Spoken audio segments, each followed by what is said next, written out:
Chapter 1. Daring to insult my husband. A chill swept through, causing Canglan to shiver involuntarily, instinctively curling her body. Ouch, that hurts. In the next moment, Canglan felt a searing pain coursing through her body, as if she had been lashed dozens of times. Miss Lin, our young lady, is engaged in a flesh trade, earning her meager living as a wretched soul. Yet, not only is young Master Yi unwilling to pay, but he also summoned 13 courtesans, all top tier, leaving us with no business. We are truly suffering, sob sob. Miss Lin, you have no idea. This Canglan is no human. Not only has he summoned 13 girls, but his methods are particularly perverse. He did ate that moment, as torrential rain poured down, a crowd gathered, pointing and whispering. If Miss Lin knew that her worthless husband not only indulges in debauchery, but also refuses to pay, would she first deal with me or tear you to shreds? Lowly people are simply that engaging in such despicable acts. I truly cannot fathom how Miss Lin could have fallen for such trash. This waste of a person, if not for Miss Lin Yao's unwavering loyalty, would have long been devoured by wild dogs. Yet he engages in such disgraceful behavior. It is utterly detestable. A.S. consciousness began to return. The chorus of mockery and scorn seeped into Canglan's ears, slightly clearing her muddled mind. Soliciting prostitution and acting as a tyrant. Who would dare commit such an act? A thought flickered through Canglan's mind. Sister, this scoundrel Canglan is utterly shameless. My Lin family provided for him, even marrying you to him. Yet this waste dares to behave in such a despicable manner. It is truly inhumane, simply outrageous. Sister, if I were you, I would not let this rogue off lightly. I would dismember him and feed him to the dogs. This was the voice of a young man. Wait, is he talking about me? Could it be why Canglan suddenly jolted, opening her eyes to see a woman in armor, strikingly beautiful and exuding confidence, gazing at her with indifference. Oh right, that foolish wretch is me. I have ensnared myself. Canglan could not help but silently ridicule herself. Beside her stood a tall, handsome youth, whose face bore a mocking disdain directed towards her. The woman was the daughter of the city lord, the esteemed Lin family's Miss Jinggan, and also her wife, Lin Yueyao. The youth was named Lin Fenglai, her disdainful brother-in-law. At this moment, she found herself bound at the highest point of the brothel, drenched by the rain, exposed to the crowd's incessant pointing and ridicule. Lin Fenglai, that scoundrel has betrayed me. Canglan's eyes widened in fury as she cursed at Lin Fenglai. Yueyao, listen to me. I am wronged. I got drunk with Lin Fenglai yesterday, and when I woke up, it was like this he has framed me. Lin Fenglai retorted, Nonsense. Canglan, you waste. Do you dare not take responsibility for your actions? You are the son-in-law of the Lin family who would dare to wrong you. Now the evidence is clear, yet you refuse to admit it? Canglan glared with fury. Lin Fenglai, what have I done to you that you would go so far as to betray me without regard for? The Lin family's reputation? Canglan, you have truly disappointed me. A melodious voice like pearls dropping onto a jade plate emerged from Lin Yao's lips. Beholding Lin Yao's indifferent countenance, Canglan felt a weight in his heart. Yueyao, I am sorry. I am not human, I am a beast. I apologize to you, I do not deserve you. Upon our return, we shall part ways. Silence. Lin Yueyao swung the sheath of her sword and struck it against Canglan, causing him to wince in pain. Yueyao, strike me if you wish, lash me if you desire. I understand I am no man. Whatever punishment you choose to bestow, I shall accept. Lin Yueyao coldly declared, I intend to punish you, and I shall do so for a lifetime. What? A lifetime? Canglan was momentarily taken aback. Lin Yueyao, her face shrouded in frost, continued, Canglan, have you not only lost your cultivation but also your spine? To escape me, you would go to such lengths. But if you possess the audacity to humiliate yourself and endure the scorn of thousands, why do you lack the courage to rise up and strive? Do you think I, Lin Yueyao, am a mere fool, incapable of seeing through your petty tricks? Canglan's expression turned exceedingly complex. Yueyao, I doubt indeed. Today's scene was a scheme devised by Canglan and Lin Fenglai as a desperate gambit. Canglan was a humble orphan by birth. Yet fortunate was he that in this world, where martial prowess reigned supreme, even the most lowly origins could be transformed through breakthroughs in martial arts, allowing one to rise above their station. At the age of 13, while hunting, Canglan fortuitously saved Lin Yueyao, the daughter of the city lord. Grateful for his deed, the Lin family provided him with resources to aid his cultivation. What began as a mere act of kindness unexpectedly revealed Canglan as a prodigious talent. Rapidly advancing in his cultivation, by the age of 16, he awakened the fateful sacred soul, becoming a rare fated warrior.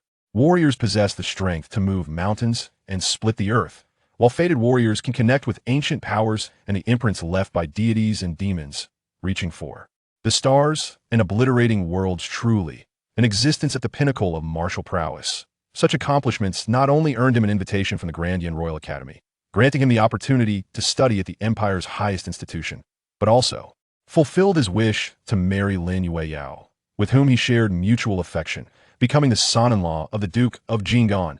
In a fleeting moment, an imperial newcomer rose like the radiant sun at dawn. However, as the saying goes, joy often begets sorrow. But on the day of Yi Canglan's wedding, a force claiming to be from the Divine Palace suddenly descended, declaring him a bastard and asserting that the power of the Divine Palace could not be allowed to fall into the wrong hands. They subsequently crippled Yi Canglan's cultivation and seized his fateful sacred soul, transforming him overnight from a genius into a waste. From that day forth, he plummeted from genius to waste, descending from heaven to hell, cast aside by the Grand Yin Royal Academy. Fortunately, Lin Yueyao remained steadfast in her affections, unwaveringly devoted to him, and became his wife. Under Lin Yao's tender care, Yi Canglan's life was indeed comfortable. However, this comfort was merely a facade, as Lin Yueyao bore immense pressure on her own. In truth, due to his disgrace, the entire Lin family, and even Canglan City, were rife with undercurrents of unrest. The elders of the clan wished for Lin Yueyao to cast aside Yi Canglan and marry into a prestigious family to secure greater benefits for the clan. Meanwhile, the illustrious Guo family's daughter, Guo usurped Yi Canglan's rightful place at the prestigious Yin Royal Academy and entered the imperial capital. Subsequently, emboldened by their newfound power, the Guo family began to systematically suppress the Lin family, a situation that escalated with the passage of time. Yi Canglan was acutely aware that part of the Guo family's animosity stemmed from their aspirations for development, but he suspected that a more significant factor was the personal vendetta between himself and Guo, raised by the Lin family, who had supported him through marriage and provided for his cultivation. He regarded them as his own kin. In an effort to extricate the Lin family from internal strife and avoid unwarranted oppression, he contemplated a separation from Lin Yueyao, yet she vehemently opposed the idea. In his desperation, Yi Canglan devised a scheme with Lin Fanglei, hoping to induce disappointment in Lin Yueyao and facilitate their separation. However, it appeared that his plan was effortlessly unraveled. What do you mean? Cease employing such clumsy tactics against us in the future. I shall handle the matter concerning Guo myself, without your interference. A marriage is a union. Since I have wed you, I have committed to you for life. If you possess the ability, protect me. If I possess the ability, I shall protect you. I have the courage to face all challenges, and you, Yi Canglan, shall not be a coward in my stead. Otherwise, I shall never forgive you for the rest of my life. Yi Canglan fell silent, his throat constricted as if obstructed by an unseen force, his body trembling slightly. This tremor only served to exacerbate the pain coursing through him as the ropes bound him too tightly. Yueyao, it hurts. Please, lower me down. Lin Yueyao retorted coolly. Hurts? Then, that is exactly what you deserve. You have no idea how much it pained me to see you scheming to betray me. Just stand there in the rain and reflect upon your actions. Lin Fanglei, keep an eye on him, bring him back only after he's half dead. Yi Canglan, now frantic, pleaded. No, Yueyao. I realize my mistake. Please let me down. I promise I won't dare again. Lin Yueyao dismissed his pleas, gradually fading into the curtain of rain. Haha. Lin Fanglei, witnessing Yi Canglan's predicament, could not help but burst into laughter. What are you laughing at? Lower me down immediately. Lin Fanglei grinned. Not a chance. I wouldn't dare defy my sister's orders. Are you foolish? I am your sister's husband. Would she truly allow me to suffer? She is merely speaking out of anger. Lin Fanglei replied. Well, I'm eager to see you endure your suffering. I truly cannot fathom what stroke of luck you've had that has made my sister so devoted to you. With such good fortune, you ought to be wary of being struck by lightning. Curse you, just let me down. Suddenly, a bolt of lightning rent the sky asunder and, in a swift descent, struck Yi Canglan with tremendous force. With a roll of his eyes, Yi Canglan promptly lost consciousness. Oh heavens, I was merely jesting. Brother-in-law, you must not perish. Seeing this, Lin Fanglei panicked and quickly laid Yi Canglan down, then began to feed him various healing pills without restraint. After consuming the pills, Yi Canglan regained consciousness, though his body felt rigid, as if thunder raged within him, causing him immense discomfort. You wretched crow's mouth, hurry, take me back. All right, brother-in-law, I shall take you back at once. You must hold on. If you are to die, let it be in my sister's embrace. Half an hour later, Lin Feng returned to the Lin residence with Yi Canglan. As they reached the entrance, a young man clad in golden robes, adorned with a jade crown and exuding an air of superiority, approached with 4 attendants carrying gifts. Guo Feiyu, Lin Fenglai's eyes flickered, a glimmer of cold light flashing within. Guo Feiyu, a young master from the Guo family's collateral branch, had once harbored affections for Lin Yueyao and had clashed with Yi Canglan on numerous occasions, their enmity running deep. Originally, Guo Feiyu had been somewhat inconspicuous within the Guo family, yet a year ago he was summoned by that woman, Guoziu, to the Royal Academy of Dian, transforming his fortunes dramatically. To his surprise, he had returned today. It seemed his intentions were far from benevolent. Oh, Lin Xiao. And this is Yi Canglan? What has happened to him? Lin Fenglai's lips twitched. Struck by lightning. Struck by lightning? Guo Feiyu paused, then burst into laughter. Huh. Yi Canglan, you truly are a despicable wretch. Even the heavens seem displeased with you, seeking to take your wretched life. Suddenly, a flash of cold light streaked forth like a dragon, slicing towards Guo Feiyu with fierce intent. How dare you insult my husband? Seek your own demise. Chapter 2. I am the way. The sword light swept by, accompanied by the sound of tearing fabric, as a gash appeared on Guo Feiyu's shoulder. His expression changed, and he retreated several paces. Yao Yao? Do not be angry, I was merely jesting. Lin Yao's gaze turned icer. What gives you the right to make jest of my husband? With that, Lin Yueyao swung her sword once more. Guo Feiyu's expression darkened. Lin Yueyao, if you persist, I shall retaliate. I'm no longer the Guo Feiyu of old. Do you think I fear you? You. Cease this at once. A gale swept through, forcing Lin Yueyao back several steps. An elderly man clad in a blue gown, vigorous and spirited, appeared at the entrance, coldly stating, Lin Yueyao, as a young lady, what decorum is there in your incessant brawling? Young Master Guo is a guest I have invited. Do not be disrespectful. This elder was Lin Qingyi, the chief elder of the Lin family's collateral branch. Though Lin Yueyao was displeased, she could not retort against the chief elder, so she merely snorted and moved to assist Yi Canglan into the residence. Yueyao, we need to discuss today's matters. Come to the council hall.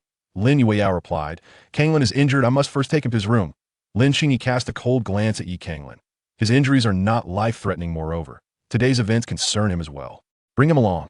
With that, he disregarded Lin Yao's protests and led Guo Feiyu into the Lin residence. Guo Feiyu cast a meaningful glance at Lin Yueyao, causing an ominous feeling to surge. Within her, a quarter of an hour later, in the Lin family's grand assembly hall. Elder, are you jesting with me? This is absolutely impossible. Lin Yueyao's complexion turned ashen, her gaze sharp enough to pierce. I, Lin Yueyao, am already a married woman. How could I possibly marry another? You are humiliating me.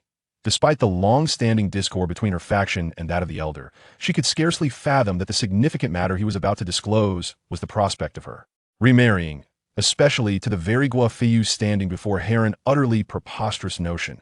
The elder, his expression devoid of emotion, replied, Yueyao, I am neither jesting nor intending to insult you. However, you are well aware of our family's current predicament. The only way to resolve it is for you to marry young Master. I can find a solution to this issue. And what solution do you propose? Lin Qingyi, the elder son, scoffed. Our Canglan city thrives on supplying weapons and medicinal pills to the martial artists venturing into the Yulong mountain range, which sustains our family's existence. Yet, with the imperial capital continuously supplying the Guo family with sacred patterned weapons and pills, our ordinary offerings stand no chance. Our only path forward is to collaborate with the Guo family. Those blessed with a sacred destiny possess extraordinary martial prowess, allowing them to communicate with ancient powers and even the remnants left by celestial beings, granting them the ability to pluck stars and slay deities. Among these destined warriors, a rare few possess an exceptionally keen perception of the heavenly imprints, enabling them to transcribe these into talismans, enhancing the might of weapons and medicines, thereby bestowing even the ordinary with a touch of divine power, an exceedingly rare phenomenon. Destined warriors are already a rarity, and among them, those who can become sacred pattern masters are even scarcer, making sacred pattern weapons and pills extraordinarily precious and vastly superior to common equipment. In such circumstances, the Lin family truly lacks the qualification to compete. Great uncle, you're aware that the Guo family is targeting us. Instead of devising a strategy to break the impasse, you contemplate sacrificing me for a compromise, aligning with a tiger. You truly possess a remarkable audacity. Lin Yueyao laughed in fury, her face a mask of derision. Though the elders of the Lin family may possess mediocre skills, they have lived long enough to develop impenetrable facades, each one adopting a posture of indifference as if they had not heard her words. Lin Xingyi shamelessly remarked, "The survival of the family is far more significant than mere pride. Moreover, Yueyao, you made a crucial point: being married already means a second marriage. If young Master Gua, given his esteemed lineage and accomplishments, is willing to take you as his wife, it is a stroke of fortune, not a disgrace. Do bear in mind that young Master Gua is affiliated with the Great Yin Royal Academy." Lin Yueyao replied coldly, "Is the Great Yin Royal Academy truly so illustrious? It was merely a place I chose to forsake." Lin Jiyun sneered. "Oh, Lin Yueyao, how dare you bring this up? Had you not abandoned the opportunity to attend the Great Yin Royal Academy for that good for nothing, that spot would not have gone to Guaziyu, and our Lin family would not be facing this dire predicament today. You have brought my Lin family to such a disgraceful state. You are indeed the sinner of the Lin family. How dare you speak so brazenly? Have you lost your senses?" Standing nearby, Yi Canglan, harboring the mindset of a mere bystander, refrained from speaking, fearing to bring trouble to Lin Yueyao. However, upon hearing this, he could no longer suppress the anger swelling within him. "Uncle, your words are far too excessive. Be silent. When has it ever been your place to speak in the affairs of the Gua family? You who possess no cultivation, no meridians, and no destined sacred soul. Young Master Gua has already reached the second level of meridian opening, and you, who cannot even slay a chicken, dare to utter a word? The realms of cultivation are as follows: opening the source, unblocking meridians, life spring, divine abode, and transforming the spirit. Within the Great Yin dynasty, life spring warriors are already recognized as formidable experts, while those who have reached the sixth level of life spring are rare titans, revered only by the royal family and the elders of major sects who may barely attain the divine abode realm. Guofeiyu, not yet 20, has already reached the unblocking meridian stage. Such an accomplishment is indeed remarkable, earning him the title of a prodigy. It is worth noting that 2 years ago, Yi Canglan awakened the fateful sacred soul and was hailed as the top genius of Canglan City, yet at Guofeiyu's age, he was merely at the 5th level of unblocking meridians. Lin Xingyi spoke coldly, "If you utter another word, I shall slay you here and now." "You dare?" Lin Yueyao exclaimed, her hair rising in indignation. "Do you wish to see if I dare?" The Grand Elder's gaze suddenly sparkled like a golden lamp, imposing beyond measure. "Oh, Grand Elder, please do not be angered. Yueyao, do not act impulsively." Guofeiyu interjected. "In truth, each of you has your own stance, one for the family's benefit, the other for loyalty and righteousness. There lies no fault in either. The only error resides with that useless Yi Canglan." Guofeiyu, the young master of the second most prestigious family in Canglan City, has long harbored affection for Lin Yueyao, convinced that she is destined to be his.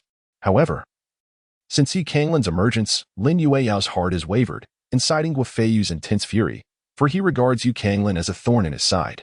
Even more intolerable to Guofeiyu is that his sister, Guaziyu, once held affection for this so-called wastrel, filling him with loathing for Yi Canglan. Tragically, although Guofeiyu is indeed a talent, compared to Yi Canglan, who has awakened the fateful sacred soul, he feels as though he exists in an entirely different realm.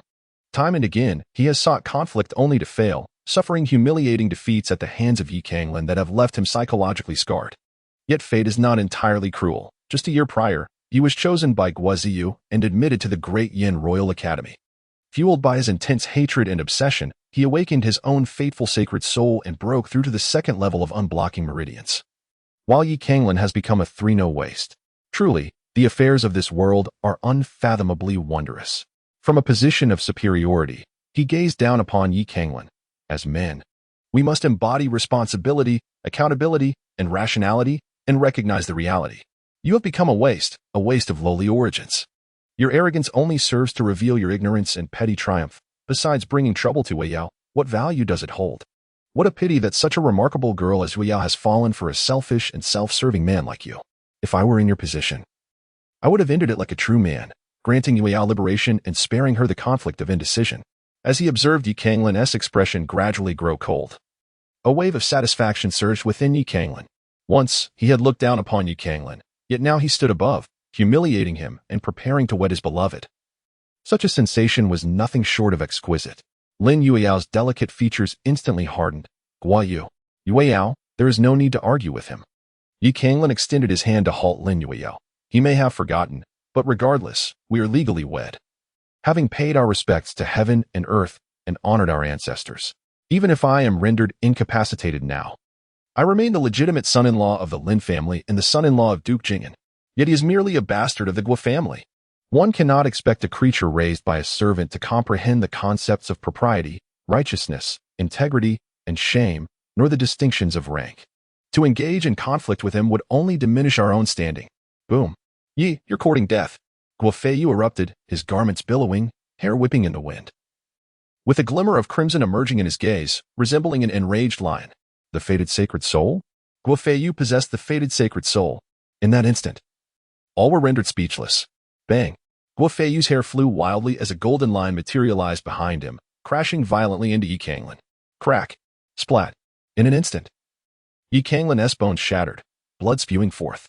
Suddenly, a streak of lightning, moving at an almost imperceptible speed, shot forth from Yi Canglan's brow, piercing the golden lion. In the blink of an eye, the lion's illusion shattered. I am the Tao, subduing all gods and demons. Chapter 3. An unexpected legacy. The resounding voice was overwhelmingly grand and authoritative, as if it transcended the eons, crossing the cycles of time. Exuding unparalleled dominance and infinite Tao intent, shaking the heavens. Boom. In the next moment, Yi Canglan felt as though something within his mind had exploded, unleashing a cataclysmic transformation in his chaotic consciousness, which instantaneously morphed into a boundless starry expanse. Amidst this vast cosmos, crimson rays transformed into chains that entwined around the golden lion, incessantly devouring its power. As the lion's form faded, threads of divine light intertwined, morphing into ancient, ethereal runes, culminating in the creation of a tome. These runes resembled archaic script, unfamiliar to Yi Canglan yet imbued with meaning he instinctively grasped. They represented a form of writing nearly akin to the Tao, its essence imprinted deep within the lives of all beings across the heavens. These inscriptions resembled a preface to an ancient book, their tone immensely profound, igniting a fervor within Yi Canglan. Could it be because of that thunder? Yi Canglan pondered within, reflecting that aside from being struck by that bolt of lightning, she had not encountered any other significant events recently. Could it be that the lightning was not an ordinary strike, but rather a mark left behind by a fallen powerhouse, fortuitously bestowed upon her, granting her their legacy? Indeed, it must be so. As the ancients wisely proclaimed, calamity often conceals fortune, while fortune may harbor calamity. Their words ring true. Yi Canglan's heart surged with emotion as he continued to observe intently. The path of martial arts, the opening Yuan realm, the celestial veins, the life spring, the divine forge. The transformation of the divine, the mastery of celestial phenomena, the reversal of yin and yang, a continuous metamorphosis, harnessing the power of the heavens to perfect oneself. Yet, the human body is but a mere speck in the vast ocean. How could it ever compare to the boundless universe? The pursuit of martial greatness is a lifelong quest, gathering ancient wisdom in the thoughts of countless sages, leading to the creation of this true martial canon. A legacy for future seekers to explore. As one first embarks on the path of martial arts, one gathers primordial energy, opens the Yuan realm, and absorbs the power of heaven and earth to shake the very foundations of the universe. However, the Yuan realm is merely a reflection of the human form. Even at its pinnacle, how can one contend with the vastness of heaven and earth? I observe the cataclysm of epics and feel the resonance of the world's genesis. Birthing the chaotic Yuan realm, transcending the cycle of destruction and rebirth, reaching the ultimate state of eternal existence, where myriad paths converge into one. To traverse 1,000 miles, one must walk the great path. To ascend to the heavens, one must forge a celestial ladder. The so-called connecting the veins is akin to constructing a staircase to the heavens. I roam across the myriad heavens, using the 12 celestial star maps as a foundation to open the cosmic veins, enabling traversing between countless realms. Should future generations be capable of advancing further, opening the 13th vein, my heart would be greatly comforted, and you shall indeed become invincible in the world. The bloodline is the essence of life. The life spring signifies the unlocking of one's potential to seek immortality. Yet, in the myriad realms, oh heavens, whose extraordinary legacy is this? Is such cultivation truly possible? It is akin to courting death. The text on the first page of this ancient tome has fully manifested, yet the second page remains unopened, seemingly lacking a certain force. However, the revelations it conveys are already astonishing. The opening Yuan realm, This realm is meant for martial artists to establish their yuan realm, allowing their bodies to harbor greater celestial power, serving as the foundation of the martial artist. Ordinary practitioners fear any misstep, yet according to this ancient scripture, one must indeed undergo the cycle of destruction and rebirth. Is this not a recipe for demise? The connecting veins realm. The essence of this realm is to link the meridians with the yuan realm, allowing the primordial energy to circulate within the body with greater ease. There are 9 meridians within the body, yet this cultivation method demands the passage through 12, even 13, effectively requiring the opening of 3 or 4 additional meridians within oneself. This fundamentally alters one's physical constitution, bordering on self-destruction. The mysteries of the life spring realm have yet to be revealed, but they must be truly remarkable. Which great master pioneered such a perilous method of cultivation? Is there no fear of sudden demise? Nevertheless, have I not yet begun my cultivation? Why does the power within me surge so vigorously, surpassing even my peak condition? Could it be that this technique has offered a fortuitous opportunity for my cultivation to be restored? Canglan was suddenly filled with excitement. No, that is not right. My primordial palace remains shattered, my meridians obscure and indistinct. This surge of power is but a transient wisp. My strength has not been restored. In an instant, Canglan realized that the starry expanse within his consciousness had undergone a transformation. The formidable golden lion, standing tall and fierce, was still present, yet now accompanied by an enigmatic figure of 3. A profound realization dawned upon Canglan. My strength seems to emanate from this golden lion, yet it appears to be limited in frequency. Furthermore, this power transcends mere theft of an enemy's abilities. It possesses the might of a sacred soul at its zenith. The realms of cultivation are divided into opening yuan, connecting veins, life spring, divine mansion, transforming spirit, and mastering image. This golden lion is a 3rd-tier beast. By seizing its essence, I can inherently wield the prowess of the 3rd tier, that is, the power of life spring. Although constrained by frequency, it is still formidable enough to defy the heavens. Of course, this 3rd tier does not imply that the fated sacred soul is merely at the 3rd tier, or possesses only the strength of the bloodspring realm, for that would be woefully inadequate. Rather, it signifies that Guofeiyu has merely tapped into his potential up to the 3rd tier at the level of the bloodspring realm. As he continues to break through, the fated sacred soul will undergo a metamorphosis. Moreover, the power generated after this transformation will directly augment his combat prowess, effectively merging the strength of 2 individuals of the same tier into one, which is the terrifying aspect of a fated warrior.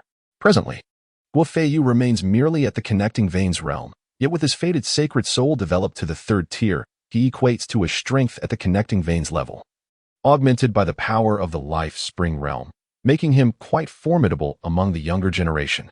Yet, this is of little consequence. What truly matters is that I have regained my strength, and I must first deal with that scoundrel Guofeiyu. How dare he launch a sneak attack on me? The audacity. Meanwhile, within the grand hall, husband, brother-in-law, Lin Yuyao and Lin Fenglai's expressions shifted drastically as they rushed towards Canglan, the head of the Lin family. Duke Jing'an, Lin Yuyao's father, abruptly rose from his seat, his countenance seething with rage. You scoundrel, how dare you harm my son-in-law? You seek death. He raised his hand violently. A golden palm the size of a zhang descended with the force of a collapsing mountain upon Guofeiyu. Lin Qingyi's pupils dilated in alarm as he instinctively raised his hand in protest. Patriarch, what are you doing? He has harmed my son-in-law. I demand his life. Lin Tinghai was consumed by fury. His previous silence stemmed from his position as the family head. Some matters cannot be easily expressed for the sake of familial harmony. Moreover, although Canglan had demonstrated prowess, his earlier defeat had rendered him akin to an ostrich, which displeased Lin Tinghai, a true man, who does not encounter setbacks on the road to growth. Yet upon witnessing Canglan's grievous injury from a sneak attack, regret flooded over him. Patriarch, we must prioritize the greater good. Whoever obstructs me today shall meet their demise. Begone. With a thunderous clap, Lin Tinghai's hand trembled, unleashing an overwhelming force that sent the Grand Elder staggering back over 10 paces, causing the floor beneath to shatter. For him, Canglan was not only a disciple but also a son-in-law, raised from childhood, fostering a father-son bond. Witnessing Canglan sustain such a treacherous assault, he could not contain himself. However, at that moment, Guofeiyu suddenly screamed in agony, collapsing to the ground, clutching his head and rolling in torment, his visage contorted by excruciating pain. Canglan, you despicable wretch, how dare you scheme against me? I will kill you. I will kill you. Guofeyu. Not only have you harmed my husband, but you also dare to feign madness and turn the tables on me. I shall take your life. Lin Yueyao, upon hearing Guofeyu's words, was instantly consumed by fury. With a swift motion, she unsheathed her blade, aiming a vicious strike towards Guofeyu's head. Yueyao. In an instant, a powerful hand grasped Lin Yueyao, halting her in her tracks. Her body trembled violently, disbelief reflected in her eyes. Just moments ago, she had struck out in rage, exerting all her strength, and yet, Canglan had managed to stop her? Canglan, you. Yi Canglan waved his hand dismissively and strode forward, seizing Guofeyu by the collar and lifting him off the ground. Guofeyu, do you dare to scheme against me? He exclaimed. Yi Canglan, you scoundrel, you despicable wretch. Ah, you ambushed me. Slap. Yi Canglan delivered a resounding slap to Guofeyu's face, leaving a vivid crimson mark upon his cheek. You audacious wretch. How dare you launch a surprise attack on me? With a second strike, she exclaimed, you insolent creature, do you still dare to insult me? During the act of striking, Yi Canglan harnessed a fragment of power from the golden lion within her consciousness's starry expanse, infusing it into Guofeyu's body. Chapter 4. Is it or is it not? As the power flowed into him, the sharp pain in Guofeyu's mind diminished significantly. However, the searing agony on his face resurfaced with renewed intensity. Yi Canglan, you worthless fool, dare you strike me? Realizing he was being assaulted by Yi Canglan, Guofeyu's fury ignited, prompting him to unleash his true essence to push her away, instinctively raising his hand to retaliate. Yi Canglan spoke, come on. Strike me if you dare. Even kill me. However, Guofeyu, let me remind you of my identity. I am the son-in-law of the Duke of Jing'an. Guofeyu's expression froze, and he abruptly halted his actions. Just moments ago, he had acted against Yi Canglan due to a provocation that struck his sensitive nerve, leading him to lose his composure. Now, as reason returned and he beheld Yi Canglan's audacious challenge, he hesitated to act. Lin Tingyai held the title of Duke of Jing'an, and Yi Canglan, as his son-in-law, was undoubtedly of noble birth.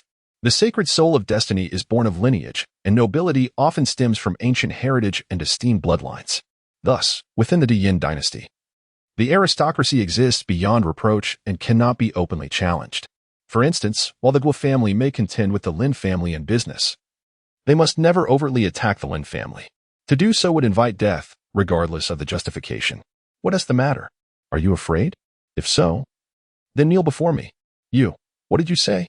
You want me to kneel before you? Guofeyu's blood surged, and his face turned crimson. Yi Canglan coldly remarked, you insolent wretch, dare to launch a surprise attack on this noble? Should you not bow your head in penitence? Kneel. With a crackling sound, Guofeyu clenched his fists tightly, his teeth nearly grinding to dust, yet he truly dared not retaliate. Yi Canglan stared intently at Guofeyu, his eyes reflecting a blend of 3 parts derision and 7 parts disdain, exuding an air of certainty as if he had absolute control over the situation. Yi Canglan. That is enough, admonished Lin Qingyi, who stood nearby clad in a cerulean robe. You worthless wretch. What gives you the audacity to bully others and insult young Master Gui here? Since you have miraculously escaped death, you should express your gratitude to young Master Gui for his mercy. In my capacity as the Grand Elder, I command you to apologize to young Master Gui at once. I sincerely apologize, young Master Gui. This insolent youth is a product of my family's inadequate instruction. Guofeyu exhaled a sigh of relief in his heart and hastened to descend the metaphorical steps. It's quite all right. I am not inclined to stoop to the level of a wastrel. Yi Canglan smiled broadly and said, Great uncle, I have yet to mention today's events to you, yet you have brought it up with me. Yueyao is already wed, and that is to me. To date, there has been no separation between us, nor any intention to part ways. Is your conduct truly appropriate? How audacious. Lin Qingyi's son, Lin Jiyun, felt a chill run through him. You, a worthless wretch, dare to speak to my father in such a manner? Lin Qingyi waved his hand dismissively, scoffing. You, a husband to Yueyao? She is a paragon of grace, as radiant as the stars and moon, while you, born of lowly stock, are less than a toad. How do you dare to claim her as your wife? As an elder, it is my duty to secure a better future for Yueyao. Do you take issue with that? Yi Canglan smiled and clasped his hands toward Lin Qingyi. Granduncle, I acknowledge my mistake in this matter. I have been narrow-minded. Lin Qingyi snorted coldly, thinking that this young man was somewhat perceptive. However, Lin Yueyao's face turned ashen as she wished to step forward and argue. How could this old man utter such shameless words? What did he think of himself? A mere commodity. Yi Canglan grasped Lin Yueyao's hand, a look of confusion adorning his face. But great uncle, while I may be narrow-minded, my words are undeniably true. The union between Yuyao and myself is a matter ordained by our parents and facilitated by a matchmaker. We have honored the ancestors and revered the heavens. To deny all of this now, do you imply that my father erred in his judgment, or that his voice no longer holds weight within the Lin family? What nonsense are you spouting?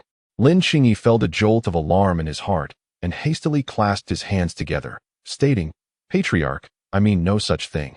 All my actions are solely for the benefit of the family. Lin Tinghai maintained a stern silence, casting a glance at Yi Canglan, silently urging him to continue his performance. Yi Canglan, with the intention of not disappointing his father-in-law, continued, Then, esteemed elder, since you do not deny that I am the husband of Yuyao, I am indeed a legitimate heir of the Lin family and a nobleman. Therefore, it is only reasonable for me to demand that the contemptible Guofeiyu, raised by a lowly maid, kneel and apologize. No, it is a display of mercy. I could have eliminated him on the spot. Lin Qingyi retorted coldly. You are being utterly unreasonable. If you had not first insulted young Master Gua, how could he have acted against you? Oh, so esteemed elder, are you implying that Guofeiyu is of the Gua family's legitimate line?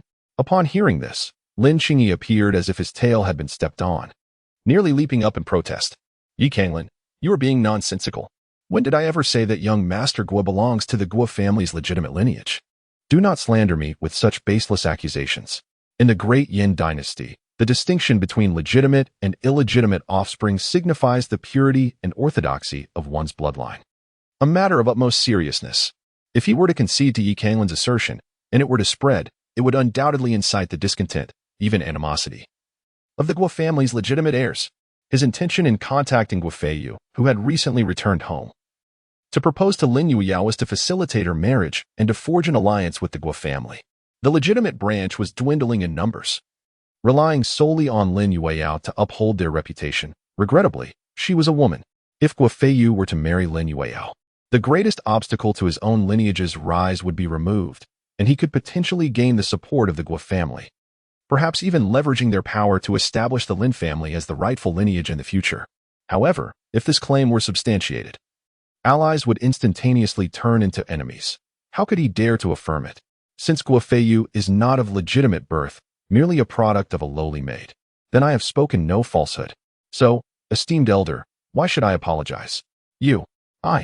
Lin Qingyi stammered, momentarily at a loss for words. Yi Canglan, cease your slanderous machinations. Lin Qingyi's eldest son, Lin Zhiyun, interjected coldly. What my father means to convey is merely that our Lin family possesses profound heritage, esteemed nobility, and decorum.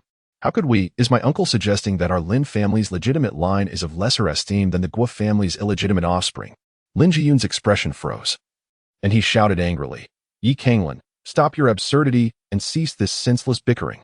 When have I ever uttered such words? Do not cast unfounded accusations. Yi Canglan, with a perplexed expression, remarked, Great uncle, second uncle, your words leave me somewhat bewildered. Just a moment ago, many witnessed clearly that it was Guofeiyu who first insulted me. Even if I, Yi Canglan, have lost my cultivation and am deemed a waste, surely the fact that I am Yuyao's husband cannot be disputed? As her husband, I am undeniably a legitimate member of the Lin family, am I not?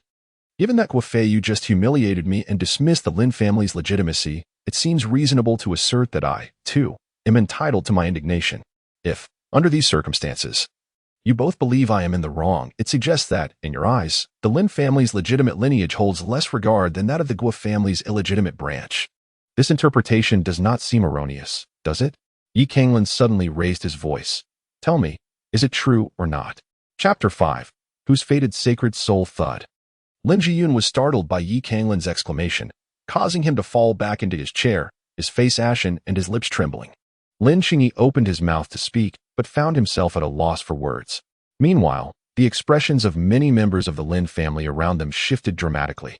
Although Yi Canglan was once regarded as a worthless individual, often the subject of ridicule, when it comes to the dignity and prestige of the Lin family, they would never position themselves in opposition to him. For the collateral branches, if the Gua family disregards even the direct lineage of the Lin family, how could they, as collateral branches, find their place? For the direct lineage, it was evident that Lin Zhiyun and his son were merely using excuses to suppress the reputation of the direct line. Was this an attempt at rebellion? The countenance of Lin Qingyi and his son darkened considerably, as they had never anticipated that Yi Canglan would quietly ensnare them. If they were to deny Yi Canglan's words at this moment, they would be stabbing Guo Feiyu in the heart, thereby offending the Guo family. However, if they were to endorse Yi Canglan's statements, it would be tantamount to tarnishing the reputation of the Lin family. Observing the murderous glares directed at them, how could they dare to proceed? How had they previously failed to recognize this worthless individual's utter shamelessness and cunning? A mere powerless wretch.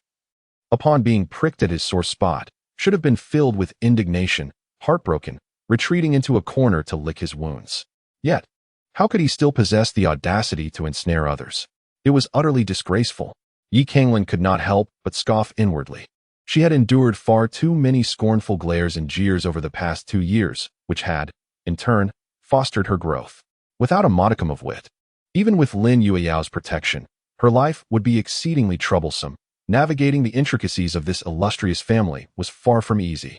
2 impertinent rascals sought to humiliate her under the guise of a pretext? How absurd! Her previous discretion stemmed from her perceived ineptitude, as she had no desire to stir up unnecessary trouble. However, it appeared she was no longer ineffectual, and would she allow them to trample upon her? Brother-in-law? My father indeed spoke out of turn. Yet, being a member of the Lin family himself, how could he entertain thoughts that belittle our lineage? The Lin and Guo families have a long-standing friendship. My father merely wishes for harmony among us. She continued, nonetheless, wrong is wrong, and I, as his younger sibling, offer my apologies on his behalf. Uncle, what say you? As the atmosphere grew tense, a clean-cut youth, appearing to be around 13 or 14, bowed deeply to Yi Canglan, his face etched with remorse. He then turned to Lin Tinghai, who sported a short beard and bore an imposing countenance. The speaker was Lin Haoming, the beloved grandson of Lin Qingyi and son of Lin Zhiyun, a standout among the younger generation of the Lin family's collateral branches. This boy had been astute from a young age. Previously, he had trailed behind Yi Canglan, calling her brother-in-law incessantly. After Yi Canglan's perceived decline, he had distanced himself somewhat. Yet he had never engaged in any underhanded schemes against her, demonstrating a depth of character. He was now actively seeking to provide an exit for his father while also turning to Lin Tinghai, evidently wishing to steer the conversation away from this matter. Though Lin Tinghai harbored some discontent towards Lin Qingyi, as the head of the family, he had to uphold a semblance of unity. He stated calmly, Haoming speaks the truth. It was merely a slip of the tongue, and there is no need for anyone to hold a grudge. Continuing this dispute will only invite ridicule from outsiders. Once the elders spoke, Yi Canglan, as the son-in-law, had little recourse but to purse her lips in silence. Lin Haoming, this clever little rascal, was already scheming at such a tender age. Should one consider an opportunity to eliminate him? Furthermore, Canglan, I must advise you. Contributions to the family need not solely rely on brute strength. In the future, if time permits, step outside more often, share your insights for the family, lest outsiders underestimate us. Lin Tinghai's words were clear. He was extending his support for Yi Canglan. Although Yi Canglan has fallen from grace, his intellect remains sharp, and he can still contribute to the Lin family. I urge you to refrain from any further mischief in the future. Yi Canglan hastily clasped his hands together and declared, Yes, father, I understand.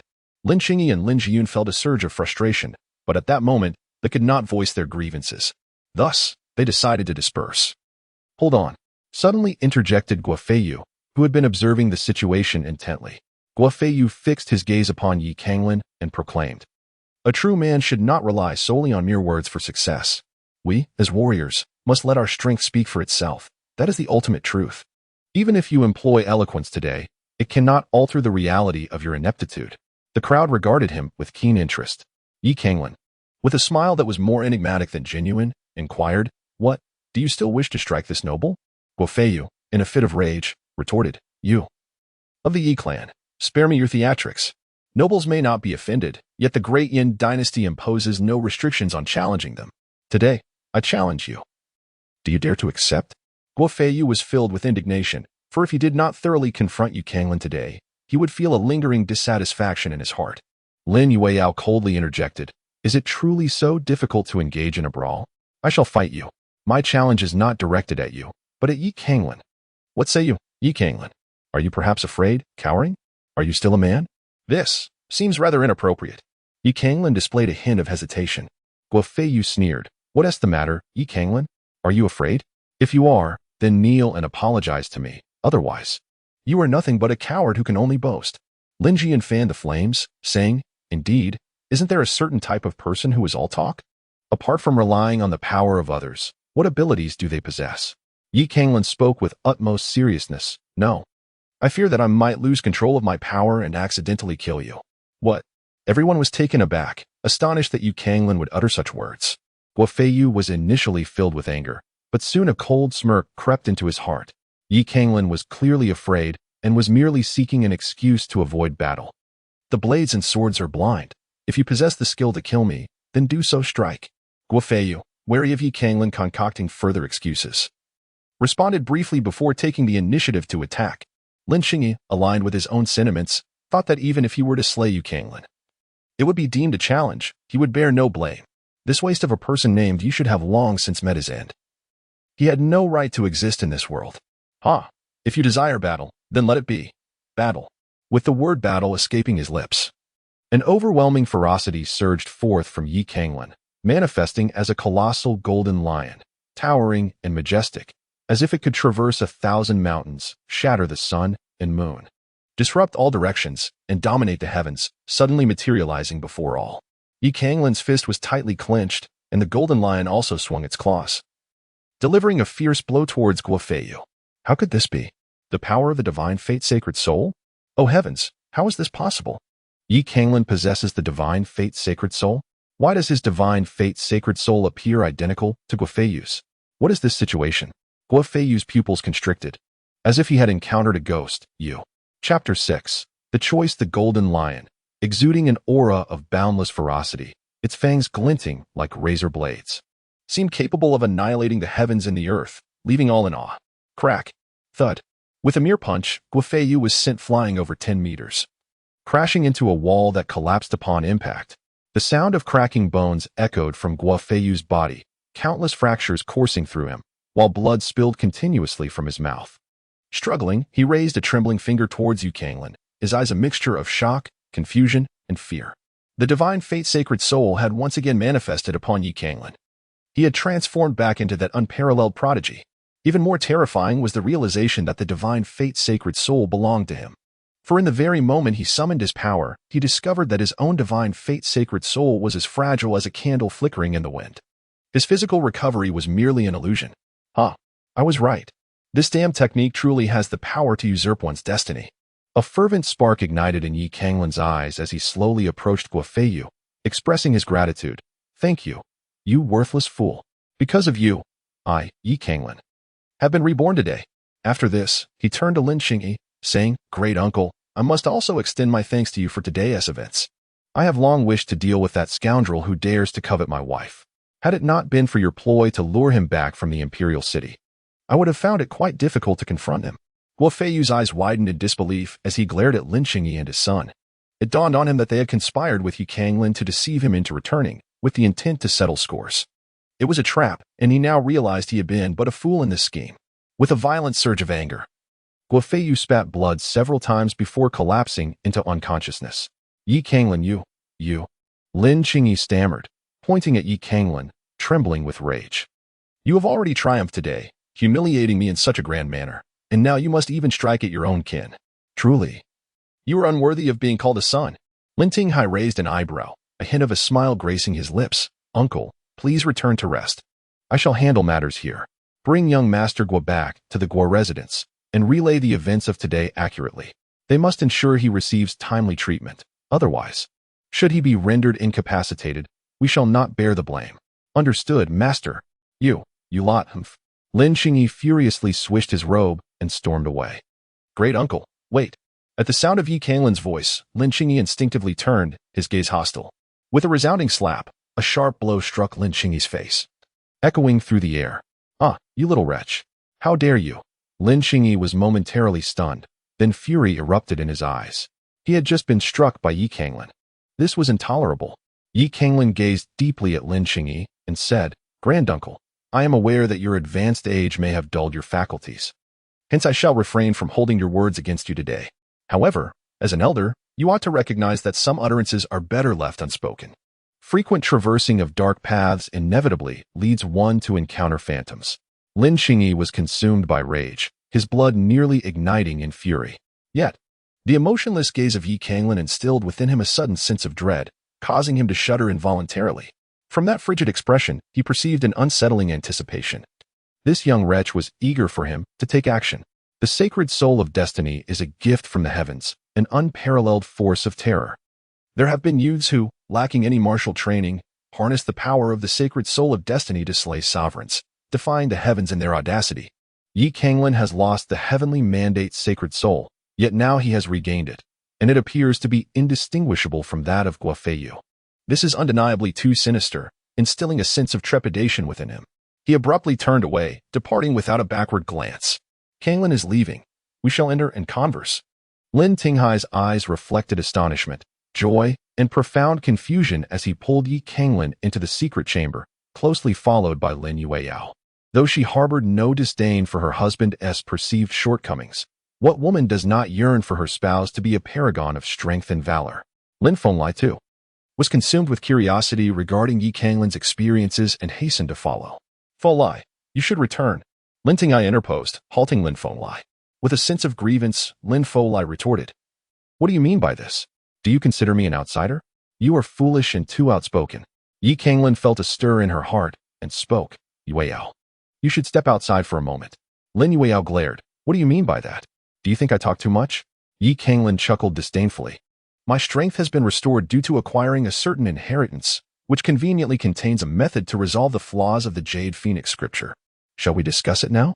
Lin Yueyao was momentarily taken aback, her face instantly flushed crimson. "Scoundrel!" With that, she turned and departed. The Jade Phoenix scripture, an indecent technique that forbids any indulgence prior to successful cultivation, was the very reason Yi Canglan and Lin Yueyao had yet to cough. Once Lin Yueyao had left, Yi Canglan spoke earnestly. "Father, I sent Yueyao away to discuss a matter with you." Is it regarding your cultivation?" Lin Tinghai's expression grew solemn. "Indeed." Subsequently, Yi Canglan recounted the peculiar changes that occurred after being struck by lightning, including the alterations to his body. To Lin Tinghai, "What? Are you implying that after being struck by lightning, you have turned misfortune into fortune, obtaining an unparalleled inheritance? Moreover, this inheritance allows you to seize the sacred soul of destiny without prior cultivation? Instead of assimilating the sacred soul for personal use, you can enhance yourself through the form of sacred talismans, albeit with a limited number of uses? Furthermore, the Yuan mansion must undergo 9 cycles of life and death, and the limit of meridian openings can reach 13. Yet, there is no subsequent inheritance." Each revelation left Lin Tinghai in a state of bewilderment. Yi Canglan nodded, affirming, "Indeed. It is fundamentally so." Lin Tinghai, with a furrowed brow, lamented, "This is exceedingly sinister. In my 40 years of life, traversing the breadth of the land and gathering knowledge, I have never encountered nor even heard of such a malevolent inheritance. The chaotic Yuan mansion, the 12-star veins, the usurpation of one's destiny. While these paths of cultivation may appear alluring, each step is fraught with peril. This inheritance may not be a blessing for you, but rather a curse, especially the aspect of usurping destiny. If it becomes known, you shall find yourself an enemy to the entire world." Lin Tinghai's face was etched with concern. The sacred soul of destiny, for those who possess it, is a razor's edge suspended above their heads, utterly intolerable. For those devoid of such a sacred soul, it represents an unparalleled opportunity to alter their fate, one they would not let slip away.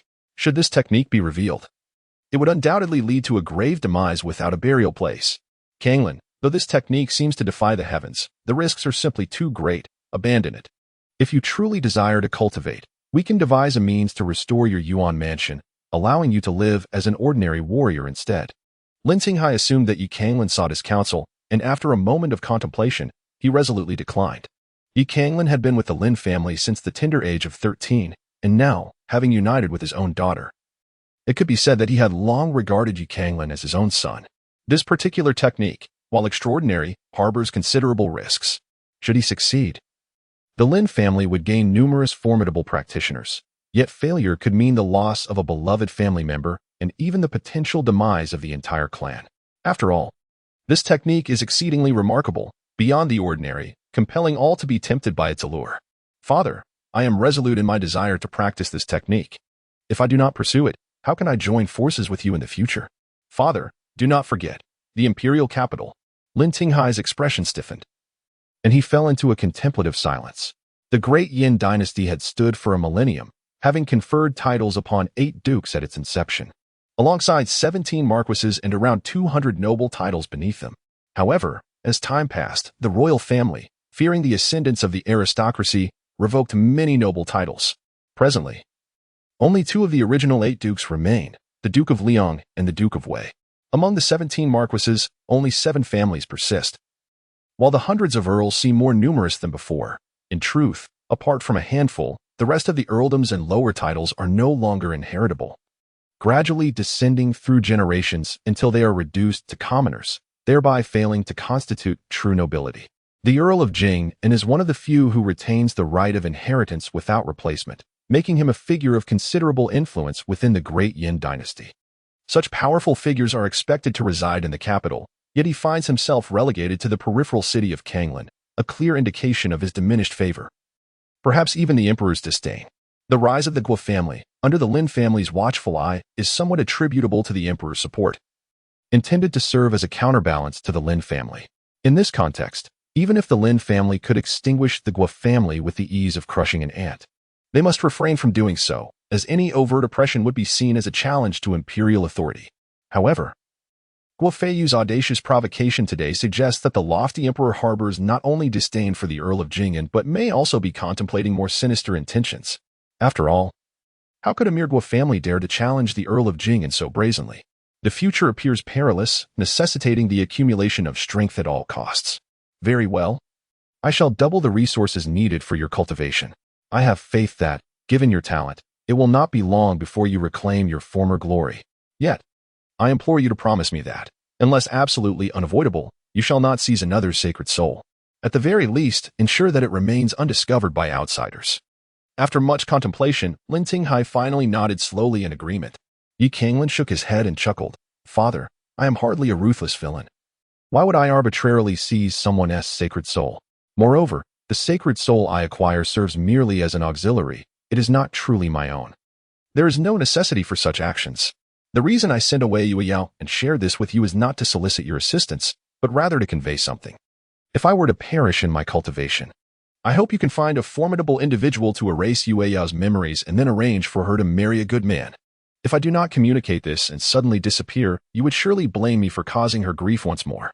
In the past, my thick-headedness led me to misunderstand Yue Yao's feelings, causing her prolonged sorrow, and you scolded me quite harshly for it. Ha ha ha. My first step in cultivation is to establish the Chaos Yuan Palace, which necessitates the guidance of yin and yang powers.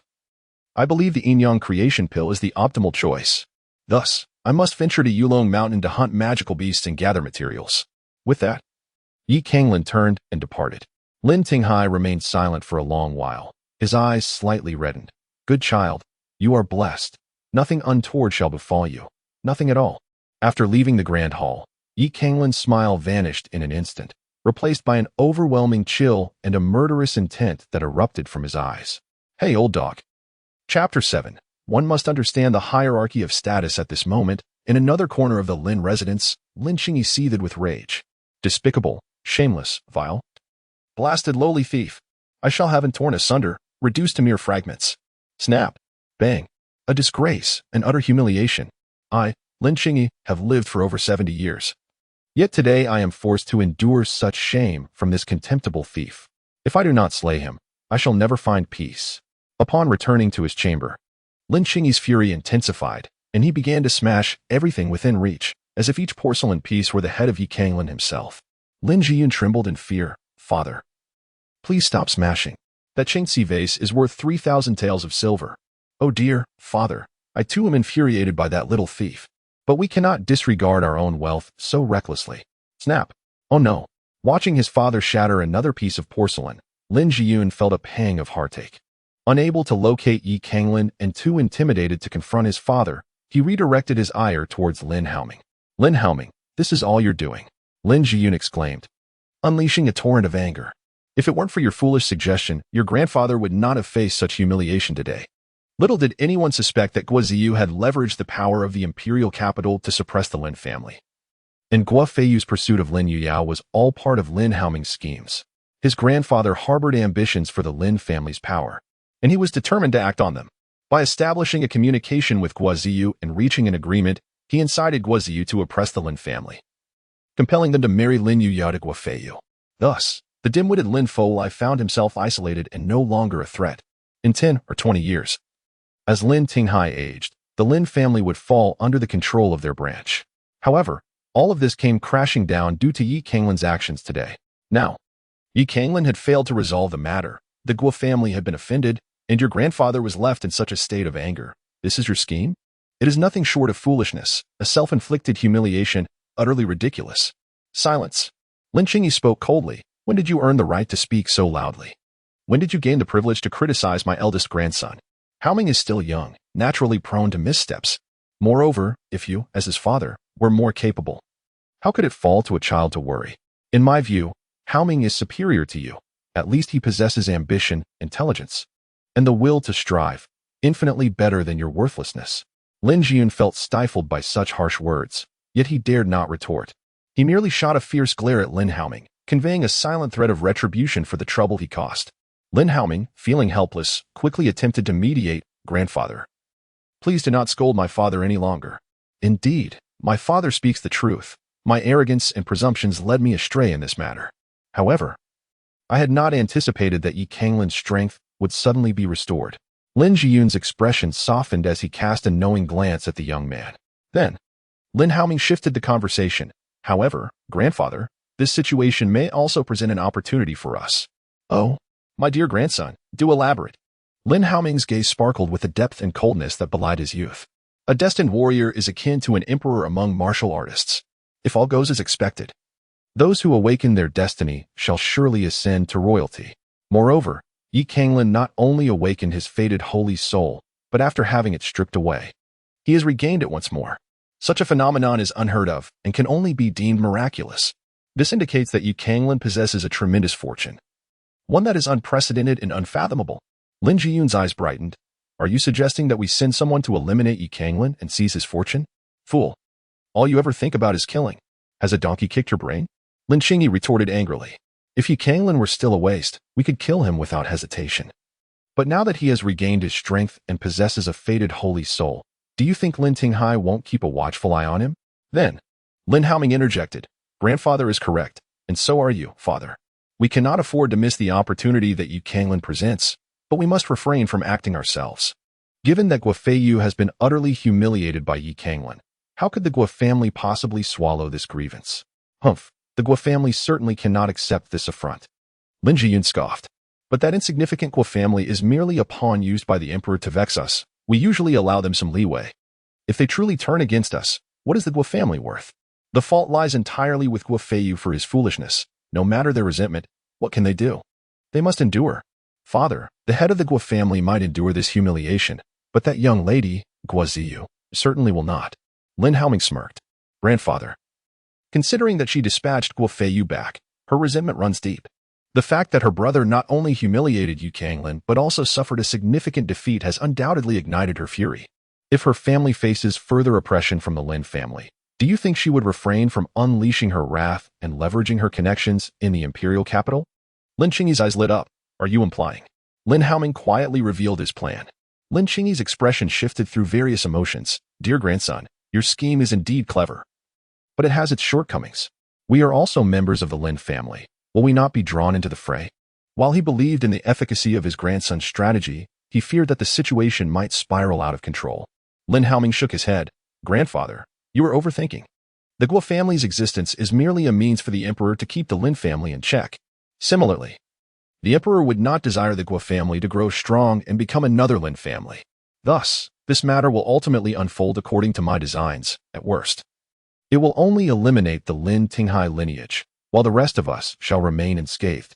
Furthermore, should our strength prove insufficient, His Majesty the Emperor may even lend us his support. Lin Qingyi's eyes sparkled with a fierce brilliance. Excellent, excellent.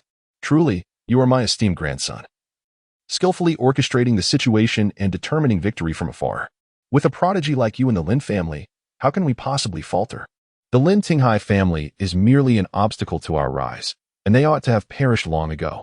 Grandson, proceed with your plans. Your grandfather will undoubtedly support you wholeheartedly.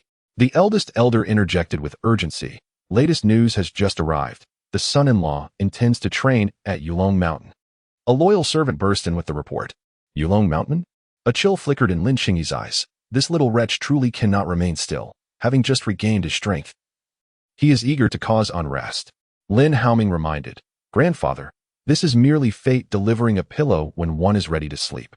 Lin Qingyi laughed heartily. My clever grandson, your calculations are impeccable, and your fortune is profound. Even heaven itself seems to assist you. With such divine will, how can our lineage not prosper? Inform the Guo family. That little wretch, Yi Canglan, has gone to Yulong Mountain, and the servant's complexion paled. Elder, is this truly wise? Do you dare to question me? The servant trembled. Yes, Elder, I shall go at once. Meanwhile, within the Guo family's assembly hall, the atmosphere was oppressively tense. Over a dozen core members of the Guo family were divided into two factions, with a stern-faced middle-aged man sporting a short beard occupying the foremost position. At the center of the hall, several Lin family servants bore a stretcher, upon which lay Guo Feiyu, bloodied and unconscious. The leading Lin servant faced the assembly of core Guo members with little trepidation, boldly stating, Esteemed members of the Guo family, I am Lin Fu. Here on behalf of the family had to convey a message. In life, it is paramount to possess self-awareness, to comprehend the distinctions of status. Otherwise, the fate of young Master Guo Feiyu may well foreshadow that of the Guo family itself. Chapter 8. All are but fish outrageous. Bold. Unrestrained. You despicable servant. How dare you speak so audaciously? You seek death. Upon hearing these words, the core members of the Guo family erupted in fury. Those with fiery tempers rose. Eyes alight with murderous intent, Lin Fu, though his demeanor appeared resolute, felt a profound trepidation within. Esteemed ones, I am indeed a member of the Lin family. Lin Fu was terrified. He had been instructed by the eldest elder to replace those originally tasked with returning Guo Feiyu, all while provoking the Guo family. Though the danger was considerable, he could not disregard the elder's command. His only hope lay in the fact that Guo Taiheng, the master of the Guo family, would hesitate to act against a servant of the Lin family. Otherwise, his fate would be sealed. Silence. The patriarch of the Guo family, Guo Taiheng, spoke with an air of authority, his voice imbued with undeniable gravitas. Instantly, the atmosphere fell into silence. Guo Taiheng waved his hand. I am aware of Lord Lin's intentions. You may take your leave. Grateful, the visitors replied. Thank you, Guo Patriarch. We shall take our leave. Lin Fu exhaled a sigh of relief and departed without a backward glance. Once Lin Fu had exited, an elder clad in crimson robes abruptly rose and coldly inquired, Patriarch, what course of action do you propose? The elder continued, this Lin family has gone too far. Not only injuring Feiyu, but audaciously sending a lowly servant to berate the esteemed members of the Guo family. We must demand an explanation. Indeed, the Lin family has grown excessively arrogant. Even if they are powerful, the Guo family is not to be trifled with. Guo Taiheng slowly articulated a single word, endure. What? Endure? Are you jesting, Patriarch? You summoned us only to tolerate the indignities imposed by the Lin family's lackeys? How can we endure when they are so brazen as to defecate upon us? The members of the Guo family were instantly engulfed in fury. Their ire palpable enough to ignite the very air around them. Guo Taiheng remained impassive. What other course is there? Shall we wage war against the Lin family? Ask yourselves. Does the Guo family possess the strength for such a confrontation? It is the support of the imperial capital that enables us to suppress the Lin family, not any inherent superiority. The assembly fell silent, their hearts aflame with indignation, yet they were not deluded enough to believe they could stand against the Lin family. However, the humiliation they faced was intolerable. An elder with eyes like brass and a fearsome countenance spoke up, Patriarch, while we lack the strength to confront the Lin family, we cannot simply let this pass. Hasn't Yi Canglan regained his strength? Let the younger generation of the Guo family deal with him. Even if Lin Tinghai is protective, he cannot possibly harm our juniors. Guo Taiheng replied, shall we send our younger generation to their own humiliation? If even Feiyu has been gravely injured by Yi Canglan, what use would they be? That may not be the case. Enough. Let this matter rest. Today, I presented this spectacle not for mere entertainment, but to impress upon you that the Guo family is but a pawn supported by His Majesty to restrain the Lin family. While the Lin family still grants us some respect, if the facade is shattered, their subordinates will no longer regard us with any esteem. Therefore, I urge you to recognize your station and refrain from overestimating yourselves or provoking unnecessary conflict. With that, Guo Taiheng turned and departed. Did he truly utter such words? What does he mean by calling the Guo family merely a tool? Unbelievable, utterly unbelievable. As the head of the Guo family, to demean his own lineage in such a manner. How could our family have such a spineless patriarch? It is a disgrace, a profound disgrace. The senior members of the Guo family were incensed by these remarks, each one storming out of the great hall in a fit of anger. Within such a vast clan, secrets are notoriously difficult to maintain, particularly when Guo Taiheng's words sparked significant discontent among the higher echelons of the family. It was only a matter of time before the entirety of the Guo family became aware of the incident. While the elders simmered with indignation, they still possessed a modicum of rationality. However, the fervent youth could hardly contain their agitation. Notably, Guo Tianxiao, the direct grandson of the elder, summoned the younger generation of the family. Dear siblings, I trust you are all aware of the Master's words today. I am not in a position to judge the correctness of his statements. Yet one thing is clear, that scoundrel Yi Canglan has been a worthless individual since 2 years ago, even if he miraculously regains his abilities. We have trained for 2 additional years. Why should we be inferior to him? I am determined to confront that scoundrel Yi Canglan. Who will join me? I will. A stout, middle-aged man retorted with a sneer. You are right, elder brother. Even if Yi Canglan has recovered his powers, after 2 years of delay, he is still a mere wastrel before us. We cannot stir trouble with the Lin family, yet can we not deal with him? Humph. That Yi Canglan rose to prominence by stepping on the talents of our Guo family. Now, having just regained his abilities, he dares to assert dominance over Brother Feiyu. We cannot let this affront go unchallenged. The master may look down upon us, believing we are inferior to that scoundrel Yi Canglan. But I am determined to prove him wrong. The descendants of the Guo family are not to be underestimated. Indeed, just because his own illegitimate son is lacking does not mean we are incapable. It is laughable. Many were swept up in fervor, displaying extreme zeal. Yet, some hesitated, voicing their concerns. But, Brother Tianxiao, Brother Tiancheng, Brother Feiyu has trained at the Great Yin Royal Academy for 2 years and still could not contend with Yi Canglan. Can we succeed? At this, the crowd fell silent. Guo Tianxiao narrowed his eyes. Guo Tianhu, remove that question from your statement. We will undoubtedly triumph over Yi Canglan. Just because Brother Feiyu could not defeat him does not imply we cannot. Brother Tianxiao is right. What is Guo Feiyu? Merely a lowly illegitimate child, unworthy of comparison with us. Humph. Guo Feiyu is nothing more than a dog, scoffed a member of the Guo family. Though he possesses some talent, we are not necessarily inferior to him. He only gained admission to the Great Yin Royal Academy because he latched on his sister Ziyu. Otherwise, would he have had such fortune? Indeed, had he not shared resources with us back then, we may not have fallen behind Yi Canglan. The crowd erupted in a cacophony of disdain towards Guo Feiyu. Observing the fervent expressions on their faces, a smile crept into Guo Tianxiao's eyes. His actions today were intended to elicit such a reaction. He held little confidence in defeating Yi Canglan, yet the sheer number of supporters around him was overwhelming. Guo Tianxiao intended to confront Yi Canglan by initially sending these fools to engage him. Once they had sufficiently exhausted Yi Canglan's strength, he would seize the opportunity to vanquish him and establish his own authority. Guo Ziyu was formidable, yet no matter how powerful, she remained a woman destined for marriage. It was imperative for him to cultivate his reputation early on to inherit the leadership of the Guo family. Well, you truly deserve to be my brothers, the sons of the Guo clan. Now, let us seek retribution against that fellow surnamed Yi and reclaim the dignity lost by the Guo family. Brothers, let us march forth. The swift actions of Guo Tianxiao and the group of young men soon reached the ears of the Gao family's upper echelon. However, they did not intervene. Rather, they welcomed the unfolding events with delight. In a secret chamber, Guo Taiheng listened to his subordinate's report, a subtle smile gracing his lips. Very well, very well. Proceed. Yes, Patriarch. With this affirmation, a shadowy figure glided away like a specter. Why has no one arrived yet? Could it be that old fellow has changed his ways? At the edge of Yulong Mountain, Yi Canglan had been waiting for nearly 2 hours, as if anticipating someone. Yet, as the time passed without any visitors, his patience began to wane. Perhaps that old man has finally wised up and decided not to come. Just as Yi Canglan prepared to enter Yulong Mountain, a furious shout pierced the air. Yi Canglan, I have finally found you. Halt. A joyful expression suddenly appeared on Yi Canglan's face. Ah, it has finally arrived. Oh, is it truly you? Yi Canglan was initially quite pleased.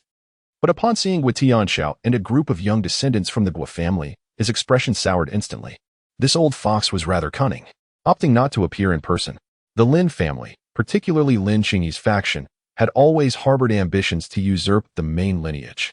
And now they were even willing to use his wife as a bargaining chip to create chaos. This infuriated Yi Canglan. He had journeyed alone to Yulong Mountain not only for personal growth, but also with the hope that Lin Qingyi would, upon witnessing his restored strength, be unable to suppress his desire to eliminate him to avert future threats.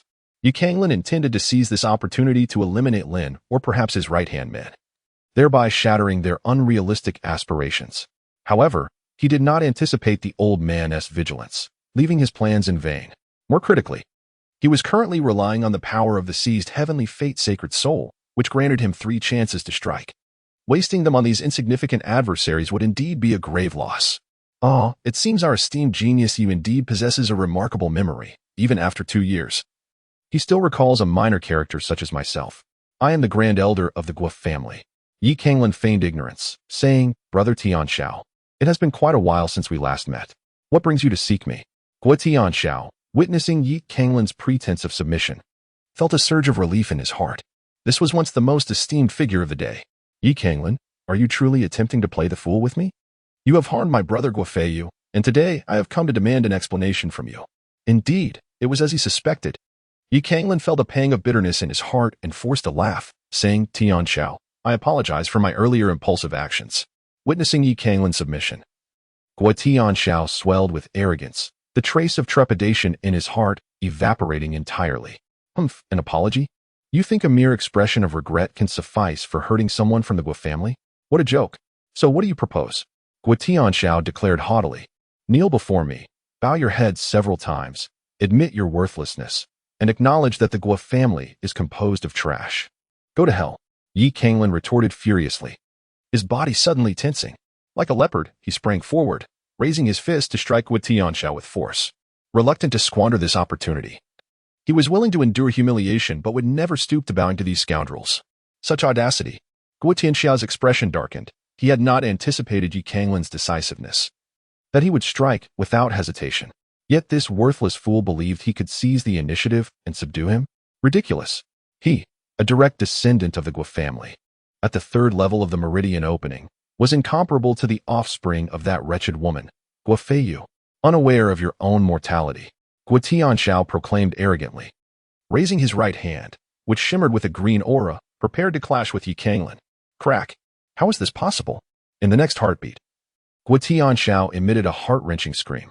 Before his fist could even ascend, Yi Canglan had already taken the initiative, landing a powerful blow on his shoulder. The sound of shattering bones resonating, followed by an excruciating pain. This is the strength of Guofeiyu. Savor it well. Yi Canglan let out a cold laugh.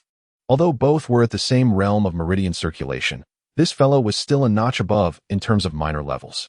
Yet, how could the power of a destined warrior be compared to that of an ordinary fish? Before Guo Tianxiao could touch the ground, Yi Canglan swiftly dashed forward, seizing his thigh and forcefully slamming him to the ground. Subsequently, he ruthlessly stomped down upon his thigh. Crack. Howl. Guo Tianxiao, in excruciating pain, was reduced to tears, nearly losing consciousness. Immediately after, Yi Canglan seized one of Guo Tianxiao's arms and violently twisted it, rendering his arm a twisted mess.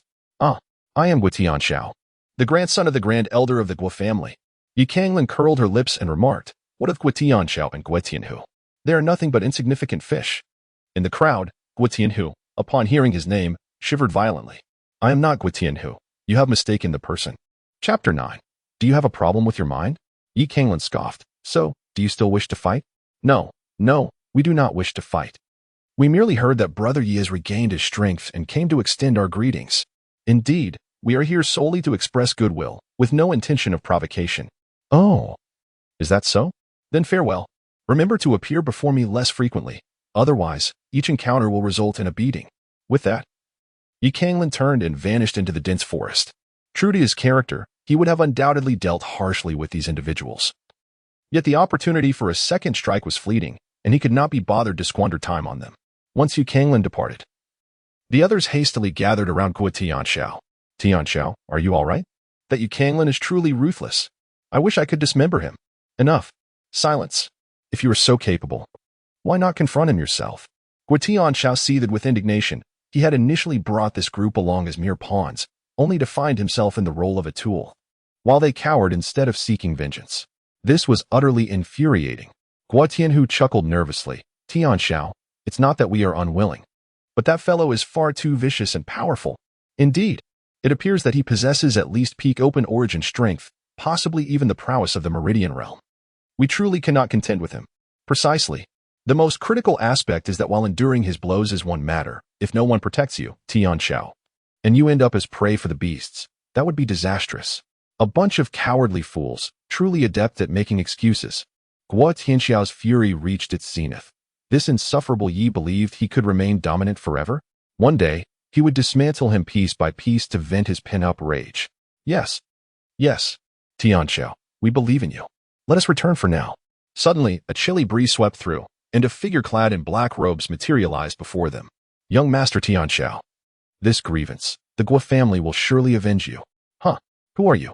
Are you a member of the Guo family? How dare you, as a Guo, stand idly by while I suffer humiliation? Do you wish to rebel? Buzz.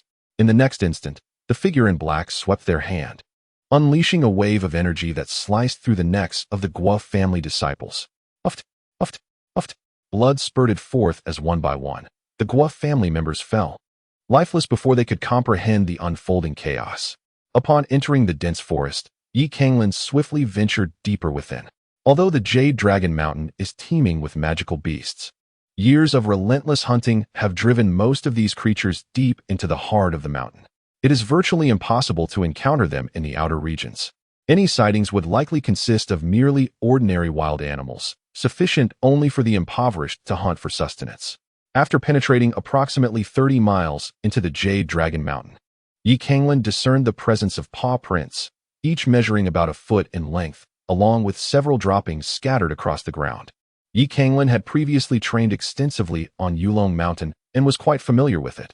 He immediately discerned that these were the marks left by the purple-striped jade tiger. Yi Canglan was overwhelmed with joy. Indeed, I, Yi Canglan, am blessed with extraordinary fortune, a child of destiny. Upon my first venture out after 2 years, I encounter the illustrious purple-striped jade tiger. At last, my efforts shall not be in vain. As the saying goes, the dragon rides the clouds. The tiger commands the winds. To compare the tiger with the legendary, unseen divine beasts such as the dragon is a testament to its might. And with such power comes the value of its blood, fur, and inner essence. Particularly, the purple-striped jade tiger stands out among its kin. It possesses a black hide adorned with purple stripes, embodying traits of mystery, depth, and nobility, making its fur a favored adornment among many powerful beings. However, this is not the crux of the matter. The true essence lies in the exceptional strength of the purple-striped jade tiger. It is said to bear the bloodline of the legendary nether tiger, and its stripes signify the power of the netherworld, capable of ensnaring souls and converting them into spectral servants. Although Yi Canglan had yet to witness the full extent of the purple-striped jade tiger's formidable abilities, there was no doubt of its profounding energy, rendering it the finest material for concocting the yin-yang creation elixir. The sacred path of patterns is one that seizes the power of destiny, and thus, the stronger the bloodline of the beast, the more potent the results. The purple-striped jade tiger is born with the strength of the second tier, equivalent to the channeling realm, and if it matures, it could reach the third tier, comparable to the human fate spring realm.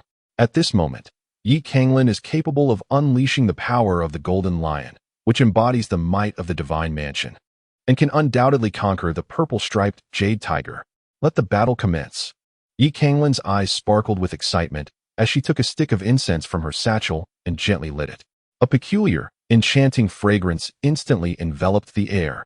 For humanity, the sinews and fur of the beast can be forged into weapons and armor, while its blood and essence can be refined into elixirs. One might say that every part of the creature is a treasure. However, these mystical beasts are elusive within the depths of the forest, making them exceedingly difficult to locate. Wandering aimlessly through the woods might provoke a multitude of these beasts, posing a grave danger. Thus, to enhance their hunting prowess, humans have devised numerous tools, among which the bewitching incense stands out. Once ignited, this incense will diffuse its aroma over several miles, irresistibly drawing any nearby beasts toward it. Given the strong territorial instincts of these creatures, it typically attracts only one beast at a time, significantly increasing the safety of the hunter. After lighting the bewitching incense, Canglan made further preparations and concealed herself atop a grand tree, vigilantly scanning her surroundings as she awaited the arrival of her quarry.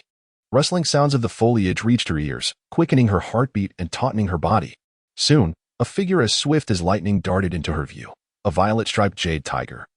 Towering 10 feet tall, its purple stripes shimmering with an otherworldly brilliance, as if it could consume all of existence. With each agile movement, it unleashed razor-sharp gusts of wind that shattered the trees surrounding it. What a magnificent beast! Your life is now forfeit.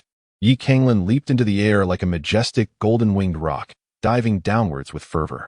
His fists radiated a brilliant golden light, akin to a great sun descending upon the earth. Bang! Ouch, that hurts. A pain cry echoed as the purple-striped jade tiger rolled away, transforming into a young maiden clad in violet, no more than 18 years of age. At that moment, she bore a large bump on her forehead, gazing up at Canglan with a face full of grievance. Her eyes sparkled like stars and moons. Her petite figure was exquisitely delicate, and a hint of mischief danced in her brows, making her resemble a beautiful sprite. Yet, Canglan was in no mood to admire her beauty. His expression was as dark as the bottom of a pot. The illusionary spirit talisman? Damn it, I've been deceived. The illusionary spirit talisman is a sacred symbol crafted by a master of illusion, who merges their own powers with the blood of magical beasts. It allows the user to momentarily transform into the likeness of a magical beast or plant, serving as a surprise lethal strike in critical moments, and is exceedingly rare. Yet here was this woman, audaciously using such an invaluable talisman to masquerade as a purple-striped jade tiger, drawn in by the alluring aroma of enchantment. Was this mere extravagance and caprice? Canglan's composure shattered in an instant. You wretched woman, are you out of your mind? Chapter 10. Who do you look down upon? Canglan was utterly enraged. At present, he possessed no cultivation of his own. His only reliance lay upon the 3 instances of power comparable to the divine mansion realm, which he had acquired after seizing Guafeyu's fated sacred soul. This formidable strength could be wielded thrice, with the first use expended to display bravado before his wife, while simultaneously intimidating Lin Xingyi and others. Canglan had 2 intentions for venturing to Yulong Mountain. Firstly, he sought to discern whether the old wretch Lin Xingyi would attempt to assassinate him. If such a confrontation were to occur, he intended to utilize one of his powers to vanquish him, subsequently employing the remaining power to scour the Yulong mountain range for the materials he required and hunt some demonic beasts. However, to his utter astonishment, Lin Xingyi, that cunning old man, instigated the 3rd-generation scions of the Guo family to trouble him, forcing Canglan to unwittingly expend one of his powers. Yet, he could still endure this setback.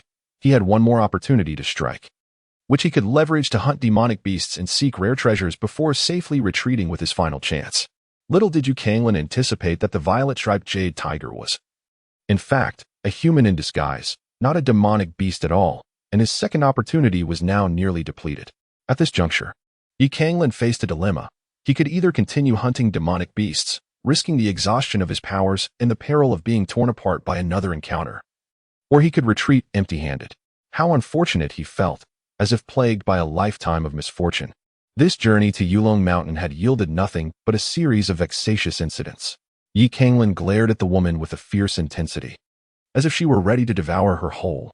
The young girl, acutely aware of the hostility in Canglan's gaze, stammered in a flurry of panic. Why, yes, I apologize. I didn't mean to disrupt your affairs. I just sensed someone was here and sought help. Help you?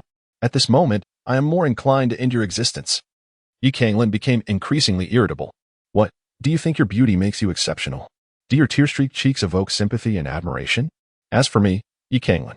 Suddenly, a thunderous rumble echoed, and the ground beneath him began to tremble violently. Canglan's heart raced as he looked up, only to witness a scene reminiscent of an apocalypse. Dust obscured the sun, and sand and stones flew chaotically. That is. The beast tide is approaching. The beast tide is upon us. Terror spread across the young girl's face. The beast tide? Canglan swallowed hard, a shiver coursing through her. The beast tide, an abominable calamity in the realm of mythical beasts. A tumult of creatures trampling everything in their path, no matter how formidable one's cultivation. One would be reduced to mere fragments beneath the relentless assault of countless beasts, an insurmountable force against which no human strength could prevail. Have you lost your mind? Should you encounter a beast tide, do you intend to perish? Running towards populated areas would only bring disaster to others. Who could possibly rival a beast tide? The young girl, her face etched with confusion, queried, "No, surely not? Isn't it true that anyone more powerful than I could contend with the beast tide? Or at least escape? You must be stronger than I am, right? I have no intention of endangering anyone, truly. Fool. With your mere cultivation at the third level of the opening Yuan realm, there isn't a soul who wouldn't surpass you." Canglan could not help but curse fiercely, then seized the young girl and began to sprint wildly. Canglan was certainly not motivated by a saintly compassion for the plight of the young girl. Rather, he was astonished that his formidable punch, harnessed through the realm of channeling, had not extinguished the life of this girl from the third layer of the Yuan realm. Moreover, she possessed an impressive array of sacred talismans, suggesting a remarkable lineage and perhaps even hidden life-preserving secrets. By bringing her along, he considered the potential for her to reveal her trump card in a moment of peril, or at the very least, serve as a corporeal shield to absorb a blow on his behalf. However, the girl remained oblivious to Canglan's malevolent intentions, her eyes sparkling with excitement. To her, this elder brother, despite his evident fear of the impending beast tide, had ultimately chosen to take her with him, making him the second person in her life, after her parents, to show her kindness without expecting anything in return. "Thank you, brother. You truly are a good person. You are a good person. And your entire family is filled with goodness." The girl shook her head, saying, "That's not quite right. My mother and my master are good people. But my father is not a good person at all." "My dear girl, are you this skilled in conversation? Does your family know of your talents?" Canglan was both amused and infuriated, yet her pace remained undeterred. However, the speed of the beast tide exceeded her expectations by a considerable margin, within approximately 20 breaths. She could hear their ferocious roars approaching. Canglan's heart grew increasingly heavy, and she instinctively turned to look back. Damn it. How could these beasts run so swiftly? Behind Canglan, there indeed lurked a pack of ferocious beasts, each one characterized by bulging muscles, bristling fur, and eyes of a blood-red hue, exuding an aura of savagery and fury. Their condition was decidedly abnormal, as if they were under the influence of some potent substance. At this moment, they were merely 1,000 meters away, closing in with alarming swiftness. Suddenly, a leopard-like beast unleashed a stream of azure light from its maw. The azure radiance akin to a tempest, hurtling violently towards Canglan. With a sharp sound, it became evident that this was indeed a third-tier beast, comparable to the life spring. Canglan had not anticipated that within this horde of beasts there resided a third-tier demon beast. With a moment's carelessness, it struck her shoulder, erupting in a cloud of crimson mist, rendering her complexion increasingly grim. To a certain extent, demon beasts are often born with an inherent legacy, granting them a distinct advantage over human warriors. Coupled with their immense stature and formidable physical prowess, humans are nearly no match for demon beasts of the same tier. Save for those extraordinary prodigies, within Canglan's body, the power of the fated sacred soul barely reached the third tier. Faced with a third-tier beast, he might manage a tenuous victory, yet confronting a tide of beasts that included such creatures seemed almost insurmountable. Moreover, no one could ascertain whether another third-tier beast lurked within the tumult of the beast horde. Suddenly, a bizarre and wild roar pierced the air as a colossal ape erupted from the fray, utilizing the surrounding trees for a series of powerful leaps. It descended upon Canglan like a mountain, its weight bearing down with relentless force. As its massive form crashed to the ground, a faint earthy glow radiated from the ape, causing the earth within a radius of several dozen meters to shatter and collapse. This overwhelming presence, another third-tier beast. Canglan felt an increasing discomfort, yet he had no time to ponder. He thrust his arm towards the descending figure. A thunderous crash echoed. The collision unleashed a tempest of energy, shattering trees within a radius of several dozen meters, sending dry branches spiraling through the air. The force was overwhelming, leaving Canglan with a tingling sensation coursing through half of his body. Nevertheless, he harnessed this surge of power to propel himself sideways for several hundred meters, creating a significant distance. However, before he could relish his moment of relief, an unexpected wave of weakness surged within him. Alas, his strength had been depleted for the second time. Suddenly, a claw, glimmering with a sinister light and resembling 5 bloodthirsty daggers, sliced through the air from behind Canglan. A searing pain shot through him, making him feel as though his body were on the verge of being torn asunder. Damn it, a windwolf, yet another third-tier beast. Yi Canglan felt an overwhelming urge to curse. The third-tier demonic beasts were exceedingly rare in the Yulong mountain range, so how could there suddenly be so many? It seemed they were intent on extinguishing all life. And what of this little girl? Where are your hidden tricks and strategies? Reveal them. Has she exhausted her trump cards? If so, then it appears that the only option left is for a fellow companion to perish rather than the Taoist. Yi Canglan's heart was filled with murmurs as she arrived at a certain resolution. Brother, you must abandon me. I am but a burden, destined to weigh you down. The young girl suddenly spoke, her tone tinged with tears yet brimming with unwavering determination. Upon hearing this, Yi Canglan was momentarily taken aback. Then roared furiously, "Who do you look down upon? They are merely a pack of beasts. I shall eliminate them this very moment." Chapter 11. The mutation. Yi Canglan leaped into the air, embodying the ferocity of a fierce tiger as he charged boldly towards the horde of monstrous beasts. Yi Canglan does not consider himself a virtuous individual, yet he undoubtedly possesses a sense of integrity.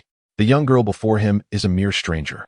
Should it come to preserving his own life by abandoning her, or even selling her, his heart would remain untouched, devoid of even the slightest ripple of guilt. However, as a man, if he were to flee while a tender young maiden, with tears like falling blossoms, willingly offered her life to aid his escape, he would hold nothing but disdain for himself, haunted by the inability to reconcile with that moral failing for the rest of his days. Beast, perish. Yi Canglan's fist erupted with a resplendent brilliance, akin to a golden grinding disc descending with tremendous force, striking fiercely upon the colossal ape charging toward him. The creature, having witnessed Yi Canglan's earlier retreat, assumed that he had lost his fighting spirit, pursuing him with the playful disposition of a cat toying with a mouse. Little did it expect Yi Canglan to suddenly retaliate, landing a devastating blow squarely on its face. Under the impact of this astonishing strike, the third-tier giant ape's nose was shattered, and blood gushed forth in an instant, eliciting a heart-wrenching scream of agony. A beast is but a beast. Does it not comprehend that even a lion must exert its full strength when battling a rabbit? With a firm press of his arm, Yi Canglan leveraged the immense form of the giant ape to soar into the air, striking fiercely at the creature's eye with tremendous force. The impact was visceral, blood and brain matter erupted from the giant ape's eye socket as it was caught off guard, a fist piercing through to its very core. It roared in agony, thrashing wildly before crashing to the ground, ultimately succumbing to silence after a brief struggle. At that moment, a sharp sound of wind slicing through the air startled them. A third-tier demon wolf, its body glimmering with an eerie azure light, charged towards Yi Canglan with the speed of a tempest. Its maw gaped wide, bearing teeth that measured a foot in length, glistening like blades, exuding a putrid stench that was suffocating.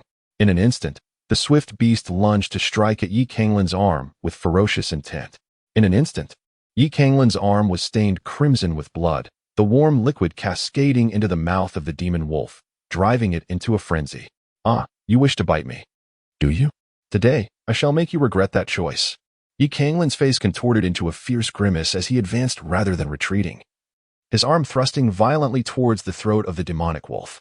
With a sickening sound, the wolf's razor-sharp teeth tore into Yi Canglan's flesh, stripping away layers of skin and muscle as if wielding a bone-slicing knife, revealing his stark, white bones in that harrowing moment. Yet, upon his fists and palms surged a potent essence, and this audacious act inflicted injury upon the wolf's mouth, causing it to instinctively recoil in pain. In the course of its retreat, the creature's vulnerabilities became starkly apparent. Yi Canglan concentrated his overwhelming strength into his right foot and delivered a devastating stomp to the wolf's flank. Though this beast was no ordinary wolf, possessing a copper head and iron bones with a fragile waist, its innate traits remained intact as it had not yet ascended to a formidable level. Thus, this strike was an unbearable burden for the demonic wolf. A mournful howl escaped the creature as it fell, pained and defeated. "Brother, catch the knife," cried a girl, her voice laced with worry and a hint of tears, as a dark blade soared towards Yi Canglan. "Why didn't you give me the weapon sooner?" he exclaimed in frustration. Yi Canglan was infuriated. Grasping the long blade, he cursed under his breath before raising it high and striking down with tremendous force. This blade measured 2 meters in length and over an inch in width, with the handle comprising a third of its total length. The blade's tip was sharpened, allowing for both slashing and stabbing. As he brought it down, it moved with relentless momentum and unstoppable force. With a swift cut, the monstrous wolf met its end, its head severed from its body. A remarkable weapon indeed. The blade sliced through the third-tier beast as effortlessly as one would cut through tofu. igniting a spark of excitement in Yi Canglan's eyes, his fighting spirit intensifying. Suddenly, a piercing shriek echoed through the air. Yi Canglan felt an overwhelming force barreling toward him from behind, causing his hairs to stand on end. He swiftly turned around to behold a magnificent golden eagle, its wings spanning over 10 feet. The creature unleashed a beam of golden light from its beak, akin to a razor slicing through the air, aimed directly at his chest. Get away. With a sudden tremor of his arm, Yi Canglan swept his blade horizontally, unleashing a golden tide that cascaded like a celestial curtain, instantly shattering the golden radiance. Subsequently, the brilliance of the long knife in Yi Canglan's grasp remained undiminished as he cleaved the ferocious bird in twain. Do you truly believe that with your mere second-tier stature, you can hope to slay me? Yet, before Yi Canglan could catch his breath, two formidable assaults surged forth once more. Yi Canglan and Jing are indeed formidable, yet they now face a beast tide, although it is merely a minor beast tide. The number of ferocious beasts emerging is in the hundreds, leaving one overwhelmed and struggling to defend themselves. Yi Canglan was adept with the blade, executing a myriad of fundamental techniques, strikes, sweeps, horizontal cuts, slashes, and parries with unparalleled finesse. When confronted by a multitude of ferocious beasts, he had nearly enveloped himself in an impenetrable defense. However, the sheer number of these creatures proved overwhelming, and he could not completely fend them off. After engaging in battle for a full quarter of an hour, Yi Canglan suddenly felt a sharp pain in his shoulder. Glancing sideways, he beheld a serpent, no thicker than a child's arm, its body a deep shade of azure, with a silver stripe running down its spine, firmly lodged upon his shoulder. His expression changed drastically. A silver-striped serpent? How wretched to encounter such a vile creature. Yi Canglan's complexion dramatically changed, and a wave of despair surged within his heart. The silver-lined serpent is a particularly unique entity among the serpentine beasts. Its attacks are feeble, its physique slender, and its defenses nearly non-existent. However, it harbors an exceedingly fearsome toxin within, capable of eroding one's true essence. Under ordinary circumstances, this toxin could be subdued, but amidst the current fierce battle, succumbing to such poison is tantamount to a death sentence. Bang! Yi Canglan crushed the silver-threaded serpent with a single grip, continuing to confront the horde of beasts. However, it was not long before he sensed the diminishing remnants of his strength within, rapidly dissipating. A profound sense of weakness emanated from the depths of his being, instilling an unbidden flicker of fear within his heart. Yi Canglan is a mortal, not a deity. He too harbors a primal fear that stems from the depths of his soul. The monstrous beasts, having been vanquished by his own hand, now exhibit a palpable hesitance, their assault frequency noticeably diminished. If he could summon his last vestiges of strength to flee, perhaps he might still escape this dire predicament. Subconsciously, Yi Canglan gazed at the young woman. Noticing her eyes, swollen and red with concern, he felt a surge of resolve. By heavens! A true man must know when to act and when to refrain. I have not fled thus far. To choose flight now would render this battle a mere farce, a futile endeavor. I shall fight.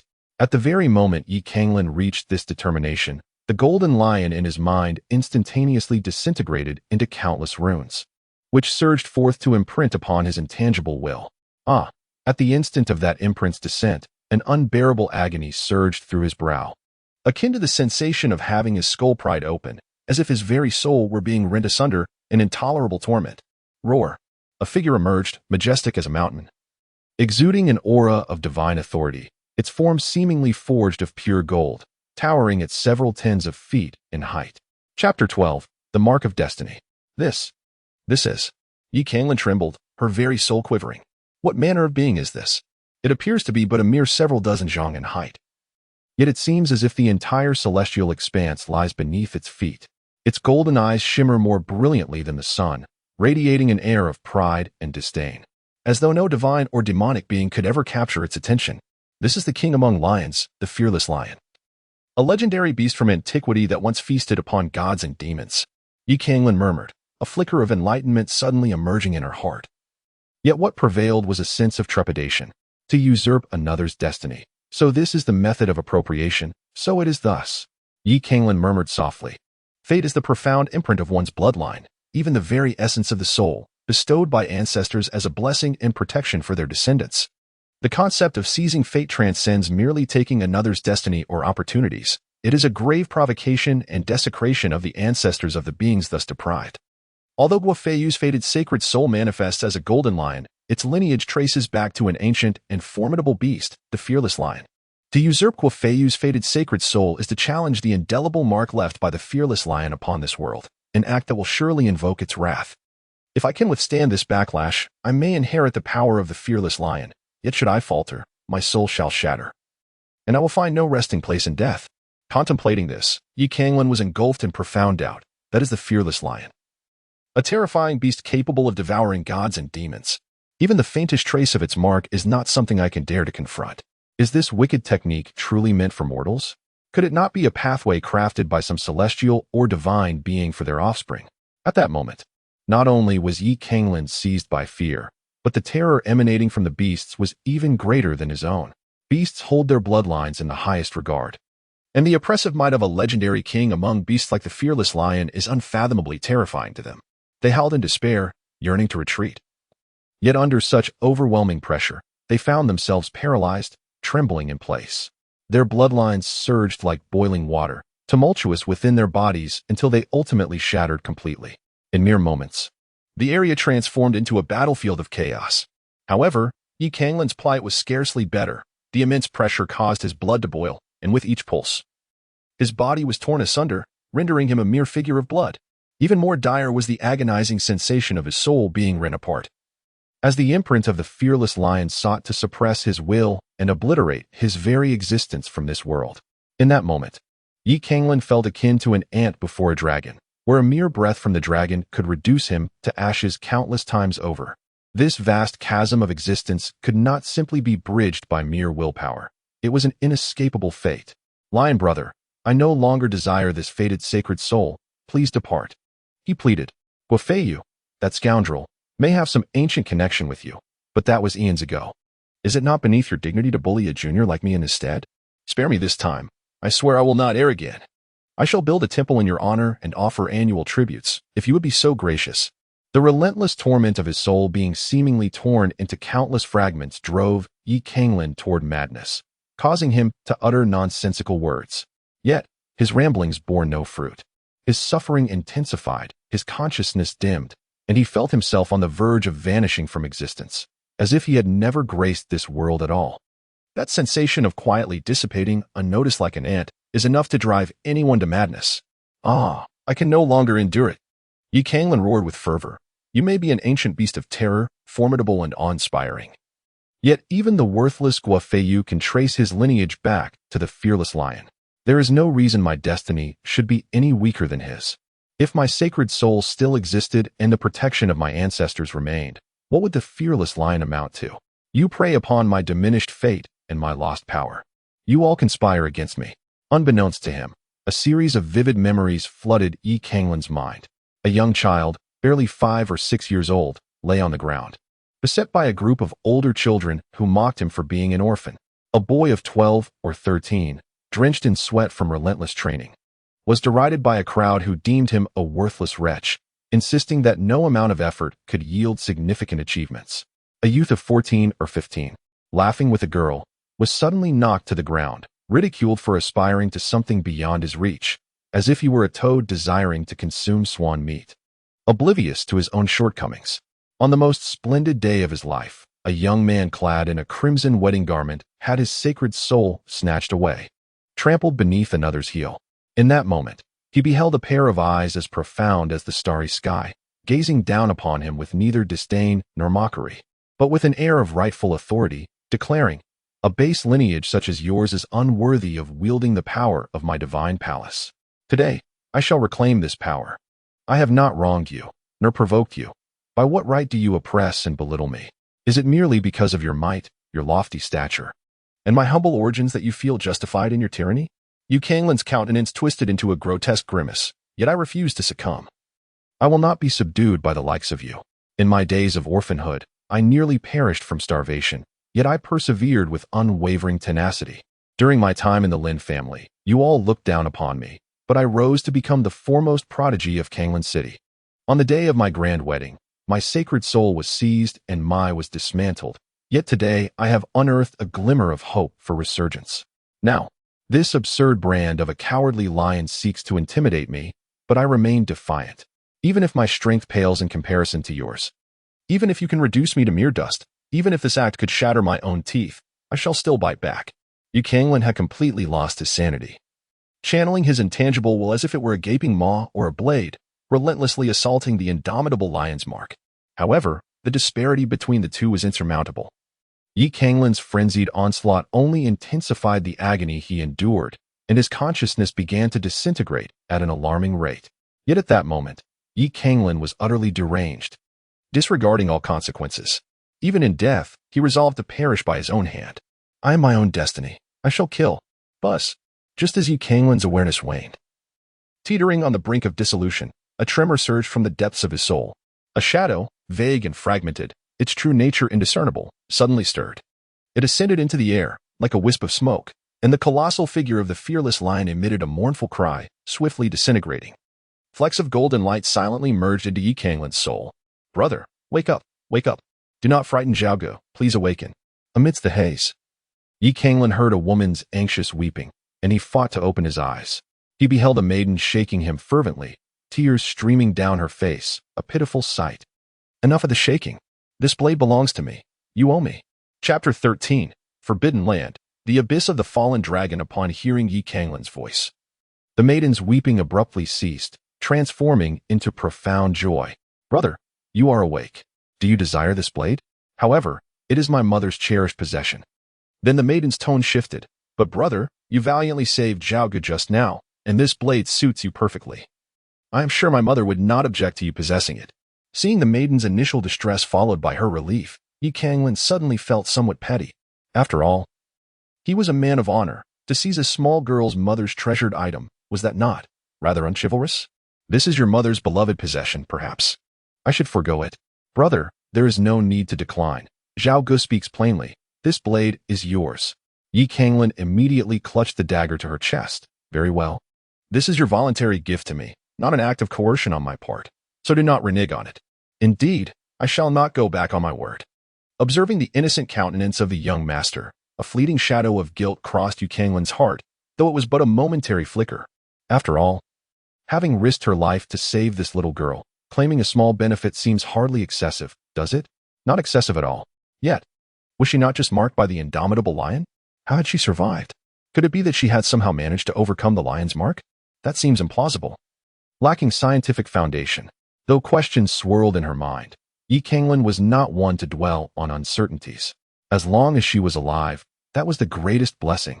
At that moment, she suddenly sensed an unimaginable surge of power within her, a force so vast it was almost beyond comprehension. Yet it dissipated swiftly through the pores of her skin like a rootless water lily. Could this be the reward for successfully defying fate and surviving that calamity?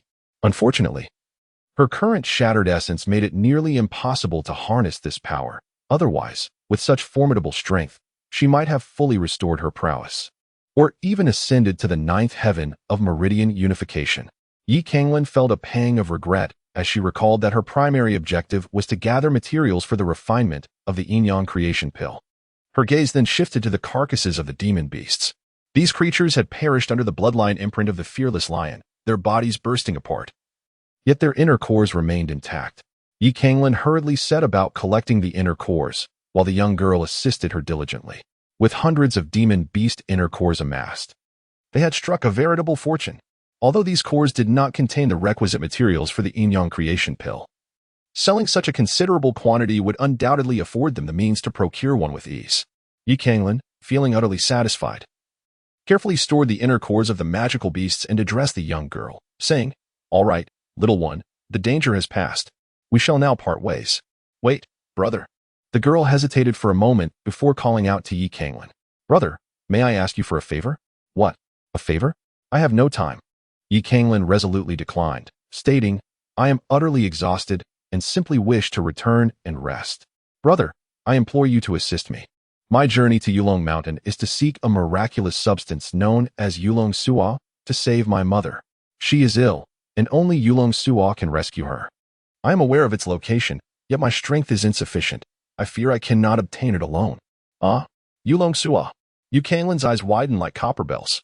The Jade Dragon Essence, a legendary treasure formed from the essence of a fallen true dragon over countless years of evolution through heaven and earth. possesses the miraculous ability to restore life to the dead and is exceedingly extraordinary. How could this young girl possibly know where to find the jade dragon essence? My dear girl, though I was initially weary, our bond forged in blood and shared peril compels me to act. Your mother is akin to my own aunt, and I cannot turn a blind eye to her plight. Let us proceed. Yi Canglan merely aspired to be a good person, not driven by a desire for the precious jade dragon marrow. Moreover, the power within him had yet to dissipate. Would it not be a significant waste to forego an opportunity to utilize it?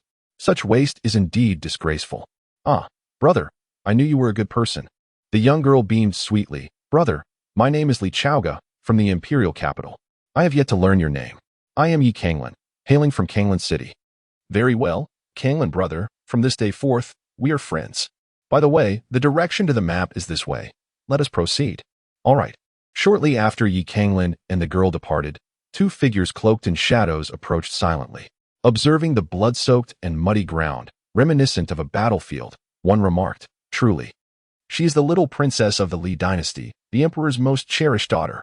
Though she appears innocent and amiable, she strikes with unparalleled ferocity. Indeed, her methods are brutal. However, given the extent of the destruction, her trump cards must be nearly exhausted, thus significantly reducing our risk. Precisely. Furthermore, we need not report these demon beast cores, correct? What demon beast cores? We have never encountered any such creatures. The two exchanged knowing glances, quickly reaching an understanding. Let us hasten our pursuit. Time is of the essence. If we delay any longer, that madwoman Ji Qiuhua will regain her senses. Chaoga, how much longer until we arrive? After walking for over an hour without encountering any demon beasts, a sense of unease began to stir within Yi Canglan. The surroundings were lush and verdant, yet inexplicably, he felt an icy chill envelop him, as though he had stumbled upon a mass grave. Canglan brother, you have worked hard, but we have arrived. Look. The dragon's descent pool lies just ahead. Ah, that is good. Wait, what did you say? What place is this? Yi Canglan's body suddenly stiffened, her voice rising significantly. Li Chaoga, puzzled, inquired, the dragon's fall pool, what is the matter? In an instant, a towering stone tablet, approximately 10 feet high, materialized within Yi Canglan's line of sight, emblazoned with the vivid crimson characters Dragon's Fall Pool. Behind the stone tablet lay a deep pool, 5 meters wide, its waters a striking emerald green. Indeed, this was the Dragon's Fall Pool. In that fleeting moment, Yi Canglan felt as though her very scalp might explode. There had long been a legend in Canglan City, claiming that deep within Jade Dragon Mountain resided a profound pool, the very site of a celestial dragon's demise. Steeped in the resentment and malevolence of its fall, a place where both birds and beasts had perished, and where anyone who dared to approach would meet their end. My dear, I cannot assist you with this. I must take my leave. Without uttering a word, Yi Canglan turned on his heel and departed, exhibiting no hesitation whatsoever. Although the legend of the Dragon's Abyss may not be entirely true, the chilling and eerie aura of the place led Yi Canglan to firmly conclude that this was not a benevolent locale. While opportunities may be enticing, one must possess the vitality to seize them. Suddenly, the tranquil waters of the pool erupted, as a torrent of water transformed into a swirling vortex, rushing towards the two individuals. Chapter 14. The Sea of Bones. As Yi Canglan emitted a startled cry, she hardly had time to react before being swept into the pool of water alongside Li Chaoga by the colossal wave. Once submerged, Yi Canglan struggled desperately, yet her efforts proved futile. It felt as if an instant had passed, or perhaps an eternity, before Yi Canglan landed heavily, her entire body aching as if her bones were shattering. Simultaneously, a delicate cry of pain escaped Li Chaoga's lips nearby. Ouch, that hurts. Ah, you still have the capacity to feel pain? Yi Canglan quickly rose to his feet, delivering an impassioned reprimand. Do you not realize that our lives could very well be at stake? I must say, how can a girl of your limited prowess possess such audacity? With your meager abilities, even confronting a mere beast proves to be a challenge. Yet you dare to venture into the Bailong Pond in search of some elusive fortune? Have you truly lost your sense of self-preservation? If you are so willing to court danger, then by all means, go and face it alone. Why must you drag me into this peril? I must have accumulated a lifetime of misfortune to cross paths with you. You are nothing short of a harbinger of calamity. Li Chaoga replied softly, I am truly sorry. Canglan Gidge, it is I who have brought you into this predicament. However, my mother assured me that this place harbors no danger. Your mother claims there is no danger, Yi Canglan, filled with fury, thought to herself, if she claims there is no danger, why is she not here? Yet, the words that nearly escaped her lips transformed into, it must indeed be safe. Very well, stay behind me. If anything goes awry, make your escape. In truth, the girl was rather unfortunate, lacking parents of her own, while this child had both, yet her mother treated her merely as a tool, sending her to such perilous places in search of fortune. How heartless. Ah, why is the bottom of this pool so luminously bright? Under normal circumstances, the depths of such waters should be shrouded in darkness. Yet this dragon's fall appears as if illuminated by streetlights on a moonlit night, far from the anticipated gloom. Furthermore, despite the incessant flow of water around me, I feel neither suffocated nor oppressed, as if I were standing on solid ground. How peculiar. Canglan suddenly perceived the peculiarities of the surroundings and found himself instinctively drawn towards the source of light. The two of them landed in a corridor measuring 2 meters in width and 10 meters in length, reaching its terminus after just a few breaths. Upon arriving at the end of the corridor, the brilliance transformed into an unbearable glare, more radiant than the midday sun, prompting Canglan to instinctively squint his eyes. When he opened them again, his gaze widened in astonishment as he exclaimed, "What is this? How can there be so many bones? How terrifying!" Changlan trembled with fear, letting out a shrill scream before hastily covering her mouth. Yet, her quivering form betrayed the turmoil within her heart. Before them lay an endless expanse of white bones. Among these skeletal remains were the ferocious remains of monstrous beasts, the elegant forms of avians, the sinuous shapes of dragons and serpents, and towering figures so immense that their heights were beyond comprehension, akin to giants capable of bearing the sun and moon. This grim tableau of bones resembled the legendary Swanee. This particular skeleton seemed to belong to a celestial tiger. Here lay the remnants of Qiangqi, and there, the remains of the imprisoned Miao. Changlan remarked, "That avian skeleton. It is so beautiful. Even in death, one can sense its elegance in life. Could it be a phoenix? And that humanoid skeleton, it appeared to belong to the ancient gods recorded in ancient texts. Terrifying entities capable of shouldering the sun and moon and shattering the stars. Was that a monkey? The sky-shaking ape, perhaps? And there was Tao-Tai among these bones. A small fraction were recognizable to the two, yet the majority remained unknown. Those they could identify were all legendary fearsome beasts, beings that could roar defiantly across the heavens. The unrecognizable remains were surely no less formidable. Such horrifying entities had now become mere skeletal remains, countless in number. The light illuminating the surroundings emanated from their enduring bones, which, having withstood the ravages of time, remained translucent and radiant, casting their glow upon the firmament. Even more terrifying was the fact that those luminous bones constituted only a minuscule portion of the total. The majority had long since succumbed to the erosion of time, reduced to dust that formed snow-white peaks and stretches of pristine earth.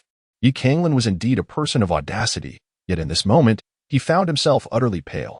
Suddenly, he felt as though he had traversed an endless interface of time and space, arriving at the fabled netherworld. Those who trespass upon the sacred tomb shall face death. In an instant, a thunderous roar reverberated, causing Canglan's countenance to change dramatically as he abruptly looked up. Before him stood a being towering 10 zhong, clad in armor, its eyes flickering with ghastly flames, wielding a blood-red giant axe, and descending upon him with tremendous force. "Oh, Brother Canglan." The aura emanating from this entity was so terrifying that it instilled a sense of hopelessness. Canglan instinctively swung the knife in his hand, aware that it was futile to attempt to block the impending doom, yet he could not resign himself to death. However, at the very moment Canglan raised his blade, that figure halted the descending axe. Subsequently, he performed an unexpected gesture, a polite invitation. "Canglan, brother, is he actually beckoning you to accompany him?" Canglan swallowed hard, allowing the beads of sweat to trickle down his forehead. "It should be, right? Then, shall we go? Of course, if we don't go, shall we just wait for death?" With a heart full of trepidation, Canglan felt utterly anxious. Yet, in the face of her inability to resist, she chose to silently endure the experience. Subsequently, Canglan and Changlan followed the imposing figure ahead. Each step they took on the ground, composed of powdered bones, left an imprint, accompanied by an eerie creaking sound that heightened Canglan's sense of unease. "Dear ancestors, esteemed forebears, celestial beings, and demons, it is not my intention to tread upon you, but rather an act of sheer necessity. If you seek someone, direct your attention to the formidable presence before us."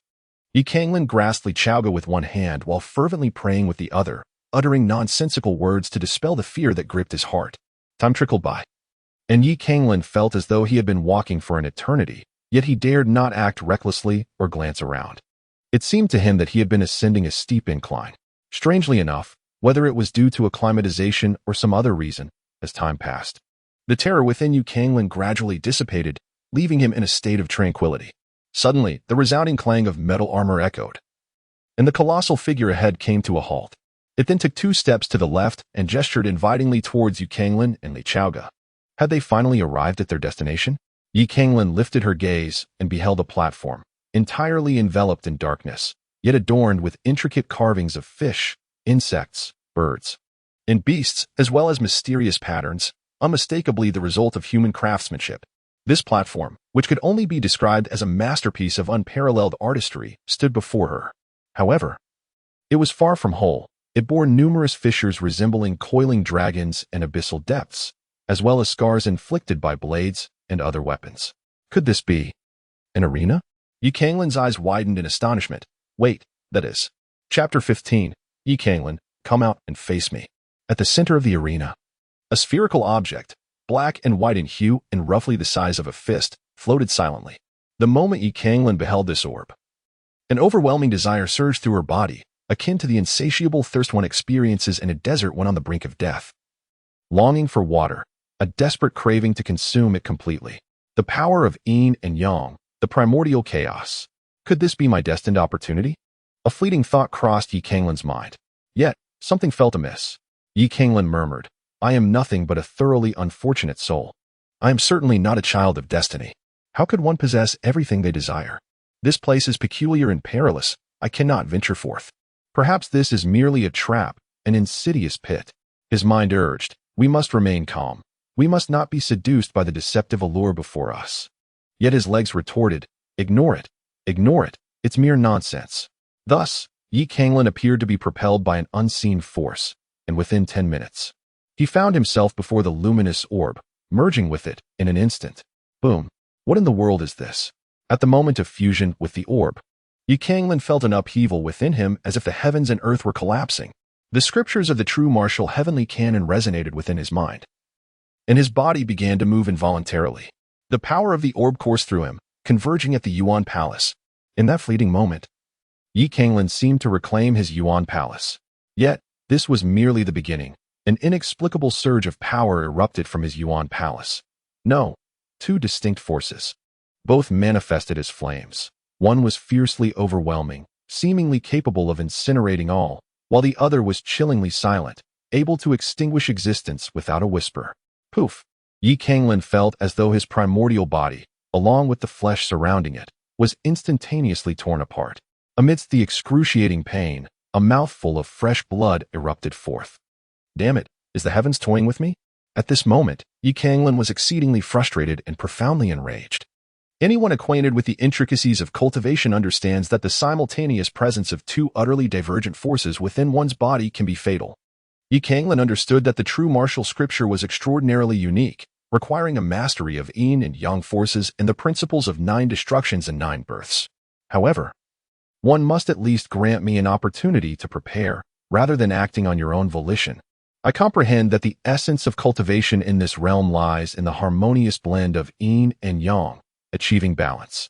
Yet, this precarious equilibrium inevitably incurs damage. I am not invincible. Do you wish to bring about my demise? How foolish I was to be ensnared by the allure of this flawed technique. It seems I am doomed now. Yi Canglan cursed under his breath. Yet his movements exhibited no hesitation as he swiftly maneuvered his body to maintain the equilibrium of the 2 opposing forces. However, achieving balance between such utterly conflicting powers proved to be an arduous task. In this process of adjustment, Yi Canglan's injuries continued to worsen. Canglan, are you all right? Li Chaoga exclaimed, witnessing Yi Canglan spitting blood. She hurried forward, producing a vial of elixir. Canglan, this is the Qingyan Yulu pill. It possesses remarkable healing properties. You must take it at once. Yi Canglan unhesitatingly consumed the elixir, and an invigorating sensation immediately surged from his abdomen throughout his entire being. A vibrant vitality coursed through him, initiating the restoration of Yi Canglan's injured form, significantly enhancing his senses. Yi Canglan sensed that her mastery over the 2 forces had become increasingly adept, as if she were on the verge of overcoming this challenge. and she couldn't help but exhale in relief. Yet, in the very next moment, the two forces within her clashed violently once more. It seemed that the suppressed relationship from before had taken on a flavor of retribution, with the eruptive power becoming ever more terrifying. Thud! Crack! Canglan coughed violently, blood gushing forth, and he could even hear the sound of his bones cracking within, as several of them had been shattered. This is quite dire. How can I reconcile these two utterly contrasting forces? If this continues, I truly cannot endure much longer. No, I absolutely must not perish here. Canglan's indomitable roar clashed once more against two formidable forces. Yet, after one failure followed by another, the backlash from these powers intensified with each defeat. At this moment, Canglan's body was riddled with cracks, blood incessantly flowing, resembling shattered porcelain. He cursed under his breath, acknowledging his unfortunate fate. Indeed, today had proven to be a most dismal day. Canglan spoke with labored breaths, his body pushed to the brink by repeated backlash. Oh, Canglan, dear brother. I am so sorry, it is all my fault. If I hadn't brought you here, you wouldn't be in this state. Li Chaoga wept inconsolably, her eyes brimming with remorse. But Canglan, I believe with all my heart that you will rise again, that you will survive. If I can escape, I promise to give you a grand burial. She sobbed. Do you truly wish for my demise, or is it my death you seek? Canglan pondered deeply. To break, and then to stand anew. To break, and then to stand anew. Wait, this damn technique previously spoke of 9 breaks and 9 rebirths. Could it be that I misunderstood? Is it truly necessary to break before being reborn? Canglan suddenly conceived a notion that was not only distinct, but also perilously audacious. Canglan's expression fluctuated between gloom and brightness, his gaze flickering with indecision. After a prolonged moment, he resolutely gritted his teeth. I shall take the plunge. If one must die, let it be with courage. If I perish, so be it. I shall gamble everything on this chance. Let it break. In the next instant, Canglan summoned 2 distinctly different forces and violently collided them together. Boom. The very foundations of his essence realm trembled, as if the heavens were collapsing and the earth was splitting. A terrifying chaos ensued. Once again, his essence realm was shattered. Canglan, the vigilant observer, meticulously noted every movement. At this moment of the Yuanfu's catastrophic collapse, when injuries reached their zenith, a sudden surge of vibrant vitality emerged. Now is the time. Canglan's eyes sparkled with brilliance as he swiftly seized that thread of vitality, integrating it into himself. This strand of life was indeed extraordinary. Akin to a divine elixir with the miraculous ability to resurrect the deceased and mend shattered bones, enabling Canglan's injuries to heal at an astonishing rate. Haha. I have succeeded. I have triumphed. At last, I possess my Yuanfu once more. Canglan was overwhelmed with excitement, bursting into raucous laughter. Yet, as the laughter echoed, it abruptly ceased. Could it be that this was truly real? Were they truly to endure this 9 times? In the Yuan residence of Canglan, an entirely different power emerged, manifesting in 4 distinct forms. The previously dominant fiery blaze and the chilling flames remained, but now, the gentle flow of water and the steadfast current of strength appeared. The clash of these forces nearly cost him his life, and should all 4 powers explode simultaneously, what would ensue? If by some stroke of luck the second attempt succeeded, what of the third, the fourth, and even the 9th, each time introducing 2 new forces? Could success truly be attainable? Damn it. Life is a gamble. If one does not perish, they endure for an eternity. Having arrived at this juncture, I have no choice but to act. Canglan City, Gua family. Curse it, have you yet to locate Tianxiao? It has been 5 days, are you all idling about? Where on earth have those young scamps gone, to disappear for 4 or 5 days? They shall be severely punished upon their return. The absence of numerous talented youths from the Gua family had left the higher-ups deeply dissatisfied. Master, this is terrible. Suddenly, a servant burst in, panic etched upon his face. What is the meaning of this commotion? Humph. This is the Gua family's council chamber. Such behavior is unacceptable. Speak clearly, or face dire consequences. The servant fell to his knees with a thud. Master, esteemed elders, the young masters and mistresses, they have met with misfortune. Their bodies are outside. Well, what? What are you saying? This is impossible. You dare utter such nonsense. I shall end your life. The powerful members of the Gua family erupted in fury, demanding answers. Let us investigate. Gua Taihing rose to his feet, striding towards the door, where a covered cart awaited. Anxiously, a few senior members hurried forward and pulled back the white cloth, only to recoil in horror, stepping back several paces, their faces pale with shock. This cannot be. Ah, Tian Xiao. Heavens, Tianhu? Why has this happened? Who dares to slay the descendants of the Guo family? I shall tear you limb from limb. At this moment, the higher-ups of the Guo family descended into madness. Upon the cart lay the mangled remains of several bodies, emitting a horrendous stench of decay, clearly deceased for some time. Some bodies were even partially devoured by wild beasts, presenting a gruesome sight. Guo Chengwei, the family's elder, stood with fury radiating from him, his eyes bloodshot like a raging lion. Where did you find these corpses? Speak. Elder, they were discovered at the edge of Yulong Mountain. We found the young master's and mistress's bodies being devoured by beasts, wailing. Enough. The elder roared, kicking the servant several meters away. The servant coughing blood. Are you implying that the young elites of the Guo family were systematically slain by the beasts of Yulong Mountain, devoured to the bone? Do you expect me to believe such a tale? I, a scion of the Guo family, shall not be extinguished by a horde of vile beasts. How dare you deceive me? Great elder, I did not mean it that way. The trembling servant crawled before Guo Chengwei, his face a mask of terror, exclaiming, I merely mentioned that the young master had been discovered on Yulong Mountain, and their true cause of death may be related to the Lin family. As far as I know, Tian Xiao, Tianhu, and others, feeling indignant over young master Guofei's humiliation by Yi Canglan, sought him out in secret. Therefore thus, my brothers of the Guo family must have been slain by that wretched creature. Another elder of the Guo family, his eyes wide with rage, declared, that wretched creature is truly ruthless and venomous. Even if my brothers of the Guo family provoked him first, how dare he slay so many of our bloodline? Master, Guo Chengwei, his face ablaze with fury, glared at Guo Taiying. Is this what you call patience? Is this the fruit of your forbearance? Your cowardice has led others to despise the Guo family. A mere son-in-law of the Lin family dares to harm the pride of my lineage. My heart seethes with hatred. Today, I shall demand an explanation from the Lin family, and I will have that wretched creature torn to shreds. With that, Guo Chengwei turned to leave. Stop. Guo Taiying slowly raised his hand. A red-clad elder bellowed. Master, shall we continue to endure? Master, why not bind ourselves and go to the Lin family, allowing them to slaughter us completely? The members of the Guo family were filled with unbridled fury. How can this matter be left to the great elder alone? Gather our forces and march to the Lin family.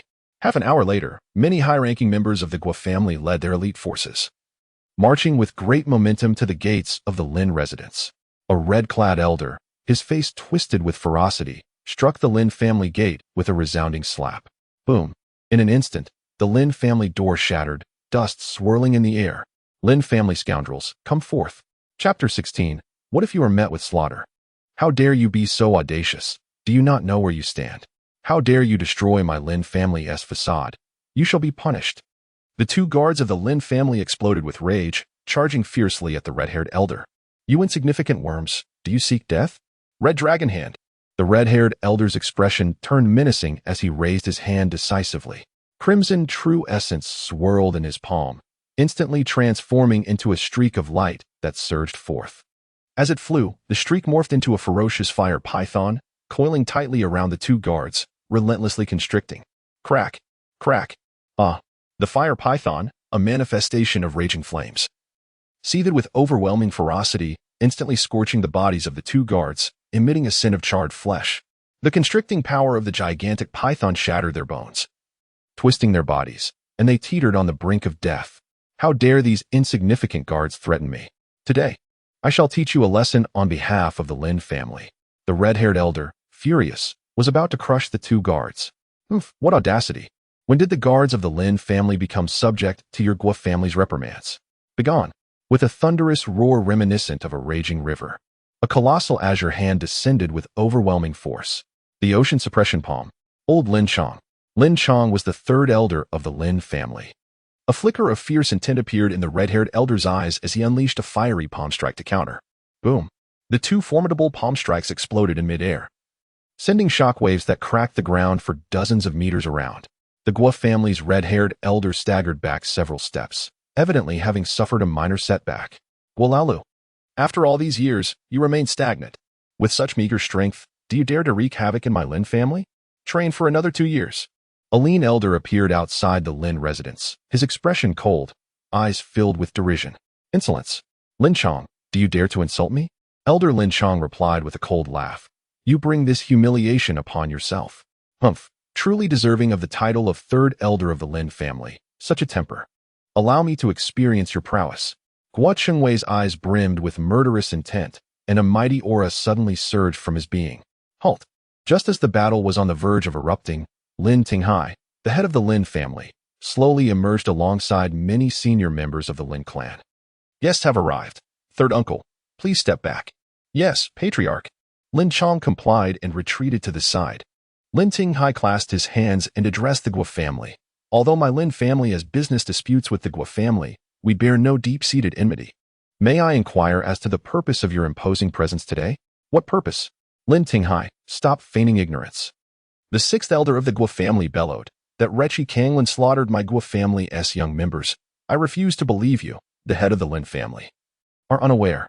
Without the Lin family's assistance, how could that wretch possess such capabilities? If the Lin family does not provide an explanation, my Guo family will not rest until justice is served. Insolent. How dare you speak to our patriarch in such a manner? The head of the Lin family is of noble birth. You dare to offend him. Lin Chang's expression grew icy. Guo Lalu sneered. Noble? Ha ha, what a noble. Pray tell. Which family of nobility does not bask in the splendor of the imperial capital? Yet your Lin family has been relegated to this remote small town. Surely you are aware of the reasons behind this? You. Sixth elder, silence. Guo Taiheng reprimanded Guo Laolu and turned to Lin Tinghai, clasping his hands. I apologize. Uncle Lin, the sixth elder did not intend to offend. He is simply enraged over the slaughter of our Guo family descendants and has spoken out of turn. We come today not with ulterior motives, but to confront young Master Yi and seek clarity on this matter. If there is any misunderstanding, my Lin family shall certainly apologize. With that, Guo Taiheng gestured, and a cart carrying several descendants of the Guo family was brought forth. What? This is truly shocking. So many lives have been lost. Witnessing the tragic state of these corpses, the Lin family gasped in disbelief. They had initially thought the Guo family was merely seeking an excuse to trouble them, never anticipating that many of their kin would be brutally slaughtered. Lin Tinghai's pupils constricted. Master Guo, may you find solace in your sorrow. Guo Taiheng's face bore a bitter expression. Uncle Guo, my family desires nothing but to confront young Master Yi and uncover the truth. Is my request unreasonable? Lin Tinghai replied, given the tragedy that has befallen the Guo family. Your quest for the truth is entirely justified. However, it is unfortunate that my son-in-law is currently away on a training expedition and is not home. Perhaps you might return for now, and I shall notify you when Canglan returns, allowing him to confront you. That is impossible. Guo Chengwei retorted coldly. Lin Tinghai, do you truly consider us fools? If we depart today, we may never see your son-in-law again. Indeed, after today, that young scoundrel will likely be whisked away by your Lin family to some distant land. Yi Canglan, you heartless wretch, you dare act without accountability. What sort of man are you? Show yourself. Yi Canglan, you wild bastard, bereft of parents, you dare to act without facing the consequences, coward. The other members of the Guo family were equally incensed, voicing their outrage loudly. Suddenly, the sound of a blade unsheathing sliced through the air.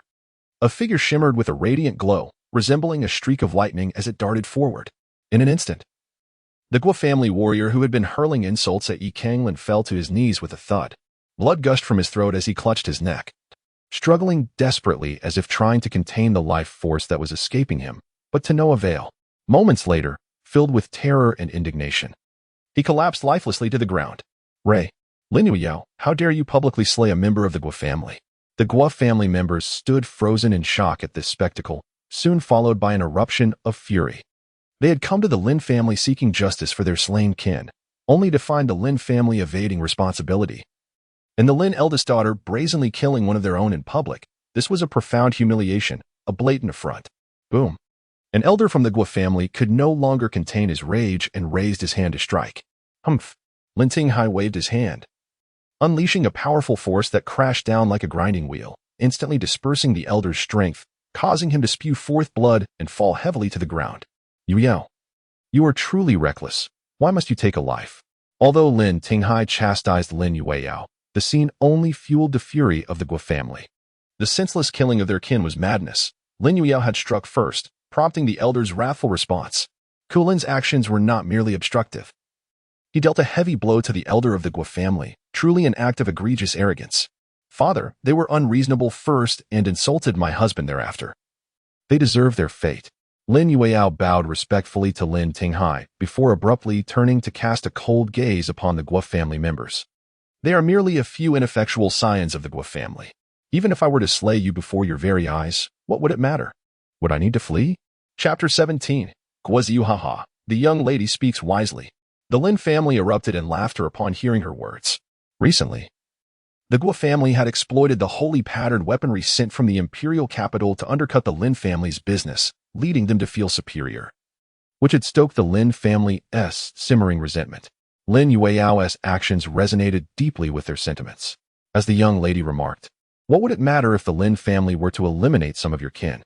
Would my Lin family's son-in-law need to hide after dispatching a few of your inept youths? Are you jesting? Indeed. Have you not noticed how many Guo family members have perished? Those who sought trouble with our son-in-law were utterly annihilated, their bodies left unrecognizable. If I were one of you Guo family members, I would have long since found a block of tofu to end my existence.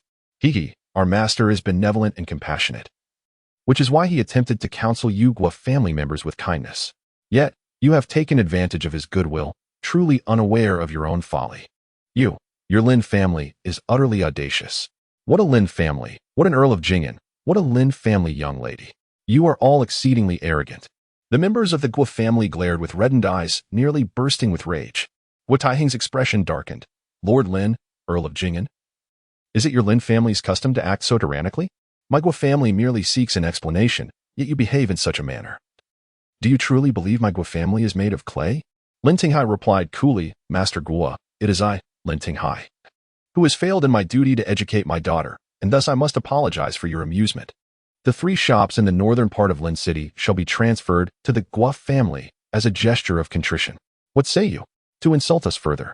Do you think the lives of my Guo family's direct descendants are worth merely a few dilapidated shops? Guo Chuwei, the elder of the Guo family, bellowed, Lin Tinghai. Today's events must be repaid in blood. Blood repayment? Lin Tinghai suddenly laughed, his hair rising as if stirred by an unseen wind, droplets of crimson emanating from him. The bloodlight coalesced, swiftly transforming into multiple blood-red springs. From these springs surged a torrent of fervent vitality, intertwining until it formed a vast blood-colored lake. With the emergence of this lake, all present felt an overwhelming sense of dread. Those of weaker cultivation felt their blood surging uncontrollably, their veins nearly bursting. 6 life springs, the 6th heaven of life springs. How is this possible? This man has actually opened 7 life springs. The elders of the Guo family were struck with horror, their expressions akin to those who had encountered a ghost. The life spring is the 3rd realm of martial practitioners, a realm of remarkable distinction. The life spring domain is an exceedingly unique state, characterized by the potential for 9 celestial layers or merely a singular tier. The term life spring refers to the unlocking of the source of life itself, which is embodied in the bloodlines. The potency of one's bloodline is gauged by the vitality and vigor it exudes, which, in turn, is contingent upon the number of life springs activated. Once a martial artist activates a life spring, an incessant surge of vital energy emanates from it, refining the body and enhancing the quality of the bloodline, thereby augmenting physical strength and fortitude. For each additional life spring, the refining process accelerates, rendering one's vitality superior to that of others. Thus, the life spring realm is often described as a singular spring that connects heaven and earth, with the potential for 9 springs to transcend the heavens. Lin Tinghai, having unlocked 6 blood springs, stands as a remarkable figure within the Daiyan dynasty, a true rarity among peers. Guo Taiheng's eyes flickered with trepidation. He suddenly regretted opposing the Lin family. A Duke of Jing'an with 6 activated blood springs and Canglan, who awakened a fateful holy soul only to be rendered powerless and then awakened anew. Each is an extraordinary individual.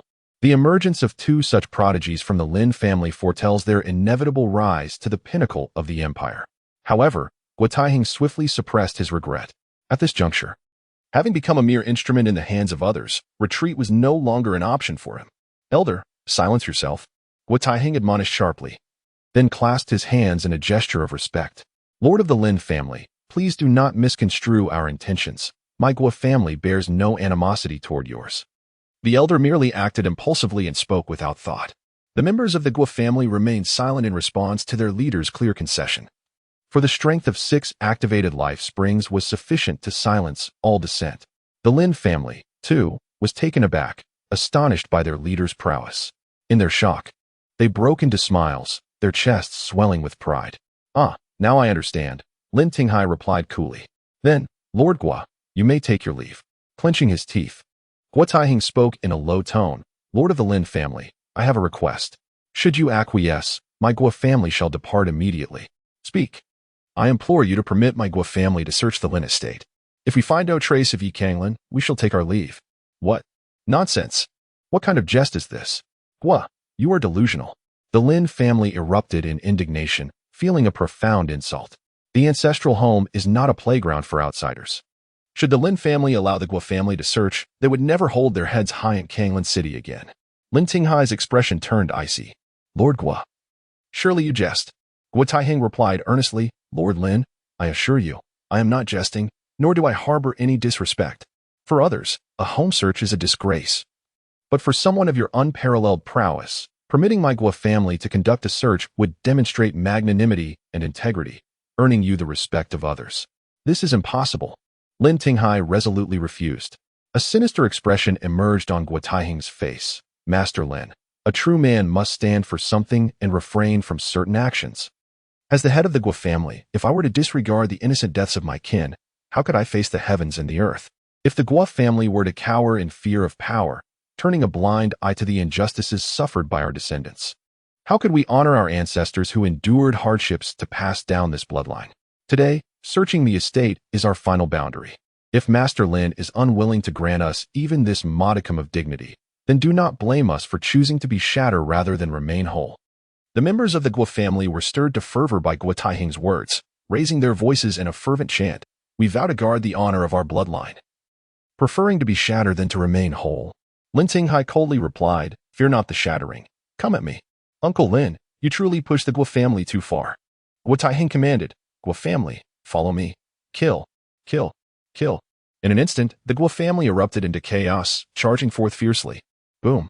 Lin Tinghai swept his palm, unleashing a torrent of true essence that cascaded like a galaxy, unstoppable as it crashed into the crowd. Thud, thud, thud. "Ah, my leg." No. In a single strike, numerous strong members of the Gua family were grievously injured, the terror of the 6th level of the Fates spring evident. After the strike, Lin Tinghai made no further moves. His expression indifferent as he declared, "Go back. Do not humiliate yourselves further." Humiliate ourselves? Ha, Master Lin, you presume too much. Truly believing the Gua family has no one left. A cold yet proud female voice suddenly broke through the air, prompting everyone to instinctively look up. They beheld a stunningly beautiful woman, her long hair cascading down, garbed in purple, gracefully approaching. Every frown and smile exuded elegance and nobility, her radiance dimming even the heavens and earth, as if she was the sole being in existence. Eldest young miss. The Gua family members were momentarily stunned, then erupted in joy. The Lin family, however, turned pale.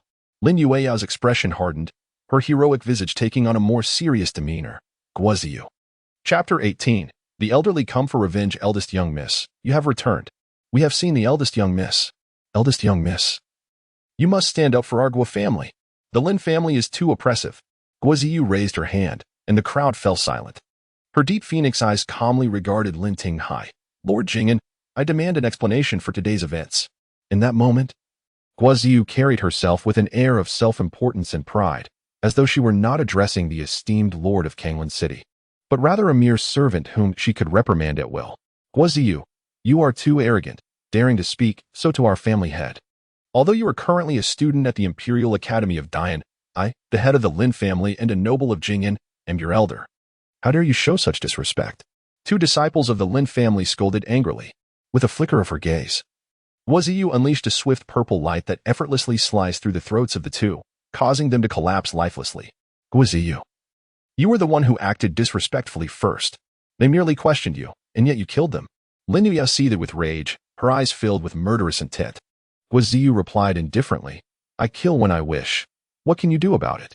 "Then I shall take your life," Lin Yuya declared, stepping forward and thrusting her sword with determination.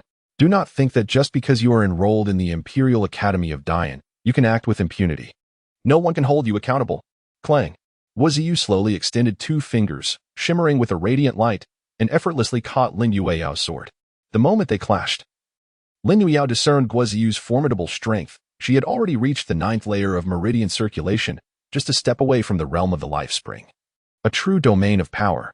Guoziyu had attended the Imperial Academy for 2 years. She was merely 18 when she left and now, at 20, was on the verge of breaking into the life spring realm by the age of 21 or 22. A truly monstrous talent. Meanwhile, Lin Yueyao herself had only attained the 6th layer of meridian circulation. I am at the 9th layer of meridian circulation. Yet I awakened the Destiny's sacred soul at the Imperial Academy, becoming a destiny warrior, capable of killing even those in the life spring. Guoziyu's lips curled into a mocking smile. All of this should have belonged to you, yet you squandered this once-in-a-lifetime opportunity for the sake of a worthless fool. How utterly laughable and pitiable. Guoziyu's derision towards Yi Canglan ignited Lin Yueyao's fury, prompting her to retort. But the so-called worthless fool you speak of shows you no kindness. Are you not the more pitiable one?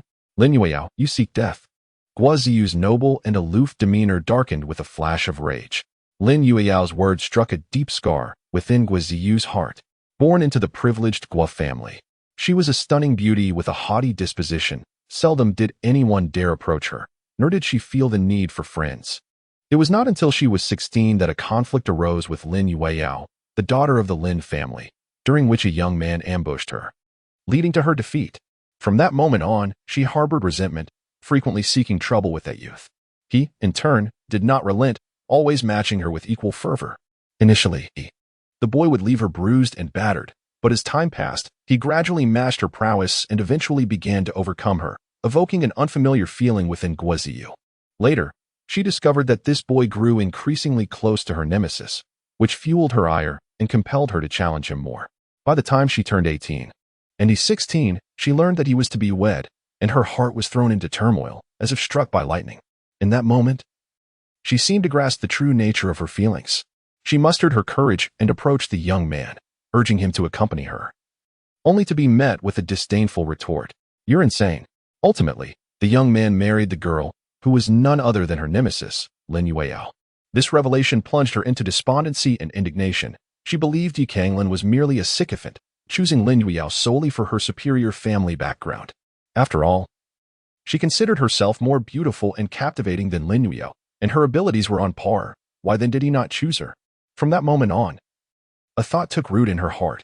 She would trample Yi Canglan and the Lin family beneath her feet, compelling Yi Canglan to realize the magnitude of his error. However, Yi Canglan was the first to awaken the fated sacred soul in Canglan City in 100 years, a true prodigy. What chance did she have?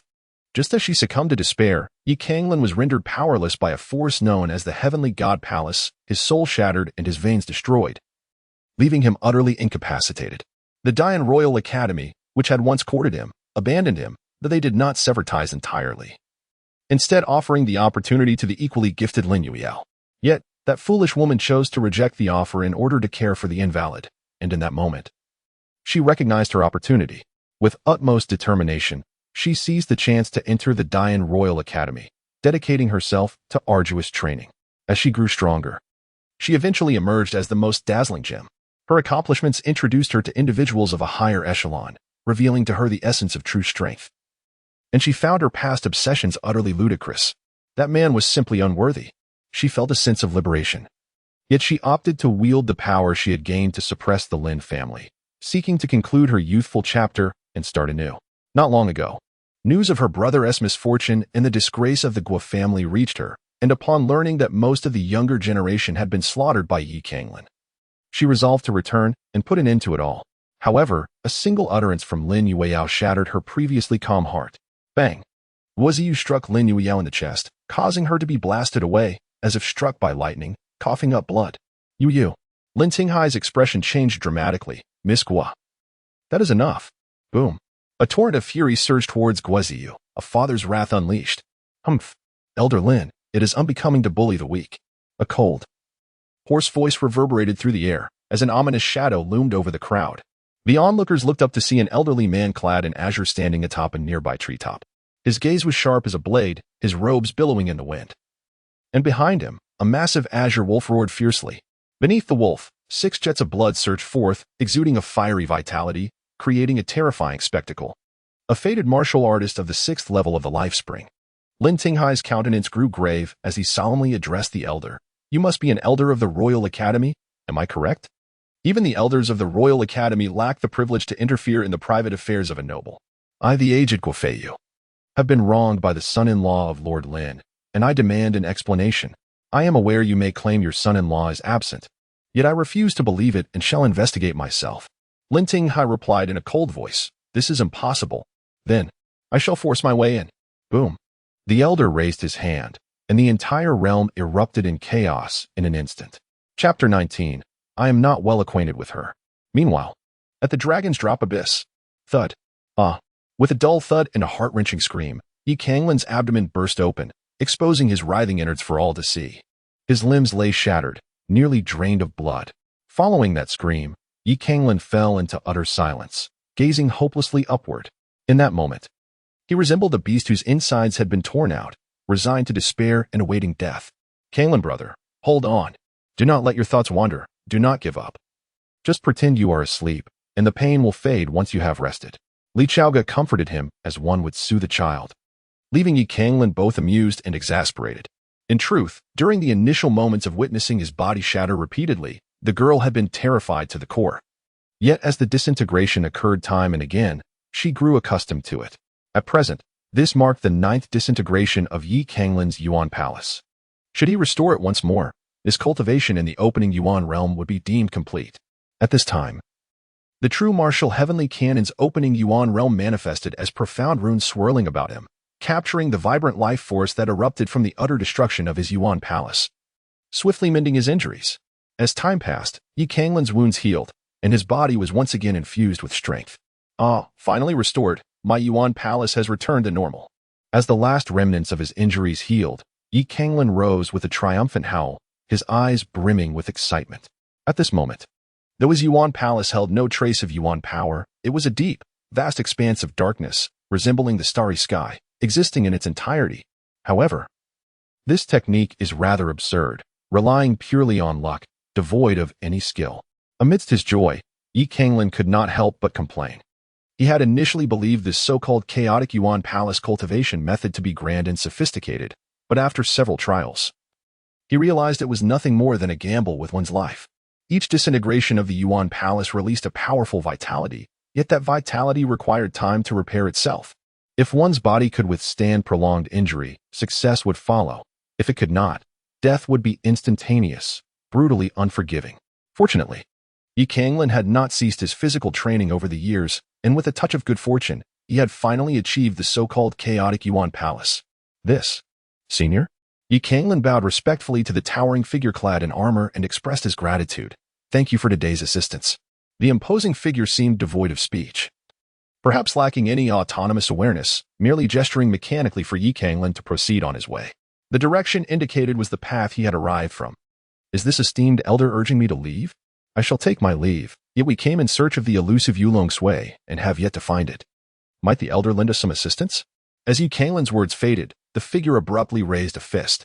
I was merely speaking casually, esteemed elder. Please do not take it to heart. With a thunderous roar, it was evident that Canglan had misjudged the situation. The giant did not strike at him, but instead delivered a colossal blow to the ground beneath. In an instant, the earth trembled violently, and the ground within a radius of several thousand feet was rent asunder. The giant plunged its hand into the fissure and forcefully extracted a long skeletal remains. That was a dragon. Upon seeing the skeletal form, Canglan was filled with dread. The giant then shook the bone with great force, causing it to splinter into fragments, leaving only a piece as slender as a pinky finger, crystalline and translucent, with a faint azure liquid seemingly coursing through it, which fell towards Canglan. Canglan hurriedly caught it, feeling the immense vitality surging within. She exclaimed, "Is this the jade dragon essence? The vibrant life force it possesses could surely revive even a lifeless soul. Had I possessed this before? I would not have needed to risk my life in such perilous circumstances." Canglan was stirred, and with a flattering demeanor, she addressed the giant, "Esteemed elder, I find myself in a rather grievous state. This single portion of jade dragon marrow is insufficient for my healing. Might you be so gracious as to provide me with another?" The giant once more gestured an invitation. Alas, is there none left? How truly regrettable. Canglan sighed helplessly, saying, "Senior, we shall take our leave now. We will visit you again when time permits." With that, He grasped Li Chaoga's hand and hurried in the direction from whence they came. During their swift journey, Canglan felt a gaze fixed upon him.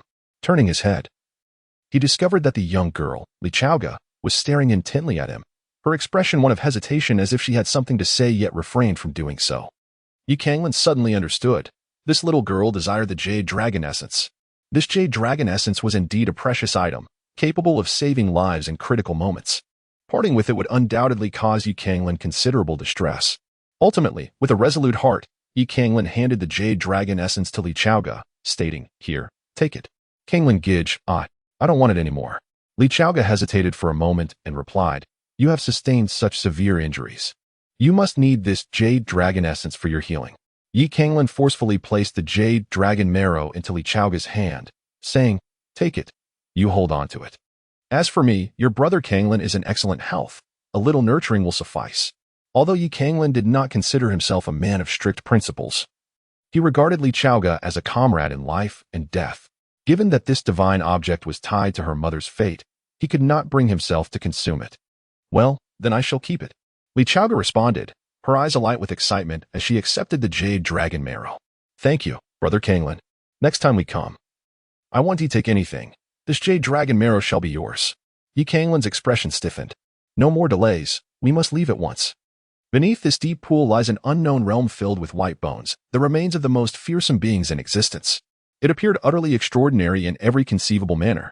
Canglan's ultimate request for the jade dragon marrow was, on one hand, to assist the young girl, while on the other, to ascertain whether the colossal figure was merely a mechanical construct or possessed genuine intelligence. To his astonishment, the armored giant indeed exhibited sentience, rather than being a pre-programmed entity, which rendered the situation somewhat terrifying. Although the two of them emerged unscathed this time, and even garnered significant rewards, there is no guarantee that fortune will favor them in the future. After all, once a being attains consciousness, its unpredictability increases, leaving the future shrouded in uncertainty.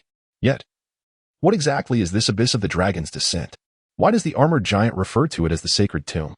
Furthermore, what is the nature of that enigmatic yin-yang orb? What force has drawn us into this chasm? Additionally, what is the significance of this blade that compelled the giant to halt? Most crucially, what purpose does the true martial heavenly scripture serve?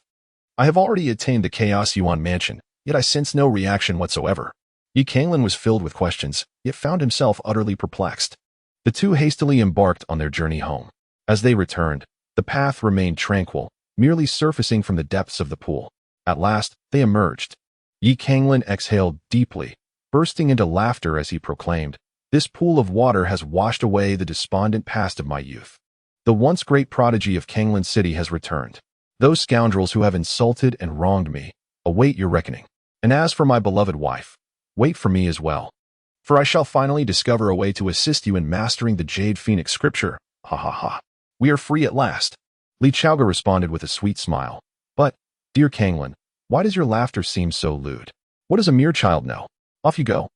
Canglan muttered softly as she emerged from the pool, making her way outward, closely followed by Li Chaoga. "Haha, we have waited here for so long, and at last, you have arrived." As the two departed from Bilong Pool, having traveled a distance of several thousand meters, a chilling laughter suddenly echoed in their ears. Soon after, two figures cloaked in black appeared to obstruct their path. "Who goes there?" Canglan was taken aback, swiftly positioning himself before Li Chaoga, instinctively channeling his primordial energy.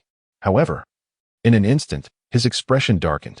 His energy reservoir was utterly devoid of power. Yet, soon enough, Canglan was astounded. He sensed that his energy reservoir was rapidly absorbing the forces of heaven and earth to augment itself. It is not uncommon for martial artists to draw upon the spiritual energy of the universe, as this is the norm for everyone. However, what Canglan was absorbing was not mere spiritual energy, but the very force of the cosmos. It is crucial to understand that spiritual energy and cosmic force are fundamentally distinct entities. Spiritual energy is immaculate, pure, and exceedingly rare, while cosmic force is chaotic, tumultuous, filled with malevolent and sinister energies that ordinary individuals cannot possibly absorb. It turns out that the greatest marvel of his chaotic energy reservoir is its indiscriminate ability to absorb cosmic forces. How much would this accelerate his cultivation? This is nothing short of extraordinary. Oh, but there seems to be another person. One figure cloaked in black expressed uncertainty. Another robed figure spoke in a low voice. "This boy emits no trace of true essence. He is merely an ordinary person? I never would have imagined our little princess harbored such hidden depths, preferring delicate, effeminate types. TSK, TSK. These two individuals are clearly here for Li Chaoga. Yi Canglan's eyes sparkled as she contemplated her strategy. Li Chaoga, sensing the hostility emanating from the two figures, raised her voice in defiance. Who are you? What do you intend to do? I assure you, Brother Canglan is quite formidable. Formidable? One of the cloaked figures scoffed. My little princess, do you truly believe we are fools? This waste possesses not a shred of true essence. He is merely an ordinary man, perhaps the frivolous companion you secretly maintain.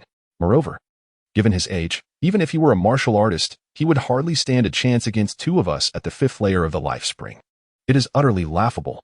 My princess, if you are wise, surrender the item you acquired from the dragon's abyss, and we may allow you to keep your life. The fifth layer of the life spring. Yi Canglan felt an increasing weight in her heart, as if burdened by an insurmountable despair. You shameless wretches, spewing nothing but foul words. Li Chaoga exclaimed in indignation. Even if you do not fear my brother Canglan, do you not know who my master is? My master is Ji Qiuhua, a formidable presence among the 8 heavens of the life spring. It was over. Yi Canglan's expression shifted dramatically. This girl was clearly lacking in intelligence. In such a dire predicament, to invoke a protector was tantamount to hastening her own demise. As anticipated, the murderous glint surged in the eyes of the two individuals upon hearing her words. That old woman might arrive at any moment. They must subdue him first. And what of this young man? He must be eliminated. Yi Canglan's countenance paled. Wait, esteemed sirs. Do you have any final words? No. I have no final words. Yi Canglan shook his head vigorously, akin to a rattling drum. What I wish to convey is that, esteemed gentlemen, I am not well acquainted with this young lady. Chapter 20, an increase in payment him? Not well acquainted? The tone of the two cloaked figures shifted to one of peculiar intrigue. Yi Canglan hurriedly nodded, exclaiming, Yes, I am indeed unfamiliar with the situation, truly unacquainted. Esteemed sirs, I am but a worthless, ordinary person. To eliminate me would sully your hands. Why not simply disregard my presence and allow me to leave? One of the figures in black robes responded, And what of this young woman? Will you not concern yourself with her? Yi Canglan retorted, Let her be. If she meets her end, so be it. As for you two, should you choose to act against her, I hold no objections. I implore you, esteemed sirs, to spare my life. Yi Canglan's words rendered both individuals silent. One of the cloaked figures chuckled peculiarly, remarking, TSK, it seems our little princess possesses rather poor judgment. At home, she is merely a punching bag, and the handsome man she chose is nothing but a treacherous scoundrel. Indeed, you speak the truth. Eliminating such filth would indeed soil our hands. However, today's matter is of utmost importance. Even if it means getting our hands dirty, we must first deal with you. The other cloaked figure, with a chilling tone, raised his hand and pressed down towards Yi Canglan. Stop. If you do not cease your actions, you shall never obtain what you desire. Li Chaoga screamed, casting a sorrowful glance at Yi Canglan. In that moment, Yi Canglan clearly discerned her unspoken words. Are we not friends, comrades bound by life and death? Why must you treat me this way? Soon. Li Chaoga averted her gaze and addressed the two cloaked figures. You, let him go. This jade dragon essence is yours. Upon seeing the jade dragon essence in Li Chaoga's hand, the breath of the two cloaked figures grew heavy with anticipation. Furthermore, let me warn you not to attempt any tricks. There is more than one portion of the jade dragon essence in the dragoness abyss, and only I know how to obtain it. Should you kill him, you shall forever remain ignorant of the secret. Very well, we agree to let this waste go. But you must first hand over the jade dragon essence. All right, here you go. Without hesitation, Li Chaoga tossed the jade dragon essence into the air. What vibrant life force! This truly is an extraordinary divine object. The two cloaked figures revealed fervent expressions, raising their hands to grasp the jade dragon essence. Two wretched curs. How dare you presume to lay your hands on this divine treasure? Suddenly, a radiant glow descended from the heavens, and a terrifying aura shattered the surrounding trees into splinters, sending wood chips flying through the air. It's her. Damn it, that old woman has arrived. Run, flee quickly. The voices of the two cloaked figures turned sharp, filled with unending terror, as they turned to escape. Yet, the force was overwhelming. In an instant, they were pierced through by the holy light and rapidly disintegrated, leaving not a trace behind. Foolish mortals, guarding my disciple for a full 7 days without realizing that I had already come. How utterly foolish, you are not worth mourning. Before them stood a woman appearing to be in her mid-20s, her bare feet hovering above the ground. Her stunning visage was flawless, surpassing that of any mortal woman. Clad in snow-white robes, she radiated a gentle luminescence, resembling a celestial maiden descended from the heavens. Yi Canglan's pupils constricted slightly. Is this the so-called old woman referred to by these two fellows? Are they blind or eunuchs? Furthermore, the strength of this woman is truly terrifying.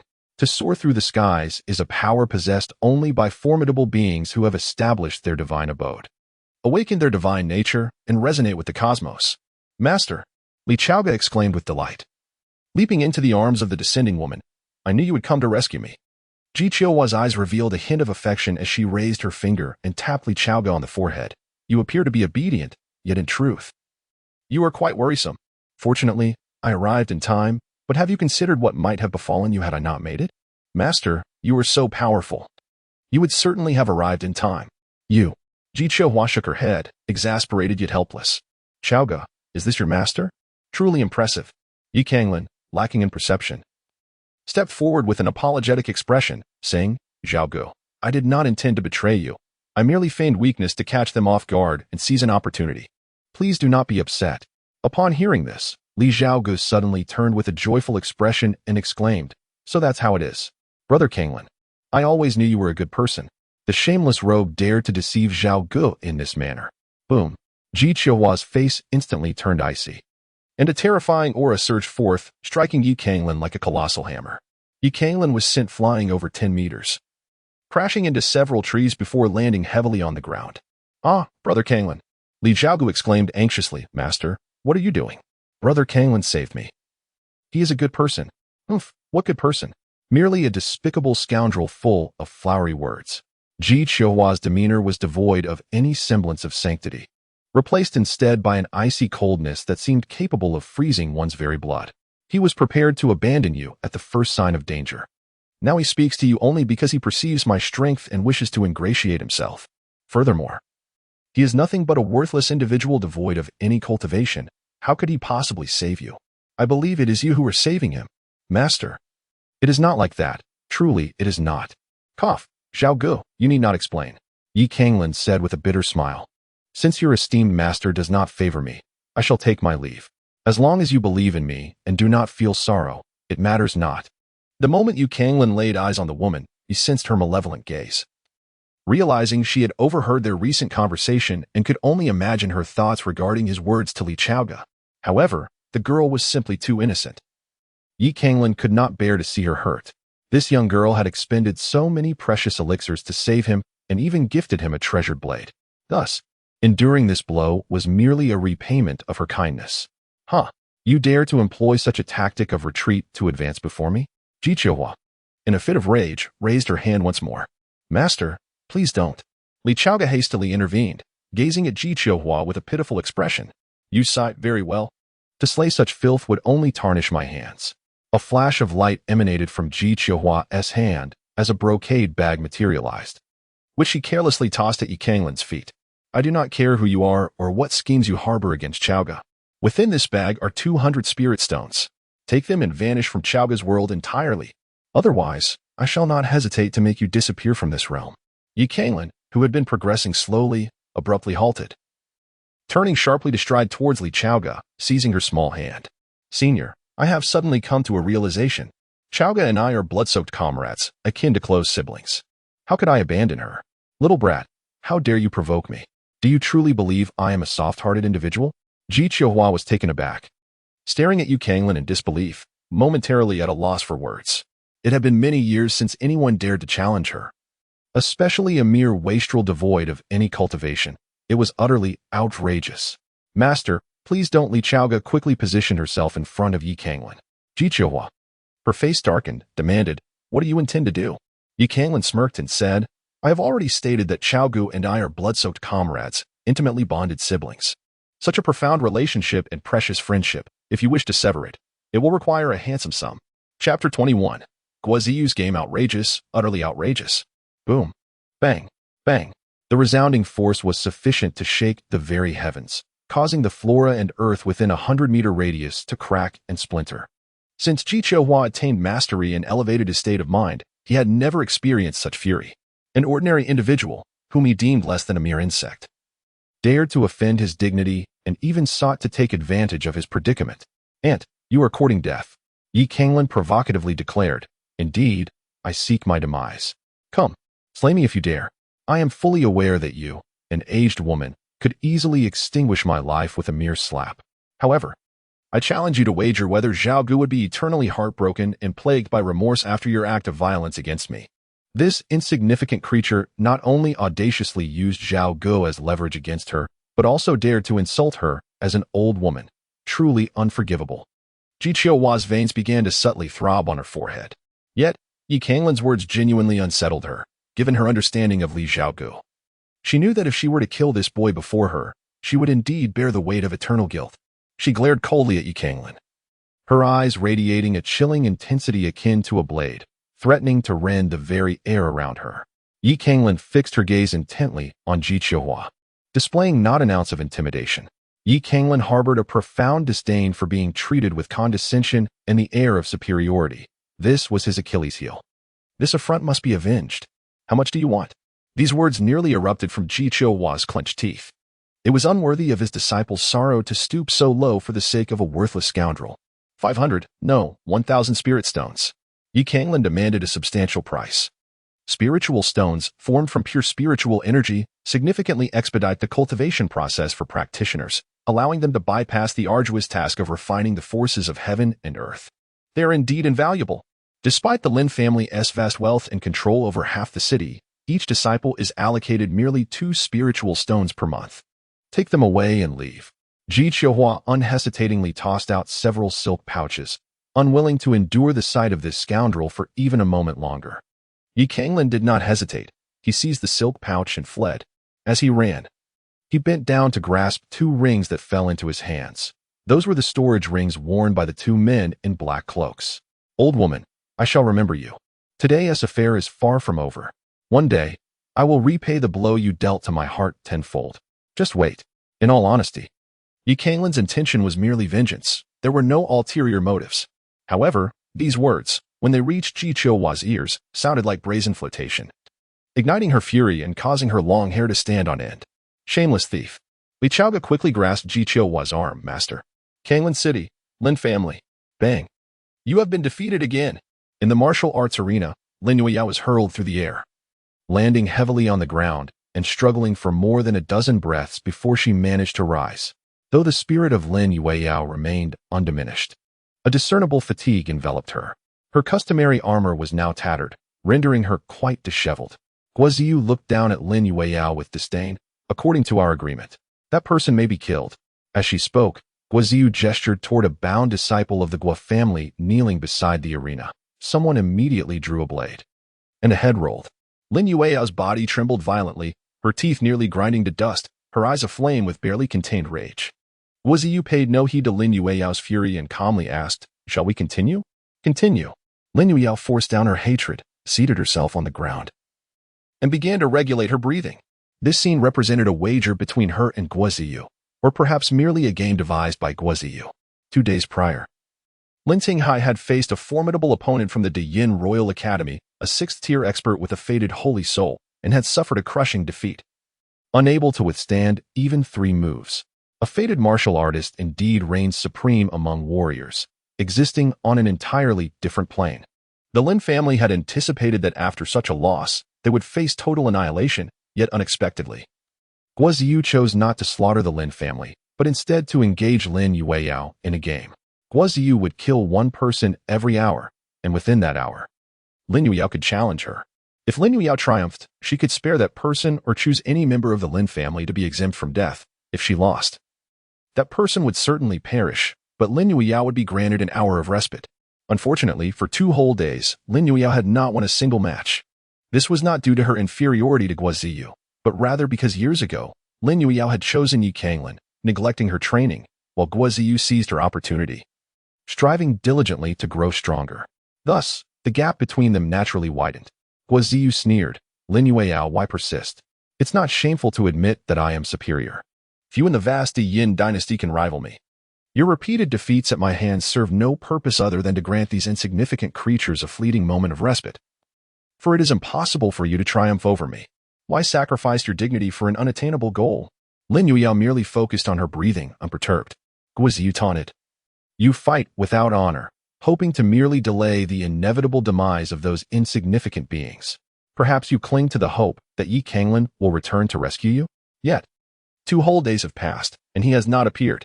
He must be terrified. He has fled, and he shall never show his face before you again. Lin Yueyao suddenly opened her eyes. He will return. Guo Ziyu's expression darkened, a shadow flickering in her gaze. The Lin family, despite their noble status, was not particularly formidable. Their only barrier to destruction lay in their aristocratic lineage. However, with the formidable forces of the Great Yin Royal Academy now engaged and armed with a motive for vengeance, obstacles were no longer an issue. The reason she had not yet obliterated the Lin family was to gradually extinguish Lin Yao's hope, to render her existence a living torment, turning her love for Yi Canglan into resentment and even hatred. Yet, 2 days had passed, and her resolve remained unyielded. Ah, how steadfast your affections are, Guo Ziyu remarked. Even if, as you claim, Yi Canglan ultimately returns, what then? I am now a force to be reckoned with. A paragon of strength backed by the Great Yin Royal Academy. While he is but a mere insect from a remote town, a pitiful creature rendered powerless for 2 years. Even if whispers of his regained strength abound, how can he bridge the chasm of 2 years in the disparity of resources between the Royal Academy and the Lin family? Moreover, Yi Canglan's talent may have been sufficient to crown him the best in Canglan City, but what significance does that hold in the imperial capital? Thus, you are devoid of hope. The Lin family is devoid of hope. You will all ultimately perish in despair and agony. Lin Yueyao fell silent, her gaze unwavering and resolute. Soon, an hour had elapsed. Time is up. Lin Yueyao sprang into action, her sword drawn with lethal intent. Clang! Guo Ziyu's hand radiated a brilliant purple light, gleaming and resplendent like an artifact of precious jade, effortlessly seizing Lin Yueyao's weapon. You are far too weak. With a powerful tremor of her arm, Guo Ziyu sent Lin Yueyao hurtling through the air. Your persistence is nothing but a farce. Guo Ziyu advanced, delivering a crushing blow to Lin Yueyao's abdomen. Your love is worthless in the face of power. Lin Yueyao was propelled upward once more. Guo Ziyu vanished from sight, reappearing above Lin Yueyao, and with a vicious stomp, she pinned her to the ground. That worthless fool cannot save you. Guo Ziyu, how dare you insult my wife? A furious roar erupted, followed by a powerful onslaught of fists hurtling towards Guo Ziyu. Chapter 22. What then? Guo Ziyu's figure flickered, swiftly evading Yi Canglan's punch. Yi Canglan swung a punch, but missed, his figure staggering dangerously close to a fall. Yueyao, are you alright? Please tell me you are unharmed. Yi Canglan hurriedly helped the fallen Lin Yueyao to her feet. Upon seeing her battered and bloodied form, his heart ached profoundly, and a murderous intent brewed in his gaze. Cough, cough, he has returned. Lin Yueyao, ignoring Yi Canglan, addressed Guo Ziyu. A complex emotion flickered in Guo Ziyu's eyes. She felt a glimmer of joy at Yi Canglan's return. He was the man she had once coveted, and if he fled like a stray dog, it would only serve to affirm her own blindness. Yet, a surge of fury roiled within her. This foolish man was willing to court death for a woman like Lin Yueyao. Was their bond truly so unwavering? I refuse to believe it. Bring the Lin family here. Move, quickly. You worthless fools, why the delay? Hurry up. Slap. Ah.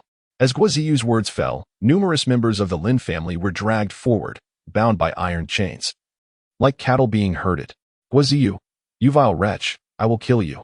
Guo Ziyu, should you dare to humiliate my Lin family so, I shall not rest even in death.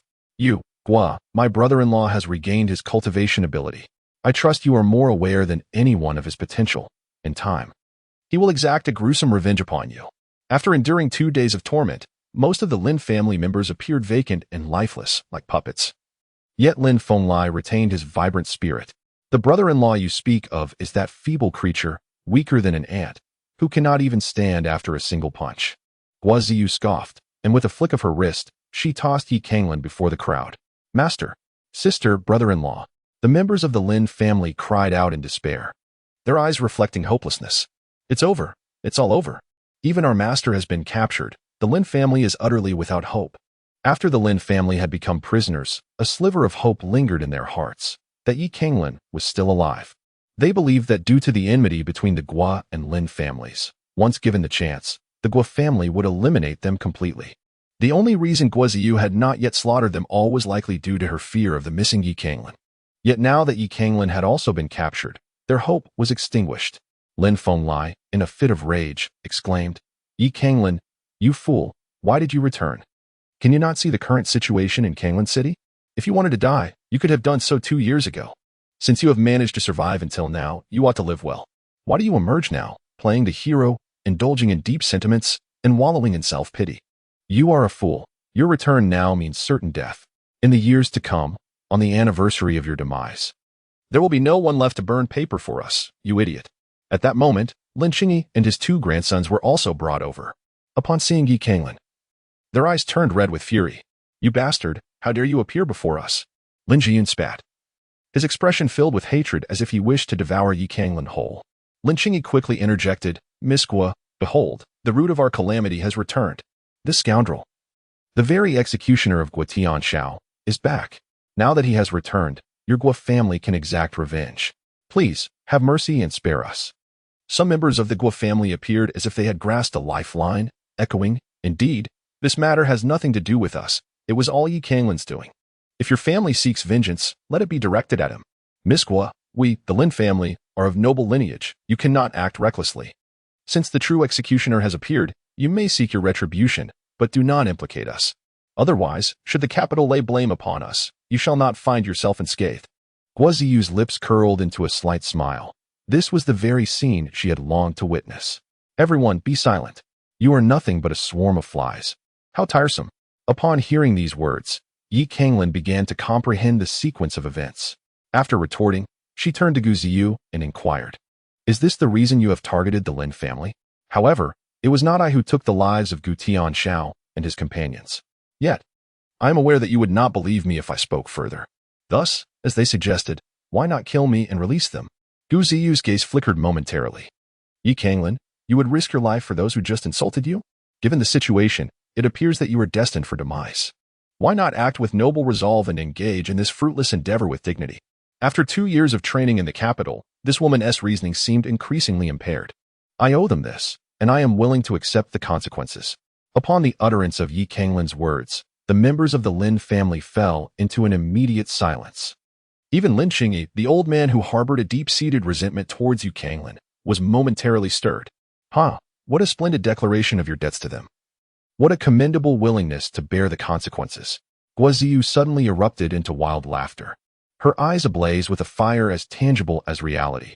Are you the only one indebted to them? Yi Canglan was taken aback by the words. Could it be that he still owed her something? He had never abandoned her. Suddenly, Yi Canglan came to a realization. This woman must harbor resentment due to the relentless beatings he had inflicted upon her in the past. I apologize. I owe you as well. Guo Ziyu's heart trembled, and her gaze shifted slightly. You wretched adversary, you scoundrel, at last, you ceased to feign ignorance?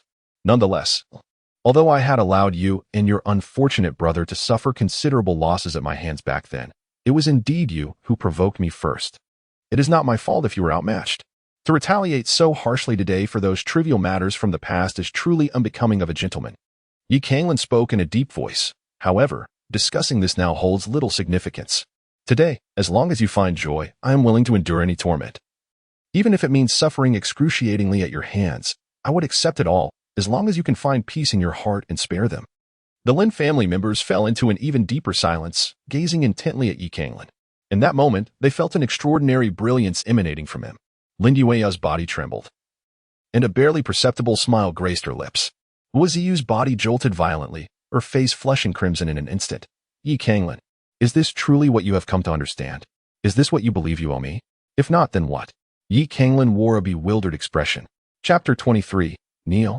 Yi Canglan, you were shameless, you scoundrel, you despicable, you vile. Boom. Guo Ziyu lost all composure, and strands of violet light erupted from her being, slicing through the air like blades, cleaving in all directions. The 9 heavens of meridian opening. A sense of indignation surged within Yi Canglan's heart. Sister, what has transpired? Sensing such turbulence, Guo Feiyu soared from a distance. Upon laying eyes on Yi Canglan, the vigorous Guo Feiyu's gaze turned crimson. Yi Canglan, you scoundrel. How dare you show your face? Sister, this rascal has dared to provoke your ire. I shall slay him. Get lost. With a resounding thud, Guo Ziyu sent Guo Feiyu flying several meters, crashing harshly to the ground as he coughed up blood. It was evident that this woman was now in a state of extreme fury, teetering on the brink of losing her reason. Yi Canglan, Do you dare to toy with me? Do you believe yourself clever, witty, and amusing? Guo Ziyu glared frostily at Yi Canglan. Very well, you wish to play? I, Guo Ziyu, shall grant you an opportunity. You claim to be the unparalleled genius of Canglan City, the invincible. I, Guo Ziyu, was once your defeated foe. Fine. I shall engage you in battle. If you can defeat me in this contest, or at least force me to retreat a single step, I shall spare the lives of the Lin family. Conversely, I will make you witness the demise of each member of the Lin family as I sever their heads before your very eyes. Yi Canglan's eyes lit up. Is that truly the case? He chuckled lightly. Guo Ziyu laughed heartily. Yi Canglan, you genuinely wish to engage in battle? Do you truly believe you can compel me to retreat, even a single step? Let us see if that is indeed the case. Ah, challenge, how splendid. Yi Canglan, you remain as arrogant and self-righteous as ever. In light of this, I shall allow you to witness just how feeble and powerless you truly are, how pitifully weak. I will grant you the experience of that feeling where hope lies tantalizingly close, yet remains perpetually out of reach. I intend for the remainder of your life to be consumed by endless self-reproach and regret. Yi Canglan let out a cold snort. You are incapable of achieving this. Strike. Boom. Yi Canglan slightly bowed his body. Then, like a cannonball, he launched himself forward with the ferocity of a dragon and tiger, aiming directly at Guo Ziyu. As he soared through the air, Yi Canglan tore open his outer garment, flinging several brocade bags into the fray. Guo Ziyu's gaze grew increasingly icy and ruthless. Were these concealed weapons? He was indeed merely a local prodigy, a frog at the bottom of a well. In the face of true power, all schemes, calculations, and hidden weapons were nothing more than farcical jokes. How laughable and foolish it was that she had harbored such grievances against a man like this for so many years. Today, everything must come to an end. She felt not a hint of movement or even the desire to act. Such a pitiful ant, such a feeble fist, did not even qualify to approach her. What? But after just 2 breaths, Guo Ziyu's expression changed abruptly. She witnessed the brocade bag shatter, releasing a flurry of spirit stones. Remember that the seemingly ordinary Yi Canglan had transformed into an abyss capable of devouring all in existence. Under this terrifying force of consumption, those spirit stones disintegrated into dust in an instant. The pure essence of energy surged into Yi Canglan's body like a torrent. This overwhelming spiritual energy caused his form to tear apart under its might, instantly transforming him into a figure drenched in blood. Yet, his aura ascended at an almost incomprehensible pace. First layer of open origin, second layer of open origin, third layer of open origin. Until the 9th layer of open origin, Yi Canglan's realm had reached the 9th layer of the open source but had come to a standstill. However, his momentum surpassed that of an ordinary practitioner at the 2nd layer of the meridian opening. The Yuan Mansion is a vessel for true essence, which expands continually with the enhancement of one's cultivation. Typically, a practitioner of the meridian opening, even at the pinnacle of the 9th layer, possesses a Yuan Mansion of merely a few zhang, limiting the capacity for true essence. Yet, through the trials of 9 extinctions and 9 rebirths, Yi Canglan's Yuan Mansion had expanded to a remarkable 100 zhang with his breakthrough. In theory, the size of the Yuan Mansion merely reflects the practitioner's capacity to contain true essence and has little impact on combat prowess. After all, even if there is a discrepancy in the size of Yuan Mansions among ordinary practitioners, that difference is usually negligible. However, Yi Canglan's Yuan Mansion was vastly superior to that of an average individual. The quantitative change precipitated a qualitative transformation. It is akin to a drop of water. 2 drops upon the skin feel inconsequential, yet a river cascading over the body is an entirely different experience. Bang! In the blink of an eye, his fist struck fiercely against Guo Ziyu's arm. She had initially been confident that Yi Canglan could not touch her and had not even considered defending herself. Yet, as Yi Canglan's power surged, her reflexes could barely allow her to raise her hand in response. Step by step, the force of the punch transmitted through Guo Ziyu. She attempted to withstand it, but the strength was insurmountable, forcing her to retreat 2 steps. Guo Ziyu's expression rapidly darkened. A thought transcends to the 9th layer of the open source. One punch can shake the meridian realm.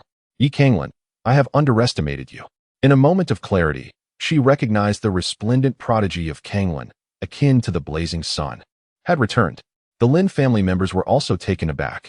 The enmity between the Guo and Lin families was well known among them, an irreconcilable feud. It could be said that the existence of the Guo family was to hinder or even topple the Lin family, a natural state of animosity. The battle Guo Ziyu referred to had led no one to believe Yi Canglan could emerge victorious. They merely hoped for a valiant effort. Yet, unexpectedly, Canglan triumphed. Ah, we have won. Ha ha ha. This is splendid. We need not perish. We have won. Our Lord has prevailed. The Lin family is saved. Ha ha ha. Lin Folai stood in stunned silence. That fellow's realm. Lin Qingyi's face was filled with astonishment, and a mere thought. He enters the 9th layer of the open source. One punch can repel the 9th layer of the meridian realm. Could this lad be the progeny of a deity? Guoziyu clenched her fists tightly, veins subtly surfacing. Have you all rejoiced too soon? Do you believe this matter is settled? With a hum, Guoziyu reached into the air, her violet hand swiftly grasping Lin Yueyao. Stop. Canglan sought to intervene, yet the excruciating pain coursing through his body rendered him unsteady, nearly causing him to topple. The instantaneous ascension to the 9th level of Kai Yuan, though visually impressive, exacted an immense toll on his already injured physique. With a sharp crack, Guoziyu raised her hand and delivered a resounding slap across Lin Yueyao's face. In that instant, all present were rendered speechless, as reality set in. An overwhelming wave of fury surged within the hearts of the Lin family members. How dare you strike the eldest daughter of the Lin family? You audacious woman. How could you lay a hand on my sister? Canglan's expression darkened to an extreme in that fleeting moment. Kneel down, or else. Thud. Canglan immediately knelt down, without the slightest hesitation. Chapter 24. Without a picture, what can you say? Canglan's act of kneeling was executed with such fluidity and grace that even Guoziyu was momentarily taken aback. You, for the sake of this woman, did not hesitate to kneel before me without allowing me to finish my words? You would stoop for this woman. Guoziyu felt no sense of satisfaction in humiliating Canglan. Instead, she was consumed by an overwhelming rage. She could not fathom what enchantment Lin Yueyao possessed, nor how she could possibly surpass her in any regard. Canglan waved his hand dismissively, saying, Let us not indulge in futile chatter. Speak plainly. What do you wish for me to do next? Should I bow in submission, take my own life, or perhaps prostrate myself at your feet? Whatever you command. I shall comply. Is it humiliating to kneel before one's adversaries? Indeed. Is it infuriating to witness one's enemies prosper through deceit? Absolutely.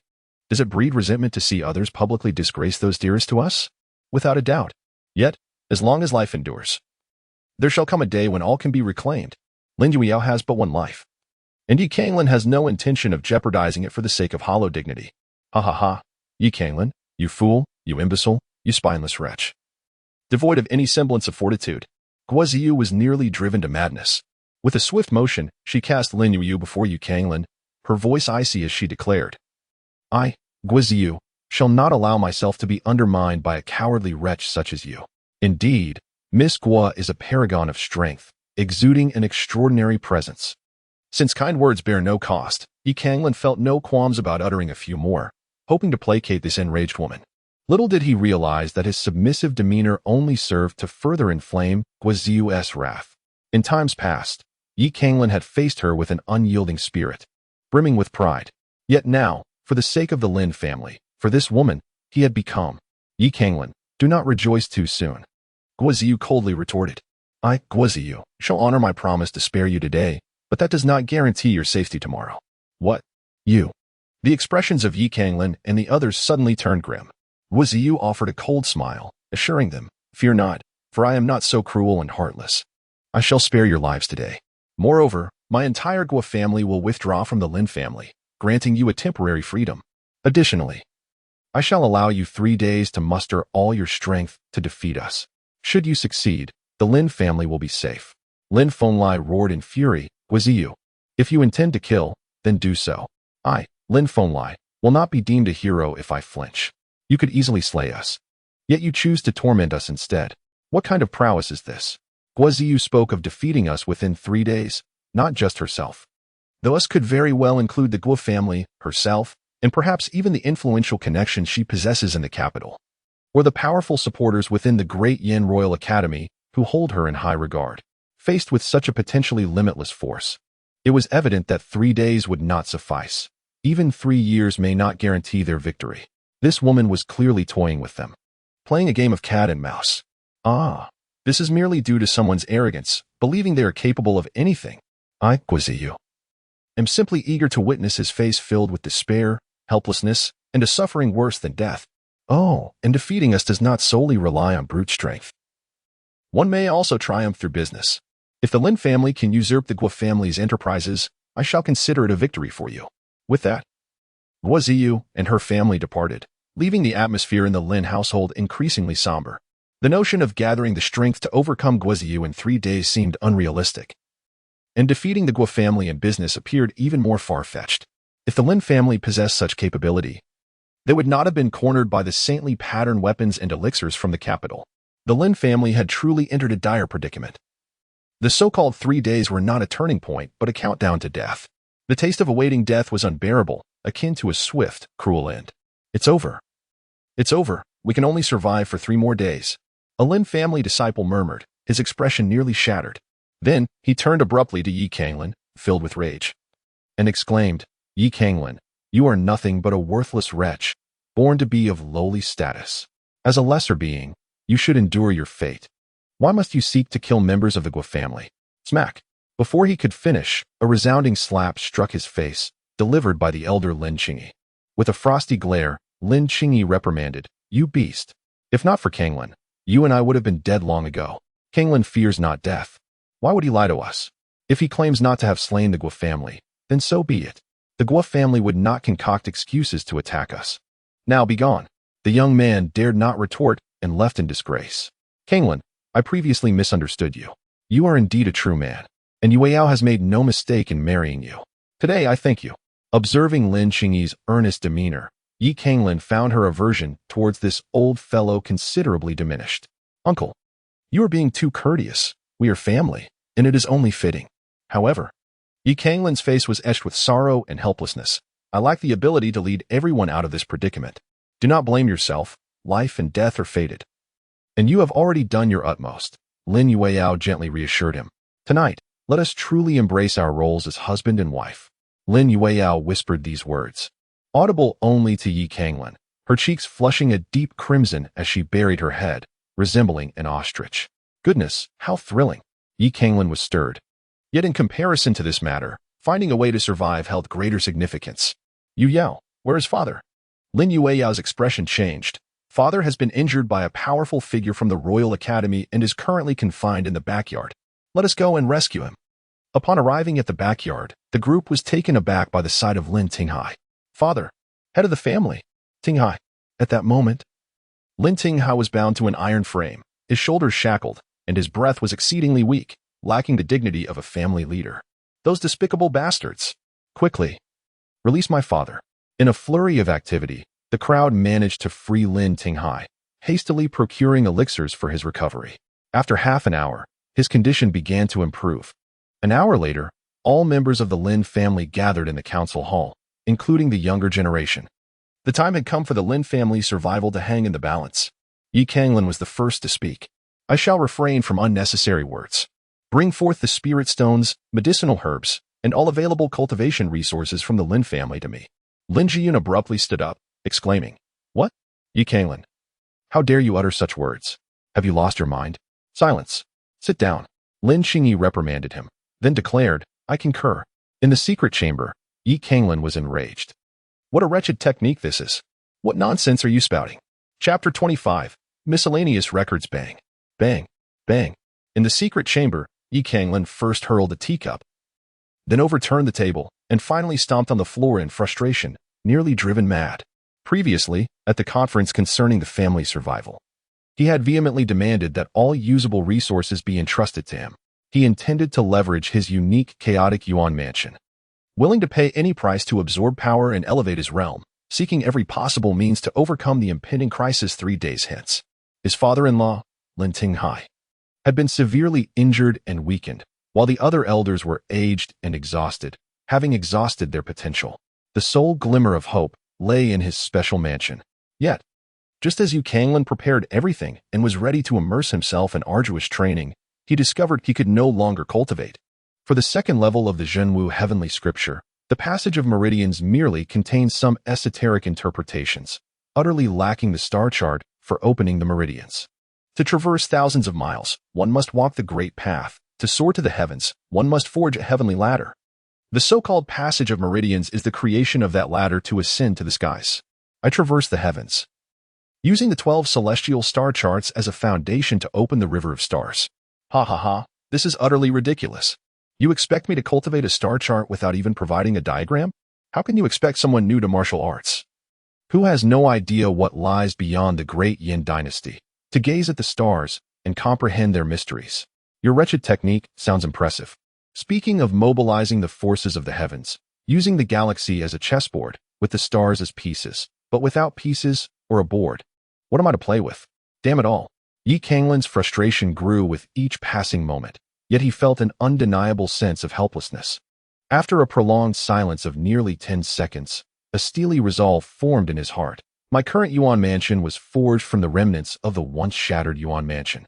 Perhaps the cultivation of my meridians could follow a similar path, though the likelihood of my power wreaking havoc within my veins and resulting in catastrophic failure was exceedingly high. The difference between dying in 3 days and dying now seemed negligible. I shall take the risk. With that thought, Yi Canglan retrieved a collection of inner elixirs he had procured from the Yulong mountain range, preparing himself for the arduous endeavor ahead. If I am to charge forward recklessly, then the more ferocious the power, the better.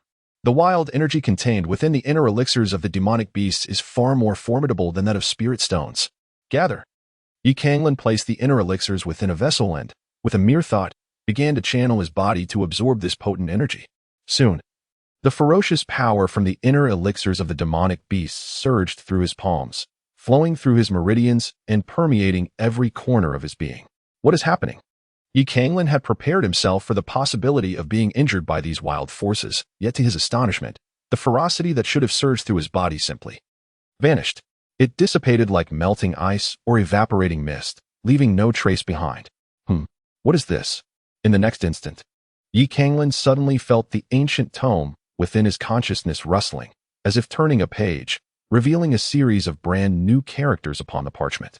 Miscellaneous notes, compendium of 10,000 visions.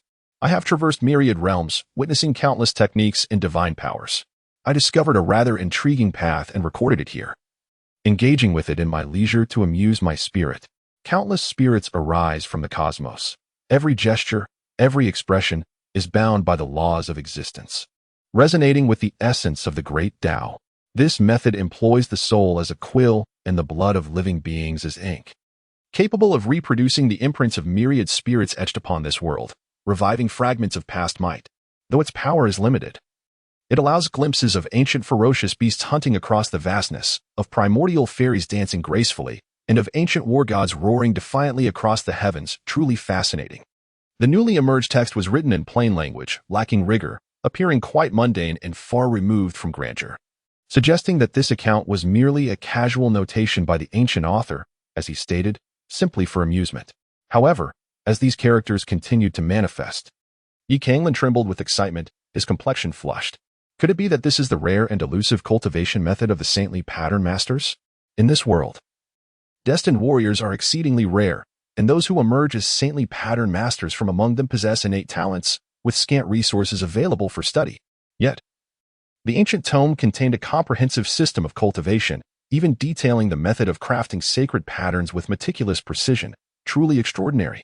I understand now. I understand. Yi Canglan suddenly comprehended. The inner cores of those demonic beasts had not vanished. Instead, they served as nourishment, awakening another page of this ancient tome. That woman Guoziyu would never dream that I would acquire such a profound legacy. In 3 days, we may not face defeat. The true martial heavenly scriptures are indeed extraordinary. Even the systematic sacred patterns of cultivation are mere trifles in comparison, utterly astonishing. Moreover, the myriad sacred patterns that have manifested are all derived from the very demonic beasts I vanquished. Does this not imply that as long as I hunt a demonic beast and offer its inner core as a sacrifice to this ancient text, I can obtain a new method of inscribing sacred patterns? Truly remarkable, utterly remarkable. Yi Canglan's eyes burned with fervor.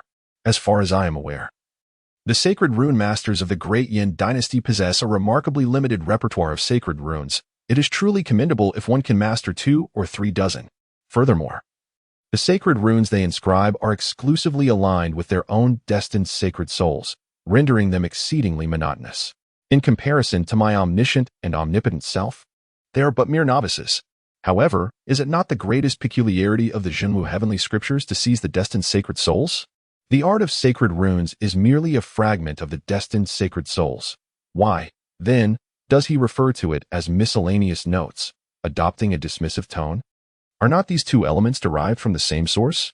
Perhaps the author of this ancient tome seeks to flaunt their superiority? Indeed, it must be so. Just look at the grandiloquent terms within the Zhenwu heavenly scriptures: 12 stellar rivers, forging the heavenly ladder, the myriad realms of heaven and earth, eternal immortality, and unrivaled supremacy. Such language unmistakably emanates from a boastful and pretentious individual. Being excessively ostentatious is ill-advised, as it invites trouble. Henceforth, I shall strive to be a person of humility. Nevertheless, ostentation aside, my esteemed predecessor is indeed impressive. The Zhenwu heavenly scriptures are truly remarkable. Anyone who dares to claim they are a mere inferior technique shall face my wrath. 2 days later, at the market of Canglan City, before the Guo family's weapon shop. At this moment, the shop was packed with people, and amidst the crowd, someone shouted, "Hey, hey, make some space. Do you not know that purchasing weapons from the Guo family requires a reservation? If you come without one, you will leave empty-handed. I have already made my reservation. So step aside. Indeed, everyone crowding here is futile. Besides the Guo family, the Lin family also sells weapons. You can disperse and buy from their shop." A muscular and towering man erupted in anger. "Nonsense. Do you take us for fools? Those scraps from the Lin family's shop cannot possibly compare to the sacred rune weapons of the Guo family." Amidst the throng, Canglan squeezed through, a cold smile gracing his lips upon hearing this remark. "With a mouth like that, you deserve your misfortune today. Slap. You bastard. Dare you trample on my foot?" Chapter 26. Seeking trouble what? I. Slap. The burly man momentarily froze, about to retort, but Canglan swiftly delivered a resounding slap to his face. A vivid red imprint appeared on the man's cheek as he was sent sprawling. "You little wretch, how dare you strike me? You shall pay for this." The towering man, his eyes reddening with rage, bellowed and lunged at Canglan. You still dare to make a move?" Canglan curled her lips in a smirk and swiftly lifted her foot to deliver a kick. Bang! Howl! Canglan's kick struck the man's abdomen with precision, causing him to immediately feel a tumultuous upheaval within, as if his insides were being violently overturned, resulting in a torrent of filth spewing forth.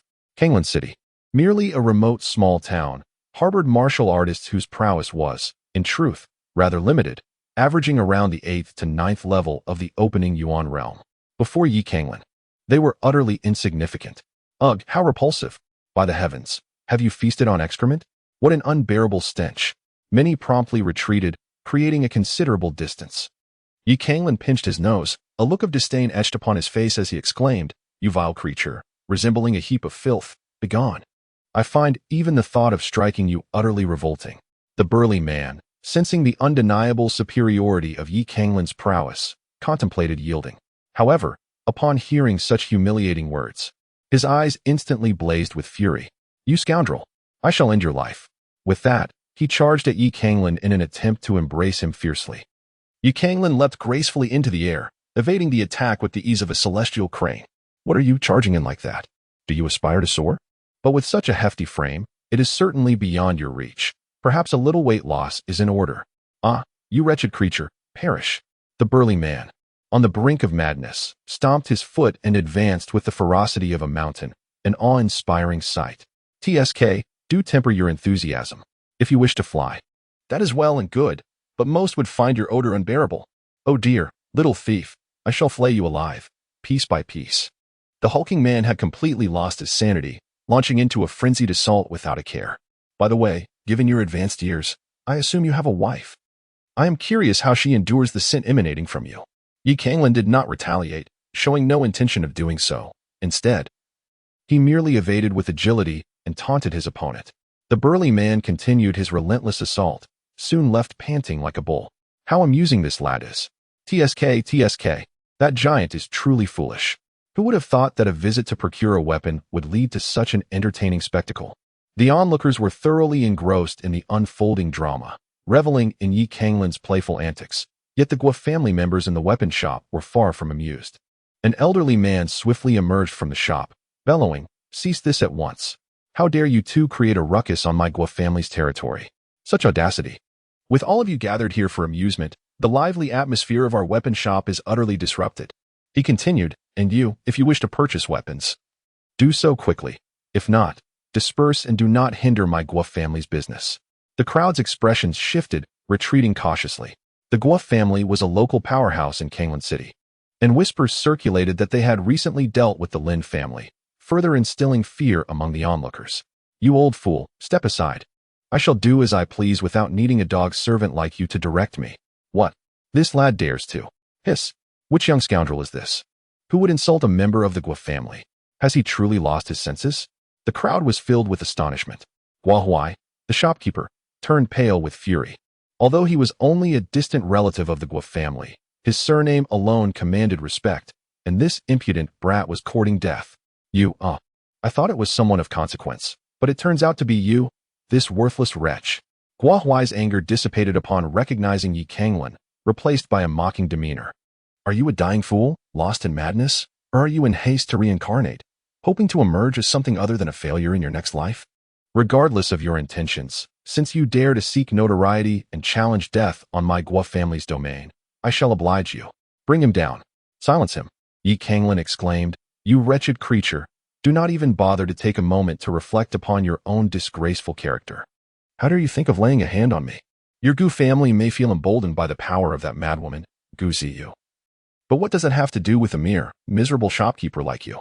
Know your place and remove yourself from my presence, lest you incur the wrath of nobility, a price far beyond the means of a lowly scoundrel such as yourself. Now be gone. Bang. Yi Canglan cast a sidelong glance at Guo Huai, effortlessly sending the already enraged brute flying with a contemptuous slap, embodying utmost disdain and humiliation. You, scoundrel! How dare you? Guo Huai's face flushed crimson with fury, yet he was genuinely taken aback by Yi Canglan's audacity. After all, the deeply ingrained belief that nobility should not be offended within the Dayan dynasty had permeated the very marrow of every individual. Big fellow, this is your sword. In a fit of rage, a cunning glint suddenly flickered in Guo Huai's eyes as he hurled a large knife, measuring 4 feet in length and as wide as a palm, toward the hulking man. The blade appeared unremarkable, yet it was adorned with peculiar patterns that exuded a sense of ferocity and brutality. The onlookers gasped in astonishment, their eyes ablaze with fervor. A sacred pattern weapon, forged from the blood of a second-tier savage bear, imbued with savage markings. Such a weapon, enhanced by this sacred pattern, could elevate one's strength by 30%. Undoubtedly a treasure of immense value. The innkeeper's intentions were sinister, seeking to utilize this brute's hand for murder. Although the man was driven to madness, the instincts of a warrior remained intact. Seizing the knife, he swung it toward Yi Canglan. While practitioners at the opening Yuan realm could not project true essence outward, a faint brown luminescence emanated from the blade as it descended, reminiscent of a ferocious giant bear charging forth, instilling a tremor of fear in all who beheld it. Seeking death, a radiant flash emanated from Yi Canglan's hand, and a long azure blade materialized, descending with tremendous force. Crack, bang, with a single strike. The colossal man's weapon was cleaved in twain, and a gaping wound, measuring nearly a foot in length, was carved into his chest. Blood gushing forth as he howled in agony. What? The sacred patterned weapon was shattered? My heavens, the blade he wields is astonishingly powerful. The onlookers' gazes instantly ignited with fervor. Guo Huai's eyes widened in disbelief. This useless wretch, how is it possible? You dare to destroy my Guo family's sacred patterned weapon? I shall demand your life in recompense. Guo Huai, having recovered from his shock, swiftly devised another perfect excuse. Clang! Yi Canglan waved his hand, and a multitude of weapons scattered across the ground, glimmering brilliantly under the sunlight. Chapter 27. Increasingly intriguing goodness. What is this? My heavens, Saint pattern weapons. This lad possesses such an abundance of them. The array of weapons, swords, spears, halberds, and an assortment of other armaments, left the onlookers in awe. Likening the scene to a gathering of unparalleled beauties, their intricate patterns reminiscent of a maiden's graceful curves. Guo Huai was equally astonished, staring incredulously at Yi Canglan. How is this possible? How can a good-for-nothing like you possess so many Saint pattern weapons? Where I acquired these Saint pattern weapons is none of your concern. Didn't you claim I had damaged one of your precious items? With so many here, choose whichever you fancy, and I shall compensate you. Of course, I am quite generous. If you wish to select 2, that can be arranged as well. Guo Huai's expression hardened, and a multitude of thoughts raced through his mind. The Lin family would never allow a useless individual like Yi Canglan to carry a dozen or 20 Saint pattern weapons. If the Lin family were truly so affluent, they would not have been forced into a corner by his own Guo family. He had heard that this brat had recently ventured to Yulong Mountain for training. Surely, these Saint pattern weapons were the fruits of his fortune there. Rather than handing them over to the Lin family, he had chosen to keep them for himself and, in front of so many witnesses, clearly intended to sell them. It seemed this little rascal was attempting to seize his final opportunity to make a quick fortune and flee. Consequently, if he were to acquire these Saint pattern weapons unlawfully, who would ever know? With this thought, Guo Huai bellowed, I was puzzled as to why my Guo family was missing a batch of Saint pattern weapons, but it appears this little thief has pilfered them. Today, I shall reclaim what belongs to my Guo family and accuse you of thievery. Summon the guards. Old fool, are you out of your mind? Upon hearing those words, Yi Canglan's expression turned icy. With a swift motion, he seized a long spear and hurled it toward Guo Huai. Guo Huai quickly retreated to evade the projectile, which subsequently embedded itself into the ground for half a zhong, its sharpness undeniable. Just as Guo Huai contemplated expressing his fury, Yi Canglan's sardonic laughter rang out. Open your eyes wide and take a good look. The so-called sacred pattern weapons of your Guo family are largely crafted from the blood of first-tier demonic beasts, their power hardly superior to that of ordinary weapons. That crude blade that struck me just now was merely inscribed with the blood of a savage bear, nothing more than scrap metal. In contrast, my sacred pattern weapons are all forged from the blood of second-tier demonic beasts at the very least. The one that struck that fool was inscribed with the blood of the earth's savage bear, which possesses far greater might than your weapon can ever aspire to. There exists a hierarchy among demonic beasts in terms of bloodlines and strength. A savage bear is merely a common bear that has evolved to the second tier due to fortuitous circumstances, while the earth's savage bear, being a named entity, possesses unique traits and a more noble bloodline. Thus its power is exponentially greater. Furthermore, my Lin family's arsenal is overflowing with such items, leaving us no room to accommodate your worthless trinkets. How absurd it is to think I would steal dozens of your family's rubbish. Absolutely not. This is utterly impossible. I refuse to believe it. Guo Huai's countenance shifted dramatically upon hearing Yi Canglan's words, and he bellowed in disbelief. If your Lin family truly possesses a vast array of sacred pattern weapons, how could we, the Guo family, have suppressed you to such a degree? You are deceiving us. You must be lying. At this moment, Guo Huai was deeply alarmed. He no longer cared about Yi Canglan's weapons, but was intensely concerned about the implication that the Lin family held numerous such weapons. If Yi Canglan's claims were indeed true, the Guo family's business would face a significant upheaval. What is there to misunderstand? No, your Guo family is simply incapable of understanding. Yi Canglan scoffed. Your Guo family, being a local power and merchant, is naturally myopic, fixating solely on immediate gains. You must comprehend that while the sacred pattern weapons possess formidable power and are universally coveted, an abundance of such weapons in the hands of many would significantly disrupt local stability and peace. My Lin family, being of noble lineage, must consider matters beyond your grasp. With that, Yi Canglan turned to depart. Wait, young brother, are your words true? Does the Lin family truly possess such a multitude of sacred pattern weapons? Young brother, are you willing to part with any of these sacred pattern weapons? Yi Canglan impatiently remarked. I merely wish to see what weapons these fools from the Guo family are selling. I am not a merchant. If I wanted to purchase something, I would go to the Lin family shop myself. Do not trouble me. The weapons from the Guo family were indeed disappointing, a true letdown. Having said that, Yi Canglan swaggered away, not even glancing at the radiant sacred weapons glimmering on the ground. Many envious eyes swept over them. Yet the presence of the Guo family rendered them hesitant to seize the opportunity. A few familiar faces exchanged glances. Shall we visit the Lin family shop? Let us go. There's nothing to lose in taking a look. Subsequently, several individuals departed together. Observing this scene, an increasing number of people chose to leave. To be frank, although the Guo family had been selling sacred weapons lately, it was unclear whether it was intentional or due to limited stock, but they often kept customers waiting, leading to numerous conflicts that left many dissatisfied. Previously, they had no choice but to endure, yet now that an alternative had emerged, they were unbothered by the prospect of exploring it. Guo Huai's expression turned perplexed. Seeing that worthless fellow's demeanor, it seems the Lin family possesses an abundance of sacred weapons. This is bad. I have allowed this brat to outmaneuver me. He is merely using me and the Guo family for publicity, that cunning little thief. This cannot stand. If the Lin family can indeed produce a large quantity of sacred weapons, it will pose a significant problem. I must personally investigate. He then commanded, "And you, swiftly take these weapons to meet the young miss and inform her of the actions of that useless son-in-law from the Lin family." "Understood, my lord." A young servant promptly nodded, seized the sacred weapons, and hurried towards the Guo residence. Half an hour later, at the Guo residence. "What did you say? These are all sacred weapons presented by Yi Canglan? He claims the Lin family has many such weapons?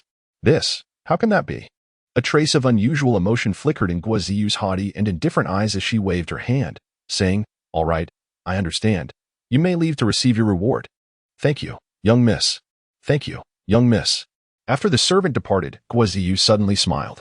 That smile transformed her previously cold and indifferent countenance into a warm spring breeze, as radiant as the sun. In that moment, it seemed as if the entire world had brightened with joy. "Yi Canglan, I initially believed that after 2 years apart, you would have become so mundane as to hardly catch my eye, yet you continue to surprise me time and again. The soul traces upon these sacred weapons are still fresh, indicating they have been recently empowered. Could it be that all your displays have been mere facades? That you have been concealing your true abilities? Have you endured scorn and ridicule all these years, steadfast in your original intentions? For what purpose could this be? Could it be for that foolish woman? Matters are indeed becoming increasingly intriguing. Meanwhile, a stunning beauty radiating purity entered the city market accompanied by a naive-looking young beauty.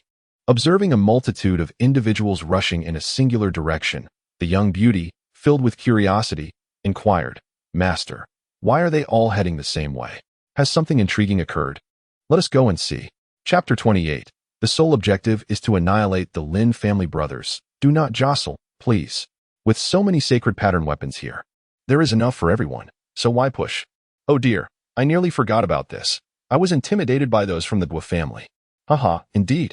What the Lin family conducts is truly business, while the Guo family, are they merely entertaining us? A voice, tinged with dissatisfaction, remarked, "It is not merely entertainment. It seems they regard us as fools. The Lin family's weapons are superior, yet they only sell for 8,000 gold, while the Guo family demands over 10,000 gold for even their most basic sword. Such greed is outrageous." "Precisely. I maintain that the Lin family is preferable. They are reliable. Did you not hear that esteemed son-in-law of the Lin family?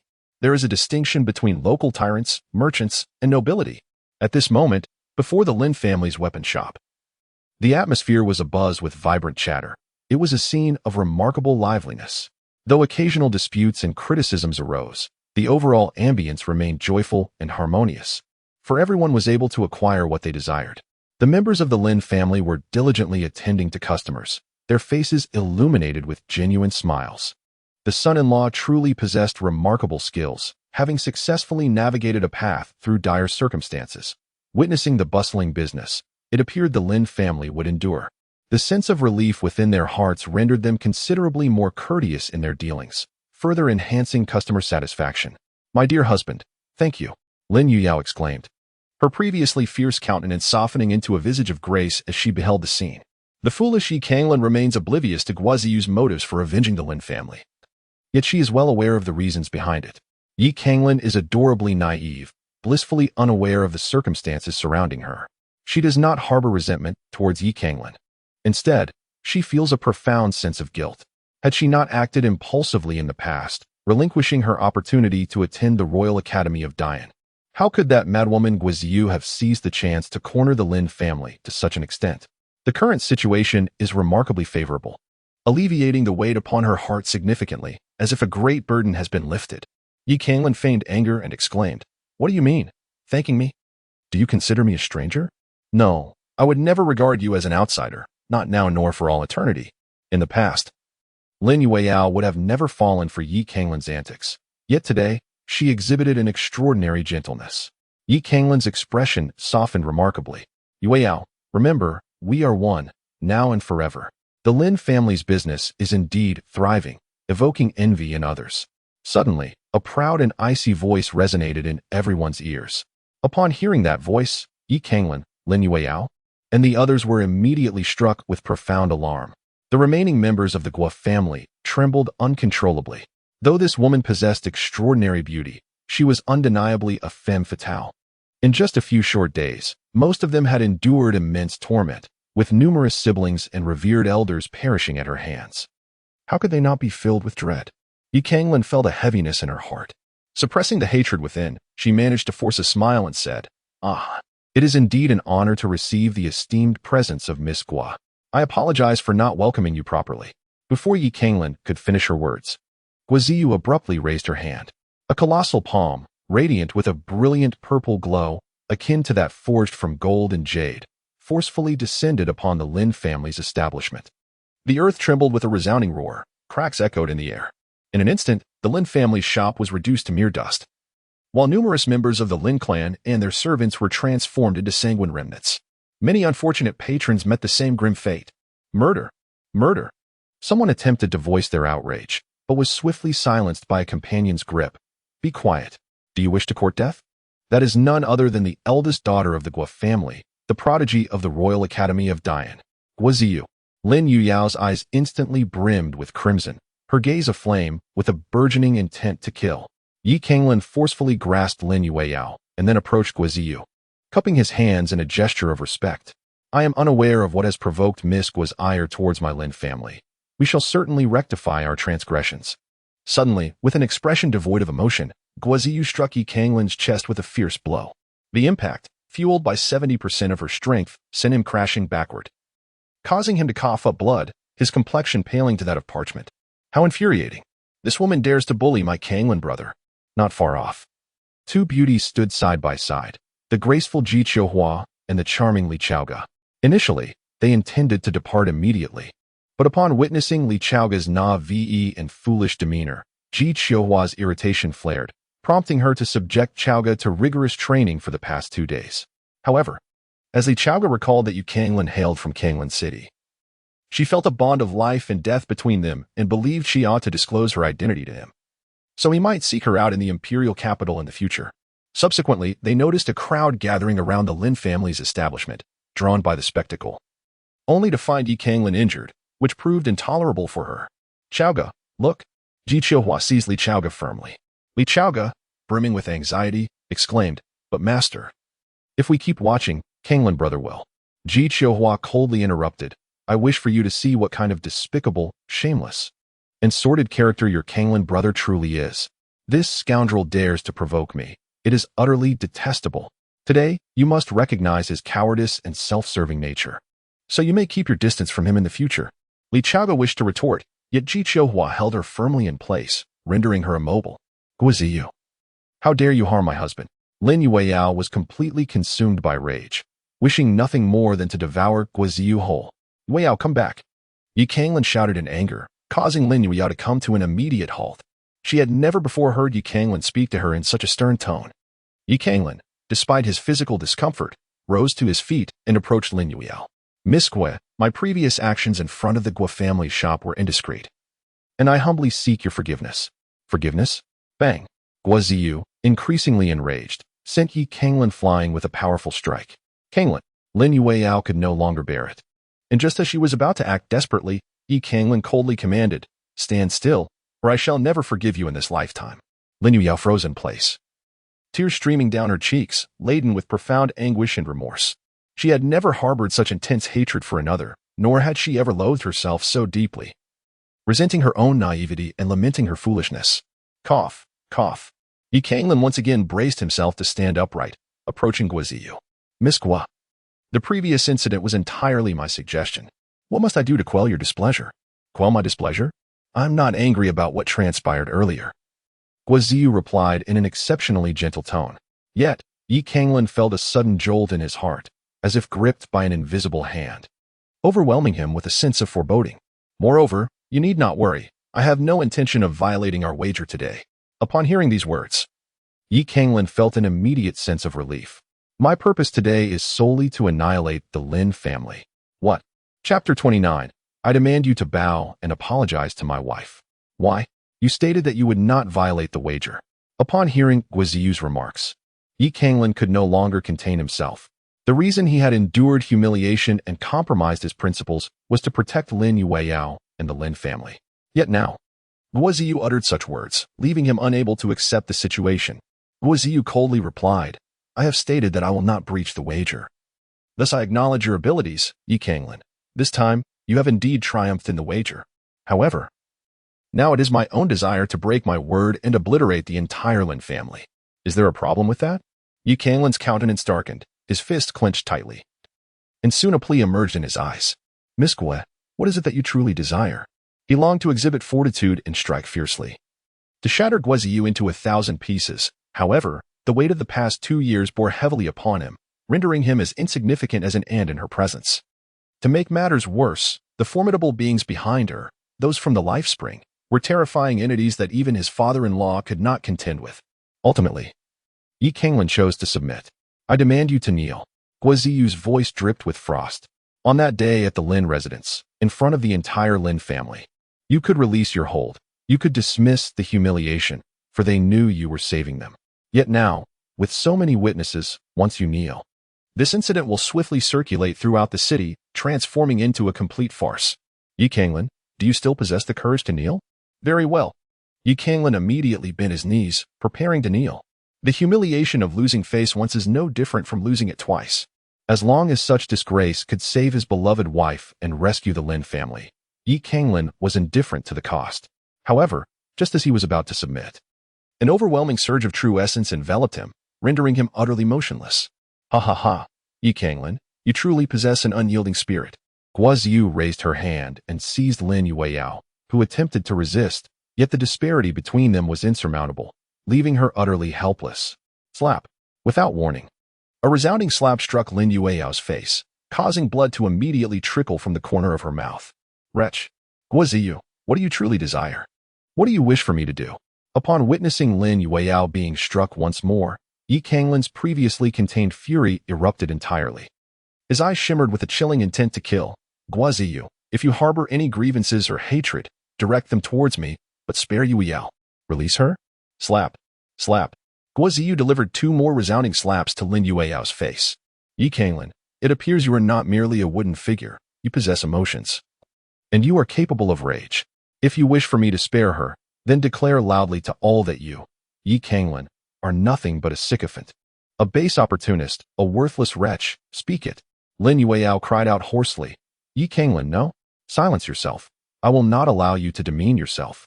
For you are capable of so much more. Guizhou chuckled coldly. Oh, do you possess such spirit? Then, I shall speak. Yi Canglan bellowed. I, Yi Canglan, am nothing but a sycophant, a despicable opportunist who forsakes loyalty for gain, a worthless being devoid of merit. Suddenly, Guizhou erupted into a fit of manic laughter, tears streaming down her face, exclaiming, Oh, Yi Canglan, how truly remarkable you are, Yi Canglan. Yi Canglan followed through on his words. Yet Guizhou felt no satisfaction in her heart. Instead, she was engulfed by an excruciating pain. She had believed that Yi Canglan chose Lin Yueyao solely for her status, driven by a desire to curry favor, and thus sought to prove herself, wishing to trample Yi Canglan beneath her feet, making him realize his error and ensuring he would regret it for a lifetime. However, she now recognized that Yi Canglan was not driven by opportunism. He simply cherished that woman, loving her deeply. To him, she was merely an ordinary acquaintance. Perhaps even less than that.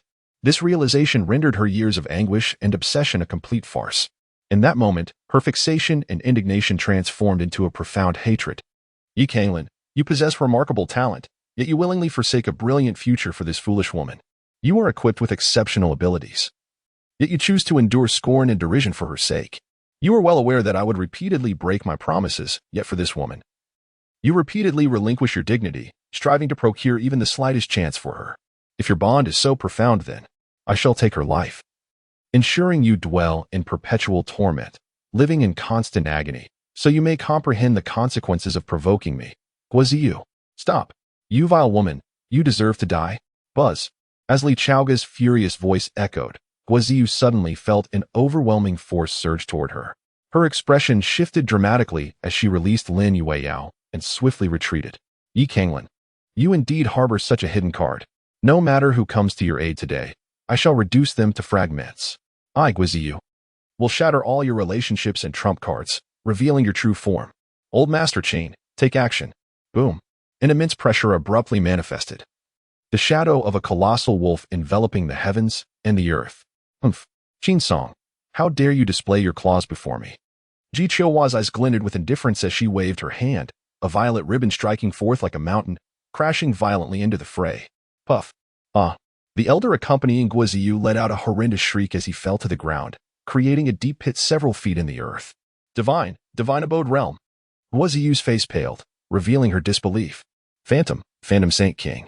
The Phantom Saint King? Could it be that esteemed figure? No wonder Canglan was able to produce such an abundance of sacred pattern weaponry.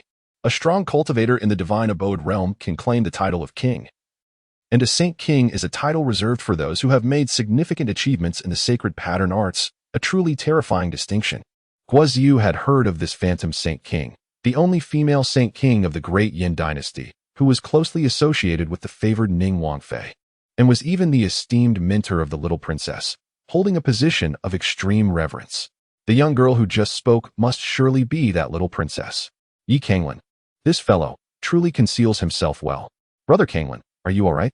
Li Chaoga rushed over swiftly, concern etched upon his face as he gazed at Canglan. Soon, a fierce and distinct anger flared in his eyes, unlike any he had shown before. Brother Canglan, I shall avenge the grievances you have suffered today. Speak. How do you wish to unleash your fury? Canglan was still in a daze at this moment. It's you? Can you really help me get it back? Li Chaoga replied, puffed up with indignation. Why not? I am a princess of the Great Yin dynasty, you know. A princess? Canglan's eyes widened in disbelief. Although the two men in black had previously mentioned a little princess, Canglan did not truly believe that a princess would venture to the desolate Yulong Mountain.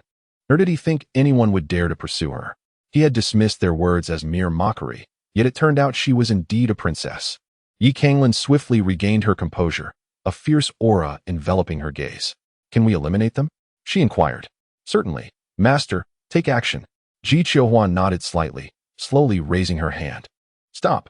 You cannot slay Miss Siyu, exclaimed the elder named Qin Song. Miss Siyu is personally favored by the Vice Dean.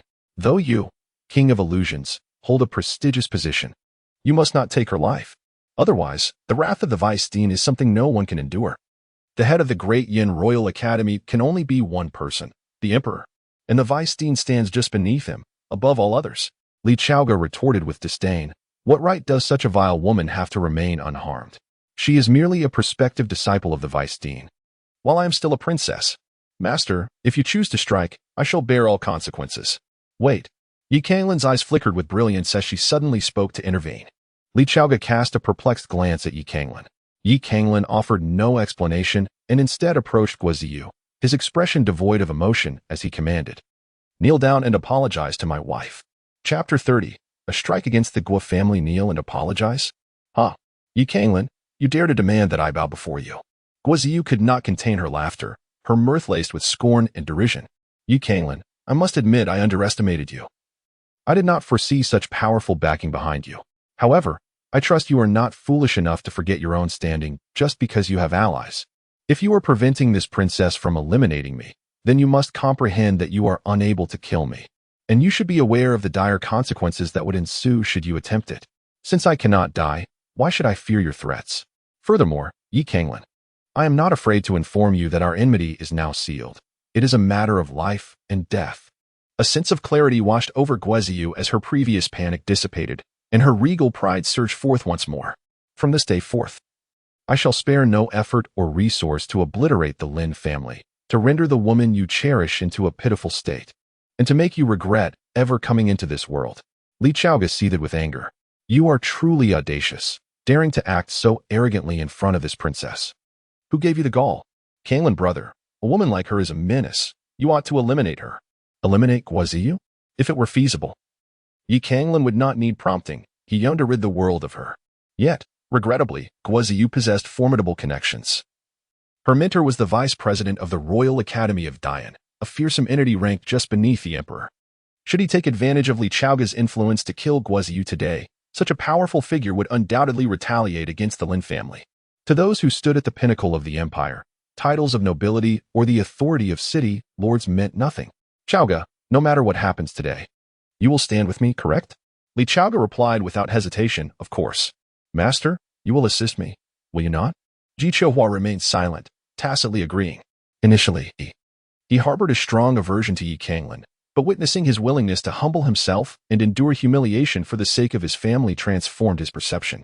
Moreover, it was evident that Chaoga held deep feelings for him, Yet given the vast gulf between their social standings, a union seemed impossible. Thus, as Chowga expressed her desire for assistance, he resolved to help wholeheartedly, repaying the debt of gratitude, and ensuring that the two would have no further entanglements. Yi Canglan smiled broadly at Ji Qiuhua and said, "I would trouble you, esteemed senior, to accompany us to the Guo family." He then commanded, "Bring forth the head of the Lin family, summon the young master, and call upon the elder. Invite everyone to the Guo family to witness the spectacle." Guo Ziyu's heart stirred, and with a stern expression, she retorted, "Yi Canglan, are you attempting to use my family as a threat? Let me make this clear. You are courting death. Our actions against your Lin family were driven by vengeance, as many of our kin perished at your hands." Yi Canglan coldly remarked, "Guo Ziyu, given the current circumstances, what do I have left to fear?" "Huh, I do not believe it." Guo Ziyu retorted with a sneer. "Unless you present a legitimate reason, the unwarranted slaughter of my family will not go unpunished, even if you have powerful allies. I may not be able to act against you, yet my master will ensure that the Lin family meets a fate worse than death." Half an hour later, at the Guo residence, Yi Canglan led the way, with the Lin family closely following behind. "All the worthless wretches of the Guo family, come forth." Boom. Yi Canglan's body slightly bent as he surged forth like a cheetah, delivering a thunderous punch upon the door of the Guo residence. Boom. Crack. In an instant, the door shattered. How audacious. Who dares to disturb my Guo family? Are they tired of living? Those who offend the Guo family shall be punished. The commotion immediately attracted the attention of the Guo family members, who rushed out in a fury. With the return of Guo Ziyu, the Guo family had suppressed the Lin family, brimming with pride, and could not allow anyone to provoke them. "Guo family scoundrels, spare us your trivial words. It is I, Yi, who has come to settle the score with you." "Yi Canglan? You wretched fool. How dare you come to my Guo family? You must be weary of life." If anyone in the Guo family knows the Lin family best, it is undoubtedly Yi Canglan. And if there is anyone the Guo family loathes most, it is certainly Yi Canglan. After all, in their eyes, Yi Canglan first brutally assaulted the young master of the Guo family, and then killed many of their direct descendants. A grudge that could only be avenged with blood. Among them, the one who despises Yi Canglan the most is Guo Feiyu. He was first humiliated by Yi Canglan, and when he sought revenge, Guo Ziyu dealt him a harsh blow, leaving him bedridden for 2 days, thus attributing this grievance entirely to Yi Canglan. "Yi Canglan, you shameless scoundrel. You previously employed despicable means to render my heavenly fate, sacred soul, temporarily ineffective, humiliating me. Today, I shall personally slay you." Boom. Guo Feiyu leaped into the air, golden light swirling around him, the golden lion subtly manifesting, exuding an unparalleled majesty, unstoppable in its might. Yi Canglan was momentarily taken aback. Hadn't I seized his fated sacred soul? How is it that he still possesses it? No, his fated sacred soul appears somewhat altered. Suddenly, Yi Canglan discerned that Guo Feiyu's fated sacred soul remained intact, yet its aura was no longer as imposing and formidable as before. Furthermore, the golden lion formed from this fated sacred soul lacked the sharp brilliance it once bore, now appearing somewhat hollow and devoid of spirit. I seem to grasp the essence. The true martial canon's ability to seize a fated sacred soul does not entirely strip it away. Rather, it extracts the most refined imprint from the fated sacred soul, leaving only its form. This approach not only fulfills one's own objectives but also circumvents the alarming act of outright seizing a fated sacred soul from being discovered by the world. The ancients who crafted this true martial canon were indeed considerate, having anticipated even such nuances.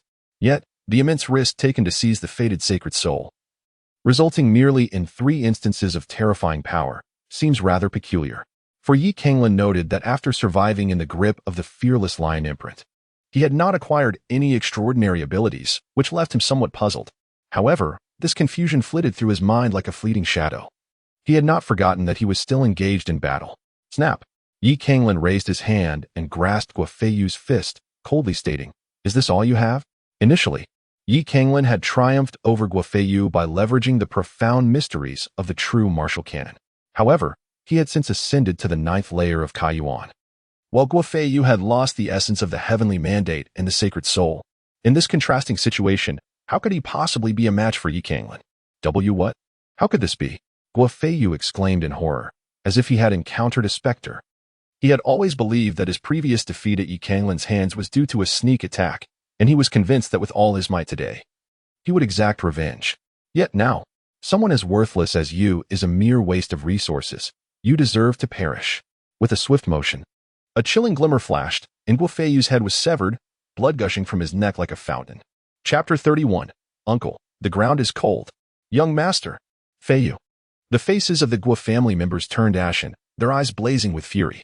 That damned little thief, how dare you kill Feiyu before our eyes? You wicked beast. I shall tear you limb from limb. Numerous strong warriors from the Guo family roared, charging at Yi Canglan like madmen. Their grief and rage stemmed not from Guofeyu's death, but from the scene of Yi Canglan ruthlessly slaying him, which evoked visions of their own descendants facing calamity. Humph! Ji Qiuhua scoffed, unleashing an overwhelming pressure that crashed down upon them, causing the Guo family warriors to be forcefully suppressed, rendered motionless like frogs on the ground. What? This? The expressions of these warriors shifted dramatically as they suddenly noticed Ji Qiuhua standing behind Yi Canglan. The Guo family members were not fools. They quickly realized that he was the powerful ally Yi Canglan had summoned, and their hearts sank further into trepidation. The grand elder of the Guo family bellowed, "Who are you, that you would assist this wretched creature in his tyranny? Do you not know that our Guo family is backed by the great Yin Royal Academy? And that Elder Qin Song from the Academy is also in Canglan City? You speak of him?" Ji Qiuhua emotionlessly tossed Qin Song forward. At that moment, Qin Song was disheveled, drenched in blood, resembling a mangy dog, devoid of any semblance of a powerful figure. Yi Canglan, Yi Canglan, Guo Ziyu shrieked, her face a canvas of disbelief as she gazed at Yi Canglan. You dared to kill Feiyu, you dared to kill my brother. Her emotions were a tempest of terror, sorrow, anger, and incredulity, her expression riveting to behold. Guo Feiyu was not Guo Ziyu's biological brother. She was the true daughter of the Guo family, while Guo Feiyu was merely a talentless distant relative. After gaining influence at the Great Yin Royal Academy, she had brought Guo Feiyu to the imperial capital, partly because he had previously admired Lin Yueyou, which he planned to use to vex Yi Canglan, and partly because the other branches of the Guo family were too powerful and disrespectful to her father. She sought to cultivate loyal confidants to balance the power. Yet, despite being half-brothers, the past 2 years of Guo Feiyu's servitude had allowed her to genuinely cherish him. The sudden and unanticipated act of Yi Canglan taking the life of Guo Feiyu left her momentarily in disbelief. Yi Canglan said indifferently, "How novel is this? You have slain members of the Lin family, and I have retaliated by taking the life of someone from the Guo family. Is this not a matter of course? You can hardly endure the loss of but one. I advise you to recalibrate your mindset, for time is exceedingly long." Yi Canglan approached a red-haired elder and spoke, "Ziyu, I recall you once mentioned that the one who cherished you most within the Guo family was an elder named Guo Yan.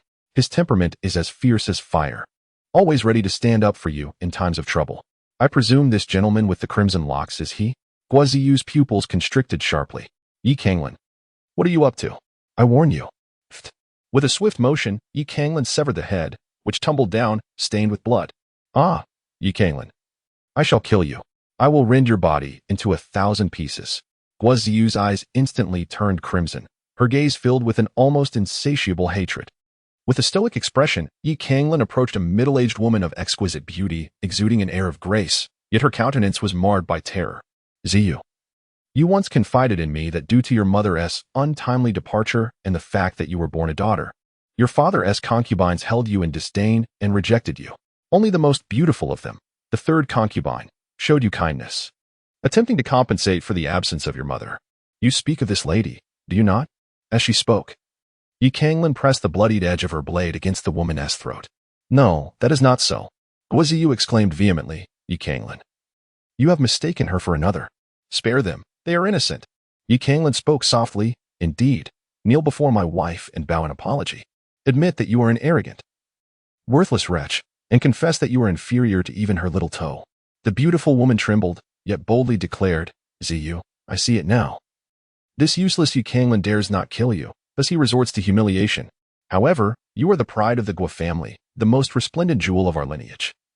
And you must not bow to him, you must not." "Well said. Tear it apart." Yi Canglan let out a cold laugh, swiftly sliding the blade in his hand, and instantly, the beautiful woman's throat was slashed open, thick crimson blood gushing forth and staining Yi Canglan entirely. "Ah, Yi Canglan." Guo Ziyu's eyes widened in disbelief. "You tyrant, how dare you? If you possess any courage, confront me directly. Why must you slay these innocent souls?" "Oh, I am a tyrant, and I slay the innocent?" Yi Canglan exclaimed in astonishment. "Guo Ziyu, How can you utter such words without feeling embarrassed or blushing? 2 years ago, I, Yi Canglan, was the pride of Canglan City, while you, Guaziyu, were merely my defeated foe. Yet now, you wield the power of the Dayan Royal Academy to oppress and slaughter the Lin family. Who is truly leveraging authority here? As for your claims of innocent bloodshed, it was you, Guaziyu, who first led the charge against the Lin family, subsequently taking the lives of many within our ranks. Were they not innocent? Furthermore, your family has been drenched in the blood of the Lin family, while your coffers have swollen with their wealth. How dare you speak of innocence? Moreover, even if they were indeed innocent, you now find yourselves as captives in my grasp, mere meat upon the chopping block. If I were to slay them, what consequence would it bear? Ziyu, you are clearly engaging in the brutal game of the strong preying upon the weak, yet now you seek to preach morality to me. So, when you are strong, it is a game of survival of the fittest, but when you are at a disadvantage, you wish to invoke rules? On what grounds do you believe that all the advantages in this world should belong to the Gua family? This is a malady that requires remedy. Yi Canglan's voice was gentle, yet with a swift motion, he severed the heads of 2 elders from the Gua family, displaying a ruthless decisiveness, allowing the blood to spatter upon him. In that moment, his blood-soaked figure resembled Ashura standing majestically among mortals. Ah, enough. Guaziyu nearly reached the brink of collapse. Yi Canglan, you possess a heart of such cruelty. Your malice knows no bounds.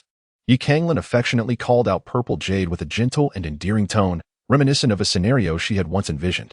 Now, as this very scene unfolded before her eyes, the knife, however, turned towards her beloved kin. How cruel, how heartless and malicious. Yi Canglan shook his head and remarked, Ziyu, it is you who possesses the venomous heart, not I.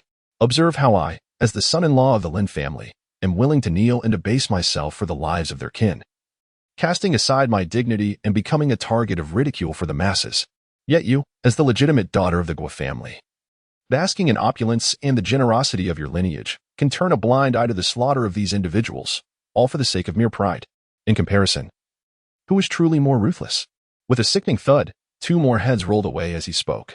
Subsequently, Yi Canglan strode deeper into the crowd, seizing a figure prostrated upon the ground, whose head hung low. Uncle, he taunted, do you not feel the chill from lying so low? A terrified scream escaped the lips of that individual, revealing him to be Gua Taihing, the patriarch of the Gua family. Though Gua Taihing was a man of profound thought and considerable pride, how many can truly maintain their arrogance in the face of death? He was convinced that Yi Canglan would not dare to annihilate them all, and thus he had buried his head in the sand like an ostrich. Yet, to his astonishment, Yi Canglan had dragged him into the light, leaving him utterly disoriented. Do not kill me. You cannot kill me. Gua Taihing bellowed. My daughter is a prodigy of the Royal Academy of Dayan, a prospective disciple of the vice president. Should you slay her biological father? The Royal Academy of Dayan will never forgive you. Might we not find a fresh expression for this sentiment? Yi Canglan disdainfully remarked. The animosity between our 2 families has escalated to such an irreconcilable extent. Do I still concern myself with your trivial threats? Yi Canglan pressed the blade against Gua Taihing's throat and turned to Guaziyu, saying, Ziyu, is it truly so difficult to bend your knees? Should you fail to do so, it is your father's head that shall roll. At that moment, Guaziyu's complexion paled, her eyes brimming with madness and struggle. All her years of relentless effort and striving had been to assert herself, to prove her worth. If she were to kneel today, would not her years of toil become a mere jest? Furthermore, if she were to submit, the esteemed vice president would surely no longer regard her with favor, thus shattering her future entirely. Yet, if she refused to kneel, she would be condemned to witness her father's execution before her very eyes, her own flesh and blood. Yi Canglan, you have won. Ziyu, do not heed him. Do not kneel. Gua Taihing observed his daughter teetering towards submission, and in that instant, paternal love triumphed over fear. He stood tall and resolute. Death may be as light as a feather or as heavy as a mountain. Even if my Gua family faces annihilation today, as long as you survive, we shall not be extinguished. As long as you live, a mightier Gua family shall rise again. But should you kneel today, you will have lost. You would not only forsake your true self, but also forfeit the recognition of the Royal Academy, doomed to a life of mediocrity and despair. Conversely, should you stand firm, you shall remain a distinguished disciple of the great Yin Royal Academy. This wretch has already slain the pride of my Gua family, and now seeks to bully us further, intending to wipe us out entirely. The Royal Academy shall surely avenge us. Live on, live strongly, and live proudly. A sinister expression surfaced on Yi Canglan's face. You old fool. How noble you pretend to be. Then go to your death. Stop. Suddenly, a cold voice resonated, and it was not Guaziyu who spoke, but Ji Hua. Guaziyu's heart trembled, a glimmer of hope flickering in her eyes. Could it be that this illusory Saint King, witnessing Yi Canglan's cruelty, feared that he would indulge in excessive slaughter and provoke a conflict with the vice president of the Royal Academy of Dian? Yes, it must be so. Yi Canglan's current momentum is merely a result of the influence of that little princess. He is he, and the little princess is entirely separate. While her mentor may assist him, it is certain that he would never provoke a formidable figure such as the vice dean. It must be so. A tiny insect seems to be attempting an escape, Ji Hua murmured, reaching into the air and grasping a figure cloaked in black from afar. This is bad. In an instant, Gua Taihing's complexion shifted dramatically. Buzz. A cascade of colorful radiance enveloped Ji Hua, casting its glow upon the cloaked figure. No, please, no. Suddenly, the figure in black struggled and dodged, his voice laced with terror. Head of the family, do not kill me, I implore you. Gua Taihing, how cruel you are. After all I have done for you, you would turn to murder? Ha ha ha. You fools, you have all been toyed with by Gua Taihing. Your talented descendants have fallen at his hands, and he seeks to frame the Lin family, inciting a deadly conflict between you and them, all while diminishing your power. I speak the truth, yet you refuse to believe it. It is your fate to be played like pawns by this wicked wolf, destined for extinction. As the black-cloaked man's shrieks echoed, a profound silence enveloped the entrance of the Gua family. Gua Taihing, this was all your sinister scheme. It took a long while for the elders of the Gua family to react, their eyes suddenly ablaze with crimson fury. How despicable of you. You, who are supposed to lead the Gua family, have resorted to slaughtering your own kin to implicate the Lin family. What? My grandson has perished at the hands of our own patriarch? What a farcical joke. A grand joke indeed. Gua Taihing, you vile wretch, how utterly contemptible you are. Gua Taihing's face turned ashen, and he bellowed hoarsely. It's false, all false. It's that woman's sorcery, her enchantments. Lies, all of it is lies. Ji Hua retorted disdainfully. I am the great Yin illusory holy king, possessing the fated holy soul of the illusory fox. The essence of the illusory fox's power lies in its ability to invade the human heart, drawing one into a dreamscape, awakening their deepest fears and anxieties. With the name of the illusory holy king proclaimed, the members of the Gua family were left with no hesitation, their expressions becoming increasingly frenzied. The people of the Lin family were equally filled with righteous indignation. So, the truth unfolds in this manner.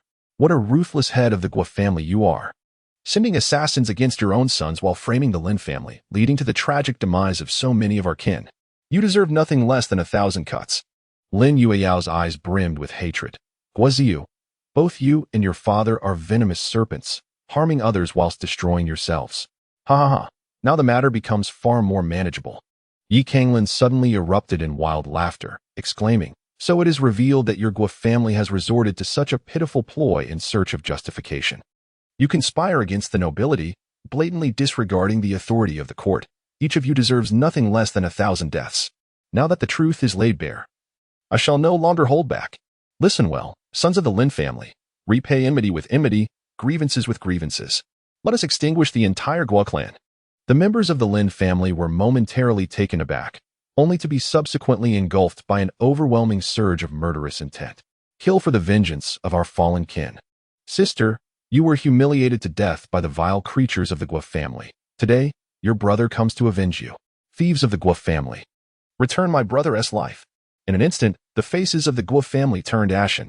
They found themselves suppressed on the ground by the formidable presence of the illusory Saint King, utterly powerless, akin to fish on a chopping block.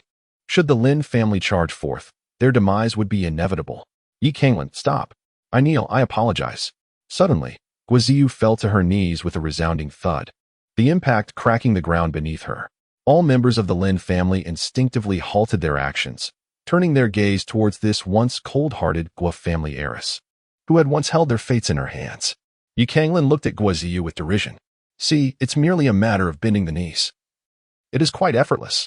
Indeed, it was not difficult at all. Boom. W what? Chapter 33. I disagree upon witnessing Guaziyu kneel. Yi Canglan felt a surge of joy. Although she could not eliminate this malicious woman for the time being, she could certainly revel in mocking her. However, the scene unfolding before her rendered Yi Canglan unable to maintain her amusement. Guaziyu's vital essence surged. and it seemed as if the sound of chains shattering echoed in the void. Soon after, a blood-red light, resembling a dragon, erupted from her spine, staining the entire sky in hues reminiscent of fresh blood. The immense vitality intertwined within the emptiness, transforming into two gushing blood springs that hovered behind her. These blood springs spun continuously, drawing from the spiritual essence of the heavens and earth, converting it into rich and potent vitality that infused her beings, continually fortifying Guaziyu's body. Blood, the realm of blood springs, 2 cycles of blood springs. Yi Canglan let out a low growl, his eyes filled with astonishment and trepidation. At this moment, Guaziyu was enveloped in a radiant light and extraordinary phenomena, appearing both divine and otherworldly, almost demonic, strikingly eerie. She knelt there with an air of composure, calmly stating, "I, Guaziyu, am a vicious and cruel woman, a narrow-minded fool, utterly inept and worthless. Had it not been for my credulity, my foolishness, and my unwarranted arrogance, our families would not have suffered such grievous losses. Miss Lin, I sincerely apologize and earnestly beseech your forgiveness. How could this transpire?" Yi Canglan's expression had turned exceptionally grim, although Guaziyu was indeed showing submission now. Kneeling and offering an apology, a chill coursed through Yi Canglan's heart. Yi Canglan had previously compelled Guaziyu to kneel, not only to vent his frustrations for his wife, but also in an attempt to shatter Guaziyu's resolve. In Yi Canglan's eyes, the only threat from the Gu family was Guaziyu herself. Once she was rendered powerless, the Gu family would pose no concern. However, to his utter astonishment, this proud woman, after enduring such humiliation, did not crumble but instead transcended her limits. She was truly formidable. After offering her apologies, Guaziyu gradually rose and approached Yi Canglan. A faint smile graced her lips. "Canglan, I see astonishment, wariness, and even fear and murderous intent in your eyes. Are you afraid? We have known each other for so many years, and I have never witnessed you in fear. Who would have imagined that you would one day dread me? Alas, it is not the kind of fear I had anticipated. Within a year, I shall step into the divine mansion and annihilate the Lin family. At that time, no one will be able to obstruct me. However, to break this stalemate, you will require the pinnacle of divine mansion power, or perhaps even greater strength, for my master resides in such a realm." As she spoke, Guaziyu gently caressed Yi Canglan's somewhat cold cheek. "Canglan, remember and grow accustomed to this sensation. The days ahead are long, and you must learn to live with this feeling. I shall become the most terrifying nightmare of your life." With that, Guaziyu turned and walked away slowly. Yi Canglan gazed at the receding figure of Guaziyu, his countenance shifting through a spectrum of emotions, his fists clenched tighter with each passing moment, yet ultimately, he remained silent. If he so desired, a mere utterance from his lips could summon Guaziyu's demise at the hands of Ji Qiuhua. However, the aftermath of Guaziyu's death would unleash a wave of retribution from the Royal Academy of Dian, one that the Lin family could scarcely withstand. "Canglan Gij, you need not worry. That wicked woman cannot stir up any significant turmoil. I shall protect you without fail." Li Chaoga, though innocent, was no fool. She discerned Yi Canglan's unease and hastened to offer her reassurance. Ji Qiuhua remarked nonchalantly, "Chaoga, do you still refer to him as Canglan Gij? Did you not observe his earlier demeanor, akin to that of a ruthless butcher?" Yi Canglan was taken aback, a few dark lines appearing on his forehead. He had always been aware of the disdain the woman held towards him, and found it peculiar that she would extend a helping hand. It seemed her intention was to reveal his darker side to Li Chaoga, driving him away from her. In her heart, Yi Canglan felt a discontent. Yet she remained resolutely composed. Simply because she wished to maintain distance from her apprentice, she did not hesitate to eliminate the Guo family, who bore her no grudge. The brutality of the martial world and the ruthlessness of its peak powerhouses far exceeded her expectations. Li Chaoga scrunched her delicate nose and exclaimed, "Master, it is not as you say. That wicked woman provoked Brother Canglan first. Is it not entirely natural for him to seek vengeance?" Beside them, Lin Yueyao observed how much the princess cared for her husband, feeling a twinge of jealousy.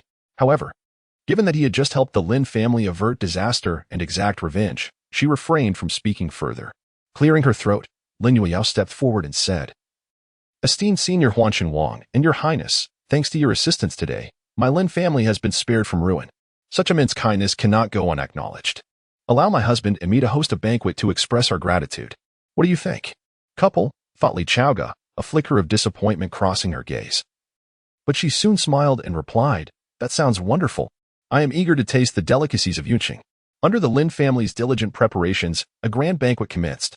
At this gathering, Many disciples of the Lin family indulged in drink, becoming intoxicated and euphoric, venting their inner turmoil and the exhilaration of having survived calamity. The recent tribulations faced by the Lin family had been fraught with twists and turns, and many sought release, a catharsis. After their revelry, they embraced a sense of rebirth. Brother Canglan, the food in Yunqing is delightful. I haven't enjoyed a meal this much in ages. As the banquet drew to a close, and everyone freely expressed themselves and mingled, Li Chaoga approached Yi Canglan. To express my gratitude to Brother Canglan and Sister Yueyao, I invite you both to the Dian Royal Academy for training. What do you think? What? Chaoga, are you serious? Will it not be burdensome? Yi Canglan had indulged in quite a bit of wine today, and although he was already quite intoxicated, the words of Li Chaoga jolted him back to a semblance of clarity, his face alight with excitement. Even Lin Weiyao straightened her posture in response. The ominous clouds that loomed over the Lin family had yet to dissipate, for the deranged woman, Guoziyu, still hung over Yi Canglan and the Lin family like a sharp sword. In truth, Yi Canglan harbored no fear of this woman, by virtue of talent. She was simply inferior to him. He was confident that one day he would surpass her. However, her heart was as ruthless as her connections were formidable. Without a powerful backing, Yi Canglan could hardly withstand the ensuing troubles. Gaining admission to the Royal Academy of Dian would not only provide an abundance of cultivation resources, but would also make it effortless for him to secure a strong ally in the imperial capital. Given his innate gifts, such an alliance would significantly bolster the safety of the Lin family. Li Chaoga remarked, "Of course, this is my family's academy. What difficulty is there in admitting two individuals?" Yi Canglan smacked his forehead, realizing in his excitement that he had been foolish. The Royal Academy, after all, was an institution belonging to the monarchy dedicated to nurturing talent for the royal family. However, before Yi Canglan could revel in his delight for long, he heard Ji Hua's cold voice. "No, I cannot agree to this." Chapter 34, Coercion, huh? Master, why not? Li Chaoga, upon hearing this, became anxious and implored, "Master, for us, allowing Brother Canglan to enter the Royal Academy is merely a matter of words. Why do you oppose it?" Ji Hua replied with indifference. "This individual may appear to be loyal and righteous, but at his core, he is cruel and merciless, insidious and cunning, acting without principles and resorting to any means necessary. Such a person, whose essence reeks of filth and baseness, is unworthy to be in the presence of the little princess of the Dian dynasty."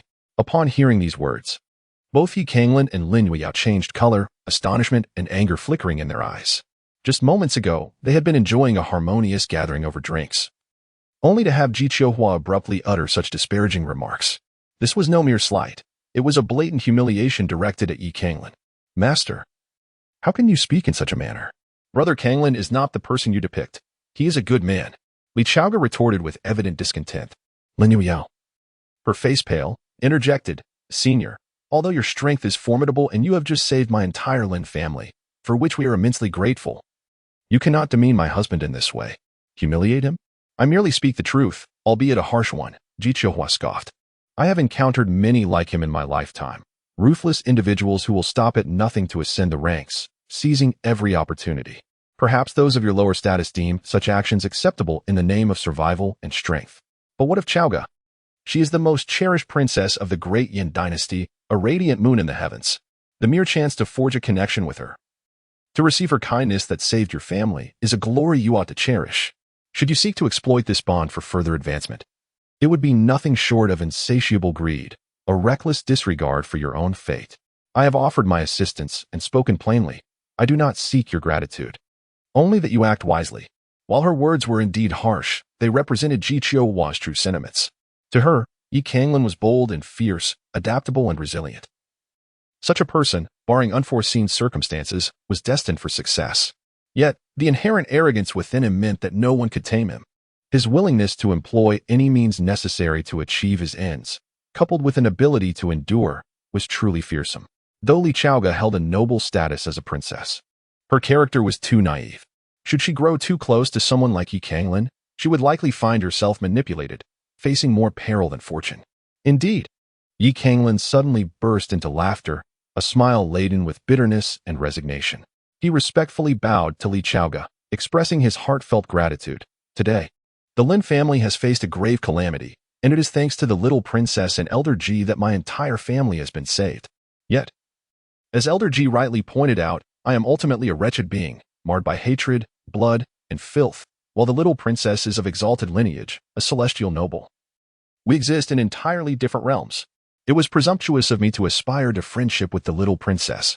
Your Highness, in token of my gratitude, the Lin family's possessions are yours to take, should you find interest in any of them. My wife and I will forever cherish the grace of your salvation. Even if we never meet again, we shall pray for Elder Ji and the little princess day and night at home. Your Highness, I implore you. Oh, Canglan. Do not say such things. Upon hearing Yi Canglan refer to her as Your Highness with such a distant demeanor, Li Chaoga felt a profound sadness wash over her. And her heart raced with urgency. Although she was a princess, an exalted noble, her father was preoccupied with state affairs, leaving her seldom seen. Her master and mother showered her with love, yet they were not companions of her age. As for her peers, they were either her royal siblings, engaging in superficial pleasantries while harboring ulterior motives, or they approached her with excessive deference, never daring to overstep. Growing up in such an environment, Li Chaoga felt an acute loneliness. She longed for a friend with whom she could be candid and unreserved. Despite their brief acquaintance, Yi Canglan's repeated acts of protection, oblivious to her royal status, had endeared him to her as her only trustworthy friend. Now, his sudden aloofness was utterly incomprehensible to her. Master, how can you speak of Canglan this way? He has saved me multiple times on Yulong Mountain, and at that time, he had no idea I was a princess. You powerful figures see everyone as sycophants or schemers. Don't you ever tire of it? Canglan, you shall accompany me to the Royal Academy. No one shall stop you. Li Chaoga's words left Ji Qiuhua momentarily speechless. When had this innocent, straightforward girl ever defied him, let alone dared to admonish him in such a manner? In an instant, Ji Qiuhua was consumed by fury. This young rascal was cunningly playing games, deliberately tugging at Chaoga's heartstrings. You audacious little thief! How dare you employ such tricks before me? You must be weary of living. A terrifying aura emanated from Ji Qiuhua, and in that moment, he was truly filled with murderous intent. How could his once innocent and docile Chaoga, having known this boy for only a few days, now dare to lecture him?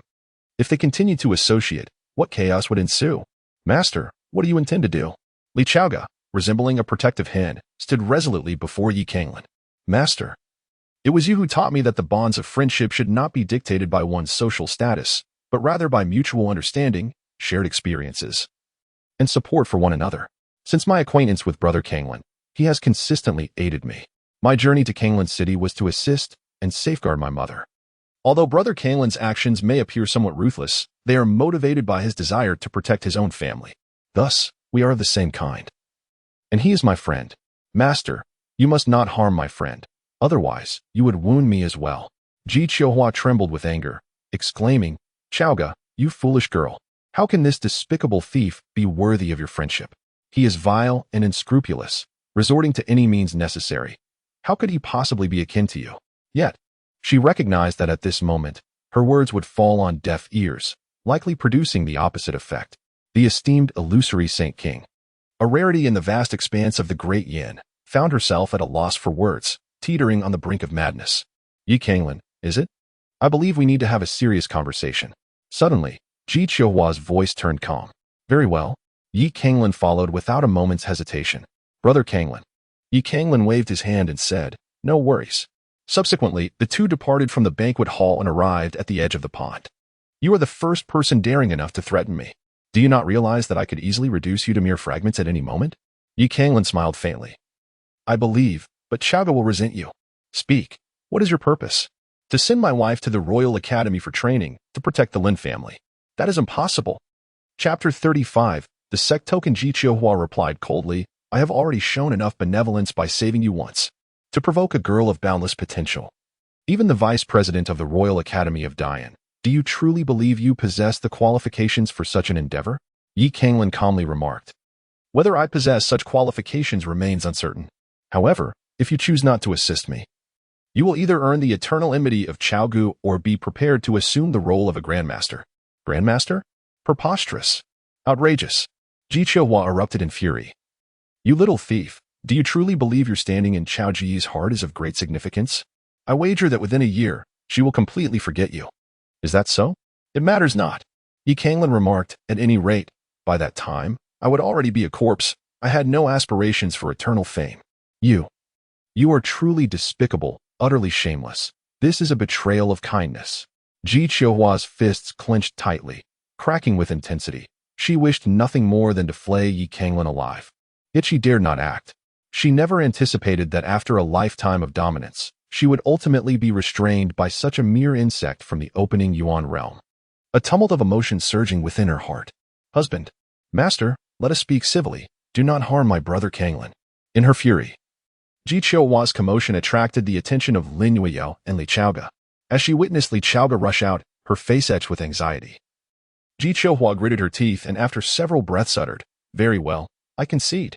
Though her heart brimmed with rage and she loathed this coercion, she genuinely feared for the consequences should this little wretch lose control and bring harm to Li Chaoga. "Thank you, esteemed elder. This kindness shall be repaid in kind in the days to come." Yi Canglan let out a long sigh, a twinge of guilt rising within him. Li Chaoga had saved his life, as well as the life of the Lin family, yet he had exploited her, coercing her master in a most despicable manner. However, with the shadow of the Royal Academy of Dian, represented by Guoziyu like a sharp blade hanging over him, he had no choice but to engage in further scheming. This guilt could only be addressed at a later time when circumstances allowed for atonement. Ji Qiuhua coldly remarked, "As long as you remove yourself from Chaoga's world in the future, I shall be eternally grateful to your ancestors." "What? Is this old woman berating me? Husband, are you all right?" Lin Yueyao hurriedly rushed to Yi Canglan's side, her face etched with concern. "Brother Canglan, my master, she hasn't harmed you, has she?" Ji Qiuhua felt a pang in her heart. "I am the one who has been harmed by your master, you know. This little wretch has never been threatened by such insignificant creatures. It is simply too distressing." Yi Canglan smiled and said, "I am perfectly fine. I had a delightful conversation with Senior Ji. By the way, Senior Ji mentioned his intention to protect our Lin family and to take Yueyao to the Royal Academy of Dian for further cultivation." "What?" Lin Yueyao's expression darkened. "I will not go." Her astute mind quickly pieced together the implications of the situation. This was a promise made by her husband, one that entailed his own sacrifice for her future. However, rather than feeling joy, Lin Yueyao was overtaken by a sense of anger. She understood what Senior Ji was insinuating. She feared that her husband might become entangled with the princess. This was not merely a slight against her husband, but a profound insult to the bond she shared with Yi Canglan. She firmly believed that Yi Canglan was not the kind of man who would easily waver or act in a base and despicable manner. "Behave, do not be willful." Yi Canglan gently caressed Lin Yueyao's long hair and softly said, "In our current predicament, we require support and resources. The Lin family still needs your protection. However, I will wait for you at home." "All right." Yueyao must have arrived at the Royal Academy of Dian by now. I wonder if she will adapt to life there. Unbeknownst to them, 7 days had swiftly passed, and everything had returned to tranquility, seemingly unchanged from before. Yet, there was a profound absence to her absence. Yi Canglan sat in the pavilion, gazing blankly in the direction of the imperial capital, feeling an inexplicable emptiness within her heart. "What? Once again thinking of my sister?" Lin Fenglai approached from a distance and, taking a seat before Yi Canglan, teased, "I see that you possess the time to ponder over my sister. You might as well wander through the city and see if any charming young ladies catch your fancy. We could arrange a match for you." What do you mean by that?" Yi Canglan's expression darkened ominously. Lin Fenglai, seemingly oblivious to the impending danger, boisterously proclaimed, "Is it even necessary for me to say this? My sister is exceptionally beautiful. Once she arrives at the Imperial Royal Academy, she will undoubtedly attract numerous suitors, each more distinguished than the last. Although you possess talent, without resources in Canglan City, you are bound to be left in her wake. That madwoman Guoziyu, lacking the same talent as my sister, has made remarkable strides after attending the Great Yin Royal Academy. My sister's progress will undoubtedly be even greater. When my sister's cultivation ascends, her status elevates, and her horizons broaden, she may very well discard you as a burden. It would be wise for you to seek someone in advance, so when she casts you aside, you won't be as heartbroken, and we can still part as friends." Bang! Yi Canglan delivered a powerful blow that sent Lin Fenglai crashing to the ground, pinning him down as he unleashed a flurry of punches. "Dignity. Today I shall ensure you experience dignity." "Ouch! Yi Canglan, cease at once." Lin Fenglai protested. "I am doing this for your own good. Why can't you recognize my intentions?" After enduring a relentless beating for a quarter of an hour, Lin Fenglai seized an opportunity to rise and flee, clutching his head. Following the altercation, Yi Canglan felt a profound sense of fulfillment and rejuvenation. "Fenglai, I am grateful to you." Lin Fenglai stumbled, hastening his retreat. That scoundrel truly struck with malice. Aware that I was merely diverting his attention to prevent him from succumbing to lovesickness, he still chose to act so ruthlessly. It pains me terribly, damn it. Grandfather, I have heard that Guizhou's master is the vice president of the Royal Academy of Dian. Having offended her so grievously, she certainly will not let this go unpunished. What should we do? Suddenly, Lin Fenglai overheard two individuals conversing nearby. Upon closer inspection, he recognized the voices of Lin Haoming. That young rascal and Lin Qingyi, that old fellow, engaged in a clandestine discussion amid a small grove of bamboo. Ah. They cannot speak openly and have resorted to whispering in the back courtyard. They must be plotting something. Lin Fenglai immediately softened his footsteps, stealthily approaching. Lin Qingyi laughed heartily. Rest assured, my dear grandson, this is hardly a matter of great significance. I have already devised a plan. What? Here, take this token. Lin Qingyi handed Lin Haoming a dark purple token, explaining, in my youth, while traveling abroad, I saved a man who turned out to be an elder of the Ziyun sect. To express his gratitude for my life-saving deed, he bestowed upon me this token, assuring me that anyone who presents it at the Ziyun sect will be accepted as a disciple. What? Grandfather, are you referring to the Ziyun sect? One of the three major sects of the Dian dynasty, which even the royal family regards with caution. Indeed, Lin Haoming's excitement surged upon hearing this. Grandfather, why did you not reveal this treasure sooner? As I understand it, the three major sects of our Dian dynasty not only possess power that instills fear in the royal family, but also rival any merchant association in wealth. Furthermore, the number of disciples is limited, all receiving elite education. Once admitted, one is bound to become a dragon among men. Grandfather, why unveil such a precious gift only now? If it had been revealed earlier, our lineage would have already risen to prominence. What do you know, you rascal? Lin Qingyi shook his head with a wry smile. When I first received this token, I too believed it to be a stroke of fortune. However, the sect's elder warned me that within the sect, they practice elite education, emphasizing survival through trials, with a significant portion of disciples falling to their demise each year due to various reasons. What? Is it truly that perilous? Indeed. It is as grim as it sounds. Lin Qingyi said, you are my dear grandson. Though I aspire for your success, I cannot allow you to take such a perilous risk. However, we find ourselves in a dire situation. The family head is gravely injured, and Guizhou from the Guo family looms like a blade over us. That good-for-nothing Yi Canglan somehow failed to seize the opportunity to grasp those two powerful connections and gain entry into the Royal Academy. Our Lin family stands on the brink of collapse. Thus, I must send you, my eldest grandson, to venture into Ziyun's sect for training. In this way, even if one day Guizhou's madness leads to our downfall, our lineage may still endure. Lin Haoming, filled with excitement, replied, Rest assured, grandfather. I will not disappoint your expectations. Understanding the situation, Lin Fenglai lost interest in listening further, although this old man was no saint. Paving the way for his descendants was always commendable. Yet, in the next moment, Lin Fenglai's expression stiffened, halting his steps. Grandfather, the plight of our Lin family today is entirely due to that willful woman, Lin Yuyao. Had she expelled that useless Yu Canglan sooner and secured a powerful and influential husband, our family would not be facing such a fate. Upon my return after my training, I shall ensure Lin Yuyao is married off to benefit our Lin family. Moreover, the current lineage of the family head is utterly incompetent. What have they done other than bring disaster upon us? When I return, I will dismantle their influence and restore our rightful position. Fools, you are utterly disgraceful. Lin Fenglai erupted in anger. In times of peril, you cower and hide, yet when the family begins to recover, you are the first to seek power and gain. Do you truly think my direct lineage is mere clay to be molded? Enough, Haoming. Do not let anyone else learn of this matter. Prepare yourself and quietly journey to Ziyun's sect in the next few days. With that, the elder Lin Qingyi turned and left, while Lin Haoming headed in another direction. An opportunity presented itself. Lin Fenglai's eyes sparkled as he stealthily followed. After trailing for about a quarter of an hour, just as Lin Haoming turned a corner of a courtyard, Lin Fenglai emerged suddenly. Haoming. Having passed more than 10 minutes, Lin Haoming's vigilance had waned significantly. Upon hearing his name called, he instinctively turned back. Fenglai, brother. Bang. Lin Fenglai struck Lin Haoming, rendering him unconscious. Then quickly seized the token from his grasp and sprinted toward the residence of Yi Canglan. Brother-in-law, come with me quickly. Upon spotting Yi Canglan, Lin Fenglai seized his arm and bolted out of the Lin estate, thrusting the token into Yi Canglan's hands. Brother-in-law, this is the elder's token from Ziyun's sect. With this token, you can become a disciple of Ziyun's sect.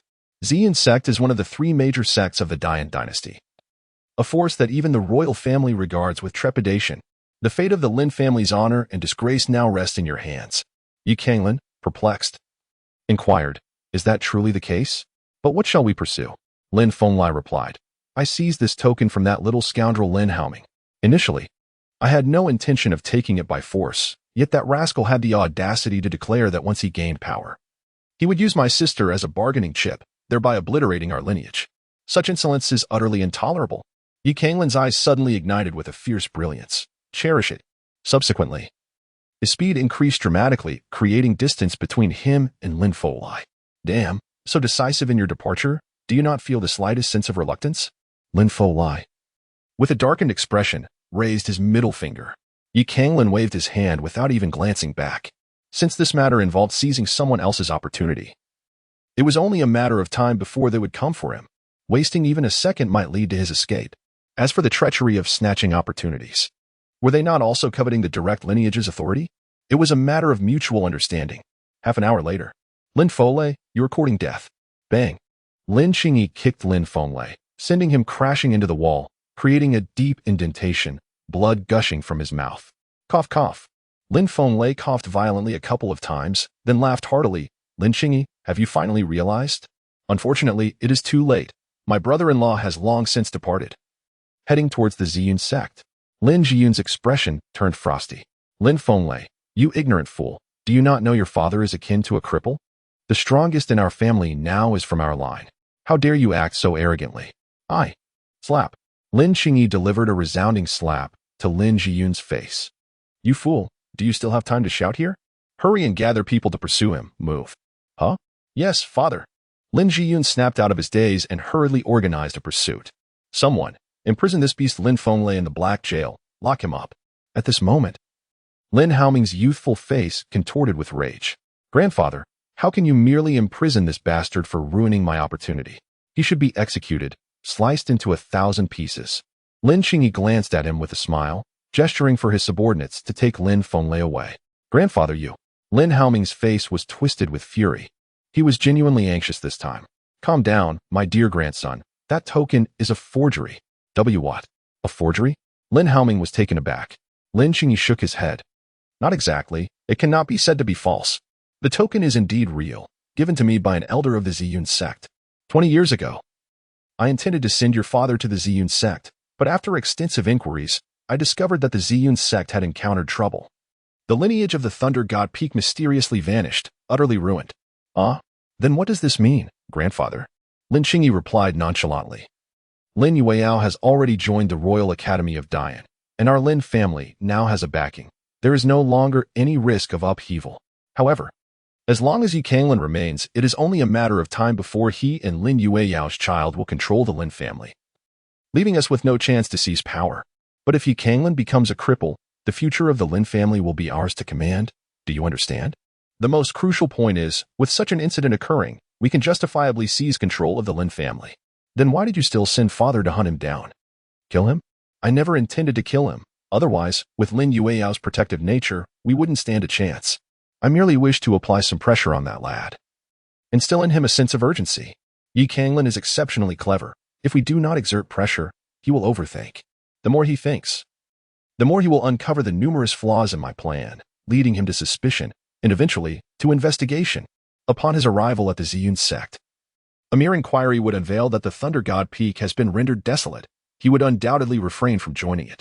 However, if we exert sufficient pressure, instilling in him a sense of our utmost fury over this matter, one that compels us not only to seek his demise but also to pursue those like Lin Fenglai, he shall, in his haste, opt to ally himself with the Thunder God Peak in search of support, returning to rescue others. According to the regulations of the Ziyun sect, once he affiliates himself with the Thunder God Peak, he shall remain a disciple for life, unless death intervenes.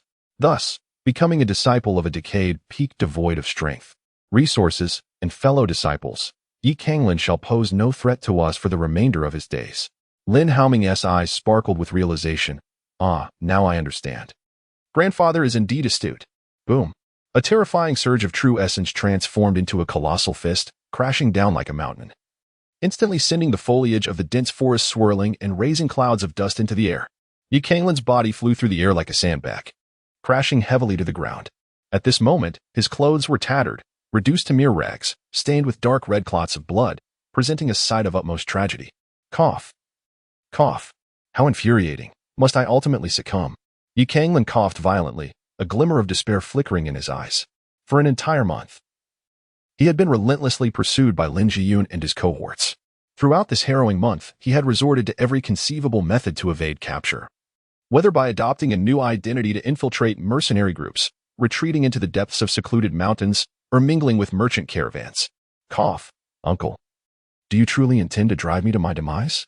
Yi Canglan struggled to catch his breath, forcing a smile that was more grotesque than tears. I admit that what transpired this time was less than honorable between Lin Fenglai and myself. However, to speak candidly, my talents far surpass those of Lin Haoming. Do they not? Upon entering the Ziyun sect, my achievements will undoubtedly eclipse his, and I shall elevate the Lin family to unprecedented heights. Lin Jiyun regarded Yi Canglan with indifference. Yi Canglan, though I harbor great disdain for you, I must concede that you are indeed exceptionally gifted. Over the past month, we have spared no effort, yet you have managed to elude our grasp for an entire month. Relying on your prowess at the 9th level of Kaiyuan and the path of the sacred patterns. Truly, you are more suited to cultivate in the Ziyun sect than Haoming. However, you have overlooked one crucial fact. Your surname is Yi, not Lin. With that, Lin Jiyun delivered a fierce kick to Yi Canglan, who, struck as if by lightning, spewed forth a mouthful of blood and immediately fell unconscious. Jiyun, stop. Brother, what are you doing? We agreed this was merely a performance. Lin Jiyun bellowed, silence. This youth is far too extraordinary. A mere 9th level of Kaiyuan has managed to survive a month against the onslaught of dozens of us. Who knows if the Thunder God Peak can truly contain him? I believe ensuring his demise is the most prudent course. But Mississippi? Humph.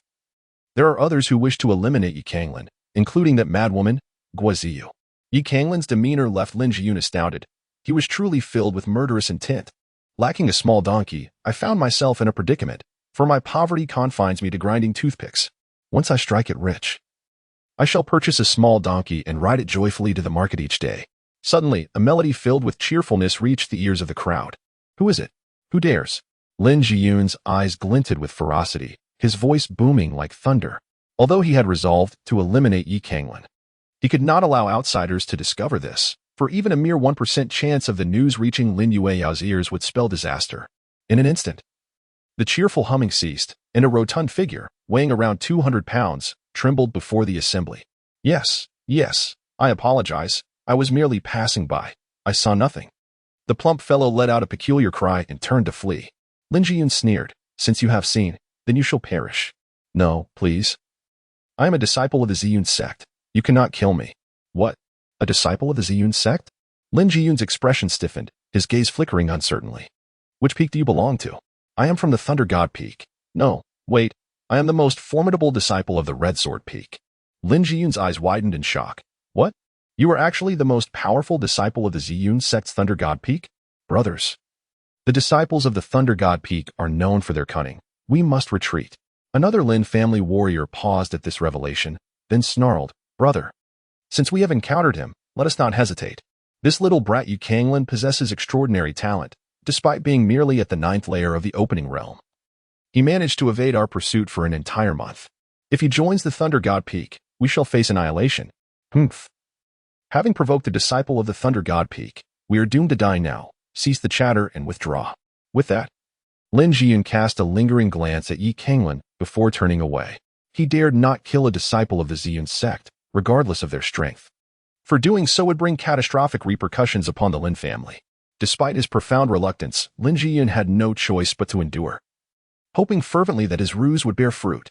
Thud. As Lin Jiyun and his cohorts retreated, the rotund figure collapsed onto the ground, panting heavily, his eyes brimming with terror. That was close. I nearly met my end. The portly man murmured. Then a hint of confusion crossed his face. Could it be that they are not affiliated with the Thunder God Peak and are unaware of its current state? Oh. If only my Thunder God Peak were as they described. Shendabo took a moment to compose himself, approached Yi Canglan, and noticed the shimmering storage ring in his hand, which he swiftly seized. This blade appears to be quite exceptional. Wow, sacred symbols. There are so many of them. The chubby fellow was suddenly filled with excitement. I've struck it rich. I've struck it rich. Brother, although I have done nothing, my mere presence has surely saved your life, hasn't it? It's only fair that I receive a small token of gratitude for my life-saving intervention. Wouldn't you agree? Yes, it's only reasonable. After accepting the storage ring, Chintabeo took a few steps away but abruptly halted. No, I cannot simply walk away. He spun around, murmuring to himself, I just heard those people say that this guy, relying on the opening of the 9 heavens, managed to elude dozens of Meridian Realm warriors for an entire month. How incredible! If I can trick him into the Thunder God Peak and have him protect me, I shall no longer be bullied by those ruffians. But wait, I am a good person. How could I deceive him? My intention in bringing him to the Thunder God Peak is purely out of kindness, to save him. If he truly wishes to join the Thunder God Peak and become my junior brother, he will have to seek me out, hee. With this thought, Chintabeo dragged Canglan towards the Ziyun sect. Chapter 37, Becoming a Disciple of the Ziyun sect. Ouch, that hurts. The excruciating pain coursing through Canglan's body elicited a groan, but in the next moment, he opened his eyes. Am I still alive? Indeed, you are fortunate. You are still alive. A round, chubby face came into view. It belonged to a youth in his late teens, plump and jovial. He stepped forward to help Canglan sit up and offered him a cup of water, saying, Here, have a sip of water. Canglan's memories gradually became vivid, recalling the harrowing scenes of being pursued. Canglan's eyes glimmered with gratitude. I am Canglan. Did you save me, my elder brother? Indeed. It was I who rescued you. Furthermore, this place is the Purple Cloud sect, on Thunder God Peak. The Purple Cloud sect? Thunder God Peak? Canglan was filled with exuberance. Haha, I have finally survived and arrived at the Ziyun sect. Lin Ziyun, you scoundrel. Just wait and see how I will deal with you in the future. After the overwhelming joy, Canglan turned to the chubby young man with a face full of gratitude and said, Thank you, my dear brother, for saving my life. Canglan hurriedly searched through her storage ring, seeking the token. Chintabeo slowly produced the token and said, Are you looking for this token? No need to search any further, it is in my possession. I hope you don't mind that I accessed your storage ring earlier to find medicine for your wounds. Canglan's expression stiffened, and a sense of displeasure washed over him. How could he not mind others carelessly tampering with his storage ring? It was the essence of his very being. Yet, it mattered little whether he cared or not. The deed had already been done. Canglan couldn't help but twitch the corner of his mouth. This fellow spoke with such arrogance. However, it seems quite normal for the chief of Yifeng to carry such an air of superiority. Canglan suppressed the displeasure within, smiling as she said, it is Brother Chintabeo. Since you have acquired this token, does that mean? Well, I have obtained the token.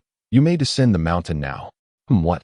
Canglan's expression stiffened, and he hurriedly exclaimed, No, senior brother Chin, wasn't it said that holding this token would allow one to become a disciple of the Ziyun sect? Chintabeo, regarding Canglan with an expression of incredulity, retorted, What nonsense are you contemplating? Our Ziyun sect is one of the 3 great sects of the Dian dynasty, and the recruitment of disciples is governed by exceedingly stringent regulations. It is not something that one can simply waltz into. To be precise, the token you possess is a private token from the Elder of the Thunder God Peak. It is merely a favor and not an admission token. I saved you from those individuals before, and that favor is now repaid. You and our Ziyun sect are even, with your current realm and qualifications. You are unfit to join our ranks. If you wish to become a disciple of the Ziyun sect, you must exert yourself at the Disciples Recruitment Conference in half a year. For now, take a moment to rest, and then make your way down the mountain. How can this be?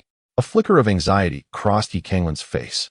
The audacity of Lin Ziyun to pursue him so mercilessly indicated a willingness to sever ties with his own faction. He must hasten to return with his allies to rescue those in peril. If he were to delay for 6 months, the opportunity would surely vanish. No. He must immediately seek admission into the Ziyun sect. Canglan regarded Chintabeo, then promptly removed her storage ring, presenting it to Chintabeo with a charming smile. Senior brother Chin, this constitutes my entire fortune, a modest token of my esteem. What are you doing? Chintabeo retorted, flicking his sleeve with evident displeasure. I am the chief disciple of the Thunder God Peak. To resort to such underhanded tactics is an affront to my dignity. Nay, I harbor no such intentions. Canglan earnestly declared, Senior brother Daba, I merely wish to express my heartfelt gratitude for your life-saving assistance. Furthermore, as you rescued me from those scoundrels, you must be aware of my current predicament. Should I descend the mountain now, my fate would be sealed. I do not aspire to become a disciple of the Thunder God Peak.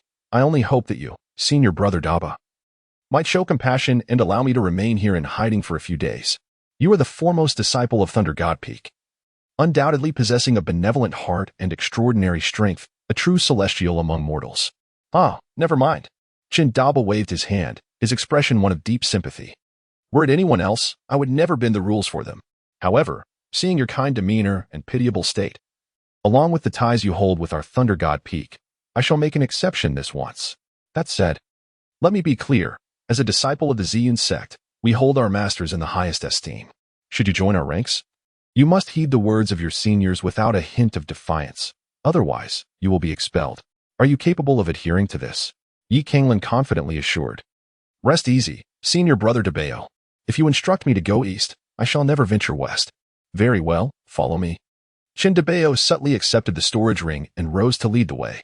Soon, the two of them exited the chamber and, traversing a tranquil path, made their way towards a grand hall perched atop the peak. Along the journey, Canglan noticed the place appeared somewhat desolate, devoid of any other individuals.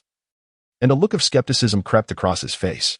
Senior brother Debeo, why do we not see any other brothers or sisters on this mountain? Debeo replied nonchalantly. This is the summit, accessible only to myself, the chief disciple, and the elders. They are either in seclusion or engaged in other matters, at present. I alone possess the privilege to ascend to the peak. Ah, I see. Canglan's expression grew increasingly solemn. Within the grand hall of the mountain peak, a statue towering 10 zhang, adorned with vibrant silks and holding a colossal hammer, stood majestically, exuding an aura akin to a celestial deity. Merely gazing upon this effigy, Canglan could feel an overwhelming presence that seemed to dominate the heavens and survey all living beings. Debeo's eyes shimmered with urgency. Junior brother, this is our ancestral master of the Thunder God Peak. Hasten to pay your respects. Once you have honored the master, you shall be a disciple of the Thunder God Peak. Canglan's face radiated with excitement as he earnestly bowed before the deity. Disciple Canglan, fortunate to become a disciple of Thunder God Peak, shall diligently cultivate without respite, forging ahead to elevate our Ziyun sect and glorify Thunder God Peak. Excellent. From this moment forth, you are my junior disciple at Thunder God Peak, Debeos exclaimed, his face brimming with delight. He promptly produced a purple token etched with thunderous symbols and handed it to Canglan. Junior brother, after dropping your blood on it to acknowledge your identity. This shall serve as your identity token. Very well. As Canglan pricked his finger and allowed a drop of blood to fall upon the token, a resounding thunder echoed within his mind, followed by a flood of information regarding Ziyun's sect streaming into his consciousness, encompassing the sect's laws and operational principles. Canglan gleaned from the information within this token that Thunder God Peak is the foremost peak of the Ziyun sect, wielding immense authority and formidable power. With this knowledge, every pore of his body seemed to relax in delight. Ha ha ha, how astute I am. With merely a storage ring and a few insignificant resources, I have become a disciple of Thunder God Peak. What a tremendous gain. Daba, come forth. As Canglan pondered, a thunderous shout echoed from outside the grand hall, startling him into opening his eyes, a glint of coldness flashing within them. Chapter 38. Brother, I did not mean it. Upon hearing the furious outburst, Daba trembled, a flicker of fear appearing in his eyes upon recognizing the newcomer. Why has this fellow arrived now? Damn it, I sent this just to ruin my plans. If you wish to come, at least wait until I have thoroughly deceived that lad. Oh, I sent that brother Zhou? What gust of wind has brought you here today? Daba felt discontented but dared not show it, hastening over with a face full of flattery. Get lost with your charade. The newcomer kicked Daba in the stomach, sending him rolling on the ground like a ball, leaving him dusty and disheveled. Zhou strode over, seizing Daba by the collar and hoisting him off the ground, sneering, "You wretched creature. I considered it a blessing for you to present me with your monthly, yet you dare to hide? Do you seek death?" Daba hastily replied, "Brother Zhou, you've misunderstood. This is truly a misunderstanding. I was cultivating earlier and did not intentionally evade you." He then quickly retrieved a jade vial from his bosom, saying, "Brother Zhou, this is the, please accept it." "Humph, that's more like it." Zhou snatched the jade vial and coldly remarked, "You wretched thing. Making me search for you all this time, and you only present one? That's a loss for me. Hand over your other as well." Daba's expression stiffened. Forcing a laugh, "Brother Zhou, didn't you say it was sufficient for me to keep one for you each month? Though merely a low-grade pill, was of great value to Daba. Parting with two would cause him more anguish than death itself." Slap. Zhou, furious, delivered a resounding slap to Daba's face, shouting, "What I say goes. You worthless fool dare to retort against me? Do you wish to court death? Quickly hand it over. Ouch. Brother Zhou. Please don't hit me. Don't hit me. Scoundrel. Who do you think you are, daring to disrespect Brother Chun? As Yu Canglan burst forth from the grand hall, his voice thundered in anger. He had not witnessed Qin Debao being struck, but rather, it was the dispute that incited his fury.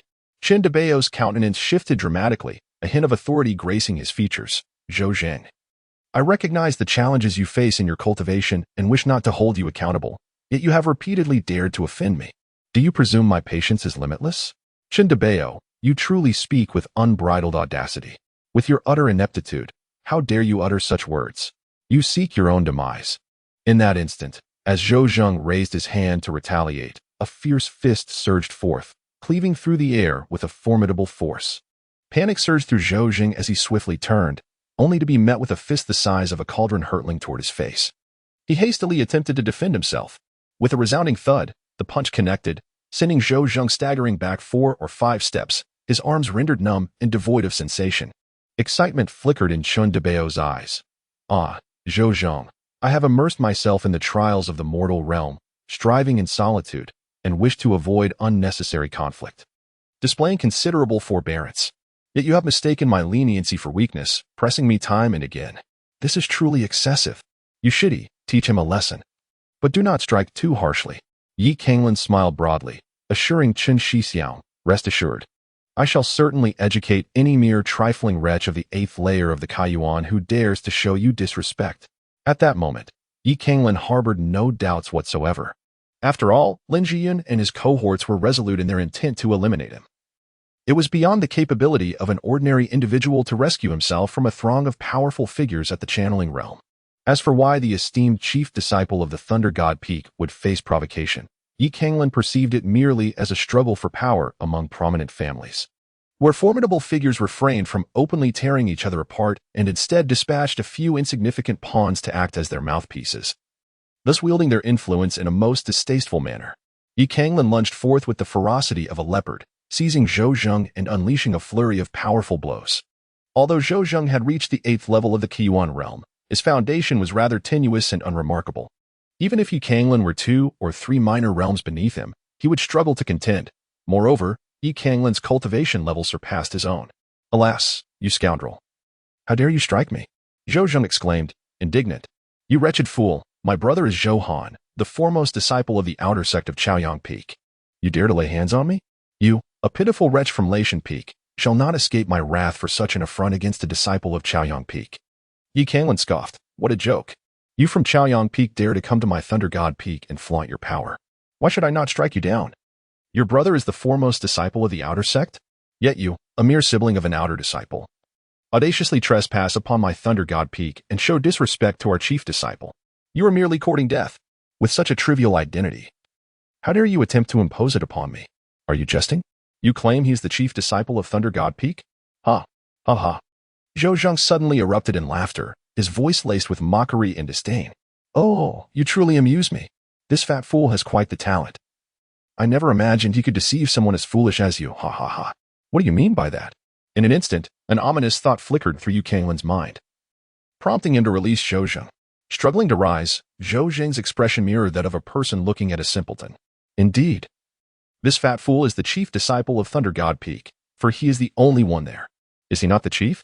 However, this title holds no stature, no techniques, no resources for cultivation, and certainly no strength. If it weren't for the sect's desire to preserve the name of Thunder God Peak, this waste would have long been expelled from Ziyun's sect. What? How can this be possible? Yi Canglan exclaimed, her face a mask of disbelief. Impossible? Nothing is beyond the realm of possibility. The Thunder God Peak has been in decline for over 2 decades. Its founder has vanished, its elders have met untimely ends, and its disciples have either scattered or fled. Every member of the Ziyun sect is aware of this.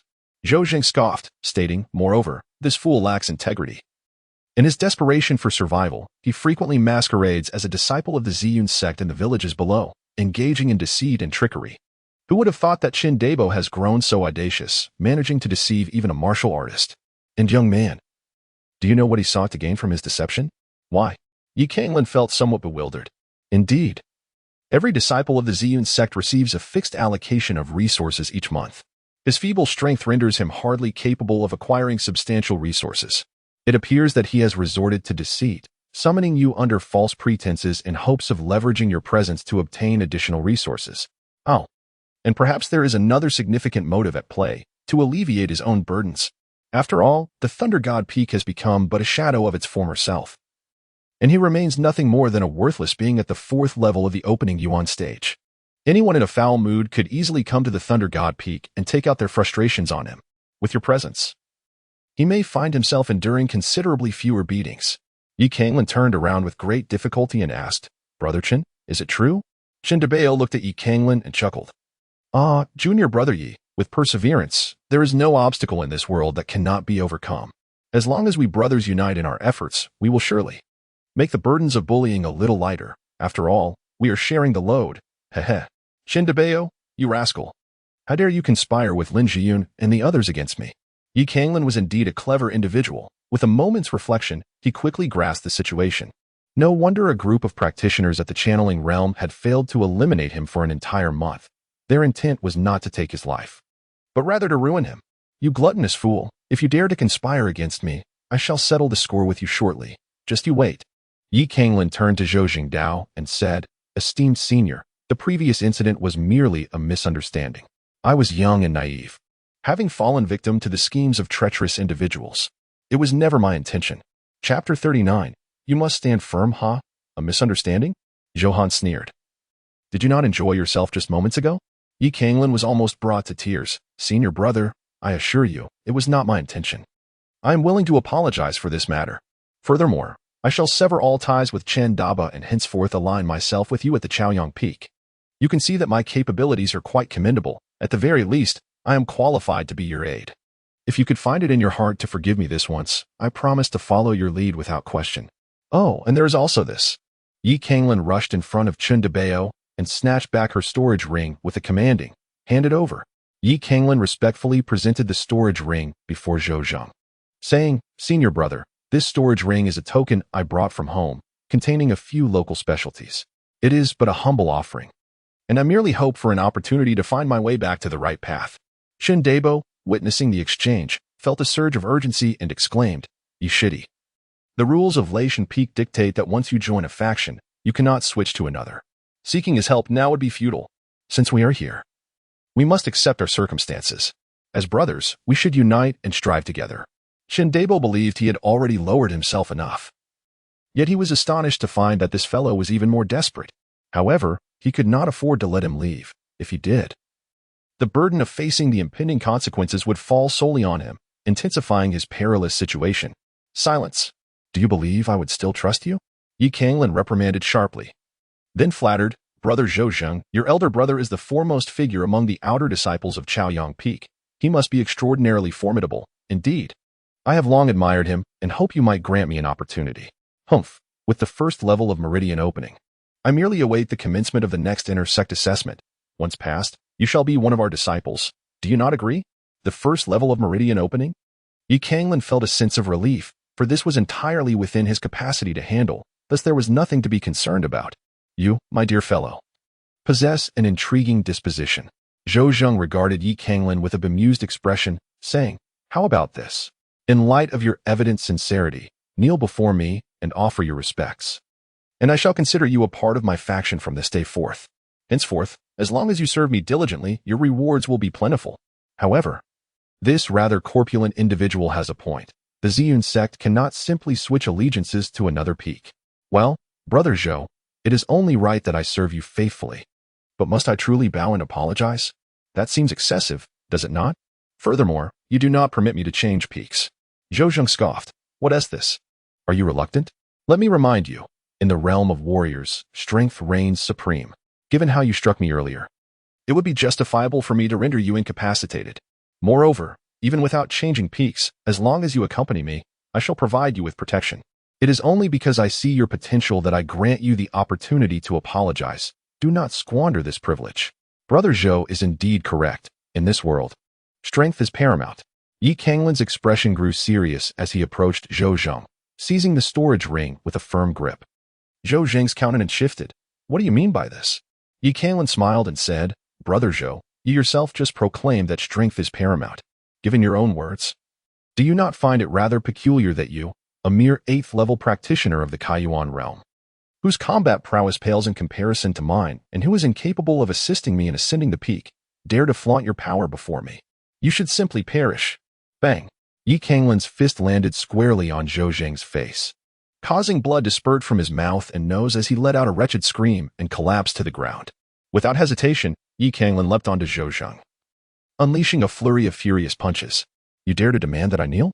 You think you can bully me? Anyone and everyone believes they can intimidate me. But do you even realize your own worth? Why don't you just perish? During this tumultuous period, Yi Canglan had endured the near destruction of his family, been forcibly separated from his wife, and faced relentless pursuit for an entire month, all of which had brewed a tempest of resentment and fury within him. Today, after joining the Ziyun sect, he discovered that Chen Dabo, that scoundrel, had deceived him, leaving him trapped on this desolate peak.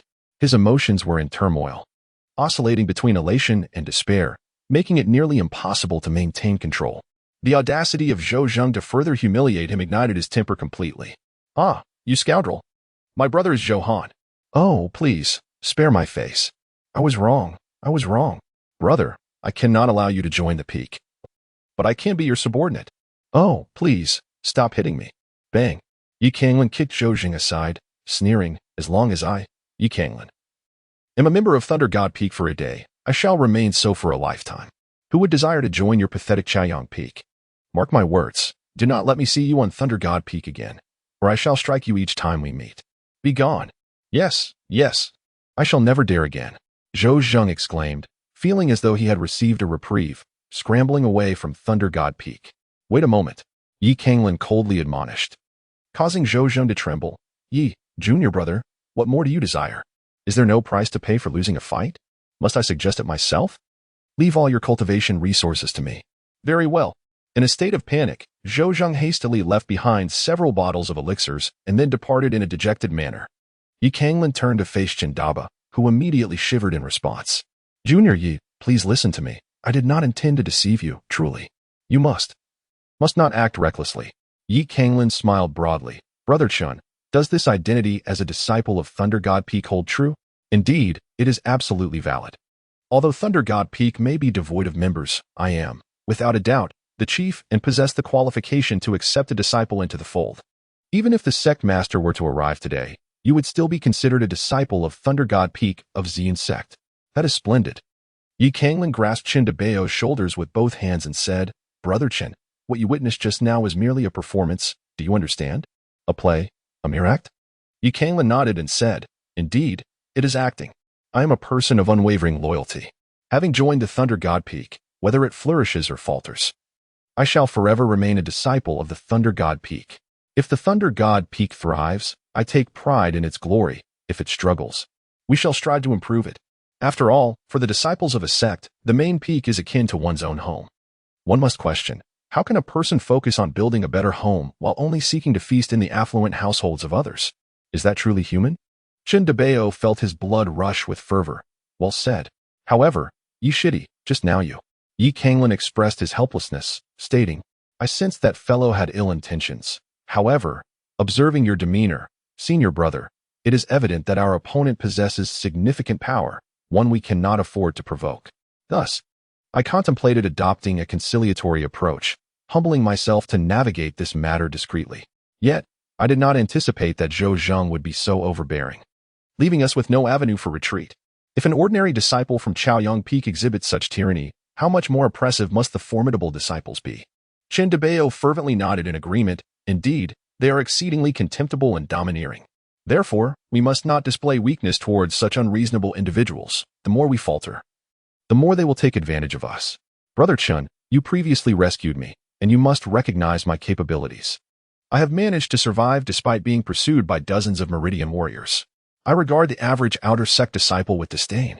Should anyone seek trouble in the future, I shall confront them. Upon hearing this, Chen Dabao's eyes brightened. However, Brother Chen, while I can bear the burden alone, I do not wish for my soul brother atop Laishan Peak to be a timid and feeble individual. If those individuals dare to trouble you again, you must stand firm and uphold the dignity of Laishan Peak. When that time comes, I shall certainly lend my full support. Conversely, if you display cowardice and timidity, then I shall have little attachment to Lation Peak. Chindabayo felt a surge of emotion, his eyes reddening. Rest assured, junior brother, is it not merely enduring a beating? I have experience and can withstand it. After all, within the Ziyun sect, killing fellow disciples is a grave taboo. They would not dare take my life. I shall remain resolute. Good brother, I have learned from the sect's token that every disciple is afforded a chance to select martial skills upon entry. I shall first proceed to the martial skills pavilion to choose techniques to strengthen myself. You must also dedicate yourself to your training. Absolutely. Chapter 40. Are you joking with me? On Chaoyang Peak. Ah, is that not Zhou Zheng? What has happened to him? I recall this fellow recently attempted to extort Ning Yuan Dan from that Chindabayo at Lation Peak. Could it be that Chindabayo was the one who inflicted this injury? Surely not. Chindabayo is regarded as the most inept disciple of our Ziyun sect. Although Zhou Zheng is not exceptionally strong, he is still at the 8th layer of Kaiyuan, significantly stronger than Chindabayo, who is merely at the 4th layer. Perhaps not. Even a cornered rabbit may bite. It could be that this fellow pushed Chindabayo too far, and he retaliated fiercely. One person nearby remarked, "It's best to keep quiet. He is approaching." Although he is a mindless fool, his brother, Zhou Han, ranks among the top 3 in the outer sect of Chaoyang Peak. It is prudent for us to avoid provocation whenever possible. Who knows whether those individuals intentionally allowed Zhou Zheng to overhear their conversation. In any case, Zhou Zheng heard every word clearly, without missing a syllable. In the past, he would have rushed over to reprimand them, displaying his bravado. However, today he felt utterly embarrassed and swiftly covered his face before fleeing. Chendaba, and that new brat from Lation Peak, just wait. I will make you pay. Bang. While walking with his head down, Zhou Zheng suddenly collided with someone. You idiot, can't you watch where you're going? He exclaimed, his pent-up frustration causing him to lash out. Smack. Yet before Zhou Zheng could finish his tirade, a resounding slap landed on his face. You worthless fool. Unable to handle even that imbecile from Lation Peak. How could I, Zhou Han, possibly have a brother like you? The frigid voice echoed in his ear, causing Zhou Zheng to shudder. He looked up at the tall, slender figure before him, whose expression was somewhat sinister, and nervously asked, Brother, what brings you here? What brings me here? Zhou Han nearly swung another slap at him upon hearing that, his face dark with menace. Before you even returned to Chaoyang Peak. I heard people say you were dealt with by that waste, Chendaba, with so many people at Chaoyang Peak. Who are you trying to fool with your pathetic attempts to hide? I never expected my brother Zhou Zheng to be bested by that fool from Lation Peak. You truly bring disgrace to your elder brother. Moreover, it's one thing to be beaten. We could have faced it head-on and retaliated. But with you sneaking around like this, you're telling everyone that my brother Zhou Han is not only a failure in cultivation but also a coward who cannot accept defeat. Zhou Zheng, with a look of fervor, replied, Brother, I assure you, I wasn't defeated by that waste, Chendaba. Then what is the meaning of your current state? Zhou Han demanded. It was a newcomer, Zhou Zheng stated grimly. A stranger brought up the mountain by Chendaba, and I suffered at his hands. You don't understand. That fellow is utterly despicable, shameless, and ruthless. He first feigned humility to distract me, then seized the chance to launch a sneak attack. I fell for his trick. Brother, it's not that I am weak. I'm ashamed to face you. Oh, interesting. Zhou Han's eyes narrowed. A newcomer dares to lay a hand on my brother Zhou Han? He must be courting death. Come, let us pay this new disciple a visit. Cultivation is the foundation of a practitioner, while martial arts are the essence of their combat prowess.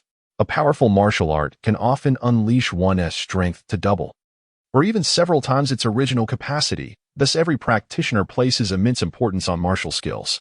Although it is still early in the day, the area outside the martial arts pavilion is already bustling with people, gathered in small groups as if engaged in some form of trade. Canglan cast a fleeting glance at the crowd, seemingly indifferent, and proceeded towards the martial arts pavilion. However, with his arrival, the atmosphere before the pavilion appeared to freeze. As onlookers gazed at him in disbelief, is he from Thunder God Peak? This isn't that chubby fellow, is it? Could it be that Thunder God Peak has sent a newcomer? After a brief moment of confusion, the crowd's expressions transformed into predatory gazes, fixating on Canglan. Hey, you there, wait a moment. At that instant, a voice brimming with arrogance echoed from a distance. Canglan instinctively glanced over and saw a woman in a flowing purple gown, adorned with an embroidered blood-red longsword at her bosom, approaching him with grace. As she passed, the crowd parted involuntarily, creating a path for her. It was Zhang Qianer from the Crimson Sword Peak. This was disastrous.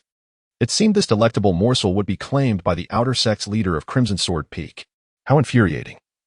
This useless wretch from Thunder God Peak couldn't have arrived just a tad earlier? Such a pity. As Zhang Qian'er stood before Yi Canglan, her demeanor exuded condescension. Surrender your time to me, and remember to await my presence here at this hour on the same day each month. Time? What Yi Canglan remained unaware of was that although the martial arts pavilion of the Ziyun sect boasted a plethora of martial techniques, entry was not granted at will. In order to instill a sense of the arduous journey towards mastering martial skills, the sect allowed disciples merely 2 free hours each month to comprehend the techniques within the pavilion, should one desire additional time for enlightenment. It necessitated the exchange of sect contributions.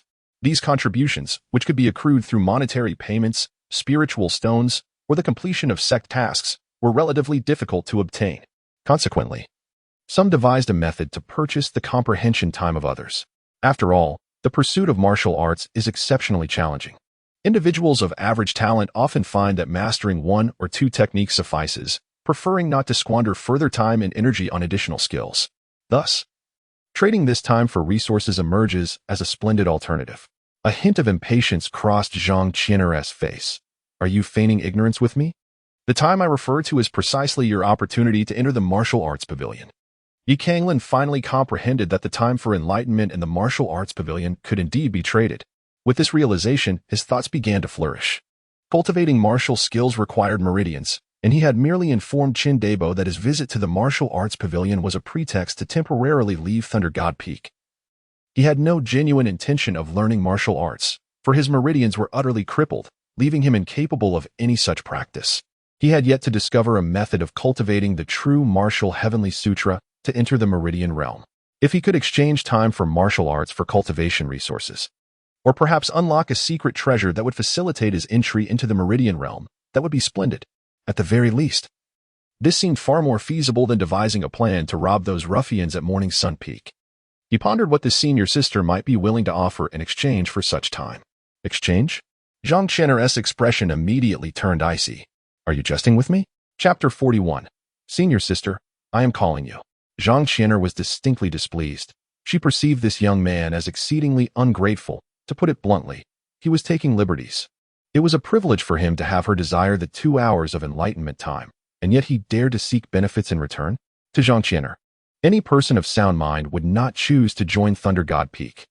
Those who did were either fools or country bumpkins from nearby villages seeking the status of sect disciples to bring glory to their families. Such individuals were destined to be bullied within the sect, and here she was, offering him an opportunity to bestow upon him the time for comprehending martial skills. Perhaps when others bullied him in the future, he might remember this favor and show him some mercy.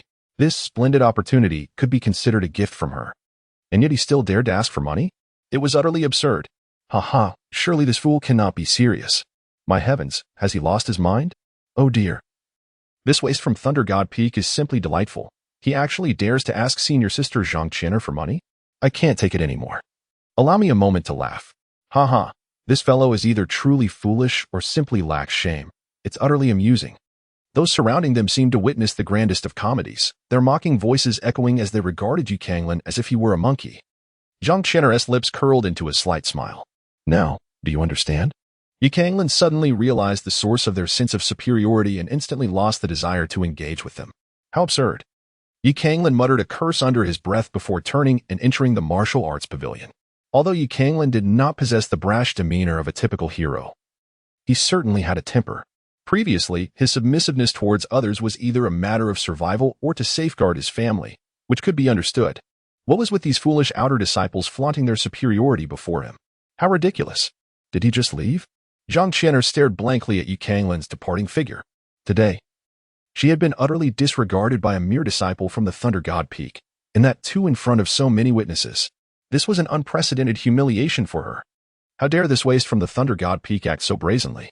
With a thunderous aura emanating from her, Zhang Qian'er's delicate features contorted into a fearsome visage, resembling a vengeful spirit. She then swept into the martial arts pavilion like a gust of wind. This audacious waste from the Thunder God Peak. Did he seek to court death? My heavens. Upon entering the martial arts pavilion, Yi Canglan was greeted by the sight of 8 rows of bookshelves, each exuding the weight of time. Good heavens. Even with prior preparation, Yi Canglan was taken aback by the scene before him.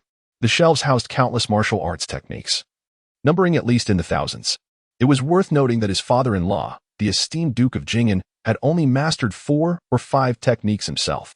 The martial arts within the pavilion were meticulously categorized into various forms, such as fist, palm, leg, saber, spear, sword, and halberd. The techniques were further classified by rank into heaven, earth, profound, and yellow, with each rank subdivided into 4 levels: beginner, intermediate, advanced, and perfected. The disparity in might between each level was immense. The martial arts pavilion of the Ziyun sect comprised 9 levels. The first 4 levels housed the 4 tiers of mortal grade techniques, while levels 5 to 8 contained the 4 tiers of spirit grade techniques.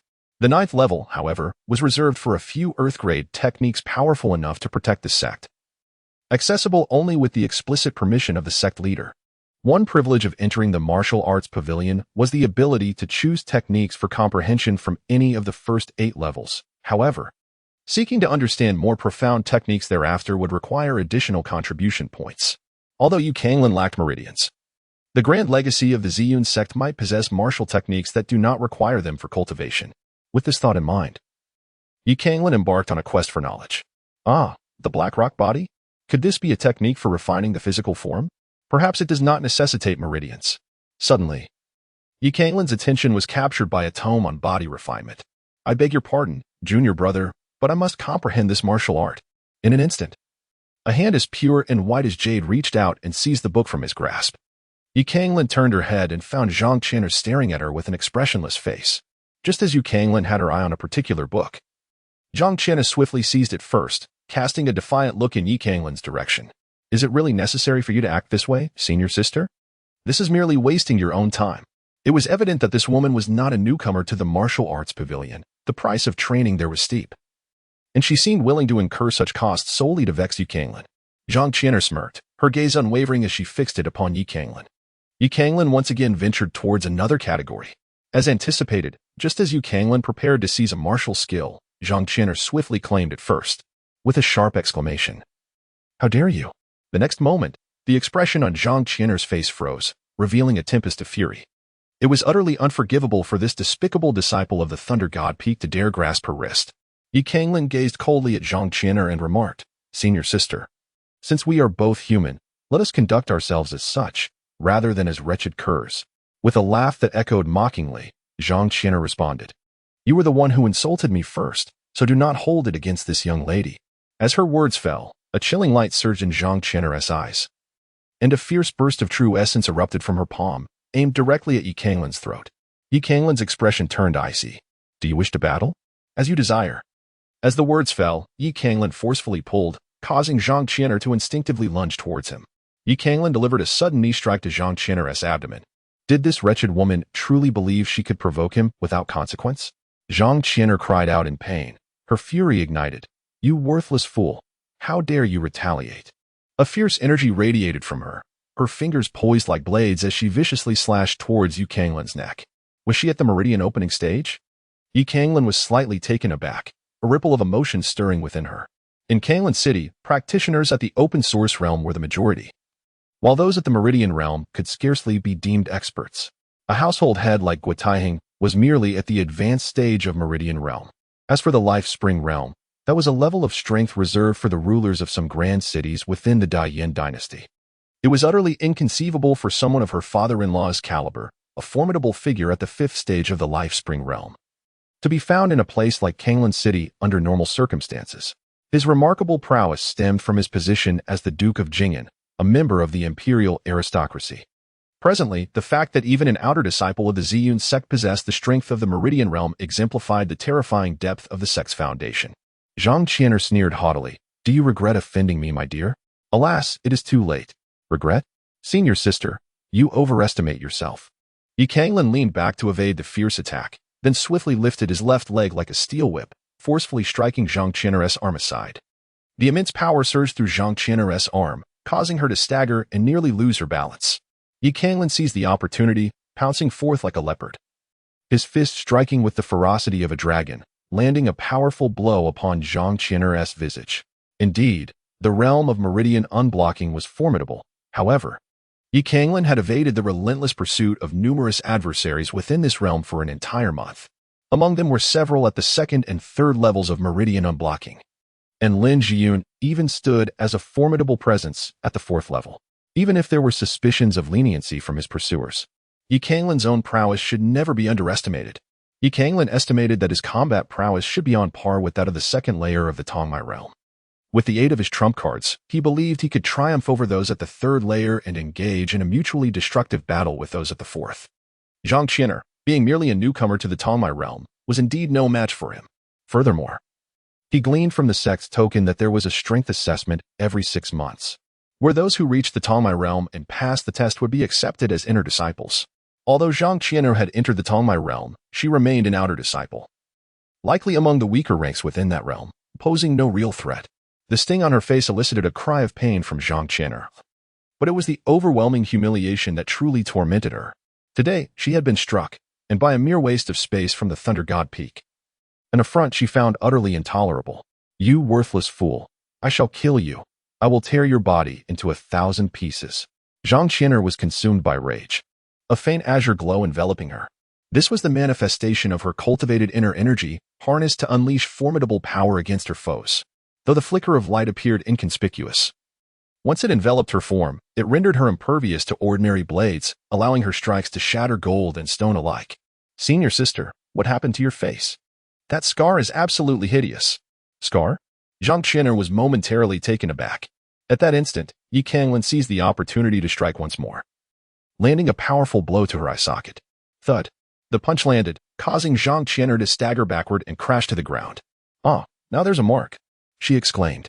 "You shameless thief, you tricked me, you ambushed me. I will have your life." At this moment, Zhang Qian'er realized that Yi Canglan's previous remarks had been a deliberate distraction, igniting her fury. "Senior sister, if you strike again, I will scream." Chapter 42. Do you yield? Zhang Qian'er's expression shifted dramatically. If the commotion escalated and others arrived to witness her being beaten by a disciple of the Thunder God Peak, she would become the subject of ridicule. "You impertinent wretch. Just wait for me." "Senior sister, you are not my type. I shall not wait for you." Stumbling, Zhang Qian'er produced a veil from seemingly nowhere and, like a gust of wind, vanished from sight. Yi Canglan curled his lips and continued his search for martial arts techniques. However, after 2 full hours of relentless searching, he found nothing that could be practiced without meridians. "Alas, it seems I must hasten to discover a method to restore my meridians. Forget it. I shall return to the peak for now." Half an hour later, Yi Canglan arrived at Thunder God Peak. Upon reaching the halfway point, he was met with a cacophony of scornful jeers and insults.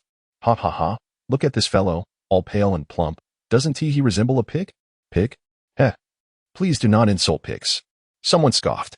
"At least a well-fed pig can be slaughtered for meat, but this waste, so round and soft, only serves to squander food. That is not quite fair." Another chimed in. "At the very least, this guy brings us joy." Laughter erupted, filling the air with mirth. Zhou Zheng, brandishing a vine, relentlessly struck Chen Debao, taunting, "You fat piece of garbage, keep boasting. Go fetch that beast to avenge you. Are you dead silent now?" At that moment, Chen Debao was left in nothing but his shorts, hanging from a bamboo pole, looking utterly miserable. Yet, his spirit remained unbroken. "You bunch of cowardly bastards, just wait. I will not let you off the hook. You're nothing but a pack of timid fools, only capable of bullying me. Mark my words. When my junior brother Yi returns, he will crush each of your heads. Just wait." Chen Debao's defiance ignited furious anger among the crowd from Chaoyang Peak, and they redoubled their efforts in their assault. "You insolent wretch, dare you challenge us? Keep striking. Beat that fat pig to a pulp." This was the scene Yi Canglan beheld upon his arrival at Thunder God Peak. Uffed. The sight evoked an uncontrollable chuckle from Yi Canglan, who found it amusing that Chen Debao truly lived up to his words. Who dares laugh? It's you." At the sound of laughter, everyone turned their heads in unison. "He*s back. The one who was injured by me, he has returned." Zhou Zheng's eyes brimmed with overwhelming hatred upon seeing Yi Canglan. Chen Debao, resembling a man who had found his savior, exclaimed, "Junior brother Yi, you finally returned. They're about to beat me to death. It hurts so much. Please save me." "Oh, really?" Yi Canglan chuckled. "What's so funny, junior brother Yi?" Chen Debao's face darkened. Yi Canglan felt that it was inappropriate for him to smile at that moment. He then bellowed, "Scoundrels! How dare you insult my senior brother? Today, I shall make you all kneel and beg for mercy, regretting your actions." Yi Canglan moved with the swiftness of lightning, leaving behind traces of force upon the ground wherever he passed. Upon hearing the words, Zhou Zheng's expression darkened instantly. How dare you? Yi, take a moment to reflect upon your own worth. Do you truly believe yourself to be significant? Zhou Zheng, silence. Zhou Han felt an inexplicable oddity in his heart as he observed Yi Canglan. This individual did not appear to be aligned with Chen Fatty's group, and he seemed rather pleased to witness Zhou Zheng's misfortune. More importantly, the power displayed in Ye's agile movements was anything but ordinary. If there was a chance to avoid conflict, it would be prudent to seize it. Zhou Han regarded Yi Canglan with a cold stare. So, you are Yi Canglan? Given that you have harmed my younger brother, I ought to make you regret your existence in this world. However, considering your audacity, I shall grant you a chance. All you need to do is kneel before my brother, bow 3 times, bark like a dog thrice, and acknowledge your mistake. If you comply, I shall spare you this time. Furthermore, I will permit you to follow my brother as his retainer and join him in his cultivation at Chaoyang Peak. Otherwise, I will shatter your skull. Boom. As Yi Canglan's foot struck the ground, the solid earth fractured instantaneously, and a surge of formidable energy erupted from him, propelling him towards Zhou Han like a cannonball. Beg for mercy? First, ascertain whether you are worthy. Zhou Han's expression turned icy, ignorant of your own mortality. A rich blue radiance enveloped him, coalescing into an almost tangible armor. The first level of meridian opening? Moreover, the refinement of his energy surpassed even that of my unfortunate uncles at the second level of meridian opening. Truly a testament to his status as a disciple of the Ziyun sect. However, it remains insufficient. Bang! In the next instant, the chill on Zhou Han's face transformed into astonishment, which swiftly shifted to agony as his entire body was sent hurtling through the air as if struck by a mountain. How is this possible? Zhou Han exclaimed, his expression akin to that of a ghost. Just moments ago, he had not exerted his full strength, utilizing only 70% of his power. Yet, he was already at the pinnacle of the first level of meridian opening. Even that measure of force should have been sufficient to severely injure a practitioner at the Open Yuan realm. Yet now, he found himself repelled by a mere practitioner at the 9th level of Open Yuan? This was unbelievable. Is that all you've got? You might as well kneel before me. Yi Canglan whispered, once again launching a fierce punch forward. In truth, it was not that the disciples of the sect were lacking in strength. Rather, it was due to Zhou Han's status as an outer disciple, deprived of the guidance of esteemed mentors, relegating him to little more than a mere reserve. Only by entering the inner sect, gaining access to abundant resources, and receiving the instruction of distinguished teachers, could his combat prowess undergo a profound transformation. Within the sect, the outer disciples merely serve as reserves, while the inner disciples are regarded as the true members of the sect. The essence of the sect lies within the core, and even more so with the true disciples. Zhou Han was filled with rage. Ignorant fool, do you truly believe that by launching a sudden ambush, you can underestimate me? You shall perish. A shimmering blue light radiated from Zhou Han's body, sharp as a blade. He unleashed a punch, the force of which was fierce, accompanied by a howling wind, as if it sought to rend everything asunder. Yi Canglan leaned forward, his left hand dancing like a serpent, deftly evading Zhou Han's punch, before wrapping around Zhou Han's arm at an exceptionally cunning angle. You!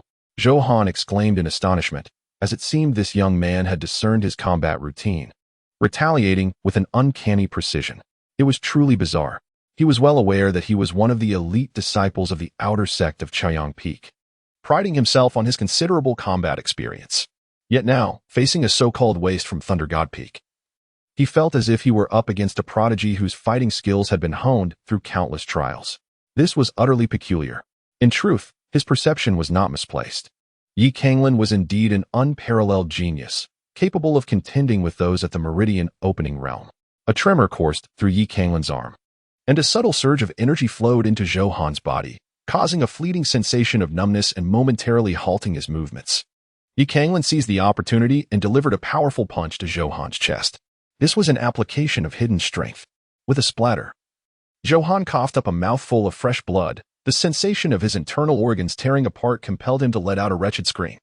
How dare you emerge with such meager strength to bully others? What were you thinking? Yi Canglan broke into a wide grin, seizing one of Zhou Han's legs and executing a swift 180-degree spin before forcefully slamming him down onto the ground. Bang! Crack! The mountainside shattered, dust swirling in the air, while the sound of bones fracturing echoed from Zhou Han, his entire body drenched in crimson. The clash between the two unfolded in the blink of an eye, leaving onlookers utterly astonished, their expressions frozen in disbelief. Zhou Zheng, filled with a mix of astonishment and fury, felt as though he had encountered a specter. Yi Canglan approached, gazing down at Zhou Han with an air of superiority. So, what say you? Do you concede? Chapter 43, Yi Canglan, you despicable one. Do you refuse to yield? Then let the contest continue. Before Zhou Han could respond, Yi Canglan struck again with his fist. Stop. I concede. Zhou Han's complexion changed dramatically as he hastily exclaimed. To be defeated by a disciple of the Thunder God Peak was an utter humiliation for him.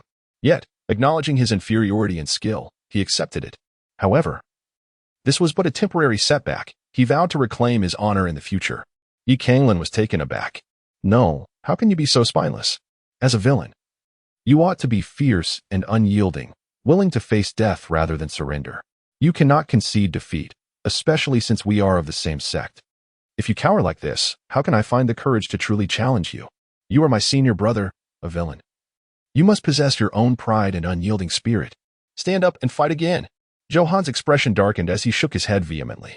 I am simply outmatched. I concede defeat. He merely relished preying on the weak, not being a masochist who sought punishment. Yi Canglan's face revealed a trace of disappointment, and then she said, to concede, one must display a proper demeanor, correct? I can offer you a spirit herb as compensation. Not sufficient. Zhou Han's expression stiffened. What more do you desire?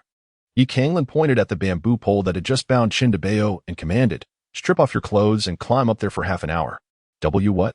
You dare to humiliate me in such a manner. Zhou Han's eyes instantly turned red, filled with a seething desire to devour Yi Canglan alive. Indeed, I am humiliating you. Yi Canglan retorted. Zhou Han, in a fit of anger, exclaimed, Brother, we are, after all, from the same sect. I truly acknowledge my mistakes. Furthermore, I am not the only one who bullies the weak. I can change my ways. His words were pitiable, yet his heart was laden with immense frustration.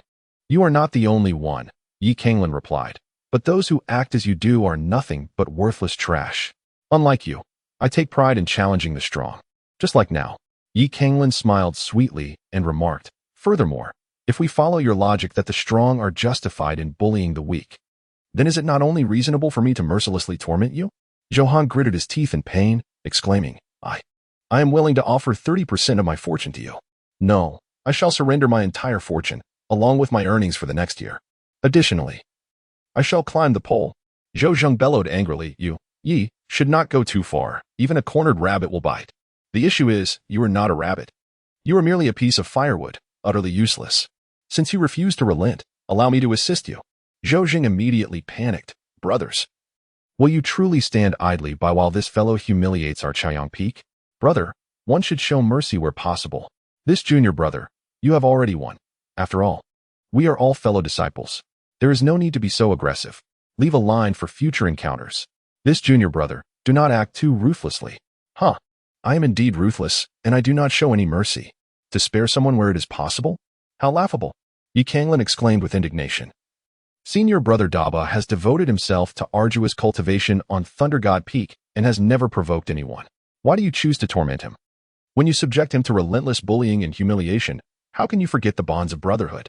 Why do you not adhere to the principle of mercy when it is within your power? When others reason with you, you respond with brute force. Yet when faced with a mightier opponent, you seek compassion. You exploit every advantage while clinging to your delusions of grandeur. Today, I shall avenge senior brother Chen. What of it? A youth with a crew cut retorted fiercely, Brothers, does this scoundrel truly believe that we of Chaoyang Peak are to be trifled with? Let us deal with him. If we allow a mere waste from Chaoyang Peak to humiliate us today, we might as well abandon our identities. Strike. With a surge of energy, one individual soared into the air like a golden-winged rock, descending rapidly to deliver a kick aimed squarely at Yi Canglan's head. Yi Canglan struck first with a swift motion, executing a horizontal sweep that resonated with a chilling crack, sending the assailant flying with a heart-wrenching scream. A faint tremor rippled through the air as an individual stealthily approached Yi Canglan from behind, the sound of slicing wind only audible at the moment of their strike. With ferocity, they unleashed their attack, fingers glimmering with a faint, cold light, akin to daggers, aimed directly at Yi Canglan's neck. Should this blow land, it would leave Yi Canglan gravely injured, if not fatal. Behind Yi Canglan seemed to possess a pair of eyes. With a slight tilt, the grasp missed its mark. landing 3 inches above Yi Canglan's shoulder. A soft thud echoed. Yi Canglan then extended his hand, seizing the individual and with a fierce motion, hurled him as a weapon, sending him crashing into a multitude of others. With agile movements and formidable strikes, Yi Canglan executed an array of ordinary techniques with unparalleled mastery. Coupled with the resurgence of a fraction of his internal strength, every punch he delivered fell like a heavy hammer, capable of inflicting significant damage. Although this group appeared numerous and imposing, they posed no genuine threat to Yi Canglan, a former top prodigy who had been tempered through countless battles and possessed the Chaos Yuan mansion. As time elapsed, despite accumulating numerous bruises and marks upon his body, he remained vigorous and resolute, growing increasingly formidable with each encounter. In merely a matter of minutes, a substantial number of adversaries lay incapacitated. Heaven! What manner of monster is this? A mere cultivator at the 9th level of the opening Yuan realm, yet his combat prowess is utterly terrifying. A prodigy. He is undeniably a prodigy. How infuriating it is that so many of us cannot overcome a single individual. This is truly a disgrace. The disciples of Chaoyang Peak roared in unison, their expressions rife with indignation. It is worth noting that each of them was at least at the 9th level of the opening Yuan realm, with some even having reached the meridian connecting realm. How could a mere handful of them fail against Yi Canglan? This is an utter humiliation. Yi Canglan gazed upon the fallen figures with an expression of righteous indignation. Humph! Did you dare to deceive my senior brother Qin? This is the price you pay. Soon, I shall hang each of you in turn. Qin Debao, flushed with excitement, exclaimed. Well done, junior brother Yi. Zhou Zheng, Zhou Han. Did you scoundrels ever anticipate this day? Ha ha ha, this is the consequence of your bullying.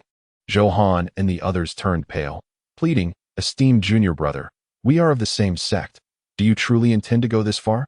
Qin Debao, reveling in his triumph, retorted, spare me your empty words. When you treated me this way before, did you ever consider the repercussions? Yi Canglan nodded repeatedly, affirming, what Brother Qin has said is indeed quite right. However, Brother Zhou's perspective also holds its merit. Yi Canglan smiled and said, one must not be utterly ruthless in this matter. However, the brutal beatings and torment endured by my senior brother Qin, along with the mental anguish he has suffered, cannot be overlooked. This presents quite a dilemma. Here is the deal. If you relinquish 70% of your cultivation resources, we shall settle matters today. Otherwise, I shall have to heed my senior brother's wishes and hang you all up. Are you extorting us? Zhou Han and the others were taken aback. Yi Canglan, you intentionally incited me to provoke them merely to use me as your instrument of extortion? How despicable, how shameless. Qin Debao suddenly froze, his face flushing with indignation. He had believed that Yi Canglan was speaking to him with sincerity and genuine regard. To realize that he had been reduced to a mere tool was utterly infuriating. The most vexing part was that he had suffered the blows, endured the humiliation, and harbored resentment, while all the benefits accrued to Yi Canglan. What kind of logic is this? You are vile. The expressions of Zhou Han and the others instantly darkened, as if they had come to a realization. Robbing one's own sect is strictly forbidden, yet as fellow disciples, they sought to bully him, and despite their attempts, they could not best him. They had even humiliated his senior brother. Thus, demanding a measure of compensation for the emotional distress seems entirely reasonable. This he is too treacherous, too shameless, too devoid of humanity. Brothers, I find myself at a loss. Yi Canglan sighed in resignation. This time it was a genuine expression of emotion. Having inexplicably joined the Thunder God Peak, devoid of a master, resources, or backing, how could one aspire to progress without finding a way? After all, these scoundrels were hardly virtuous. Robbing them stirred no guilt in Yi Canglan's heart. Hurry up. I'll give you another quarter of an hour. If you fail to make a decision within that time, I shall use you as sails for Brother Chun. You. Zhou Han was both astonished and enraged, his heart bleeding. This despicable fellow was truly greedy, seeking to claim 70% of the cultivation resources for himself, showing no intention of sharing. Yet, observing this rogue's shameless demeanor, it seemed that his group was destined to become a laughingstock today. All right, boldly.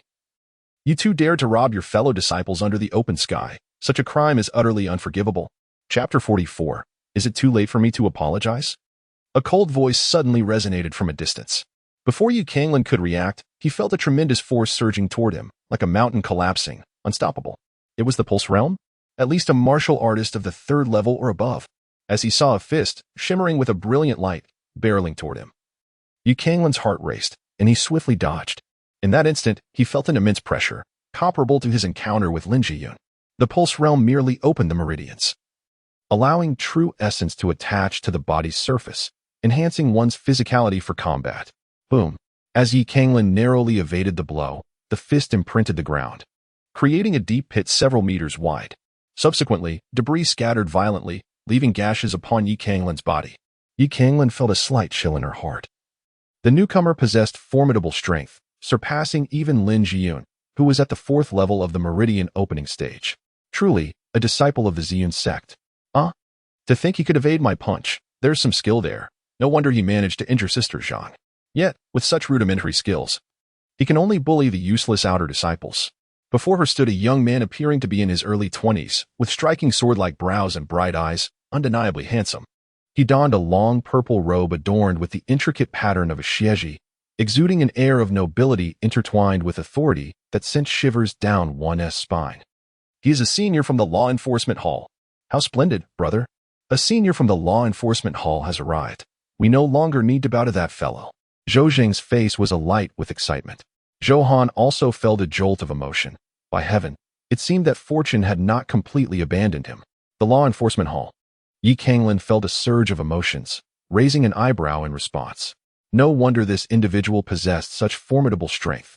Within any realm, the law enforcement agencies represent the most terrifying and formidable force, eliciting profound fear. They wield not only immense authority and power but also the mantle of justice, leaving no room for defiance. Yi Canglan suppressed the tumult within his heart, bowing his hands in greeting to Zhao Zhou of the Law Enforcement Hall. He smiled and said, I am Yi Canglan, honored to meet you, esteemed senior of the Law Enforcement Hall. The events of today are truly not my fault.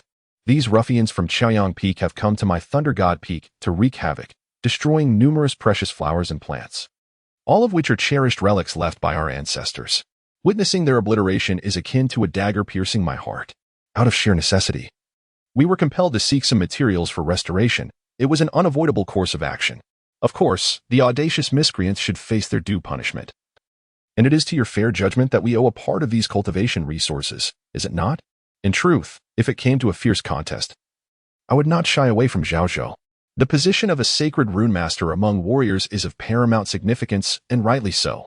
Skillfully wielding a sacred talisman may grant one the ability to defeat foes beyond their rank. Moreover, as a sacred rune master, I possess more than one talisman. Yet, in the presence of our sect, there is scarcely any life-threatening peril. I prefer not to reveal all my trump cards. Zhou Han and the others, having just regained their breath, were momentarily incensed. This scoundrel dares to propose using their resources to bribe the Law Enforcement Hall. Has he no shame? Oh, is that so? You seem quite perceptive. Yi Canglan exhaled in relief, sensing that this senior brother Zhao Zhou was not difficult to handle.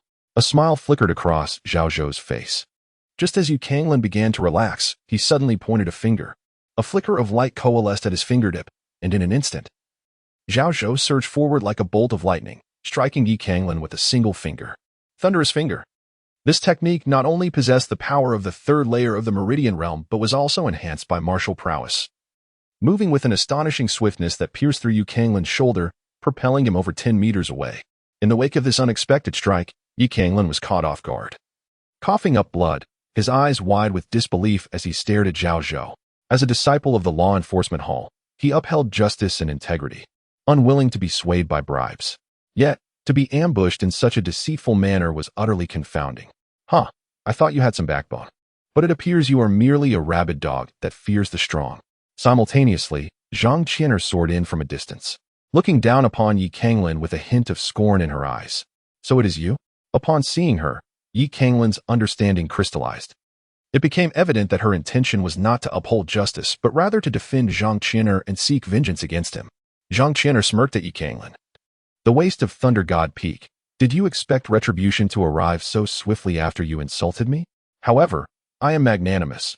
I do not wish to be ruthless. I am willing to grant you an opportunity.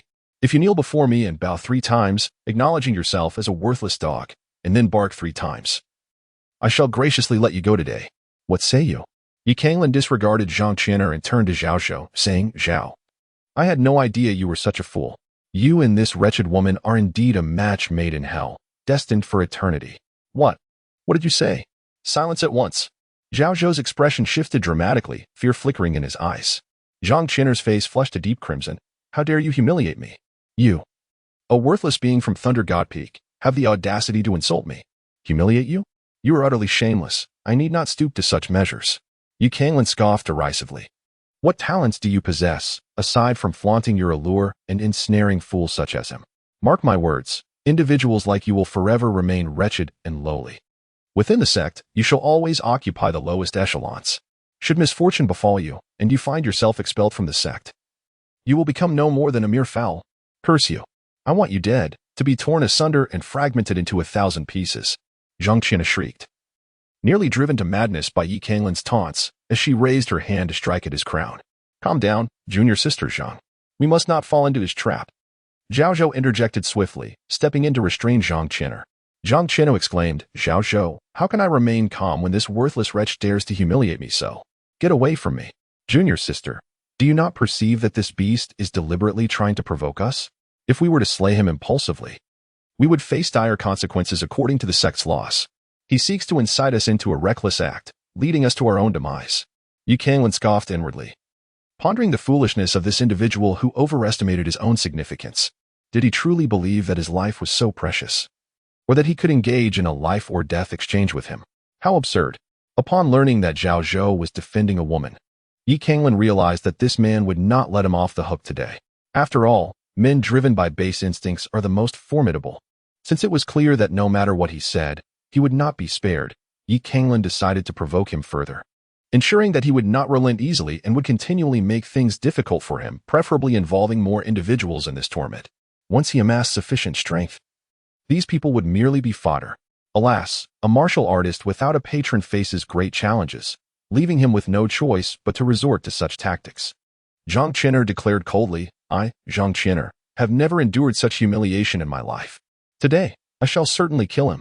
My father is an elder in the outer sect, and my brother is a disciple of the esteemed Elder Peng Kuan from the Red Sword Peak, one of the top 3 prodigies of that mountain.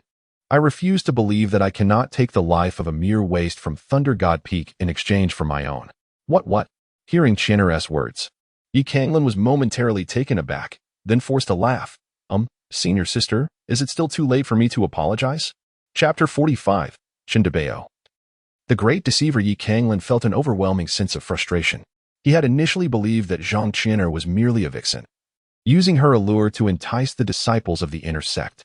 To his astonishment, she turned out to be the daughter of an outer sect elder, with a brother who was a direct disciple of a grand elder and one of the top 3 prodigies of the Red Sword Peak. How could it be that he encountered such formidable figures at random? Truly, his luck was dismal. Yet, one must ponder, with such a powerful background, did she truly require those 2 hours of complementary martial arts comprehension time? It was utterly ridiculous. What do you think?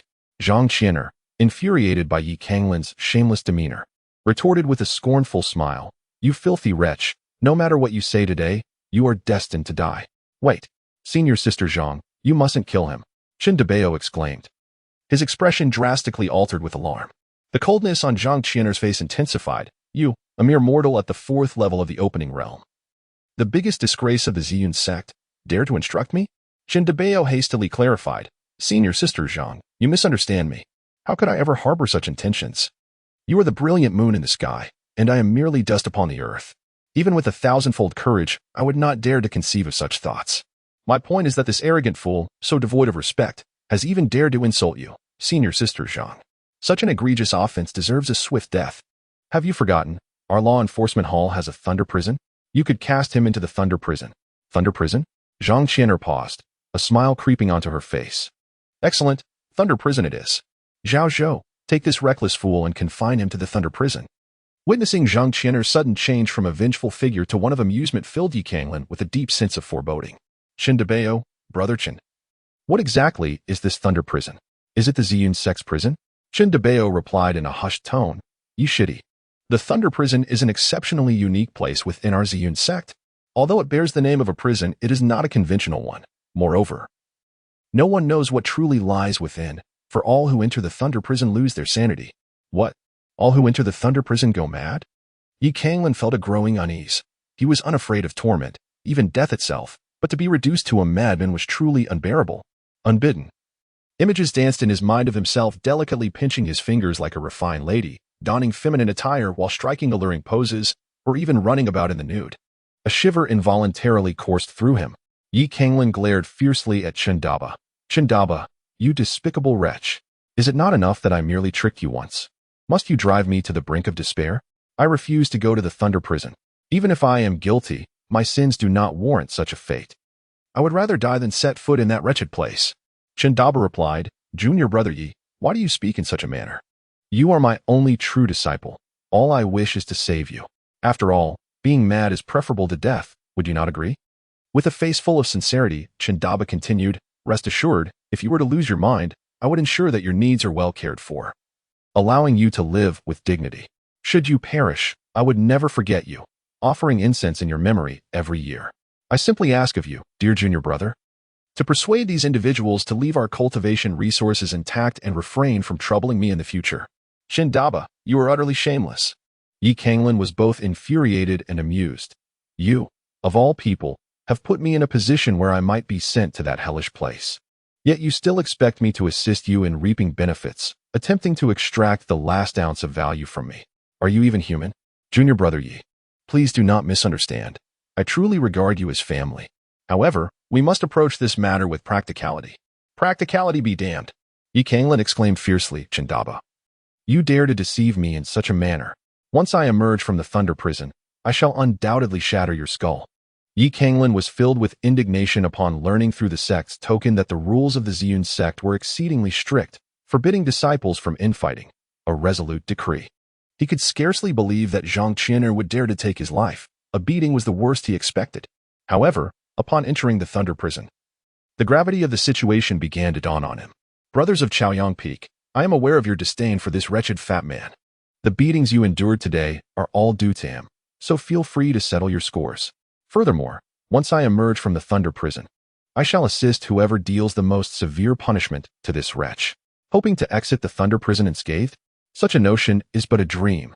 Zhang Qian'er chuckled coldly, signaling to Zhao Zhou, who seized Yi Canglan and made haste toward the Thunder Prison. Ah, the troublesome one has finally departed. A chilling voice suddenly whispered in Chandaba's ear. No one is here to protect you now, is there? A disciple from Chaoyang Peak cackled, his gaze towards Chandaba laced with malice. Ha! You, a mere scum of Laishan Peak, dare to set a trap for us? Observing the fierce expressions of the crowd, Chandaba's demeanor hardened. He spoke with an air of calm authority. Brothers, with Yi Shidi absent, I propose that you entrust the spoils of war to me for safekeeping. What did you just say? Spoils of war. Chandaba, have you lost your mind? That fellow has already entered the Thunder Prison, yet you remain so audacious? Chandaba, it was you who suggested sending Yi Canglan to the Thunder Prison. He despises you deeply. Do you still intend to use him to intimidate us? The disciples of Chaoyang Peak were taken aback, unable to fathom where Chandaba had found such audacity. Hee. I had initially assumed that the esteemed brothers of Chaoyang Peak were astute, but it appears I was mistaken. Chandaba remarked mockingly, based on our previous encounters. What sort of person do you think my junior brother Yi is? He is a genius, a ruthless individual, and exceedingly cunning. Do you believe that a mind as sharp as his would engage in an unprepared battle? Did you observe any fear upon his face when he was taken away? How is it that you still fail to comprehend? He deliberately uttered those words to prevent you from directly relinquishing your resources, for such actions might very well lead to them falling into the hands of the law enforcement hall. Moreover, he seeks to incite you to assault me. By doing so, he would have ample justification to trouble you once he emerges from the Thunder Prison, claiming you were servile and that you took more than your share. In essence, he intends to treat you as mere chaff. The disciples of Chaoyang Peak were momentarily stunned by his words. This cannot be true. Can that fellow truly think so far ahead? I can believe it. When we ventured to Laishan Peak, we did not consider the ramifications, and he managed to ensnare us. Zhou Zheng bellowed. Nonsense. You wretched fat man. Whom do you think you are deceiving? Do you believe we are all fools? Those who have endured the torment of the Thunder Prison have invariably succumbed to madness, without exception. Moreover, since you are allied with him, why would you disclose such thoughts to us? It seems evident that you are fearful and seeking excuses. Ha, what a farce. Chindabeos scoffed. I, Chindabeos, may be a fool, but I am no simpleton. The fact that Yushidi has returned and extorted from you has nothing to do with me. So, why should I endure a beating to play his part? If you are willing to provide these resources today, then so be it. If not, let it be a gamble. A wager. Johann suddenly interjected, producing a handful of spirit stones and medicinal pills as he approached Chindabeos. Is this truly the Thunder Prison? I had envisioned a place of fiendish horrors, yet here I find only this. Observing the lush greenery and the stunning rivers and mountains that unfolded around him. Inhaling the pure and sweet air, Canglan's eyes were clouded with skepticism. Could it be that I have yet to encounter the true trials because I have only just arrived? Canglan, filled with curiosity, traversed the winding mountain path. Delving deeper into the unknown, Canglan felt as though she had wandered for an eternity, the sky gradually darkening around her. Yet she had yet to encounter anything peculiar or terrifying. Could it be that those who entered this thunderous prison were merely driven mad by their own solitude? Canglan appeared utterly bewildered, muttering a dry joke to himself. Suddenly, he heard a meow from behind, and instinctively turned around. Upon witnessing the scene before him, his hair stood on end in an instant. Chapter 46. The Peculiar Thunder Prison. What on earth is this creature? Canglan suddenly leapt backwards, his entire body tensed up. Canglan beheld, merely 10 meters away, a cat of approximately 1 meter in length, its entire body cloaked in an inky blackness. The terror did not stem merely from the presence of a cat, but rather from the grotesque visage it bore, a face resembling that of a human. This visage was not whole. It appeared to be a jigsaw of fragmented features stitched together, with the mouth consisting of 4 or 5 eyes. While the ears were replaced by 3 mouths adorned with fangs, and half a nostril positioned where an ear ought to be, the face seemed freshly stitched. Blood incessantly oozing downward. An eerie and obscure aura enveloped it, as if it were a specter risen from the depths of hell, sending shivers down one's spine. This bizarre feline was currently bent low, feasting upon something, and upon closer inspection, it became evident that it was devouring bloody corpses. Alarmingly, the faces of those corpses were hauntingly familiar. Johann, Chendaba, Zhao, Zhang Qianer, Lin Jiyun. Such a surreal scene, coupled with the grotesque visages and the chilling crunching sounds emitted by the cat as it feasted, was enough to send a wave of dread coursing through anyone present. By heavens, how dare you repulse me? With a flash of brilliance, the storage ring in Canglan's hand produced a pitch-black long sword, which he then wielded with great force. Do you know the name of this blade? It is called Godlayer, a title bestowed upon it by myself. Intended for the day, I shall wield it against those scoundrels of the celestial god palace. I possess the audacity of a Godlayer. Why should I fear such a monstrosity as you? Meet your demise. Although I spoke with bravado, I remained acutely aware of the gravity of the moment. This strike was infused with all my might, generating a force so powerful that the air itself seemed to rend apart with a deafening sound. Clang! In the next instant, Canglan's blade struck fiercely against the black cat. In that fleeting moment, where the two forces met, sparks erupted, accompanied by the resonant clash of metal. What a formidable physique! A weighty expression surfaced in Canglan's eyes, heightening his vigilance. After seizing Guofeyu's destined divine soul, he had temporarily manifested the prowess of the life spring realm, effortlessly dispatching third-tier demon beasts that rivaled that realm, as if he were merely slicing through vegetables. Even without the strength comparable to the life spring now, he still possessed the pinnacle of the opening Yuan stage. Coupled with the might of this blade, it should pose little challenge to slay beasts of the Meridian realm, even those at its zenith. This grotesquely ugly and exceedingly strange cat was truly terrifying. As a meow echoed, the black cat's fur bristled as if enraged by Canglan. In an instant, it lunged forward with the swiftness of lightning, delivering a vicious slap to Canglan's shoulder. Blood erupted from the wound, a substantial chunk of flesh torn away.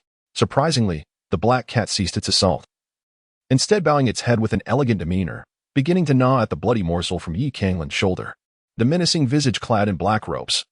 The dark and profound surroundings, combined with the scene of the black cat delicately feasting upon its own flesh, would send shivers down the spine of any ordinary person. Yet, in that moment, Canglan was filled with fury. Damn it!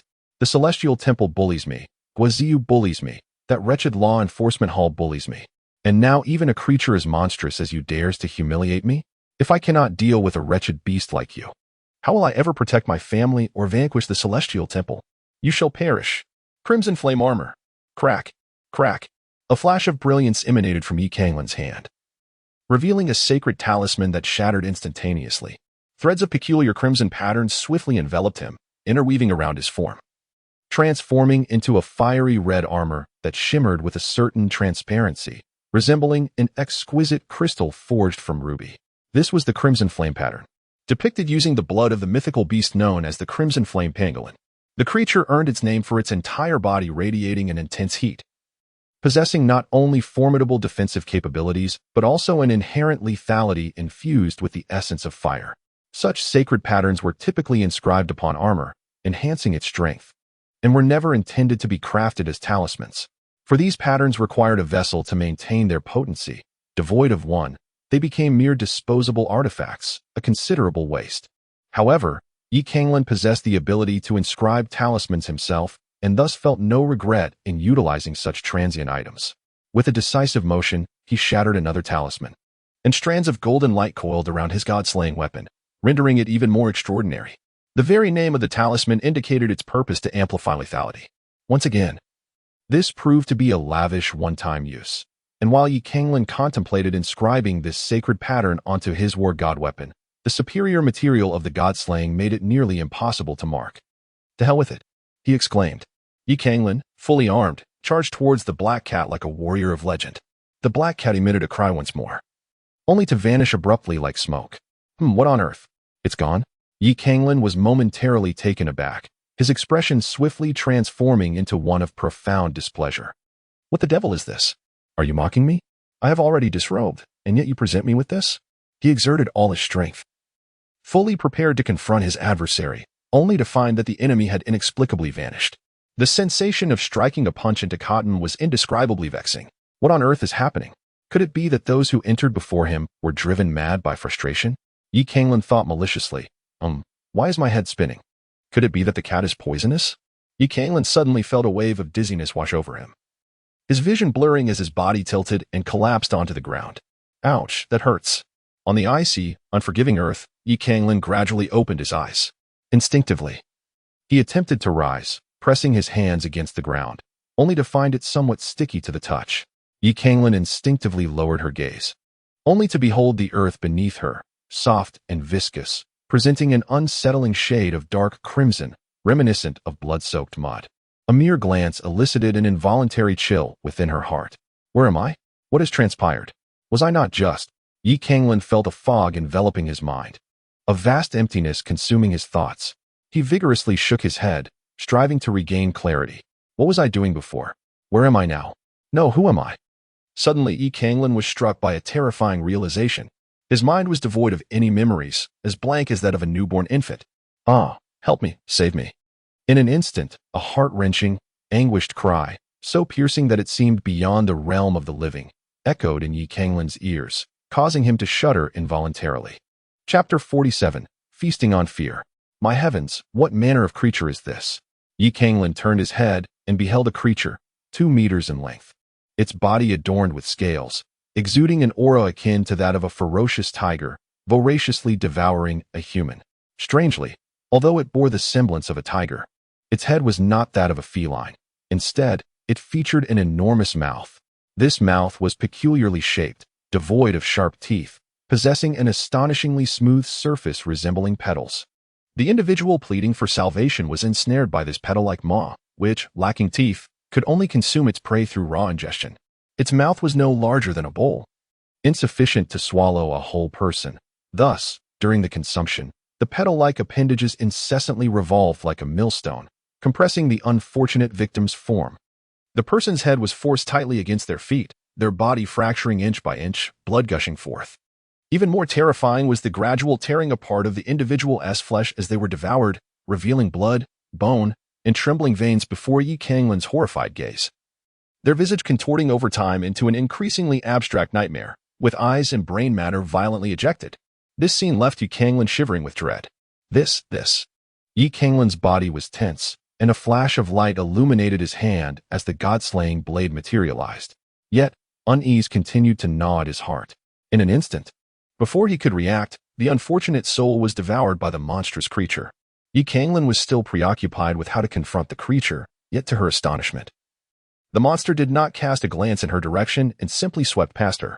Canglan felt a sudden sense of relief, only to be overwhelmed by an astonishing expansion of her perspective. I am a deity, eternal and immortal.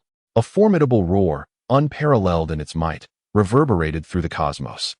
Echoing across the heavens, Canglan beheld a figure, enveloped in a sacred radiance, with the stars weaving through its flowing hair. While the cries of the abyss resonated beneath its feet, even the sun paled in comparison to the brilliance of its gaze, as it brandished its fists. Seemingly engaged in a struggle, with a mere gesture, it could shatter entire galaxies. With a single step, boundless worlds would collapse, resembling a deity of creation. The sovereign of all existence. Dark tendrils, so profoundly black they eclipsed the vast night sky, coiled around that majestic form like a shroud of mist. As the darkness thickened, the brilliance emanating from the figure began to wane. Soon, cracks appeared upon its sacred and immortal body, golden blood flowing forth like a river. Its divine form began to crumble, flesh and blood peeling away and cascading downwards. A profound terror enveloped Canglan, his entire being trembling. His lips turning a shade of blue. Could it be that even the omnipotent divinities are destined for demise? Is the universe and all its creations doomed to descend into oblivion? Canglan's gaze fell, and if the earlier scene had sent tremors through his very soul, the present moment left him feeling cold to the bone, as if his blood threatened to congeal. He beheld the boundless heavens above, where terrifying portals opened, as if connecting to the abyss. From these portals surged grotesque and horrifying beings that began to rampage across the realm. Once a picturesque and vibrant world, humanity was instantaneously transformed into a hunting ground for these malevolent creatures, with tragedies unfolding everywhere. The populace was gripped by profound dread at this cataclysmic shift. They yearned to band together in resistance, yet what emerged from the portals were not only fearsome beasts but also a black mist capable of causing even deities to fall. This mist spread throughout the world, rapidly decaying and deteriorating the land, causing the spiritual essence of the realm to dissipate swiftly, and diminishing the strength of cultivators in its wake. Faced with such upheaval, the people had no choice but to flee towards the few sanctuaries that still held spiritual energy, where their cultivation could be sustained. In this vast expanse, amidst countless beings, only the truly fortunate and powerful stood a chance. The majority were destined to become mere fodder for the beasts. Some individuals, in an effort to bolster their own leverage for a singular opportunity to enter the sanctuary, resorted to sharp rivalries, deceitful schemes, and even treachery against their nearest kin, thus epitomizing the basest aspects of humanity. As these changes unfolded, the world appeared increasingly dim, the heavens above seeming to lower ominously, and the weight of despair became suffocating. Was this the arrival of the apocalypse? Would this world face annihilation henceforth? Even the exalted deities succumbed to decay and collapse. How could others possibly find a way to survive? Must I, too, be on the brink of death? Canglan murmured softly, trembling uncontrollably. In the face of death, no soul can remain unscathed by fear. He, Canglan, could only watch helplessly as his fate unfolded, entirely powerless to intervene. After all, even deities had fallen. If it were not for a stroke of fortune, those formidable beasts could extinguish his life with a mere sneeze. What could he possibly do? That sense of helplessness, of waiting silently for death, as if he were a mere waste, akin to an ant, was a terror far greater than death itself, tenfold, 100-fold. Father, I am so weary, I am so afraid. Suddenly, a vision emerged before Canglan's eyes, a middle-aged man sprinting alongside a child of 5 or 6. Pursued relentlessly by a colossal spider bearing 3 heads and covered in barbed spines. The child, frail and gasping for breath, was stained with blood upon his legs and feet. The 3-headed spider drew ever closer, exuding an air of savagery and imminent death. The child, with a voice choked by tears, cried out, "Father, let me go. Do not worry about me. I can no longer run. I am merely a burden to you. If you leave me behind, perhaps you might escape. Good child, good child." A flicker of anguish mixed with madness appeared in the man's eyes. "If you cannot survive, and if you wish to aid your father, then you shall perish." With a furious roar, the middle-aged man cast the child towards the left side of the spider. The 3-headed spider, its eyes ablaze with primal rage, instantly turned its focus upon the child. "Beast, you vile creature deserve to die 1,000 deaths." Witnessing this scene, Canglan was momentarily stunned, his eyes soon brimming with tears. This apocalyptic tableau filled him with dread. The tragic plight of the child and father did not move him deeply, for he believed death was an inevitable fate. Yet, the father's act of casting his child away to divert the spider's attention shattered Canglan's composure. This moment compelled him to reflect on his own lineage, to ponder the absence of his parents, and to consider the inexplicable ruin wrought upon him by the celestial palace. A fate intertwined with his parents' actions. He wondered, had he too been cast aside by his parents in such a manner? "You spineless scoundrels. Each one of you deserves to perish." Even if the world crumbles, I shall first slay you, you wretch. Yi Canglan swung his blade, and the fear within him was utterly supplanted by a fierce desire to kill and a surge of rage. Crack! In that fleeting moment, the entire world shattered like glass. Ah, you feast upon fear, forging your unparalleled majesty. Yet today, you have encountered a being so resolute that even the terror of the heavens' collapse cannot extinguish the fervor of his heart. Chapter 48. Indomitable Belief. Hey, you there. Lost in thought, have you begun to regret, unwilling to share your life with me?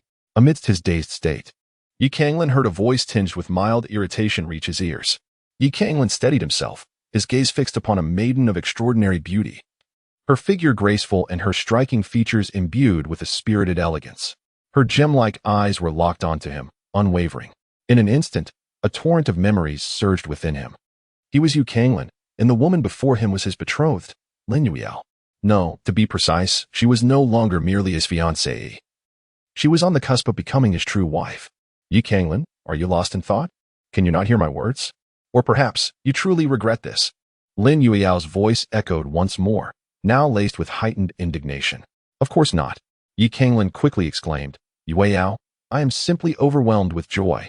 I am pondering how we could possibly remain just a couple for a single lifetime. In an instant, the anger on Lin Yueyao's face dissipated, and her typically spirited countenance transformed into one of exquisite gentleness, radiating the delicate charm of a modest young woman, rendering her even more enchanting. Ha ha ha, splendid. If that is the case, let the wedding ceremony commence. Lin Tinghai, adorned in a resplendent crimson robe, could hardly conceal his delight. However, let us pause the wedding. We wouldn't want the bride to be left in mourning right after her marriage. A voice, cold and haughty, resonated like a celestial decree from the heavens, echoing across the space. Soon after, a woman of unparalleled beauty, clad in a gown of crimson clouds, approached with an air of regal arrogance. Akin to a phoenix descending from the ninth heaven, her bare feet barely touching the ground. A being of the divine realm. Gasps of astonishment filled the venue.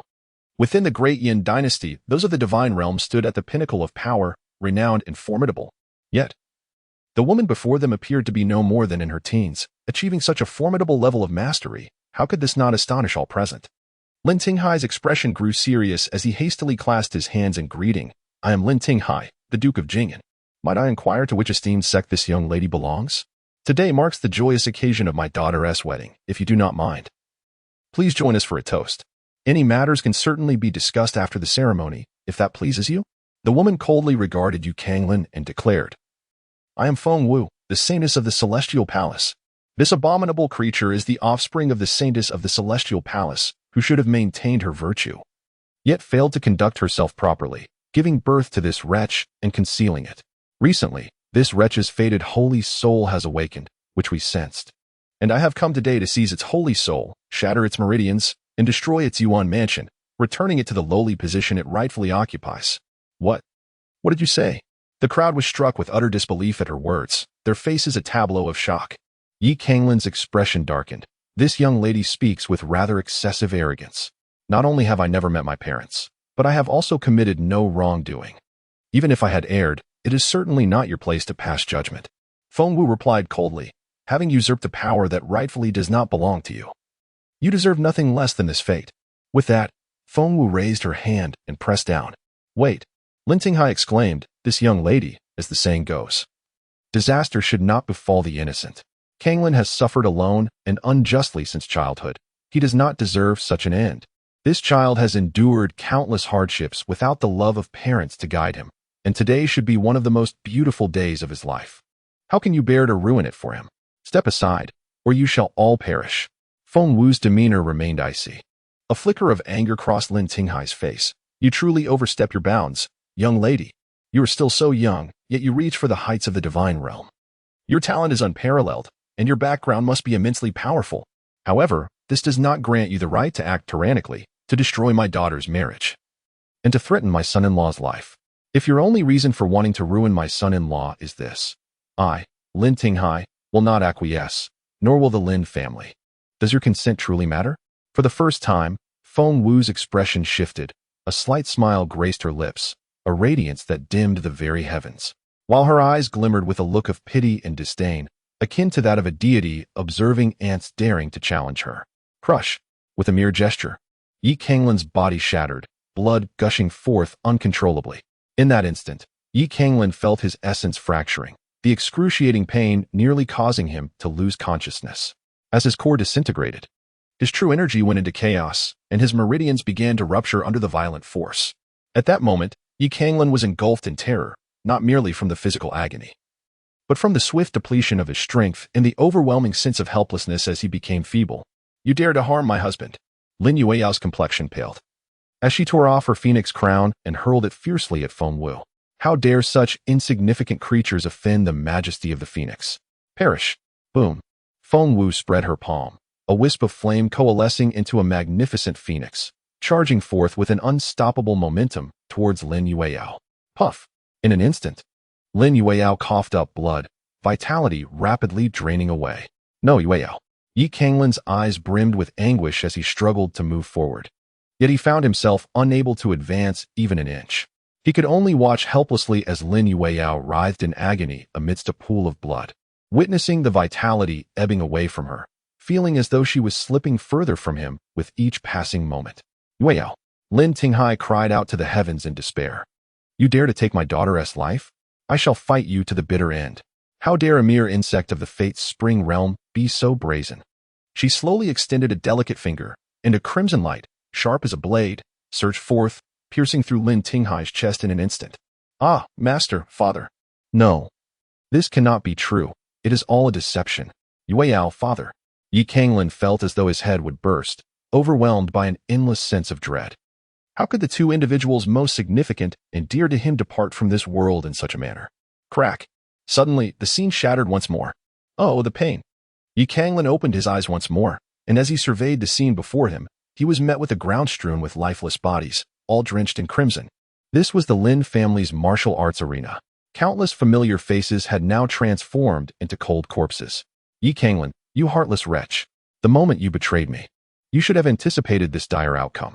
A frigid voice echoed through the air, prompting Yi Canglan to abruptly lift his gaze, only to find Guiziyu regarding him with scornful derision. Clutching a bloodied sword in her hand, she pointed it menacingly at the injured Lin Yueyao, declaring, "Since you have betrayed me for this woman, I shall take great pleasure in ending her life before your very eyes." "No, please." Crack. The scene shifted once again. Oh, how excruciating.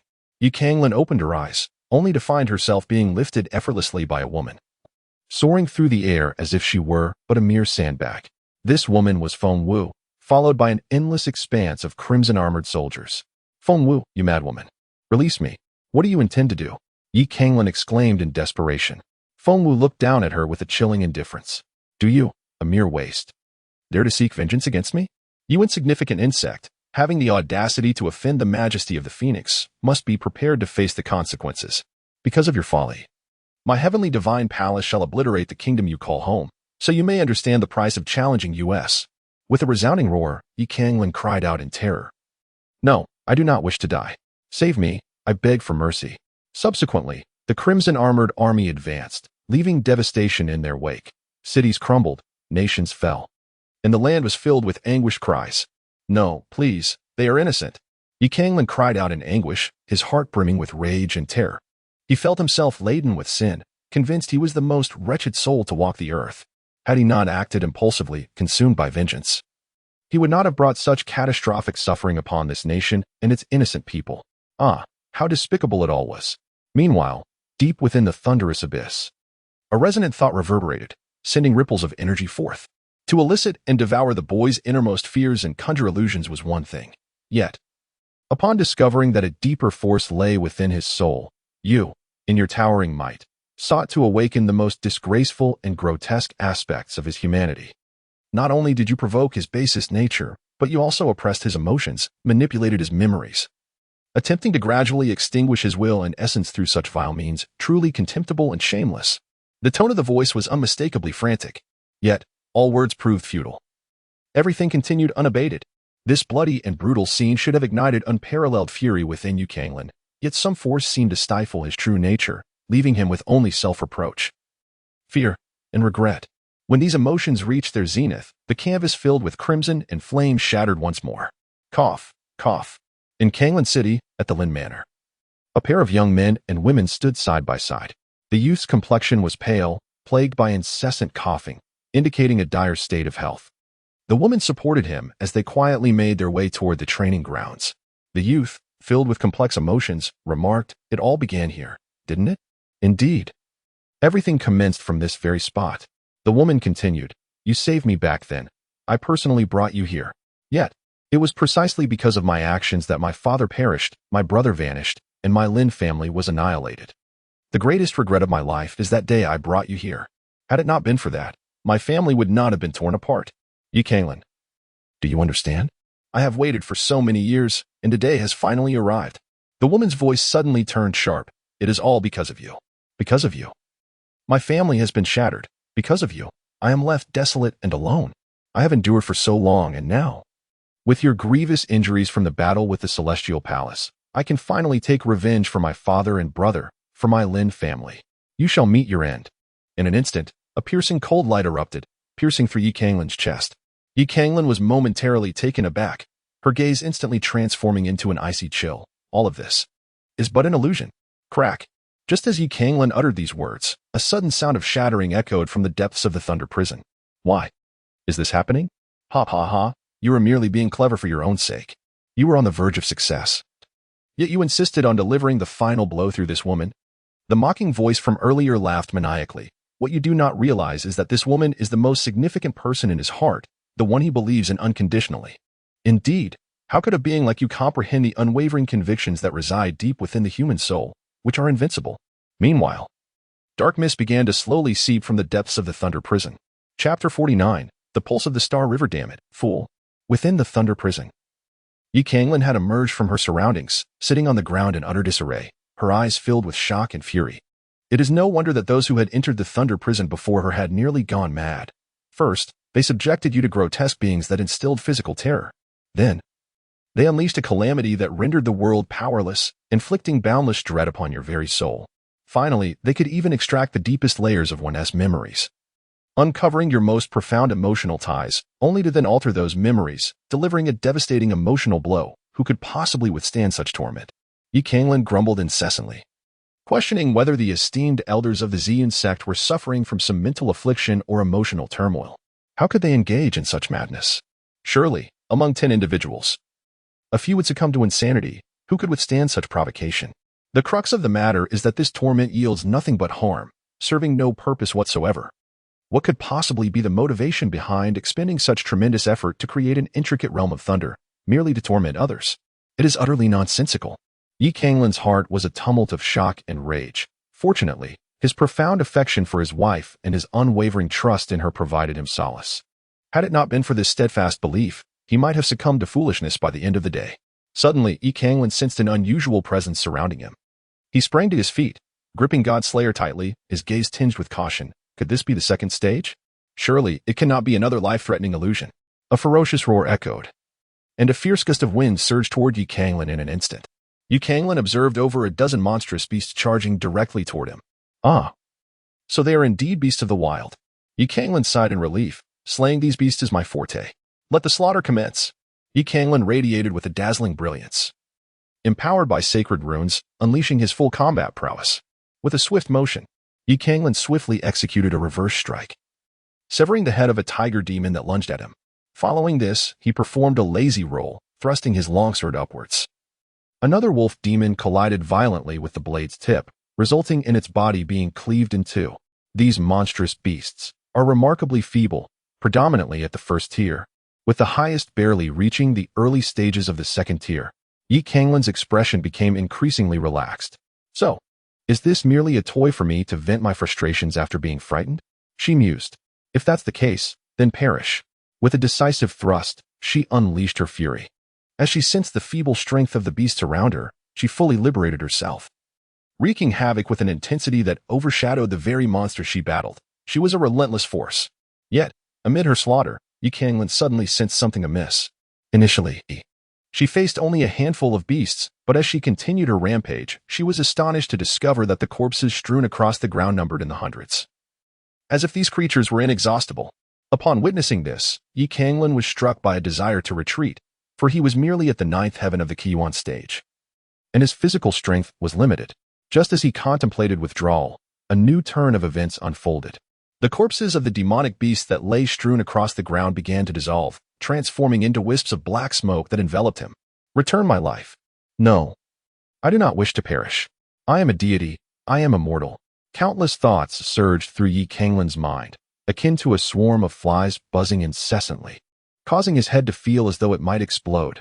Soon, he sensed an even graver predicament. Amidst the clamor of these thoughts, his consciousness began to spiral into chaos, and an influx of memories that did not belong to him emerged in his mind. It felt as though he were on the verge of becoming another person, or perhaps a monstrous amalgamation of endless thoughts. Damn it, what is happening? What on earth is this thunder prison? Yi Canglan felt a tingling sensation on his scalp. In a desperate attempt to clear his mind, he struck himself forcefully across the face, yet found it utterly ineffective. Realizing that this self-punishment bore no fruit, he resorted to inflicting a painful blow upon his thigh, but to no avail. It appeared that his actions had only intensified the onslaught of those intrusive thoughts, which began to invade his consciousness with greater ferocity. Soon, a kaleidoscope of bizarre and fantastical images flooded his mind. Mysterious beings, ancient and eternal temples, and an endless expanse of starry rivers. Starry rivers, starry rivers. A sudden flash of insight illuminated Yi Canglan's mind. Could this be the so-called celestial rivers? The intrinsic essence necessary for observing the realm of the true martial canon's meridians? Yet, to whom do these memories belong, and are they genuine or fabricated? Damn it. There is no time for such ponderings now.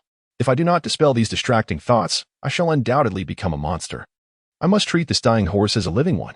With this resolve, Yi Canglan fought through the chaos in his mind and began to untangle the memories associated with the celestial rivers. Simultaneously, the verses of the true martial canon echoed within his consciousness. To traverse 1,000 miles, one must tread the great path. To soar to the heavens, one must forge the celestial ladder. As the verses surged in his mind, Yi Canglan was astonished to find that the memories of the celestial rivers became increasingly vivid, resonating in a wondrous harmony with the scripture. The brilliant, boundless celestial rivers appeared as pillars supporting the universe, akin to bridges spanning across time. The cycle of creation and destruction, the ebb and flow of history, only they endure. Eternal and unyielding. Under this extraordinary resonance, glimmers of light flickered within Yi Canglan's very flesh. These points of light were innumerable, numbering in the billions. They twinkled among themselves, forming a peculiar connection. In truth, within the human body lies a multitude of meridians, yet most are delicate, intricate, and frail. A martial artist cultivates 9 primary meridians. If there are too few, the transformations one can unleash are limited, resulting in insufficient combat prowess. Conversely, if too many meridians are opened, the operation of techniques becomes exceedingly complex and challenging to control. Moreover, apart from a few principal meridians, the extraordinary ones are often too fragile, and a single misstep could inflict harm upon oneself. However, despite the myriad of light points within Yi Canglan, he felt no complexity or discomfort. Instead, he experienced a serene confidence, as if the entire cosmos lay within his grasp. Faintly, Yi Canglan sensed that within the meridians of the celestial rivers existed boundless, profound transformations that he had yet to master. Suddenly, with an explosive force, Yi Canglan shattered the barriers of the meridian realm. Yet, at this moment, he felt no joy. Rather, his expression grew increasingly grim. Damn it! How could these thoughts give rise to such a change? Yi Canglan could not help but roar, overwhelmed by the terrifying scene that unfolded before him. What had once merely lingered in his mind now began to encroach upon his very being. Within the starry veins coursing through his body, bizarre entities emerged, some humanoid, others beastly, and some neither human nor beast, resembling deities in their grotesqueness. They incessantly transformed the luminous points contained within the starry veins into their own forms, seemingly intent on usurping his body and replacing him. Just as Yi Canglan found himself at a loss, a commanding roar suddenly resonated, sweeping across the heavens and earth, instilling awe through the ages. Chapter 50. The young master has come to seek trouble. That was the fearless lion. Yi Canglan's heart trembled violently, revealing an expression of disbelief. Accompanied by a roar that reverberated through the heavens, a majestic lion, forged entirely of gold, emerged amidst the boundless stars. In that moment, the awe-inspiring lion exuded an extraordinary aura, radiating an infinite divine light far more brilliant than the sun above the 9 heavens, illuminating the vast cosmos. It was enveloped in an overwhelming majesty, reminiscent of an immortal being stepped forth from the annals of ancient history, the king of all kings, causing even deities to bow in its presence. Its movements were slow yet resolute, imbued with boundless dominance and wildness, as if all celestial beings were compelled to prostrate themselves at its feet. With a composed stride, it glided through the river of stars, resonating subtly with the cosmic flow. In that moment, it seemed to transform into the sovereign of the starry river. Under its dominion, all malevolent forces were compelled to retreat. How? In an instant, the myriad thoughts of the beings that lingered upon the veins of Canglan's starry river began to dissipate like ice and snow melting under the sun. This.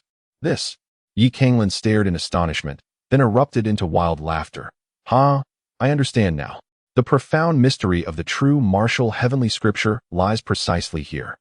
In Canglan's eyes, the brilliance of a blazing sun erupted. Human strength is finite, yet the galaxy is boundless.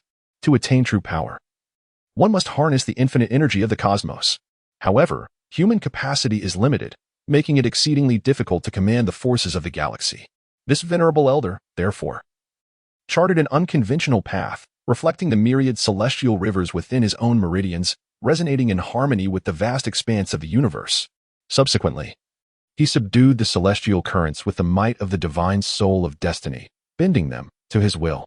With the divine soul of destiny reigning over the galaxy, and I wielding the divine soul itself, in a certain sense, I become the supreme deity governing the stars. Marvelous, truly marvelous. As the fearless lion advanced steadily, the chaotic thoughts began to dissipate, and Canglan's mind grew ever clearer, regaining mastery over his body. In this moment, he felt an overwhelming, boundless power surging within him, akin to the tumultuous waves of the ocean.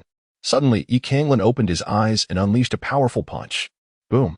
A golden ribbon of energy surged forth like a radiant rainbow, instantly shattering a 10-meter-tall boulder into fragments the size of a fist.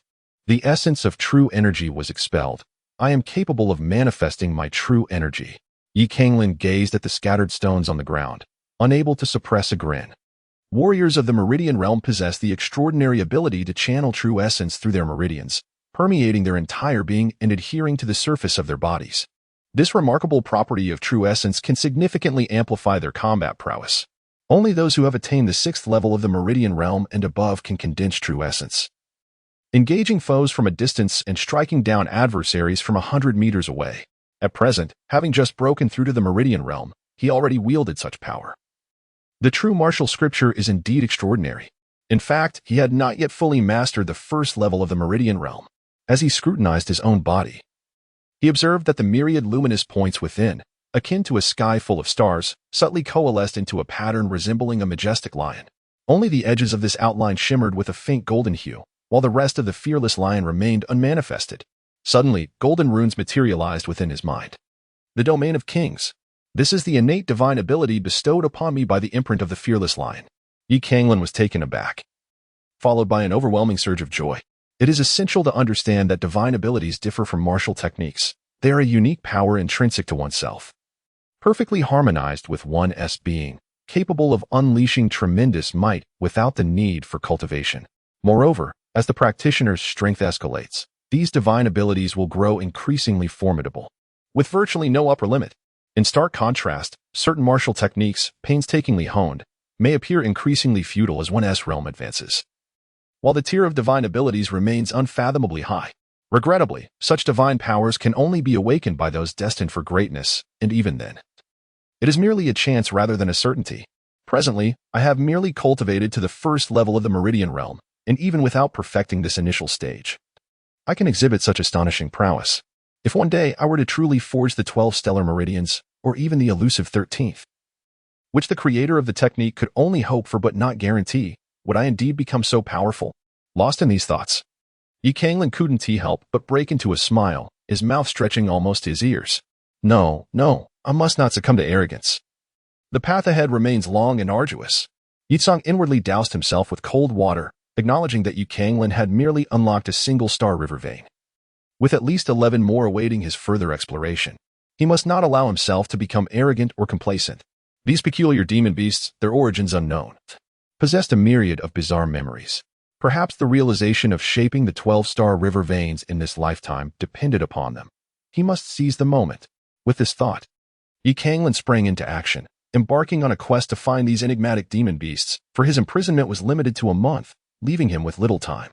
In the imperial capital, at the Royal Academy of Dian, stood the Celestial Spirit Tower. This tower, a divine artifact acquired from a secret realm, held the highest esteem in this vast world, where the most revered and powerful beings were undoubtedly the ordained warriors. Each practitioner, upon reaching the age of 16, would partake in an ancient ritual, a sacrifice that could awaken their destined sacred soul, propelling them to the heights of the ordained warriors, envied by all. Conversely, failure would condemn them to a lifetime as an ordinary warrior. However, exceptions exist in all matters, and the Celestial Spirit Tower represented such an exception for the Dian dynasty. Legends whispered that this tower was crafted by ancient immortals, possessing the power to bridge the mundane and the celestial.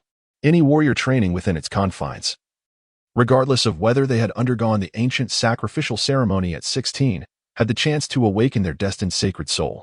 The tower comprised 9 levels, the first being the largest, accommodating 100 practitioners simultaneously. Those who diligently trained within had a 1 in 10,000 chance of awakening their destiny and becoming an ordained warrior. The second level, slightly smaller, could house dozens, offering a 2 in 10,000 chance. The pattern continued, with each ascending level decreasing the number of practitioners while increasing the likelihood of awakening destiny. The 9th level, however, could only accommodate 1 individual, yet the probability of awakening destiny soared to 1 in 1,000. One must not underestimate this seemingly low probability. Consider that only the most exceptional youth were admitted to the Royal Academy of Dian. Coupled with the assistance of the Celestial Spirit Tower, this chance was remarkable. In contrast, ordinary warriors faced odds of awakening destiny that were often in the tens of thousands, or even millions to 1. On the 7th level of the Celestial Spirit Tower, for secluded chambers existed, where Lin Yueyao was diligently honing her skills in one of them. Open the door. Open the door. Hurry. Lin Yueyao slowly opened her eyes, frowning as she replied, someone is training inside. Please choose another room. Damn it, open the door. Quickly. The relentless knocking persisted, growing increasingly forceful. Lin Yueyao's expression turned cold as she gradually opened the door. Standing outside was a young man clad in the garb of a dandy. Upon seeing Lin Yueyao, his eyes sparkled with delight, and he grinned mischievously, saying, "Beautiful lady, you need not overthink or inquire further." Certainly. There is no need to invoke the 7th princess to intimidate. Her mother, concubine Ning, has already passed away, leaving her a mere orphan. Ah, I nearly forgot to introduce myself. In the esteemed residence of the Duke of An, the 3rd son, Chendaba, has come to seek a confrontation today. Chapter 51. The Tragic Fate of Chendaba. Time, like a fleeting galloping horse, has silently passed for a month and a half. Some have already forgotten you, Canglan.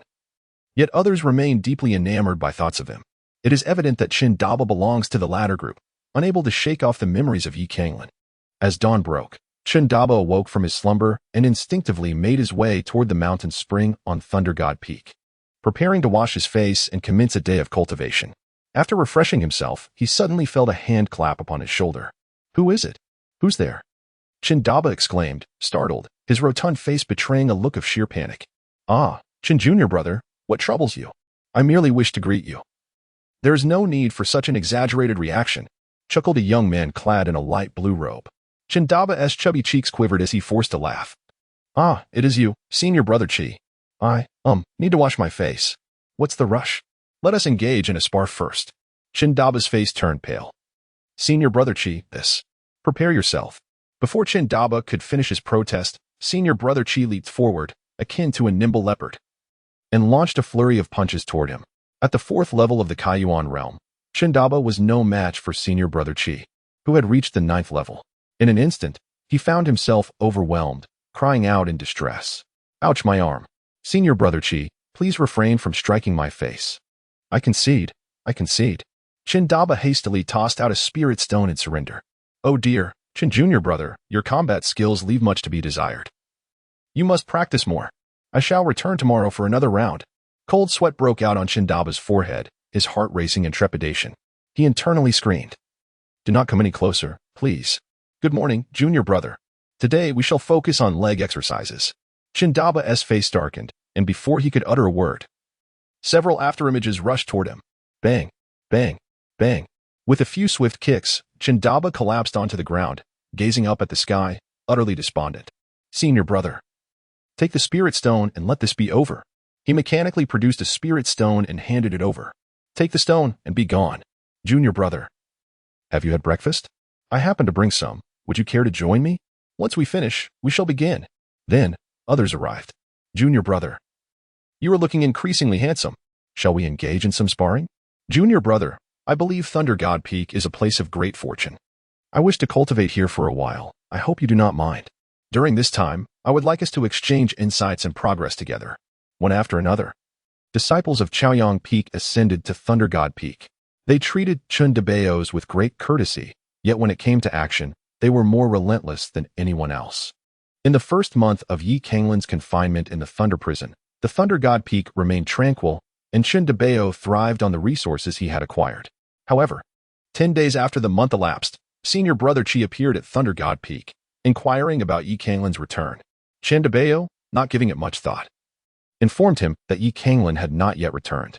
Subsequently, Senior Brother Chi requested a sparring session, ostensibly to offer guidance. Chun Debeo, believing that Senior Brother Chi anticipated Yi Canglan's imminent return and sought to ingratiate himself, readily agreed. Little did he know, this marked the inception of his nightmares. As the 11th and 12th days passed, an increasing number of individuals ascended Thunder God Peak, greeting him with feigned cordiality and requesting sparring matches. The situation escalated as they saw Yi Canglan's absence stretching into a month and a half, their pent-up resentment and greed for resources surfacing. They now had some reservations, using the pretext of exchanging pointers to extract spirit stones from him. Should they ascertain that Yi Canglan would not return, they would likely turn hostile. Despairing, Chun Debeo reached a breaking point. I must rescue Yi Canglan, even if he has lost his sanity. I must save him, or I am doomed.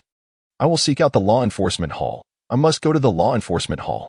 With determination, Chun Debeo, armed with his remaining supplies, dashed frantically toward the Red Sword Peak. An hour later, he found himself outside the law enforcement hall at Red Sword Peak. Is Senior Brother Ho present? I am Chun Debeo from Thunder God Peak, seeking an audience with Senior Brother Ho. Chun Debeo? That waste from Thunder Peak? A voice of surprise emanated from within the hall, followed by the emergence of a towering figure, a man as solid as iron, who disdainfully remarked, What business does a worthless individual from Thunder God Peak have here? Aren't you afraid of tarnishing our reputation? Leave at once. Please, I implore you. You must be Senior Brother Ho, the esteemed enforcer of Red Sword Peak, a prodigy who has reached the 4th level of the Meridian Realm at such a young age. I did not intend to disturb you. I merely have a small matter to request your assistance with. Please grant me a moment to speak. Oh, and here. A token of my appreciation, Chun Debeo hurriedly presented some spirit stones and low-grade elixirs to Ho-Hu. Ho-Hu's eyes brightened, his demeanor softening slightly. Humph, at least you have some sense. Speak quickly, do not waste my time. The presence of a waste like you is a blemish upon Red Sword Peak. Do you understand? Yes, Senior Brother Ho. The matter is thus. I have a junior brother who has been imprisoned in the Thunder Prison. Fool. Ho-Hu's expression darkened with fury. The affairs of our sect abide by its regulations. There are reasons for one to be confined in the Thunder Prison, and you, a mere waste, dare to attempt bribery to solicit my leniency? Chun Debeo hastily replied, No. Senior Brother Ho, you misunderstand. I absolutely did not mean that.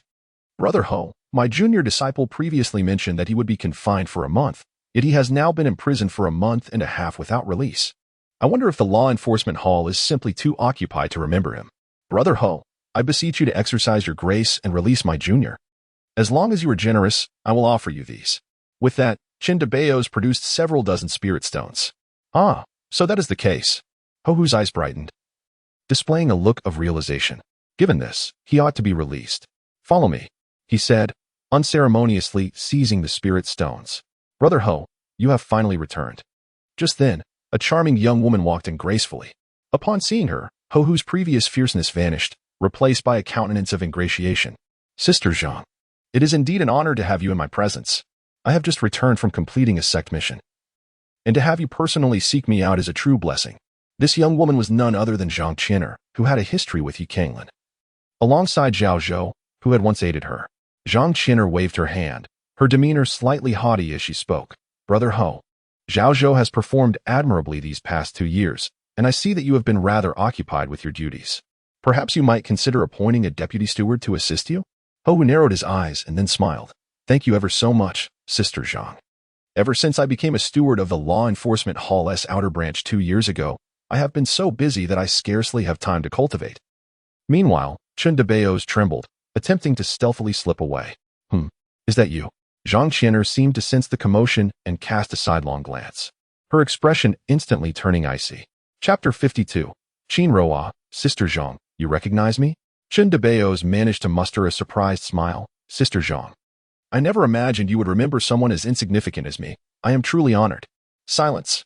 Zhang Qian'er appeared to recall something, her expression shifting to one of danger. What business do you, a useless fool, have at the Law Enforcement Hall?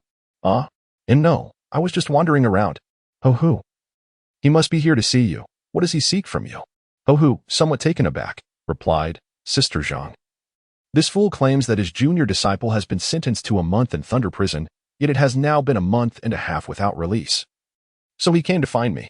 Smack. You wretch. Zhang Qian'er's countenance changed abruptly, raising her hand to slap Chen DeBeos across the face. Very well. Very well. So you, useless fool, were merely deceiving me, trying to protect that worthless life. You despicable, shameless sycophant, you are truly deserving of death. That way surnamed you may have offended me, but at least he possesses some strength. What are you, a mere lapdog, to dare cross me? Ho-hoo's expression shifted dramatically. What? This beast dares to offend Sister Zhang? He is simply courting death. Upon uttering these words, Ho-hoo raised his foot and delivered a ferocious kick to Chen Daba's abdomen. Bang. Ah, you worthless scum, you wretched creature. How dare you provoke Sister Zhang of Thunder God Peak? You're practically courting death. I can see you're no good, and it seems my instincts were correct. You are indeed a despicable being, utterly tired of living. Zhao Zhou, witnessing Ho-hoo's aggression, was momentarily taken aback before rushing forward. You, a pitiful wretch, are fortunate to survive at Thunder God Peak, and yet you entertain thoughts of rescuing others? Do you think you are worthy? If you truly intend to help, at least aid someone deserving. How dare you seek to rescue that trash, the one who displeases Sister Qian? Do you even regard Sister Qian with any respect? Today, I shall end your life. Ho-hoo, a master of flattery, could not allow himself to lag behind. Bang. Clap. Bang. Oh dear, Brother Ho, I misspoke. Brother Zhao. Forgive me, it was my error. Spare me, I beseech you. I truly recognize my faults. I shall not attempt to rescue any more, I swear. Sister Zhang. I was wrong, please grant me mercy this once. Zhang Qian'er gazed at him with an expression filled with pride and indifference. What is it to deliver a few blows? This is the Law Enforcement Hall. There are far more severe punishments at hand. Upon hearing Zhang Qian'er's assertion, Ho-hoo and Zhao Zhou exchanged a glance, shivering in fear. This girl is quite ruthless. Nevertheless, Ho-hoo spoke up. Very well, I shall fetch the instruments of punishment. No, please don't. Chen Daba, upon hearing this, was on the verge of wetting himself. Sister Zhang, I was wrong, truly. I shall no longer concern myself with junior brother Yi. Please spare me just this once. Although Chen Daba was a martial artist, his realm was not high. His physique was stronger than that of an average person, yet it had its limits. Moreover, the instruments of punishment, though named mundane, were undoubtedly enhanced within the sect. He could not endure such torment. Regretting now? It is too late. To play your little tricks of duplicity before me, Zhang Qian'er, is tantamount to seeking your own demise. Crash. Clang. Before long, Ho-hoo returned, casting a multitude of torture devices before Chen Daba, causing him to weaken entirely. No, you cannot do this. I have not offended you, Sister Zhang. My sins do not warrant this. Zhang Qian'er sneered. Whether you are guilty or not is for me to decide. Proceed. No, Sister Zhang. I was wrong. Spare me, please. Before long, the halls of the Law Enforcement Hall echoed with Chen Daba's anguished screams. Stop. What are you doing? Suddenly, a slender figure approached the Law Enforcement Hall, her gaze falling upon the bloodied and howling Chen Daba, causing her expression to shift dramatically. This was a woman appearing to be in her early 20s, slender in stature, with a face that was merely delicate, yet a righteous aura emanated from her brow, instilling fear in those who beheld her. In the enforcement hall, it has been many years since any disciple faced punishment. What grave offense has this junior committed to warrant such severe treatment? Sister Qin? I have encountered Sister Qin. Both Ho-hoo and Zhao Zhou were momentarily taken aback upon seeing the newcomer, quickly bowing in respect. The woman, named Qin Ro, is the sword leader of the outer hall of the enforcement hall. As a steward, Ho-hoo is responsible for trivial matters, whereas the sword leader commands the sword guards, apprehending and even pursuing disciples who violate the sect's laws, serving as the armed force of the enforcement hall, and is the strongest among them. Typically, the sword leader acts merely as an instrument, obeying commands, holding a status slightly inferior to that of a steward. However, Qin is known for her unwavering sense of justice, devoid of selfish motives, and steadfastly upholds the sect's regulations, earning her immense respect and a degree of fear from individuals like Ho-Hu. Ho-Hu. Aware of Qin temperament and recognizing that his actions today were improper, found himself at a loss for words. How could one impose severe punishment on a disciple of the sect without just cause? This is not the conduct expected of a steward from the outer hall. Suddenly, Zhang Qian'er turned around, exclaiming, "What? Qin, do you seek a reason? Allow me to provide one." This waste from Thunder God Peak provoked me, and I instructed Ho-Hu and his companion to teach him a lesson. Is that justification sufficient? Not enough. Qin's expression turned frosty. Within the Ziyun sect, the laws of the sect come first. No one is entitled to abuse their power for personal grievances. I will report your actions today to Elder Zhang without fail. Now, I ask you to leave immediately. Zhang Qian'er widened her eyes in disbelief. Qin, how dare you speak to me in such a manner? My father is an elder, and my brother, Zhang Tianxiao, ranks among the top 3 of the Red Sword Peak. What you say does not concern me. The laws of the sect prevail. Allowing you to leave today is merely out of respect for Elder Zhang. Otherwise, based on your conduct today, I could have you imprisoned at the 10,000 Beasts Peak. You. Zhang Qian'er seethed with rage, a chilling aura emanating from her. It seems you wish for me to invoke the sect's laws against you. Qin slowly raised her hands. You will regret this. Zhang Qian'er, furious, stamped her foot and swept away in a huff. Release him. Ho-Hu quickly interjected. Yes. Soon, Qin de Beos was set free. Sister Qin. Qin de Beos struggled to articulate. My junior has been confined in the Thunder Prison for a month. I implore you to release him. Thunder Prison? Qin's eyes flashed with shock and anger. What offense did your junior commit to be sent there? I believe my junior inadvertently offended Miss Zhang. Thus, what utter madness. The Thunder Prison is a place of horrors. To cast someone into such a hell for offending a spoiled girl is simply inhumane. Qin's delicate features hardened. Return this junior immediately and tend to his wounds. I shall personally go to the Thunder Prison. No. Qin Shiji, please allow me to accompany you to the Thunder Prison. I yearn to witness for myself the emergence of our junior brother. A shadow of sorrow flickered in Qin de Beo's eyes. If he has truly succumbed to madness, I shall bear him home. Qin de Beo lamented with a heavy heart. I, a mere unfortunate soul born into an ordinary farming household, possess a modicum of cultivation talent. Yet my aptitude for cultivation is rather mediocre. Despite this mediocrity, I found myself within the ranks of the Ziyun sect. The sect accepted me but chose not to guide me, instead casting me aside at the Thunder God Peak under the pretext of preserving a fragment of its legacy. Consequently, I have endured years of humiliation and unbearable suffering. The more I speak, the more my emotions swell. My body trembling as tears well in my eyes. I do not ask for much. I do not aspire to rise above others. I merely wish to be an ordinary disciple of the Ziyun sect, to bring honor to my ancestors. Fortunate indeed that junior brother Yi has arrived. He does not disdain my lack of prowess, nor my foolishness. He has repelled others to protect me. Regardless of his current state, I must lay eyes upon him. This is simply outrageous. Qin gazed at the weeping figure of the hefty 200-pound man before her, a mixture of fear and pleading reflected in her eyes, eliciting a pang of sympathy within her. Indeed, her own origins were unremarkable, and her path of cultivation fraught with trials, yet compared to Qin de Beo, her situation was infinitely more favorable. This portly fellow was truly heart-wrenching. Junior brother, do not fear. I shall release junior brother Yi at once.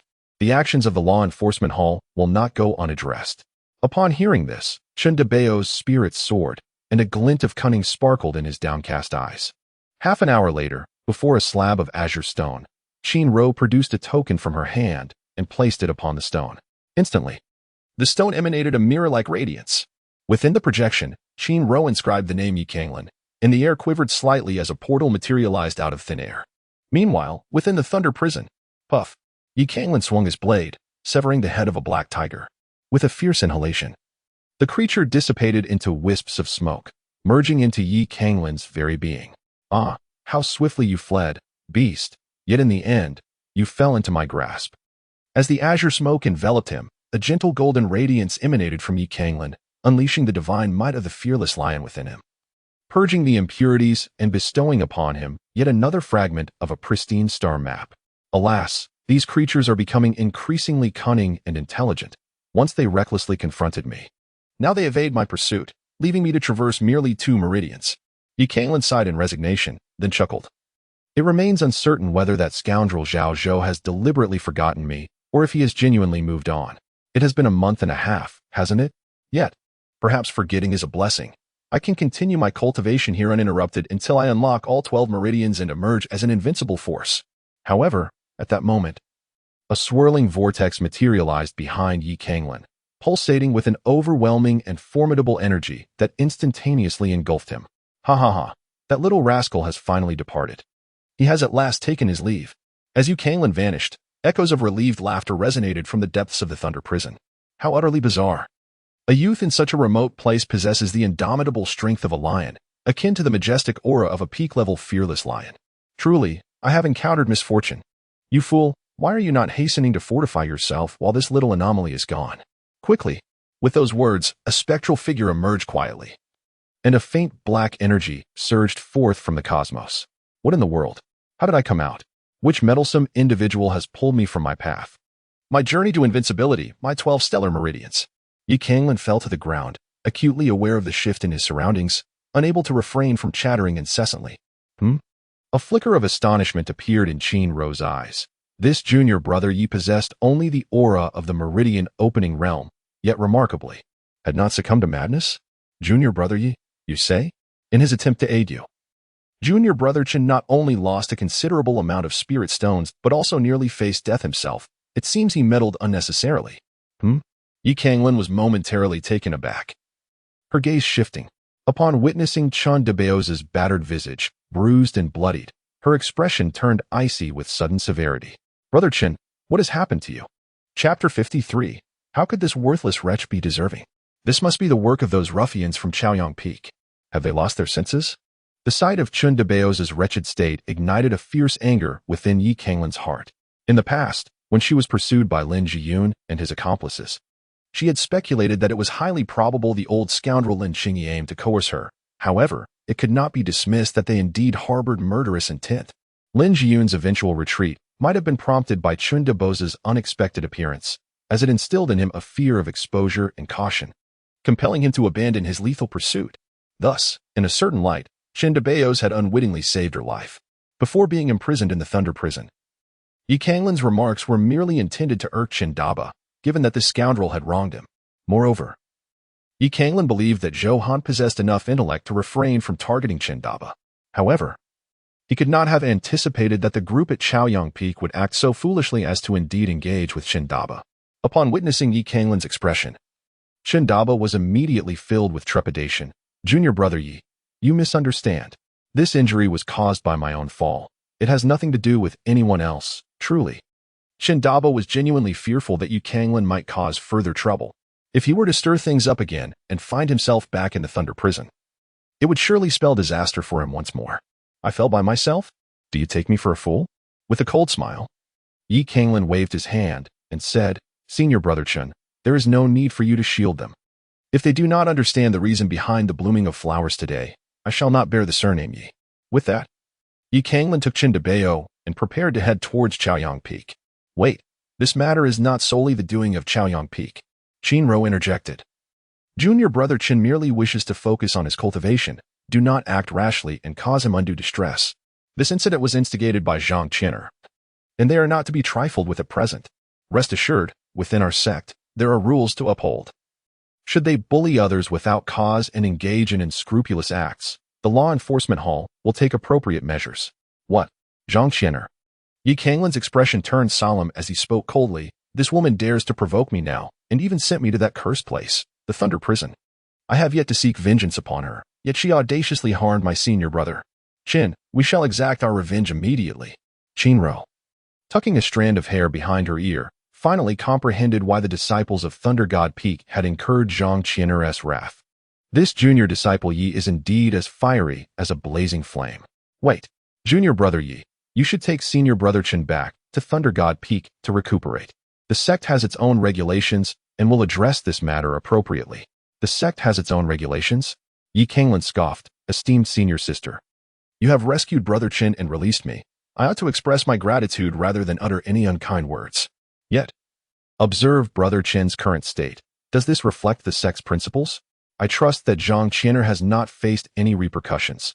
Is this what we call sect regulations? Qin Ro was rendered speechless, uncertain of how to respond.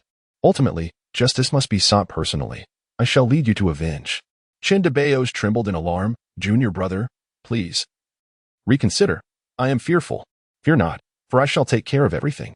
It is unconscionable that such a kind-hearted individual as Brother Chin is bullied.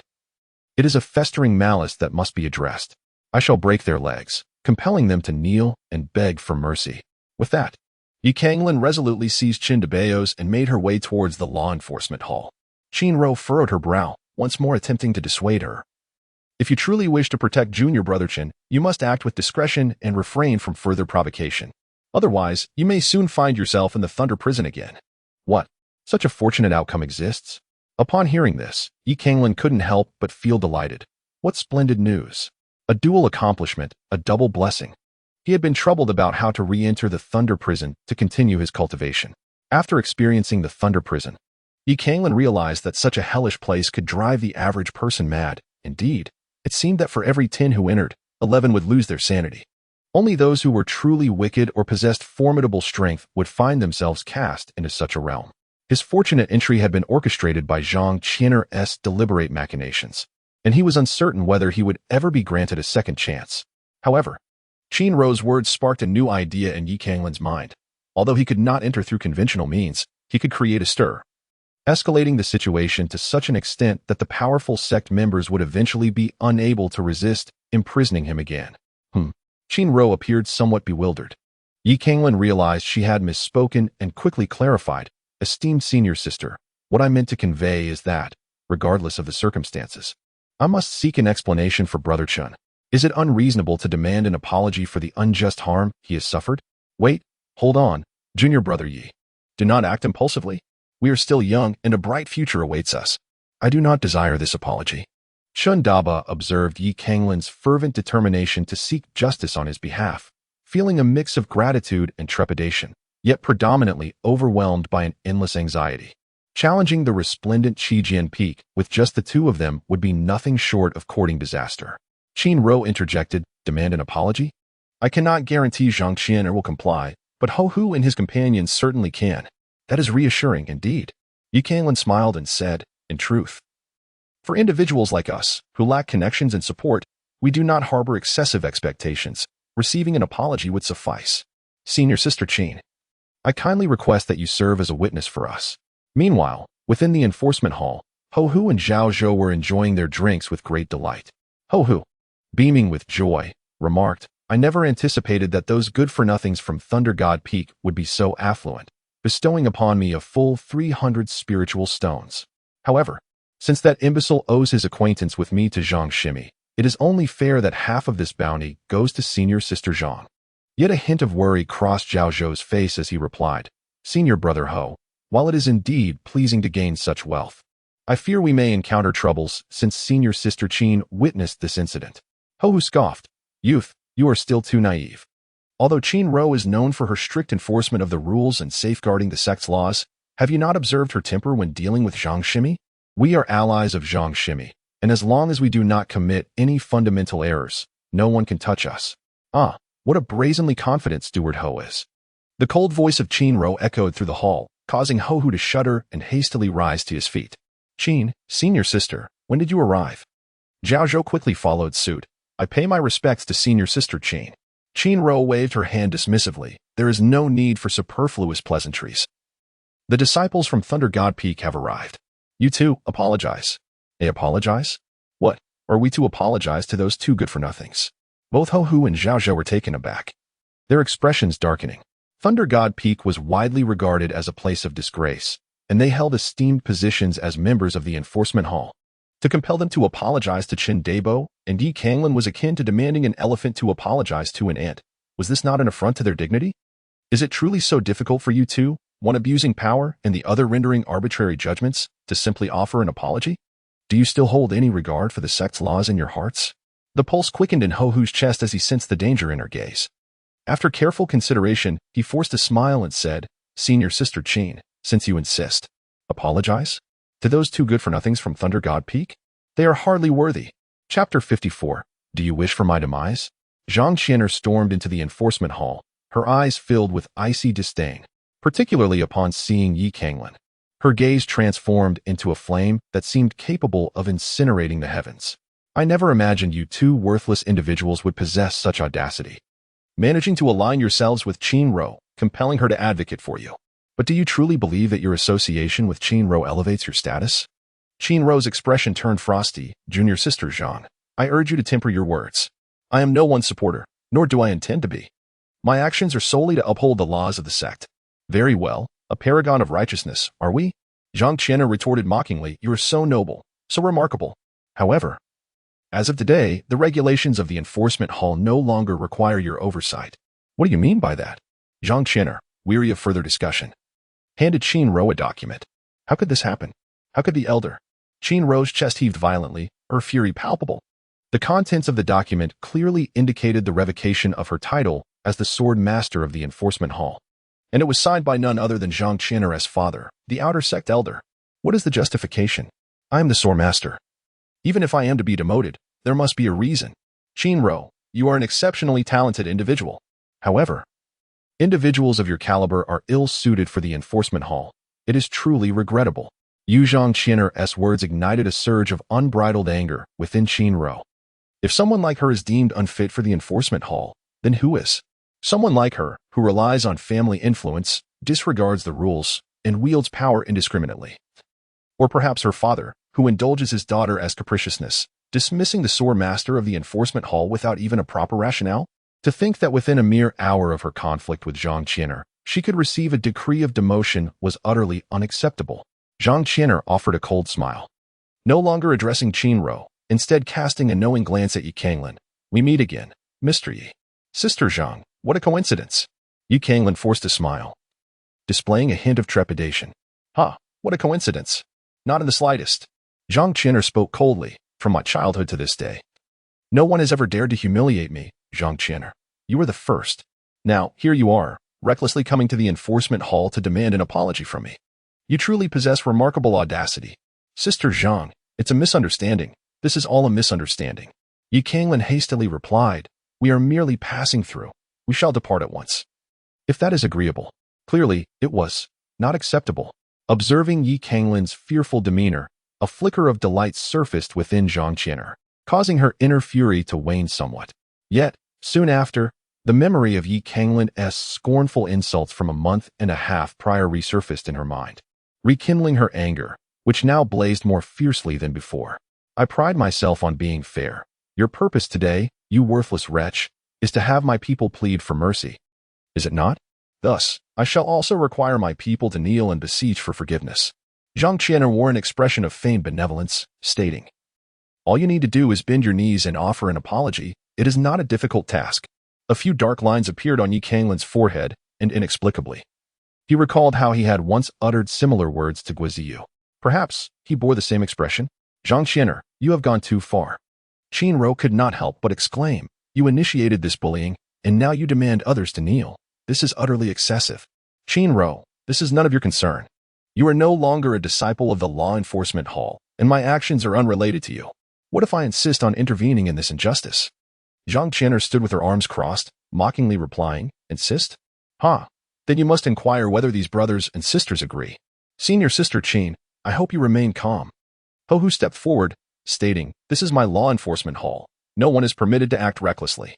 Senior Sister Qin, although we respect you, do you wish to act within the law enforcement hall? Is this a provocation of our authority? Zhao Zhou also spoke with a slightly cold tone.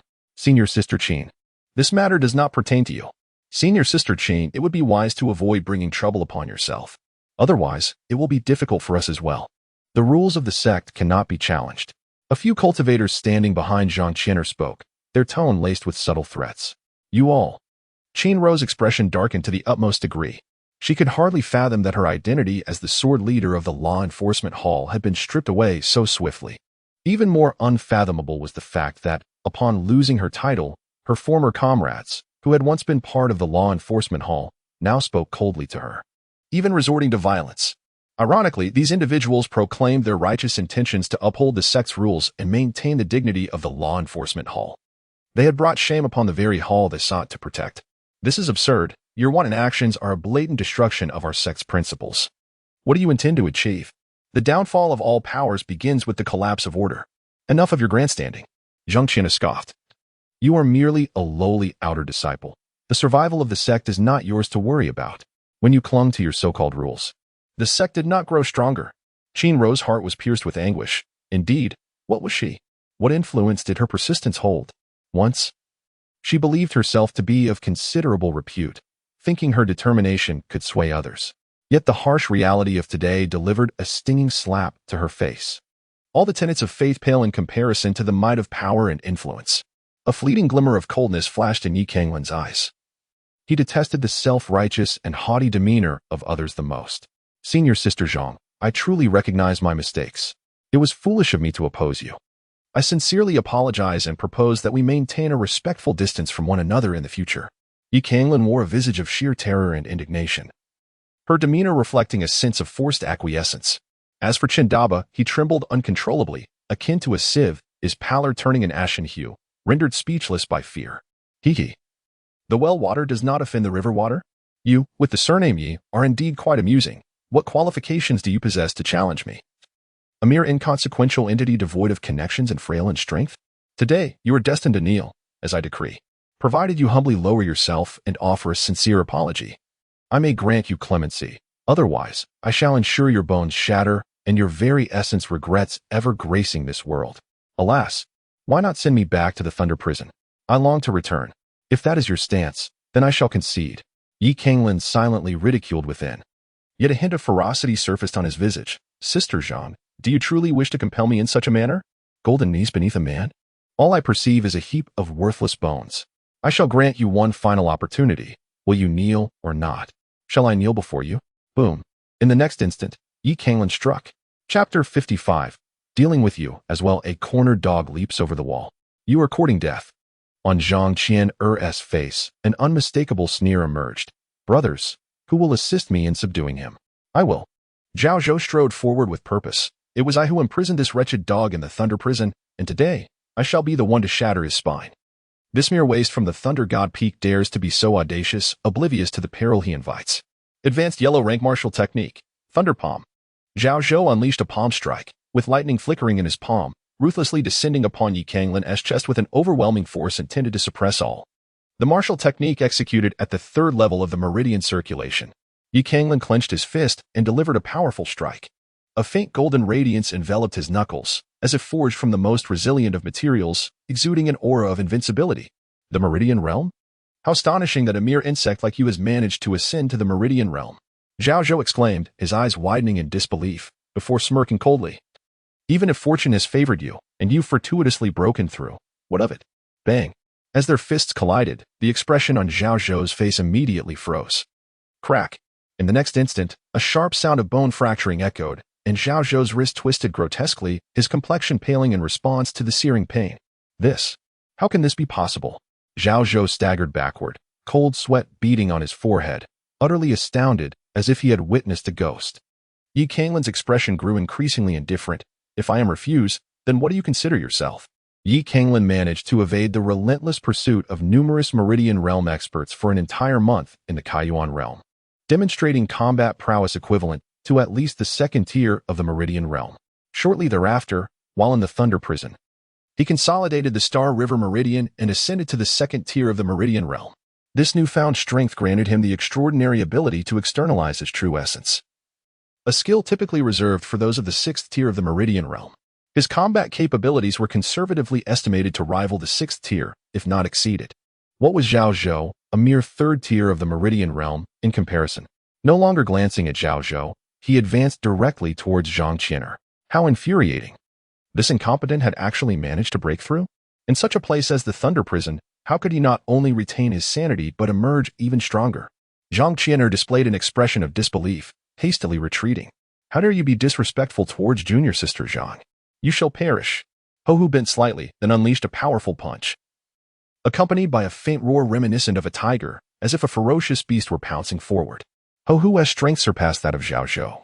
And as his fist struck, the surrounding tables and chairs shattered with a resounding crack. Yi Canglan raised his hand to grasp the fist hurled by Hu. Am I the one being reckless? It is you who exhibit such audacity. Immediately, Yi Canglan's arm trembled violently, prompting a heart-wrenching scream from Hu as one of his arms instantly fell limp. Get lost.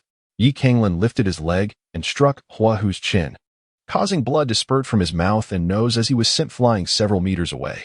This, Brother Hua. Zhang Qian'er's expression changed dramatically. You fools. What are you waiting for? Charge together and eliminate him. Yes. Onward. The disciples of the law enforcement hall, roused from their stupor by her command, rushed towards Yi Canglan. Ice palm. Mountain-cleaving fist. Divine wind leg. The disciples surged forward, unleashing a myriad of martial techniques from various cunning angles to assault Yi Canglan. Excellent. This is precisely the opportunity to test my current strength. Yi Canglan let out a cold laugh, a faint golden radiance enveloping him, resembling a golden war deity as he fiercely charged towards the crowd. Yi Canglan moved with a grandiose grace, each punch and kick infused with an overwhelming might, akin to a dragon surging through the rivers or a fierce tiger pouncing upon its prey. Despite the absence of martial skills, he wielded an intimidating power that instilled fear in the hearts of many. Bang! Crack! No, please don't come any closer in mere moments. The outer disciples were left in disarray, their cries of anguish echoing as they collapsed to the ground, unable to rise.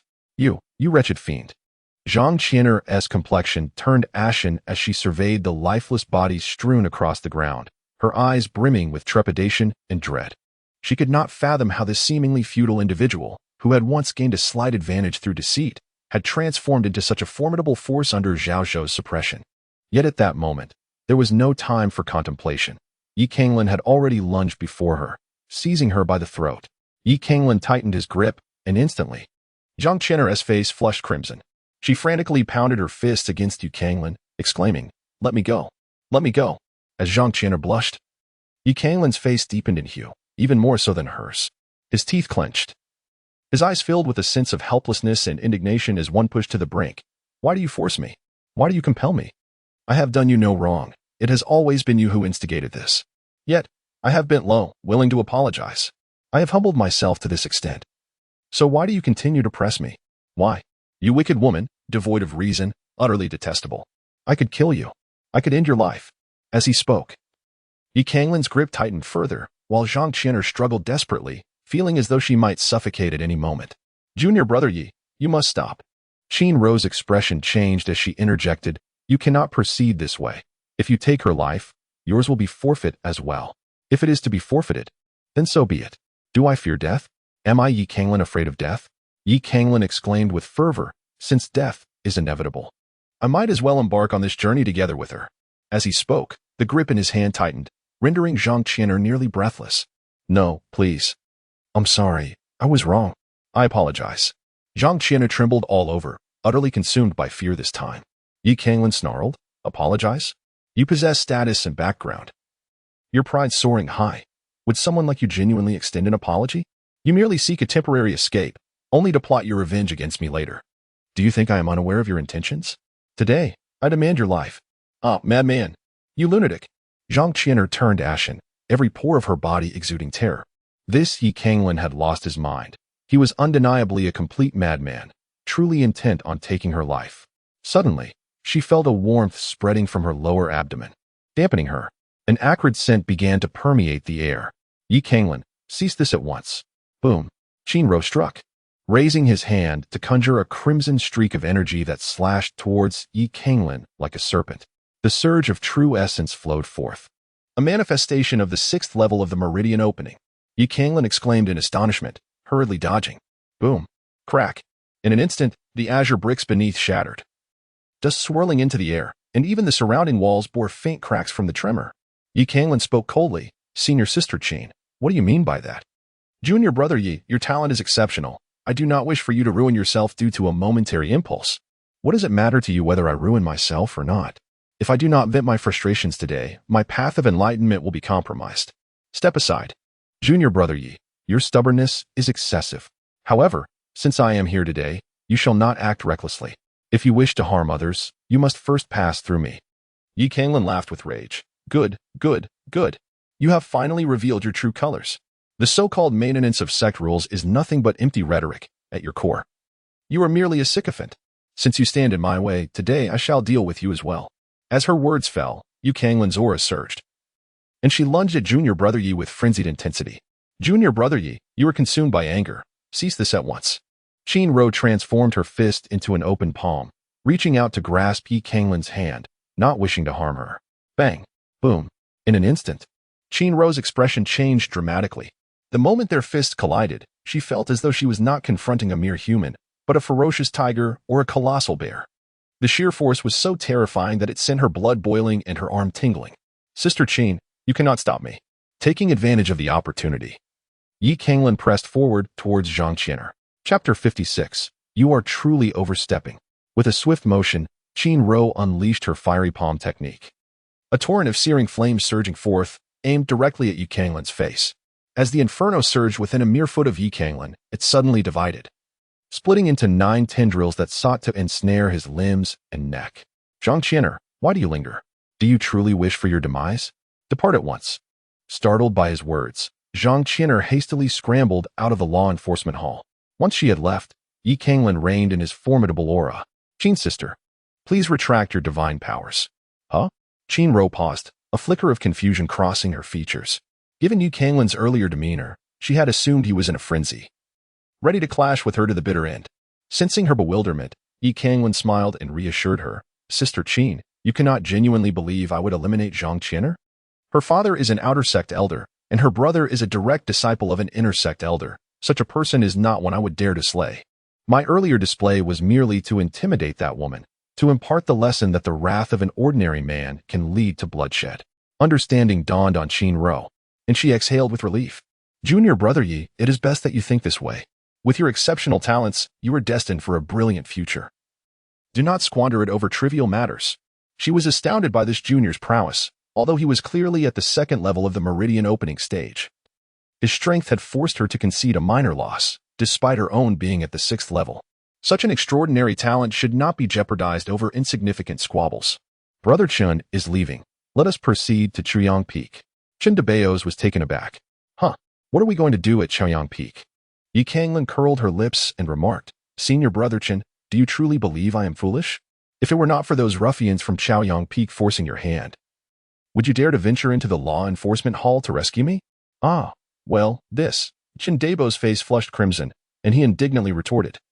Junior Brother Yi, the situation is not as you perceive. My every effort to save you stems solely from our profound bond. How could you view me in such a light? You are insulting me.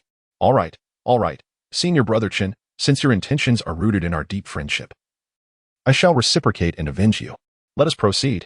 Chen Debo's heart raced with anxiety. Junior Brother Yi, please reconsider. Can we not simply return to Leishan Peak and focus on our cultivation? Qin Ro could no longer contain herself and interjected, Junior Brother Yi, you have already provoked Chijian Peak. Now to antagonize Chuyang Peak as well this. Canglan remarked, Sister Qin, what has become of your principles, your perseverance, your sex regulations? It is not my intention to provoke others, yet they have dared to encroach upon me. If I do not avenge this grievance, my heart shall remain unsettled.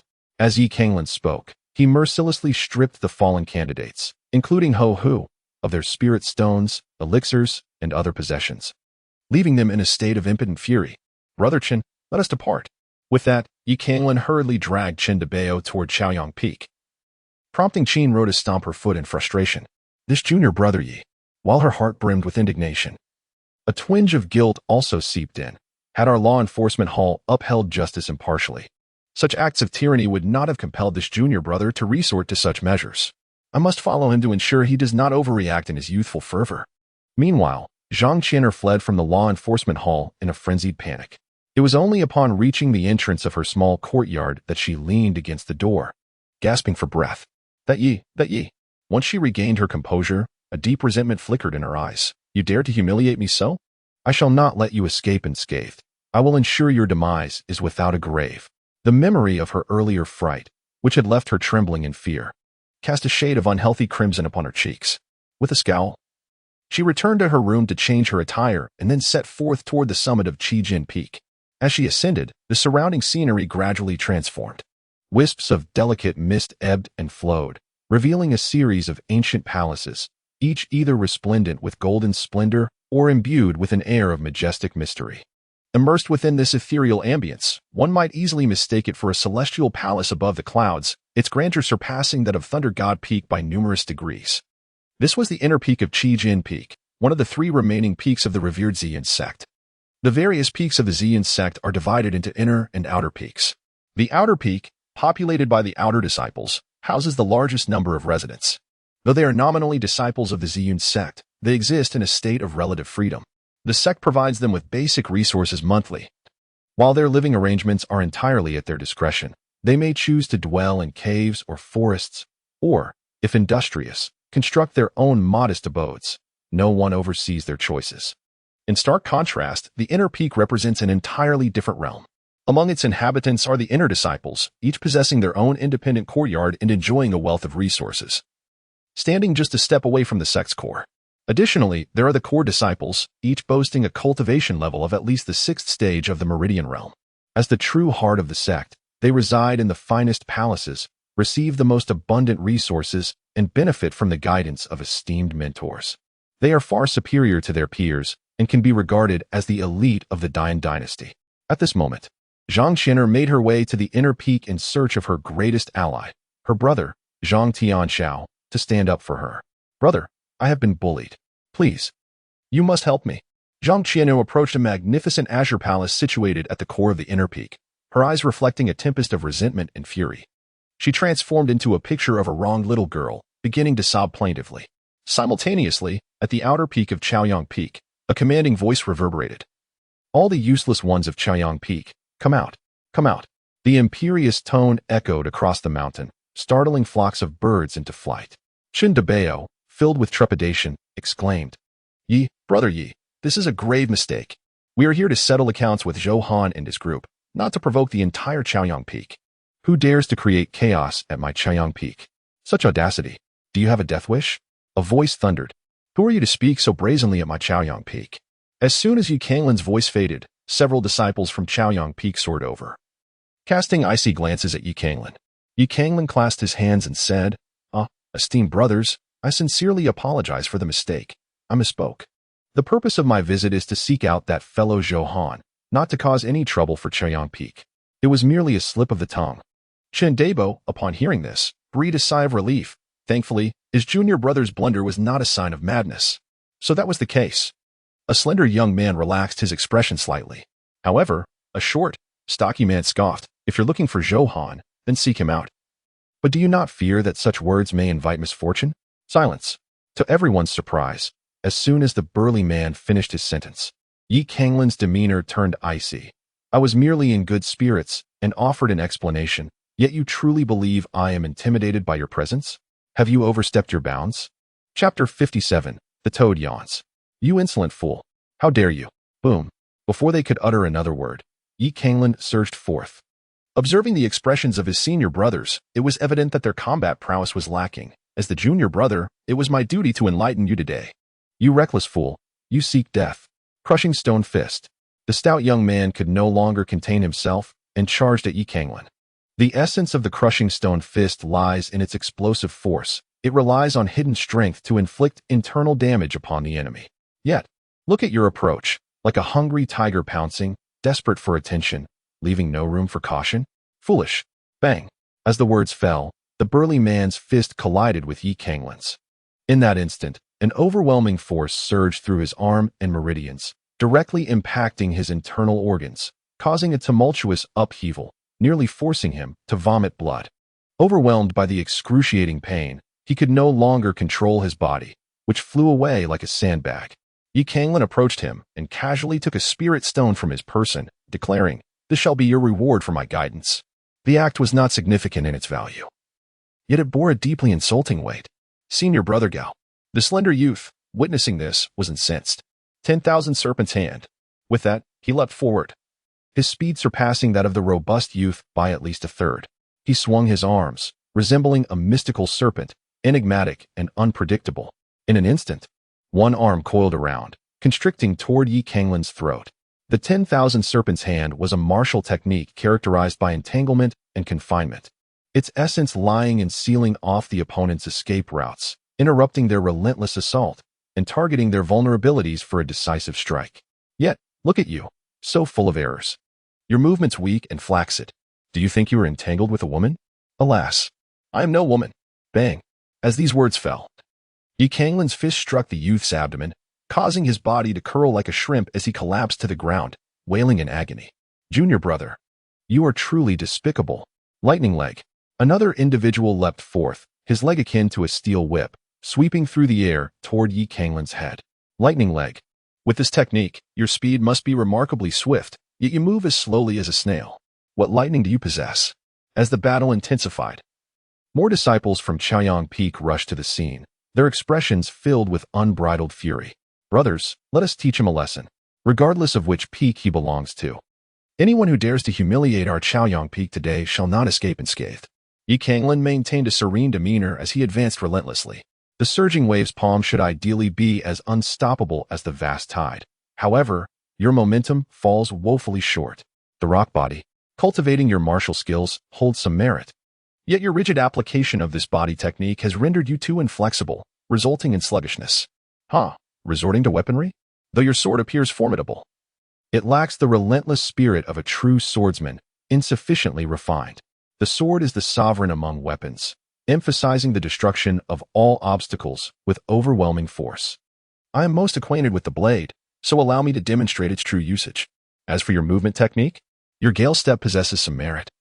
Yet it is merely speed devoid of strength. Striking a person with it is akin to a mere massage. Is your strength intended for serving as a masseur? Begone. The Jade God Finger? While it possesses speed and power, yet, Canglan strolled forward with an air of nonchalance, toppling one disciple after another with each few steps he took. The disciples of Chaoyang Peak were not only left reeling from his blows, but also found themselves deprived of a piece of spiritual stone under the pretense of guidance. This belittlement of their proud techniques infuriated them to the utmost. How outrageous. This fellow is unbearably arrogant. Where is Zhou Han? It was said that he was seeking Zhou Han. Where were Zhou Han and his sycophants? Where had they vanished to? What kind of prodigy had emerged from the shadows? From Qijian Peak, or perhaps Zixiao Peak? Neither sounded familiar. Meanwhile, Zhou Han and his companions were hiding not far away. Zhou Junior brother, this has escalated. The earliest disciple to approach Qin Debao, Brother Qi, trembled as he witnessed Canglan dispatching foes with effortless strikes akin to tossing sandbags, filling his eyes with dread. Zhou clenched his teeth, exclaiming, "Good men rarely live long, calamities linger for millennia. That wretch has been cast into the thunder abyss, yet he remains unscathed and sane. How infuriating. Zhou Senior brother, should we not venture out?" Someone quavered. "This incident has truly blown up. If we remain hidden and it reaches the inner peak, we will be in dire straits. Venture out? Why should I bear the blame?" Zhou Han, his face darkened, erupted with a torrent of curses. "I sensed from the start that this fellow was no ordinary character. I even offered resources to that rotund fool. It is you ingrates, who are unwilling to accept your fate. Now that trouble has arisen, you expect me to take the fall? Do you think that is reasonable?" His anger intensified. "You worthless rascals, inept at everything, yet champions of creating chaos. Zhou Senior brother, we acknowledge our faults. However, regardless of our pleas, Canglan has invoked your name, and the others will surely think you are the source of this trouble. You cannot escape this." With a furious punch against the wall, Zhou Han stepped forward. The others rejoiced. "Zhou Han Senior brother, are you preparing to step up?" If he took the blame, they would be spared any repercussions. "I'll be damned. I'm off to find Brother Mu Tiange. I'll tell him that Canglan was sent by Qijian Peak to disrupt the event, and my involvement is merely a pretext." What? Zhou Zheng and the others exchanged glances, each reflecting the same thought. Zhou Han Senior brother is truly cunning. Half an hour later, Canglan lounged lazily on a slab of azure stone. "Esteemed brothers, who else among you wishes to spar with me? I must remind you, my time is quite precious, and opportunities for such exchanges are scarce. Miss this village, and there will be no shop to visit." At this moment, nearly 100 disciples of Chaoyang Peak, including some inner sect disciples summoned later, were glaring at Canglan with fiery eyes, yet found themselves utterly helpless. It was not that they were incapable of confronting him. In fact, if they all charged at once, Canglan would certainly be unable to withstand their assault. However, during the course of the battle, they had come to understand the sequence of events. It had been their own Chaoyang Peak disciples who initiated this spar with the disciples of Thunder God Peak, and thus, it was only reasonable for them to reciprocate. Should they rush forward now, it would only serve to embarrass themselves, as they could not afford to lose face. What? Is there a sudden silence? Surely not, surely not. How is it that the esteemed Chaoyang Peak has fallen to such weaklings among its ranks? You, despicable young man, your arrogance knows no bounds. The disciples of Chaoyang Peak were seething with rage, wishing they could devour Yi Canglan whole. TSK, what a grandiose boast, akin to a toad yawning. Suddenly, a languid voice drifted into Yi Canglan's ear. Chapter 58. Do you think I'm one of those useless disciples from Chaoyang Peak? As Yi Canglan abruptly turned around, he beheld a young man with violet hair gazing at him with a semblance of a smile. Mu, brother Mu? Is it truly you? The disciples of Chaoyang Peak around him displayed expressions of astonishment, soon followed by unrestrained joy. How splendid. This fellow has actually compelled Brother Mu to take action personally. He is doomed. Who could have imagined that Brother Mu would grace us with his presence? I can almost envision him on his knees, pleading for mercy, a pitiful sight indeed. Not far away, Qin Ro, who had been silently observing Yi Canglan's performance, was struck with a jolt of shock, her face reflecting deep astonishment. Mu, brother Mu Tiange? Although junior brother, you may have gone a bit too far. Is it really necessary to escalate to this level? Yi Canglan squinted his eyes, suddenly sensing a chill in his heart. This purple-haired youth exuded a formidable presence, instilling a profound sense of danger within him. However, Yi Canglan maintained an outward composure, rising from the blue stone with an air of arrogance as he remarked, Tiske. Observing their excitement, it seems you are quite the formidable character. This situation is becoming increasingly intriguing. Mu Tiange paused momentarily. A formidable character? You do not recognize me? Do I need to recognize you? Yi Canglan smirked and remarked, all I need to do is strip you bare? How arrogant. Mu Tiange, unfazed, responded, I hope you can back up your words. Do not disappoint. Rest assured, with your dyed purple hair and your crooked smile pretending to be a master, you could never be a true expert. What did you say? The smile on Mu Tiange's face instantly vanished. That was my charming allure. Charming allure? The essence of charm lies in being handsome, doesn't it? Clearly, you fall short. Thus you appear not charming but rather ridiculous. Nonsense. This is my allure. It is indeed charming. Mu Tiange suddenly became exceedingly irate. You little brat. How dare you question my charm? I shall break your legs and tear your mouth apart. The onlookers were stunned. This young man can actually provoke senior brother Mu to such a degree? He is indeed a warrior, a true warrior. Zhou Han gasped in awe. This junior brother Yi is truly a warrior. Even Qin Ro watched in astonishment, her scalp tingling. Has this junior brother Yi gone mad? That is senior brother Mu Tiange, the chief disciple of Chaoyang Peak, one of the top 3 prodigies in the entire sect. His pride and joy, or perhaps his greatest concern, is his charming allure, and yet junior brother Yi dares to belittle him. My heavens! Yi Canglan seemed utterly oblivious to the palpable tension in the air, unabashedly proclaiming, enough of the nonsense. I shall teach you at my leisure. There is no rush. Mu Tiange widened his eyes, having never encountered someone so audacious in his life. Very well, if you seek a fight, then you, the insignificant insect of the Yi clan, come forth and face your reckoning. Suddenly, a fierce and domineering roar echoed in his ears. Upon turning, Yi Canglan beheld a group of warriors clad in crimson garments, adorned with embroidered long swords, advancing towards him with an imposing presence. At the forefront stood none other than Zhang Qianer, the very individual who had previously fled. Yi Canglan's eyes brightened. At last, it has arrived. Wait a moment. Mu Tiange was bewildered. Isn't this lad someone sent by Zhang Tianxiao from the Red Sword Peak? But why do the individuals from Red Sword Peak appear so menacing? Coming to demand an explanation? Before Mu Tiange could grasp the situation, he witnessed the previously arrogant individual before him suddenly adopt a different demeanor. With a mixture of 7 parts fear and 3 parts flattery, he scurried over. Zhang, senior sister, is there something you require of me? Hee. What could I possibly want from you, you wretch, to even ask me that? Zhang Qianer laughed in fury, her eyes brimming with boundless resentment. Yi. No matter what tricks you attempt today, I shall ensure you do not witness the sun of tomorrow. Dispose of him. Wait. Yi Canglan retreated repeatedly, his face etched with fear as he said, Sister Zhang, we have had some misunderstandings in the past, but I am willing to apologize to you. Could you perhaps spare me? Spare you? Today, all I desire is your demise. Yi Canglan was taken aback. exclaiming, "Sister Zhang, you cannot act in this manner. Even if I, Yi Canglan, have erred, there are established protocols within our sect for punishment. You cannot take justice into your own hands, especially to the extent of taking my life. Should you slay me, the sect's laws dictate that you too would face severe consequences." "Severe consequences dictated by sect laws?" She scoffed. "You, a mere insect from the Thunder God Peak.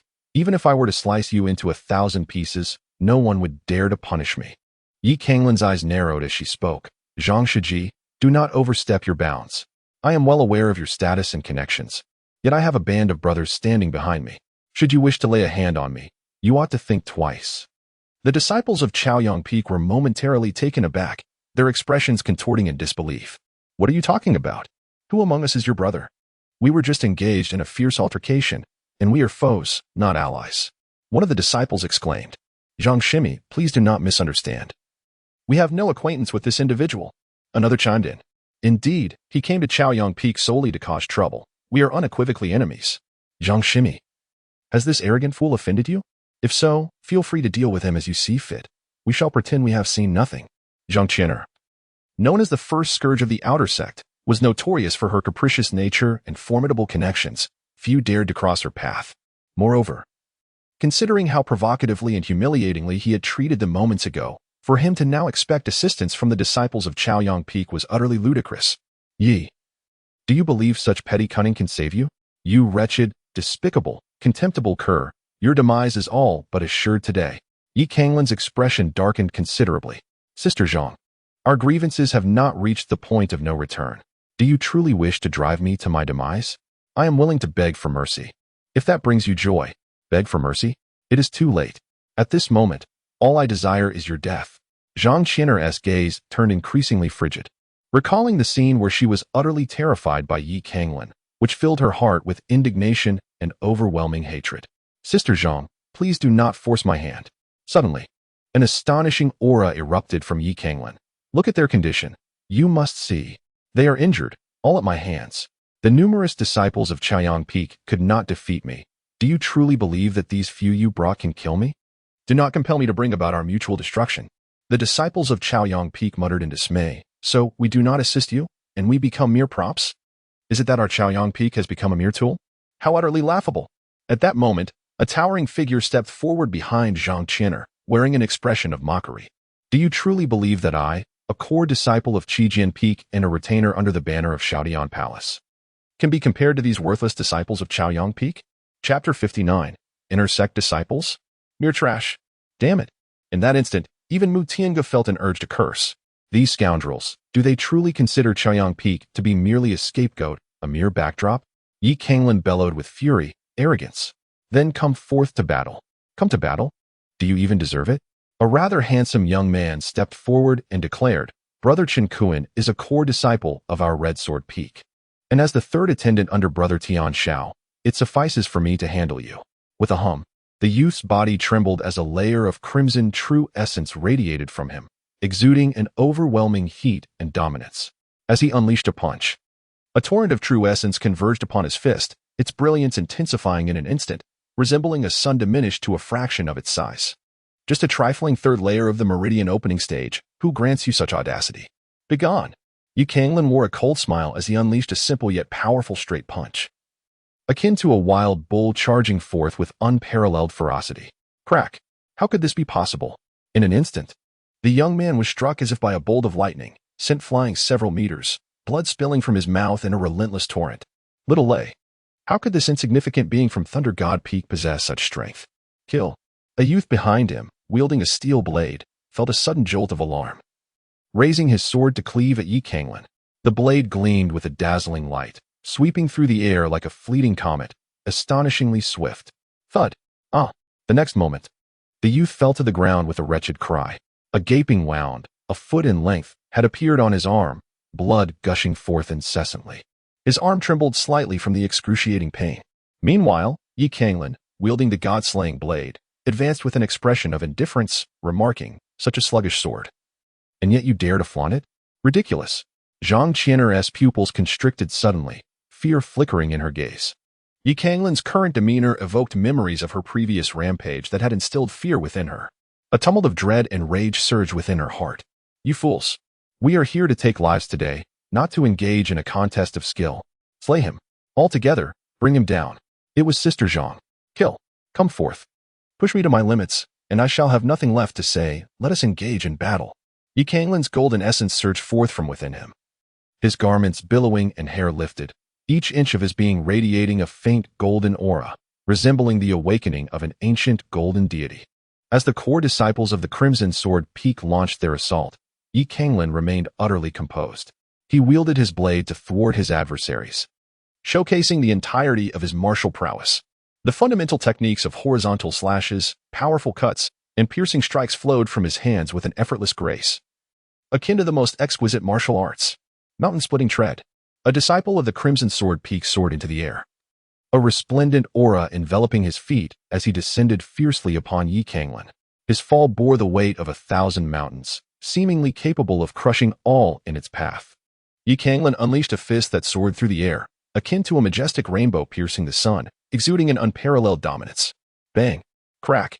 A heart-wrenching howl echoed, accompanied by the sound of shattering bones, as the disciple of the Scarlet Sword Peak ascended into the air, resembling a wounded eagle plummeting from the sky.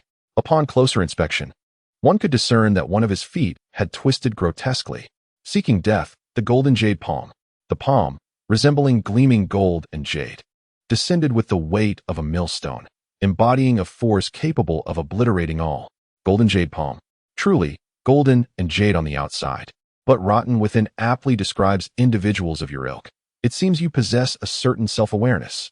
Canglan let out a cold laugh, his blade jaw descending with ferocity. The disciple immediately coughed up blood, sent sprawling through the air. Had Canglan not shown restraint, primarily striking with the flat of the blade rather than the edge, they would have been nothing more than lifeless corpses. Is this the extent of the prowess possessed by the core disciples of Canglan Peak? Truly disappointing. Sister Zhang, is this your confidence? Is this your support? Canglan wore a face full of sarcasm. If your reliance and confidence lie in this aspect, then there is truly no need for you to seek me out, for you shall find yourself in despair. Canglan whispered, the mockery on his face growing ever more pronounced. What audacity to underestimate us, he declared. Attack. The disciples of Canglan Peak surged forward in a furious onslaught, akin to raging bulls charging at Canglan. The clash of blows echoed, clang, clang, clang, boom, bang. In the face of this relentless assault, Canglan remained aloof, traversing through the throngs with the ease of a leisurely stroll. At this moment, his overwhelming presence resembled that of a fierce dragon walking among men, exuding an aura of ferocity and dominance capable of crushing all in its path. The so-called inner disciples of Canglan Peak appeared feeble as ants before him, utterly insignificant. My goodness, is this fellow truly so formidable? The disciples of Canglan Peak gasped, feeling a chill seep through their bones. Could this really be a disciple of Canglan Peak? With such prowess and strength, he must be among the elite of the inner disciples across the peaks. Not merely elite. One must consider that this individual has only reached the 2nd level of meridian opening. If he were to break through to the 6th level, he could very well qualify as a direct disciple of a certain elder. It was not a matter of their lack of experience, but rather that Canglan's performance was astonishingly prodigious. The meridian opening realm is where a martial artist embarks on their journey, laying the foundation for their future prowess. The disparities in strength at this stage can be monumental. Even a single level difference can feel insurmountable among warriors of the same rank. Defeating 2 or 3 opponents is already deemed remarkable, while overcoming 4 or 5 qualifies one as a true prodigy.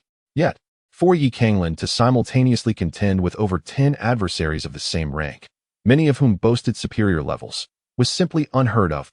In light of this, one couldn't help but reflect on how courteous he had previously been towards them. The battle raged on, with disciples from Canglan Peak continually falling one after another. Canglan turned around and said, Senior Brother Chun, do not dawdle. Hang these rascals one by one on the trees. Oh, all right, wait a moment, no? What do you intend to do, Junior Brother Yi? Chen Dabon replied in a daze, but as he grasped the gravity of Canglan's intentions, his eyes widened in disbelief, filled with incredulity. Junior Brother Yi, this may not be appropriate. What is inappropriate about it? They seek my life. I am merely extending a modicum of courtesy by humiliating them. Canglan sneered, follow my orders. If anything goes awry, I shall bear the consequences. Should you continue to dither, Do not blame me for withdrawing my protection in the future." Upon hearing this, Chandaba suddenly shivered. Today, his junior brother Yi had offended many, and though he was not directly responsible, as a disciple of Thunder God Peak and Ye Sr., he had inevitably become a target for others' ire. If he chose not to shield him, how would he survive? Yet, if he complied with the orders, would not the disciples of Red Sword Peak consume him? Alas, what folly had possessed me to bring him to Thunder God Peak? Had I not committed a grave sin? With a heart as bitter melon, Chandaba ultimately acquiesced and reached out towards a disciple of Red Sword Peak. Boom. Enough. Chapter 60. Nothing more than this. Having stood silently beside Zhang Qian'er, a figure as imposing as an iron tower took a step forward, unleashing a terrifying wave of energy that surged forth like a tidal wave. In an instant, the ground within a 10-meter radius was marred by fine cracks. Daring to humiliate Red Sword Peak in such a manner, you are the first. Chen Kuan's expression was cold as he regarded Yi Canglan with the gaze reserved for the deceased. At this moment, he felt a twinge of regret. He should have brought junior sister Zhang alone to subdue this audacious fool, instead of bolstering her confidence by gathering so many inexperienced juniors. He had allowed them to suffer the humiliation inflicted by this ruffian, tarnishing their dignity. Yet, one could hardly blame him. Who could have anticipated that a mere disciple of Thunder God Peak would possess combat prowess surpassing that of core disciples? Such a notion was utterly inconceivable. Yi Canglan sighed bitterly, saying, "Esteemed senior brother, it is not my desire to be in this position. I am compelled by circumstance. Overlook this matter? Are you jesting?" Chen Kuan interrupted, his expression icy. "You have wronged Sister Qian'er first and insulted our Qijin Peak thereafter. Today, there is no way I can let you off the hook. If you kneel and offer a sincere apology, I shall grant you a swift end. Then, may I take my leave from the Ziyun sect? Is departing from this Ziyun sect acceptable?" Yi Canglan gritted his teeth, his expression exceedingly grim as he declared, "I have stated it clearly. Your fate is death. There is no possibility for you to survive." Yi Canglan's eyes shimmered with a frenzied light. "Since death is inevitable, do you still expect me to bow and apologize? Such a notion is nothing but the ramblings of a madman." Chen Kuan replied with indifference, "There are numerous ways to meet one's end. One may perish in a wretched and humiliating manner, while another may choose a swift and merciful demise. You have the power to decide your path. I choose to make you suffer. I will send you to your grave." Boom. Yi Canglan could no longer contain himself. He sprang into action, his true essence swirling around him as his legs, like steel whips, struck fiercely towards Chen Kuan, utterly deluded and profoundly foolish. Boom. In an instant, resplendent true essence erupted from Chen Kuan, surging forth to manifest as a colossal azure hand that reached out to grasp Yi Canglan. The fingers of this ethereal hand curled slightly, slicing through the air with a fierce, whistling sound, akin to a razor-sharp sword, sharp enough to astonish the heavens. As it swept through the air, the earth beneath was violently disturbed, soil flying in all directions as if plowed by an iron plow, revealing deep trenches that measured 1/2 meter in depth. Hiss. Is this the might possessed by one who has transcended the 6th layer of the meridian realm, where true essence becomes tangible? A strike of such ferocity would undoubtedly reduce an opponent to mere blood and mud, more terrifying than any savage beast. Witnessing this onslaught, the onlookers felt a chill run down their spines.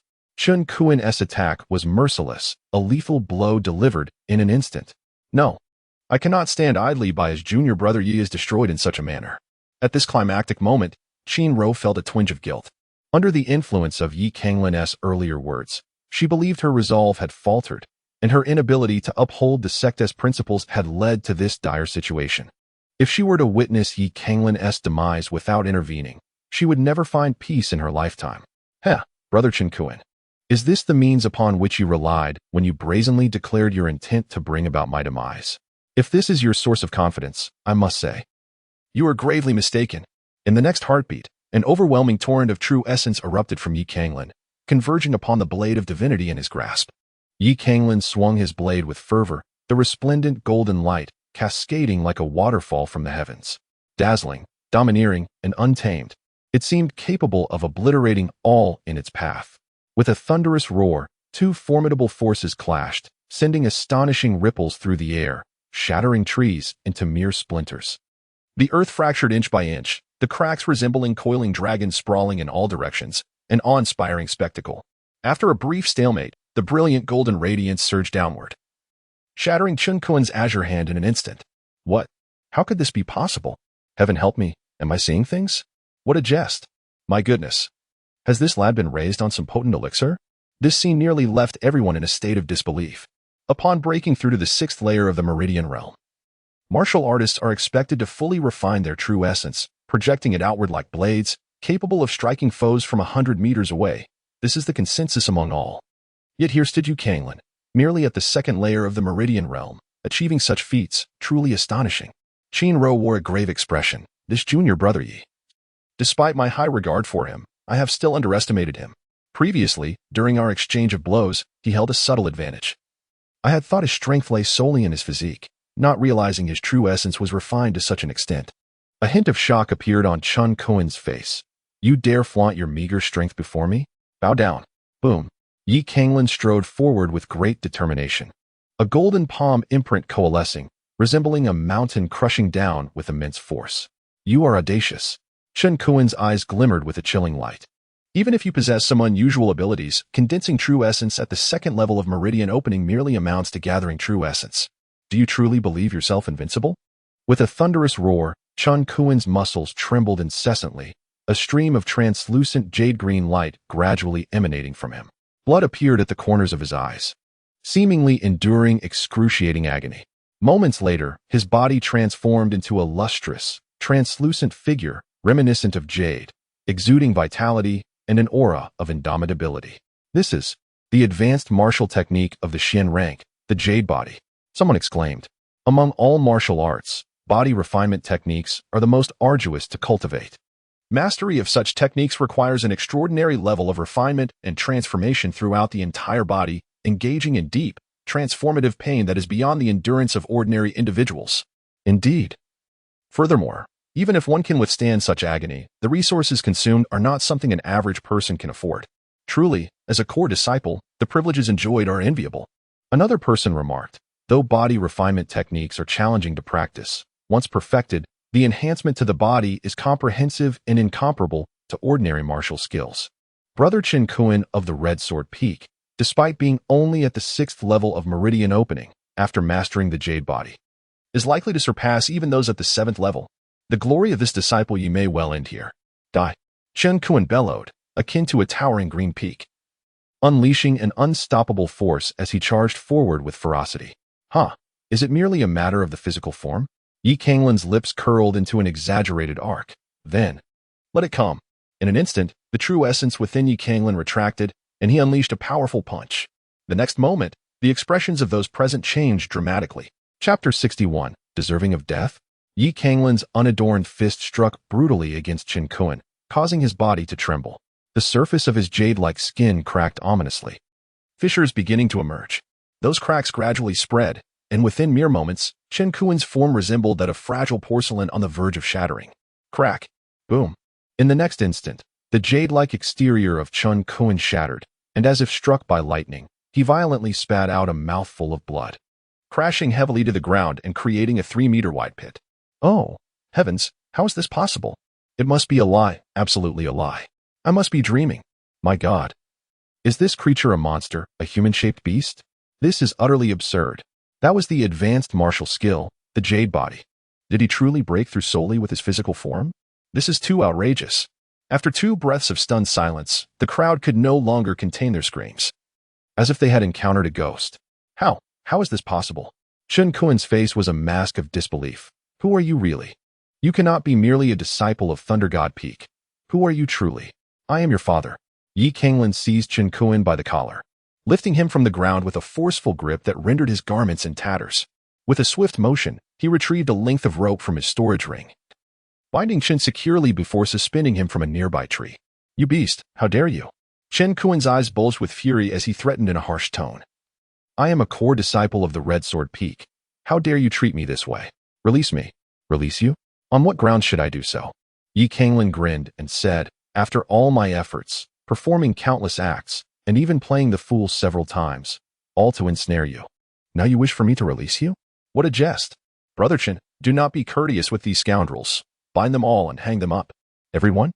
Qin Debao felt his heart fluttering with trepidation. Indeed, you, with the surname Yi, possess an audacity beyond measure, an unparalleled boldness. Zhang Qian'er was bewildered. She never anticipated that matters would escalate to such a degree, feelings of shock and fury surging within her. Ah, how could I almost forget you? The true instigator of all this chaos. Canglan smiled coldly and struck down with his palm. In an instant, Zhang Qian'er was struck as if by lightning, coughing up blood and losing her combat ability in a heartbeat. Senior Brother Chen, please hang Senior Brother Chen up first. By the way, she is a girl, so there is no need to remove her clothes. It would create a poor impression. Upon hearing this, Chen Kuan became agitated. You dare. You cannot act so recklessly. Junior sister Zhang is elder Zhang's sister and the most beloved sibling of senior brother Tian Xiao. If you dare to act indiscriminately, they will not spare you. Alas, I am left with no choice. Canglan, with an expression of helplessness, remarked, I seek reconciliation with you all. My actions, driven by a moment of righteous indignation, were compelled by circumstances beyond my control. Surely, this can be understood? I harbor no doubts regarding Elder Zhang or the formidable brother Tian Xiao's capacity to take my life. Yet, what justification do you possess for wishing to end my existence? Merely because I have humiliated the individuals of Qijin Peak? While it is indeed a grave transgression to insult those from Qijin Peak, the most you could do is confine me within the Thunder Prison. To seek my death is an egregious overreach. Canglan's smile deepened. Of course, they could forcibly take my life. However, today's events are witnessed by all. The rights and wrongs are crystal clear. It is evident that I have been relentlessly coerced. If I were to meet a tragic end, it would inevitably stir discontent among the hearts of the people. After all, although I have erred, my transgressions do not warrant a death sentence. Should I be killed in such a manner, it would lead my fellow disciples to believe that those with power and influence can act at will, while the powerless are as insignificant as weeds, easily erased at any moment. How can the hearts of the people find peace? Chen Kuan's eyes widened, rage surging within him. You did this on purpose. So it was all intentional. You could have defeated us. Yet you feigned weakness to steer the situation to this point. You, the worthless wretch of Thunder God Peak. You despicable coward, senior brother Tian Xiao and Elder Zhang will never let you off the hook. Huh. Indeed, I have plotted against you fools. It was all by design. What can you possibly do about it? Canglan cast a sidelong glance at Chen Kuan, questioning, do you grasp the concept of procedural justice? Are you even aware of what procedural justice entails? With a sudden motion, Mu Tiange placed his hand upon Canglan's shoulder, exclaiming, young man, you are indeed quite remarkable. Truly remarkable. I initially perceived you as a mindless brute, yet it appears you are a cunning fox, having outwitted us all. Had you not orchestrated this scheme, your offense against Zhang Qian'er could have led to dire consequences, with Zhang Tianxiao potentially crushing you with a mere flick of his hand. However, thanks to your clever maneuvering, the worst you may face is a beating or perhaps a stint in prison, thus preserving your life. Yet, how discontent I am, for while you revel in your triumph, the entirety of Chaoyang Peak has been reduced to mere pawns in your game. Canglan chuckled and said, esteemed senior, you flatter me. Even if I possess a modicum of cleverness, it still requires your cooperation, does it not? Were it not for your esteemed presence, no matter how astutely I schemed, it would not invoke any caution, would it? Thus, I must express my gratitude to you, dear senior. Oh, are you acquainted with me? Canglan shook his head and replied, I do not recognize you. However, seeing the astonishment in the expressions of these senior brothers from Chaoyang Peak at your arrival leads me to believe you are indeed extraordinary. Mu Tiange could not help but smile slightly. Well, you certainly possess an eye for talent. Yet, I am quite curious. Had I chosen to remain hidden, how would you have continued this little performance of yours? Quite simply, came the response, by launching an assault on the inner peak of Chaoyang, which would undoubtedly attract the attention of significant figures. Perhaps even an elder might make an appearance. You audacious fellow, do you truly fear nothing? Canglan hurriedly replied. Of course I fear death. However, as long as I offend two peaks, my life will be spared. After all, no peak desires to bully others or harm their own kind, lest they be caught by their own shortcomings, right? Absolutely impossible. Mu Tiange sighed and couldn't help but raise his thumb in admiration. Canglan's words were unambiguous, leaving the disciples of Chaoyang Peak and Qijin Peak fully aware of the situation at hand. Their gazes towards Canglan were laden with apprehension, and a chill crept into their hearts. It was not merely his formidable strength that instilled fear, but rather the insidious nature of his character. A trivial conflict had been intricately manipulated by this individual, revealing a depth of cunning that was alarming. Such a person was exceedingly treacherous. To offend him could lead to an untimely demise, leaving one utterly unaware of the impending peril. Yi Canglan pointed at a slightly injured disciple from the Red Sword Peak and commanded, "Go, summon one of your elders, preferably Zhang Qian'er's father." The crowd was struck with trepidation. How audacious could this youth be? Half an hour later, a voice thundered, "You dare to insult my Red Sword Peak? You deserve nothing less than death." Suddenly, the sky darkened, and a blood-red hand, imbued with an overwhelming aura of murderous intent, descended. As that palm struck, the nearby mountains trembled, and several small courtyards collapsed in an instant. Chapter 62. Testimony. This bloodied hand, it belongs to the Outer Gate Elder, Zhang Taixiang. How unfortunate. The Outer Gate Elder has truly arrived.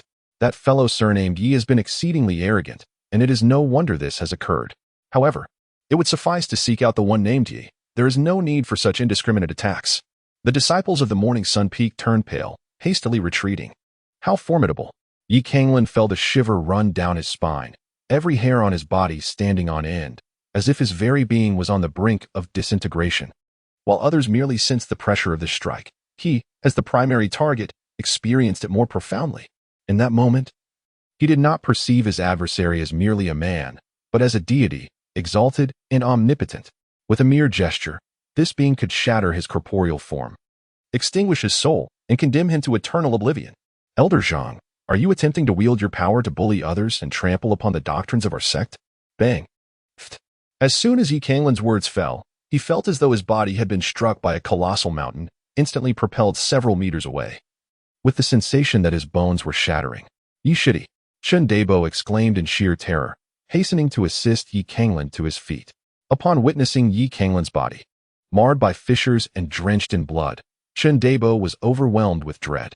"Yi Shidi, please do not frighten me. Are you all right?" Cough, cough, I am fine. Yi Canglan coughed up a mouthful of blood, feeling a great sense of relief wash over him. He appeared to be a middle-aged man in his 40s, radiating an astonishing aura of murderous intent, so much so that even his hair seemed tinged with a faint red hue from this malevolence. "Qian'er, are you unharmed?" Zhang Taixiang gazed at Zhang Qian'er, suspended from a tree, a flicker of pain evident in his eyes. With a deft flick of his fingers, he set her free. "Father, you have finally come." Zhang Qian'er wept bitterly, her earlier fear and humiliation nearly driving her to madness. "Kill him, father. Slay this vile beast. I want his body to be shattered into 1,000 pieces. Rest assured, I shall take care of it," Zhang Taixiang replied softly, like a gentle spring breeze. However, as he turned to face Yi Canglan, his demeanor transformed, becoming as fierce as a tempest. "Reprobate, you dare to act recklessly, relying on your meager strength, humiliating your fellow disciples? Such crimes deserve death. Do you acknowledge your sins?" As Zhang Taixiang's words echoed, a terrifying pressure, characteristic of the divine mansion realm, surged forth like a torrential river. Chen Debo collapsed to the ground, his eyes filled with endless terror. Under this overwhelming pressure, Yi Canglan felt a tightness in his chest, discomforting to the extreme. Yet, surprisingly, fear was not what filled his heart. Instead, he found himself laughing. "Haha, Elder Zhang, do not intimidate me. Though I may be timid, I have always been stubborn, never wavering in the face of right and wrong. I pride myself on never having provoked anyone, nor have I instigated conflict. In fact, I have humbled myself more than once to survive. Yet, despite my efforts, there are still those who seek to end my life. Everything I have done has been out of necessity." Zhang Taixiang's expression hardened, his voice booming like thunder. "Wretched beast, do you still dare to argue? You openly declared before all that this was your scheme, and now you attempt to obfuscate the truth?" Yi Canglan solemnly stated, "Zhang Changda. While one may indulge in certain indulgences, one must never speak frivolously. Admittedly, I have engaged in some strategizing, yet I have not muddied the waters of truth. Thus, there exists a cunning scheme intertwined with deception, alongside a tactful maneuvering that, grounded in reality, steers events towards a desired outcome. It is evident that I merely guide, rather than deceive. To speak frankly, had they not wielded their power to bully, had they not clung to me so tenaciously, I would not find myself in this predicament. What say you, Elder Zhang? Heh, you acknowledge your scheming? That is all I require." Zhang Taixiang's smile swiftly transformed into an icy demeanor. "Indeed. Many witnesses atop Chaoyang Peak observed Qian'er leading the charge against you. However, given your despicable and treacherous nature, who can ascertain whether it was you who instigated them before arriving at Chaoyang Peak, or if they provoked you? Answer me." Boom. A terrifying pressure descended upon Yi Canglan like a colossal hammer, causing him to stagger as if struck by lightning, blood spurting from his mouth. "Oh, no, spare me. Spare me." Chindabayo's body trembled uncontrollably as he prostrated on the ground, his eyes filled with unending terror. "Speak. Was it not this little thief who first provoked my granddaughter, deliberately luring them to Chaoyang Peak, inciting them to act, only to then engage in vile slander?" Chindabayo's, his fear spreading, glanced at Zhang Taixiang. The man faltered, his hesitation evident. "Are you harboring guilt? Tell me, is it true or not?" Zhang Taixiang's voice boomed like thunder, his aura radiating malevolence, akin to a divine interrogation that instilled profound dread within the hearts of many. Yi Canglan's expression shifted abruptly, a foreboding thought creeping into his mind. This cunning fellow, Chandaba, was not only devious but also timid as a mouse. Such intimidation from Elder Zhang would likely cause him to falter. If he wavered, the intricacies of his schemes would unravel, and he might even be eliminated on the spot. A grave miscalculation indeed. Chandaba trembled, exclaiming, No. Junior brother Yi did not provoke anyone. It was all because of senior sister Zhang and her companions." "Fool." Zhang Taixiang's face turned a deep shade of iron gray. "Do you not realize that being an accomplice is a grave offense?" Zhang Taixiang had been observing closely and, upon noticing Chindaba's cowardly demeanor, believed he had found a weak point. Little did he expect that Chandaba would dare to defy his wishes. "Elder Zhang, are you attempting to extract a confession through coercion?" Yu Canglan was momentarily taken aback by the scene before him. He could hardly believe that the timid Chandaba could suppress his fear to assist him. Alongside his astonishment, a flicker of gratitude welled up within him. Coerced into confession? Zhang Taixiang's countenance grew increasingly dark. For a person of his stature, it was an utter humiliation to require a justification for crushing a mere ant like Yi Canglan.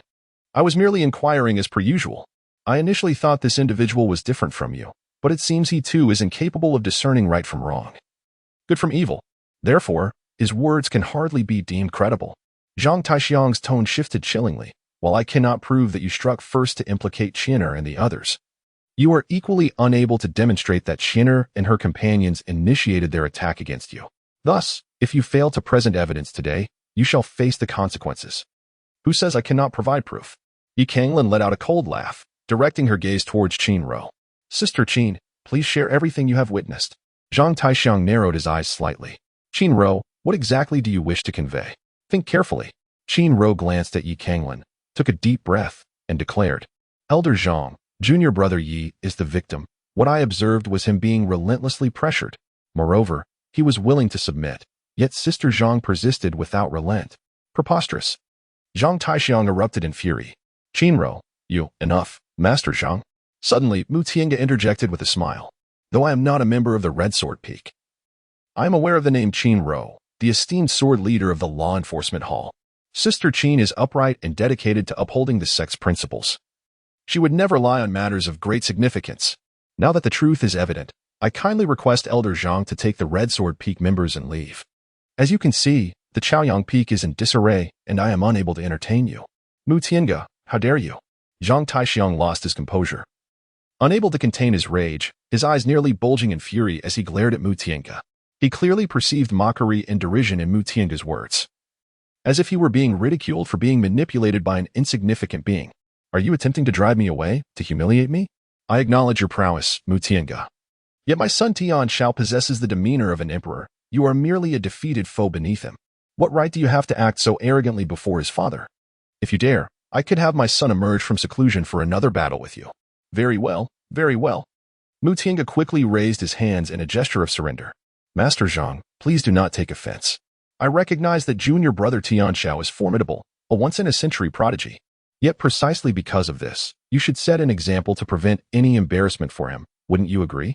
More importantly, it's not just about strength, but also status. Junior brother Tian Shao is the cherished disciple of the Grand Elder of Red Sword Peak, holding an exalted position, while you, as his father, are merely an outer sect elder. This is quite embarrassing. After all, those with true talent and potential are within the inner peak, while the outer peak is filled with those whose potential has been exhausted, mere shells of their former selves. It's a harsh truth. Oh, Master Zhang, please do not be angered. I am not labeling you as worthless. I merely wish to encourage you to strive harder, to aim for a position within the inner peak's elder hall, so as not to bring shame upon junior brother Tian Shao. Oh, Master Zhang, please do not leave. Meanwhile, Zhang Taixiang was on the brink of explosion. His greatest pride in life had always been his exceptional son, Zhang Tianxiao, yet Mu Tiange's words twisted this pride into a notion that his son was too remarkable for him to claim as a father. It was utterly absurd. He seized Canglan and turned to leave, fearing that if he continued to listen, he might truly die of rage. Bang!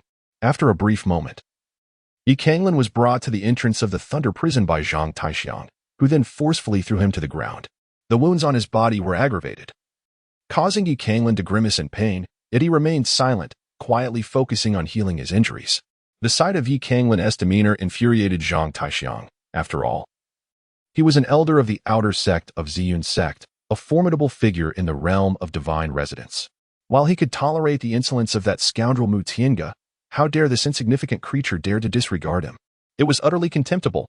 Nevertheless, the humiliation of his daughter and the indignity he was forced to endure were all due to this wretched being, who deserved nothing less than a fate most dire.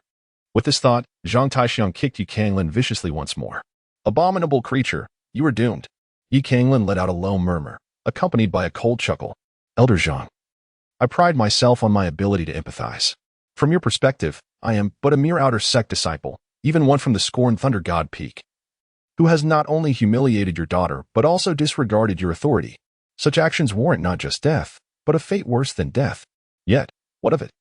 Even if I were deserving of 100,000 deaths, do you dare to take my life?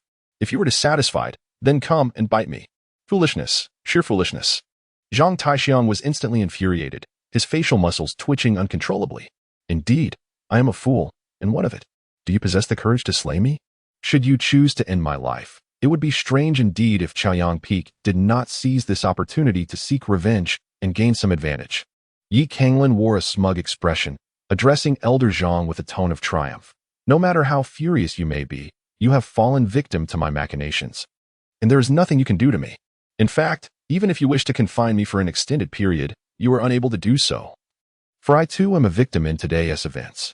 If you were to imprison me for 3 or 5 years, it would undoubtedly appear as an act of personal vendetta. You foolish creature, do you truly believe yourself formidable? Your survival in the Thunder Prison was merely a stroke of luck. Should you find yourself imprisoned again, I assure you, not 3 or 5 years, but even a mere few months would lead to your demise. Now go back in. Elder Zhang, unable to tolerate any further insolence, forcefully hurled Canglan into the Thunder Prison. Bang! Oh, that old fool! Canglan felt a wave of dizziness wash over her, before she came crashing down heavily onto the cold, unyielding ground. Canglan was already grievously injured, and the cold, hard sensation beneath him made him grimace involuntarily. Once this young master has attained mastery in his cultivation, we shall settle this score thoroughly. Canglan's tone was light and cheerful, yet a cold glint flickered in his eyes. Although today's events appeared to favor him, with even the sect elders manipulated at his whim, the risks he undertook were immense. A single misstep could lead to his utter demise.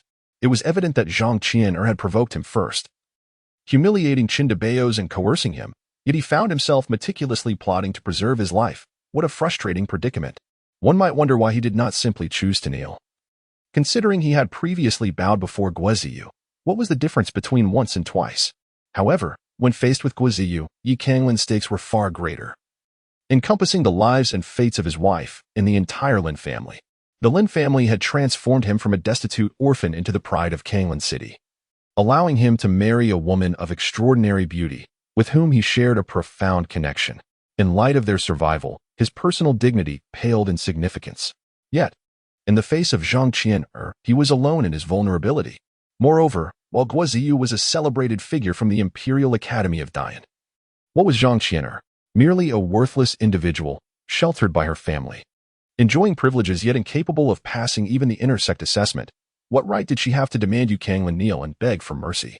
Cackling ominously, a chilling and eerie voice whispered in his ear, followed by a gust of cold wind that sent shivers down Canglan's spine. Who was it? A sudden shock coursed through Canglan's heart as he suppressed the pain coursing through his body and leaped to his feet. Before him stood a figure shrouded in a dark robe, the features obscured, yet undeniably close. The pair of obsidian eyes beneath the hood were particularly profound, resembling an unfathomable abyss, as if they could ensnare one's very soul in the next heartbeat. Young man, let go of your suspicions and merge with me. Become a part of my glory, and you shall attain eternal immortality. You shall be invincible across the realms. You shall. I shall have you, my dear. Boom. Chapter 64. The Black Mist in this cursed place known as the Thunder Prison. The sudden emergence of a humanoid silhouette could only signify two possibilities. Either it was some inexplicable specter, or it was another unfortunate soul like himself, driven mad by the prison's peculiar torment. Who could fathom the actions of such a being? In any case, it was best to strike first. Canglan's fist was enveloped in a resplendent radiance, striking forcefully against the chest of the shadowy figure. Buzz. What? The moment Canglan's fist made contact with the creature's chest, he suddenly felt as if his blow had landed in a quagmire. Canglan felt a sharp pang of pain in his fist, as if it were being torn apart. Soon after, a chilling and terrifying force surged through his flesh and veins, flooding into his body. With the influx of this power, Canglan felt as though he were standing bare in the snow during the depths of winter. The sensation was utterly beyond the imagination of an ordinary person. Damn it. This creature is not of flesh and blood. What on earth is this monstrosity? With a furious roar, Canglan exerted all his strength, attempting to free his clenched fist. However, he soon discovered that his hand was as if ensnared by a magnetic force, rendering his desperate efforts futile. Simultaneously, a more terrifying realization dawned upon him. As this overwhelming power surged within him, his once boiling blood began to congeal. Peering inward, he noticed that the flickering starlight within his vital essence was gradually vanishing. These luminous points, reminiscent of celestial bodies, were not disappearing but rather succumbing to the encroaching darkness, transforming into mere blackened orbs akin to lifeless stars. Moreover, Canglan observed that the shape of his star veins had also undergone a transformation. The first star vein, empowered by the indomitable strength of the lion, had morphed into the silhouette of a lion. Meanwhile, his second star vein, previously resembling a flowing dragon, was now becoming increasingly regimented, its edges sharp and distinct, as if hewn by chisel and axe. Upon closer inspection, it unmistakably resembled an edifice. This star vein continued its metamorphosis. Though the structure had yet to fully materialize, Canglan could palpably sense the ancient, distant, frigid essence of death that it harbored. This creature seeks to alter my bloodline and erode my strength. It intends to seize my very body. Canglan was taken aback, finally comprehending the intention of the shadow. Do you think my body is something that creatures like you can covet? Begone. In an instant. The chaotic primordial abode of Canglan surged with fervor, its tumultuous energy manifesting as a colossal dragon that ascended from within, cascading into the first star vein. Roar. The first star vein of Canglan shimmered, its scattered stars becoming increasingly resplendent. In the next instant, a magnificent phantom of a fearless lion materialized, exuding an overwhelming force as it charged towards the second star vein. Oh, the fearless lion, bound by the constraints of humanity, allow me to witness your power. A chilling voice of mockery echoed, followed by the clanking of iron chains. Suddenly, a chain as thick as a bowl surged forth from the dark palace, violently whipping towards the phantom of the fearless lion. The lion roared as it descended, its golden form resembling an immortal mountain that instilled fear. Though the black chain appeared unremarkable, it harbored unfathomable strength. It instantly became taut, striking like a steel whip. Bang! With a single blow, the phantom of the fearless lion was sent flying, its radiance dimming considerably. Roar! The fearless lion, seemingly enraged, bristled its fur as if awakened from a deep slumber. It unleashed a blazing beam of light, within which countless enigmatic runes flickered, resonating with the sounds of the Tao, as if capable of suppressing the myriad worlds. Indeed, the fearless lion is one of the mightiest beings throughout history. Even in such a dire state, it can still unleash such formidable power. Yet, you are merely a wretched beast. With a whoosh, the chain soared once more, darting through the heavens like a dragon, deftly evading the beam of light and sweeping behind the fearless lion. Then, the thick chain split into 9, lunging fiercely at the fearless lion. Each segment of the chain resembled the sharpest of swords, easily piercing through the lion's form and wrapping around it tightly. The fearless lion emitted a roar of fury and agony, struggling desperately, but the chains only constricted further. Stripped of my invincible body and resilient spirit, you are but a remnant at the mercy of others, truly believing you are the indomitable lion god capable of shaking the heavens and the earth? How utterly laughable! Since you seek your demise, let you become a part of me. The voice continued coldly, as strange patterns began to emerge upon the black chain, incessantly eroding the fearless lion's body. Soon, faint black markings appeared upon it, presenting an eerie spectacle. Damn, can I endure this? Canglan had been closely observing the transformations of the fearless lion, and upon witnessing this scene, his face turned pale with dismay. What on earth is the Purple Cloud sect doing? If they wish to eliminate their disciples, they might as well do so swiftly and decisively. Instead, they unleash bizarre beasts. Illusions in these monstrous entities capable of possession. Is there a flaw in their reasoning? Canglan vented his frustrations vehemently. Although he felt an overwhelming sense of dissatisfaction, he was unwilling to resign himself to fate so easily. Perhaps what he needed was more power, for it might enable the fearless lion's mark to extricate itself from this predicament. Canglan promptly retrieved the spirit stones from her storage ring. Having amassed over 1,000 stones through her diligent search of the disciples from the Ziyun sect, Canglan unhesitatingly crushed the spirit stones, and the spiritual energy contained within surged into his body like a tidal wave. In the realm of martial arts, practitioners at the opening vein stage absorb spiritual energy through their flesh and blood, nurturing and opening their Yuan palace. Upon reaching the connecting vein stage, the absorbed spiritual energy flows through robust meridians, entering the Yuan palace and accelerating the cultivation process. At the moment this power coursed through his meridians, the fearless lion within the galaxy vein radiated a brilliant light, its overwhelming strength piercing forth, causing the chains to rattle and fissures to appear. Humph, enhancing one's own power? In this ancient land, who possesses strength greater than mine? The eerie creature sneered, suddenly raising its hand. Come. With a thunderous roar, the atmosphere darkened ominously. An endless black mist surged forth, obscuring the sun and continuously enveloping the sinister being. To sink into darkness is your ultimate fate. The black mist enveloped Canglan, rendering his body unnaturally rigid, while that cold, eerie voice seemed to possess an uncanny magic, making him feel as if his very soul were sinking into despair. Damn it. Is this how it all ends? Just at that critical moment, a blinding bolt of lightning struck down like a blade, cleaving through the black mist. Chapter 65. A Miracle Forged in Blood. The eerie deity was the first to be struck, sent flying several dozen meters, emitting smoke and a heart-wrenching wail. Cursed wretch. It spat, glaring fiercely at Canglan. You possess the strength of these beings. You deserve the most severe punishment. I shall flay your skin and peel your flesh, using the fires of the 9 underworlds to refine your soul for eternity, making you endure the greatest pain and torment this world can offer. However, it had miscalculated. For Canglan was not even looking at it at that moment.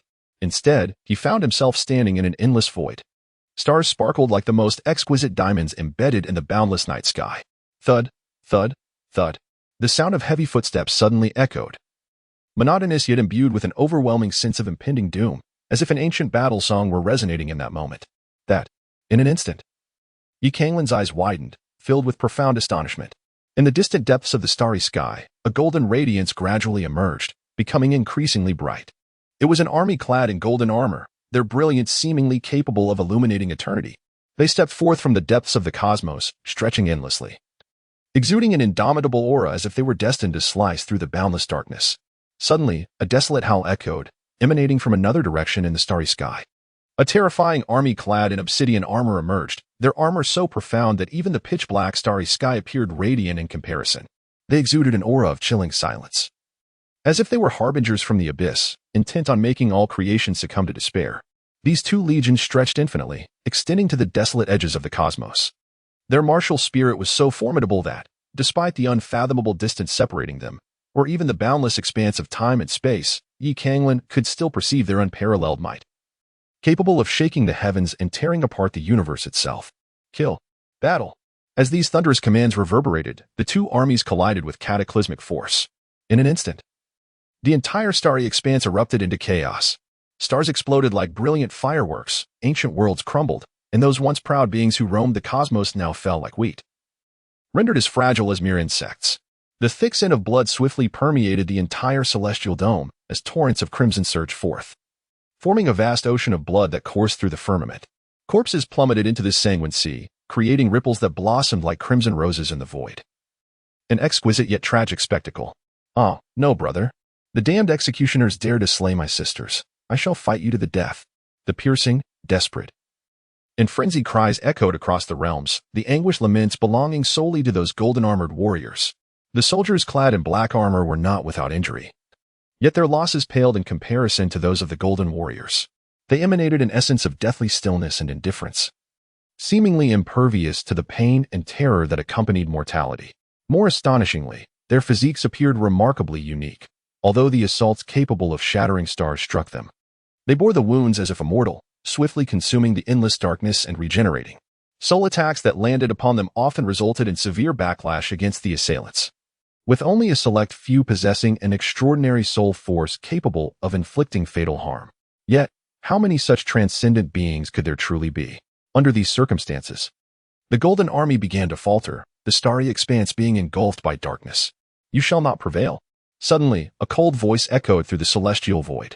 As the fabric of reality warped, a towering figure materialized deep within the cosmos.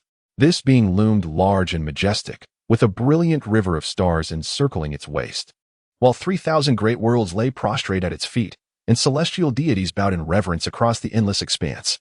The scene was breathtaking beyond measure. It reclined upon a throne forged of blood and bone, coldly surveying the battlefield of the stars, resembling an immortal king gazing down upon the ages. To slaughter my kin, to destroy my homeland, and still dare to seek our subjugation? Kill. Through the ages, across 3,000 opportunities, as the cycles of creation and destruction persist, our realm shall remain unyielding. It all boils down to one word: kill. I beseech you, spare me your wrath. Observe the valiant warriors clad in golden armor, unwavering in their fierce struggle. That indescribable silhouette seems to have sensed the rising fury, furrowing its brow slightly, and with a subtle stamp of its foot, a terrifying ripple expands to the very edges of the cosmos. Boom. Bang. Ah. In this moment, countless warriors are reduced to mere sanguine remnants. Moreover, as the ripples spread, one of the myriad worlds beneath this being's feet experiences cataclysmic upheaval, with mountains crumbling and the sun and moon extinguished. Endless flames, winds, and torrents surge forth, giving birth to innumerable fiends and demons that ravage the world unrelentingly. In an instant, desperate cries, anguished wails, and wrathful roars resonate through the starry expanse. No, my homeland. Ah, my children, my wife, my brothers. Beasts, you shall meet your demise. In this moment, those warriors who face death and annihilation with unyielding resolve have tears of blood streaming from their eyes. The world is collapsing, and what is being destroyed is the very sanctuary they would lay down their lives to protect, their blood ties, their most profound beliefs. Surrender, or bear witness to the obliteration of realms and the tragic deaths of your kin. Some raise their voices to the heavens. Beasts, you have invaded my homeland and slaughtered my brethren, and now you shamelessly demand our capitulation? You are delusional, even if it comes to the last soldier standing. We shall never yield, never. Ha ha ha, cursed executioners, come forth and challenge us. Your grandfather fears you not, even in death. We shall never submit to such vile creatures. That towering figure flicked its hand. Heh, you possess great courage. Then, let destruction reign. It raised its hand, casting down an unfathomable and ineffable power that flowed through the vast starry river to all realms. Under this force, one great realm after another met their demise. Whether by design or coincidence, the golden-armored warriors are haunted by the most harrowing images of those realms' collapse. Witnessing their kin being slaughtered, their beloved ones humiliated, fills them with uncontrollable rage. Ah, kill, kill, kill. Some transform their boundless fury into a cataclysmic will to slay, their assaults becoming increasingly frenzied.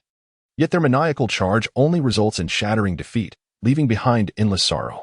Others are driven nearly to madness by the horrific visions. Father, mother, children. Ah, you beasts, I shall ensure your utter obliteration. I shall perish alongside you. Boom. Their frenzied rage erupts in a final, desperate explosion among the enemy ranks. Yet despite their resolute determination, they are still unable to hinder the foe in the slightest, leaving only a field of broken bodies. Ha, myriads. Your foolish struggles will only result in your blood being shed in vain. That towering figure looks down upon them, filled with disdain and contempt.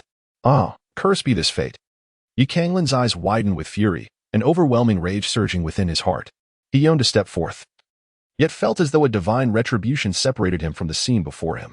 Under Canglan's gaze, the fierce battle raged on, growing ever more brutal. The boundless army continued to clash and fall, transforming the inky black sky into a crimson hue. They fought with every ounce of their strength, yet ultimately could not withstand the onslaught from their foes. The cruelty of it all, the suffocating weight of despair gripped Canglan's heart, leaving him with a profound sense of hopelessness and powerlessness. Is this our enemy? How can one conquer such an adversary that possesses the ability to annihilate worlds with but a gesture? Child, do you dare to wield a blade? Suddenly, a gentle voice whispered in Canglan's ear.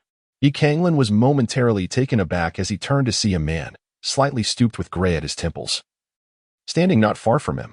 The man's pallid body was continually seeping blood, his battle spirit shattered, exuding an overwhelming sorrow and desolation.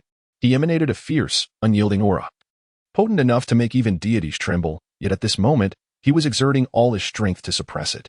What he imparted to Canglan was nothing but boundless love and tenderness. Simultaneously, Canglan sensed many similar gazes quietly observing him, filled with both grief and anticipation. They were the man's comrades, numbering in the hundreds, perhaps thousands. Am I entering the battlefield? At this moment, Canglan had long been affected by the intense battle, unable to distinguish between illusion and reality. Following a brief moment of astonishment, his heart became suffused with a profound sense of martial fervor and animosity. What is there to fear? Canglan roared, drawing his blade with fervor. Just as his voice echoed, the man suddenly grasped Canglan's wrist, exclaiming, "Enough! This suffices." With a sudden flourish, he transported Canglan to the ends of the earth, far removed from the battlefield. Simultaneously, a resounding cry, unwavering and piercing the heavens, erupted forth. Who dares claim our blood is shed in vain?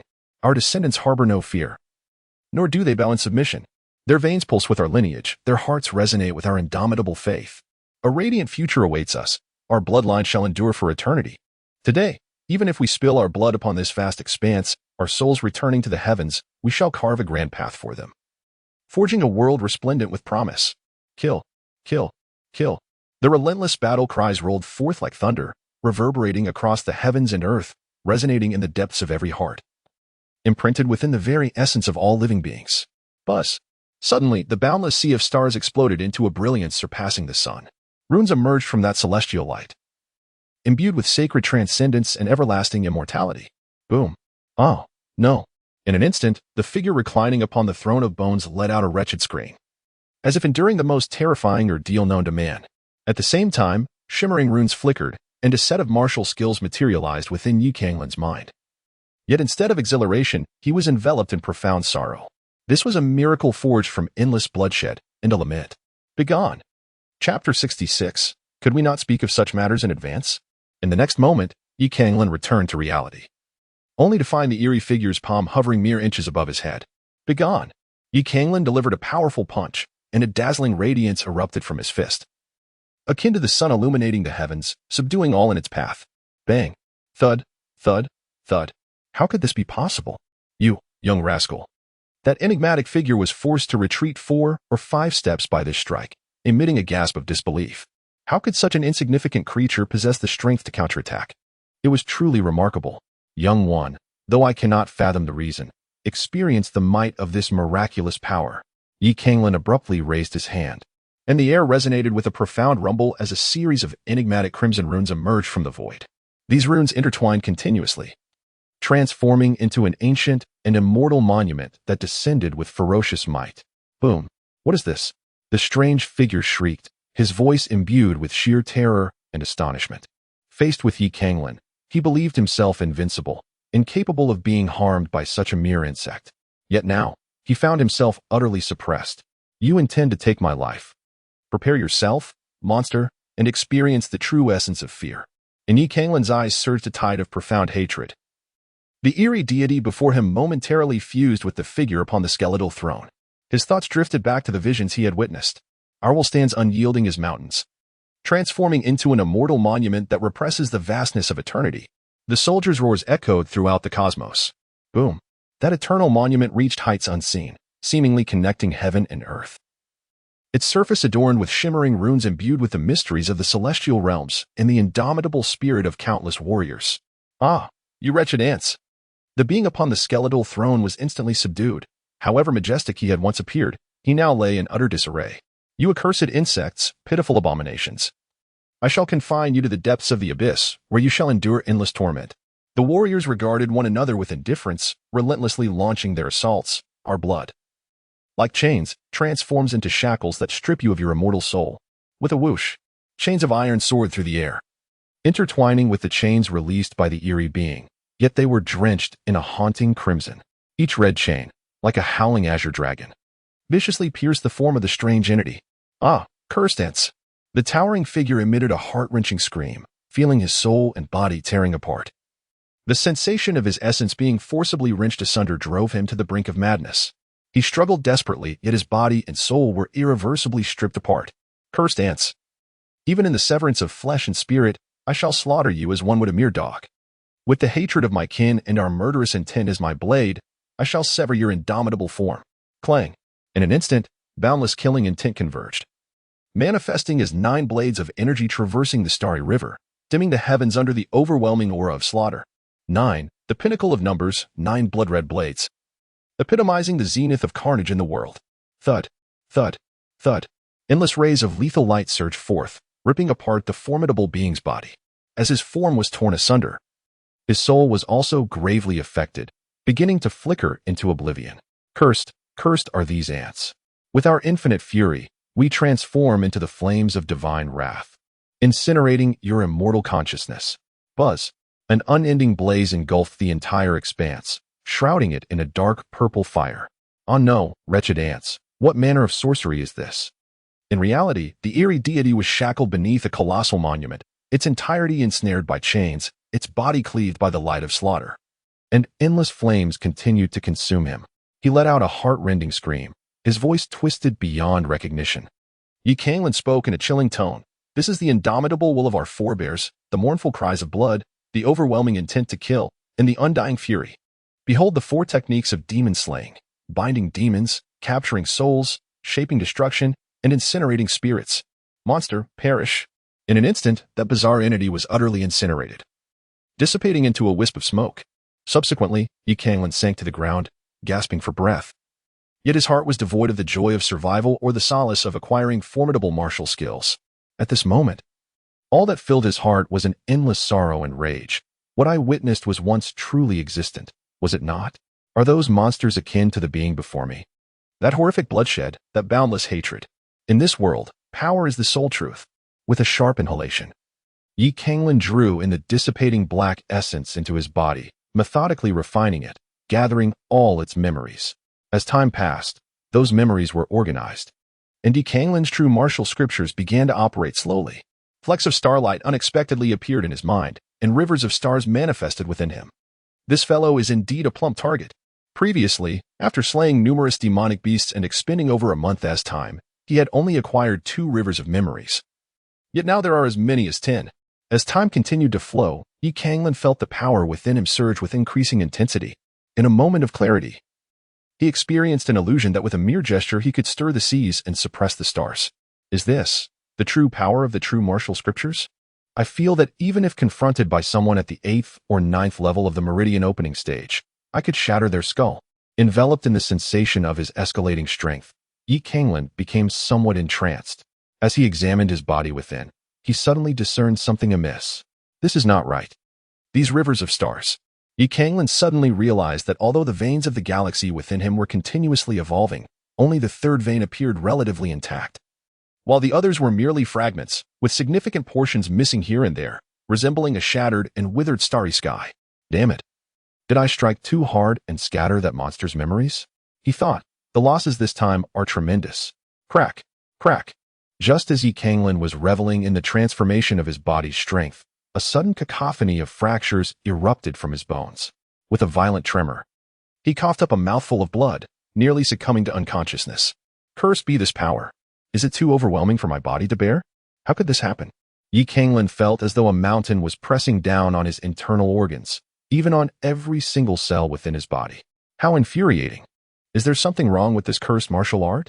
Canglan exclaimed furiously. Previously, when I reached the Meridian Realm, I was not provided with the corresponding star map. After much difficulty in discovering my own cultivation method, you present me with this nonsense about my physical body being insufficiently strong to bear the power? Could we not have discussed this in advance? Chapter 67. The indestructible golden body. Perhaps Canglan's outburst had some effect, or perhaps the heavens truly took pity on him. In this critical moment, from the formidable lion coiled within the veins of the starry river, an array of runes erupted, transforming into an extraordinary manuscript that branded itself upon Canglan as consciousness. The indestructible golden body. This is a body refinement technique. Skin grinding, flesh tearing, bone shattering, marrow forging, energy penetrating the 5 organs, blood burning in fierce flames, soul tempering with thunder. Is this truly body refinement? Or is it an act of self-destruction? Upon reading the description of this body refinement method, Canglan gasped in shock, unable to restrain his curses. While I can somewhat comprehend skin grinding and flesh tearing, as refining the body certainly entails enduring immense pain, what does energy penetrating the 5 organs mean? The internal organs are so fragile. If energy penetrates, would they not explode? And what in the world is blood burning in fierce flames and soul tempering with thunder? Are they truly disregarding their own lives? Darn it, every inheritance I have received appears overwhelmingly formidable. But could this cultivation method not be a tad more sensible? Humph. Canglan had barely begun to utter his curses when an excruciating pain surged through his body once more, rendering him nearly incapable of enduring it. No, this cannot continue. Even if this technique is foolish, I must practice it nonetheless. Resolutely, Canglan suppressed the discomfort within him and commenced the cultivation of the body refining method contained within the indestructible golden body, beginning to temper his physique. Suddenly, the air was filled with the thunderous roars of beasts and the cries of birds, as strange, pitch-black creatures resembling demons emerged from all directions, enveloping Canglan within their midst. Their presence exuded a menacing aura, and he seemed to sense anger emanating from them. Anger? A chilling expression spread across Canglan's face. You monstrous beings cannot possibly be legitimate. You must be connected to those wretches. It is only fitting that I offer you as a sacrifice. Attack. Canglan leaped forward with lethal intent, this time eschewing any semblance of evasion, opting instead for an unrelenting offensive. With each thrust, the absence of defense allowed the ferocious beasts to rend his flesh, leaving a myriad of crimson lacerations upon his body. Coupled with the strain he already bore, blood flowed incessantly from his lips. Yet, Canglan remained undeterred. He retrieved a vial of healing elixir from his storage ring and consumed it with the fervor of a beast devouring its prey. Were others to witness this scene, they would undoubtedly decry him for his reckless extravagance. However, to Canglan, this was of no consequence, for these treasures were merely spoils of conquest. Simultaneously, he began to channel the indomitable golden body technique within himself. As the cultivation method surged through him, Canglan felt an extraordinary tremor resonate within his organs, blood, and bones. In concert with these vibrations, he sensed his very flesh and skeletal structure fracturing, transforming into countless minuscule particles. The surging essence now resembled a multitude of steel needles, relentlessly penetrating his sinews and marrow, refining and fortifying his corporeal form. This ordeal was excruciating, akin to being subjected to 1,000 cuts, nearly causing Canglan to lose consciousness. Soon after, the restorative properties of the various healing elixirs began to unfold. A refreshing sensation coursing through his meridians, enveloping him in a wave of invigorating comfort. The external impact, the internal refinement, and the euphoria of healing coalesced into an exquisite sensation, indescribably delightful. Despite the intensity of this pleasure, the results proved remarkably effective.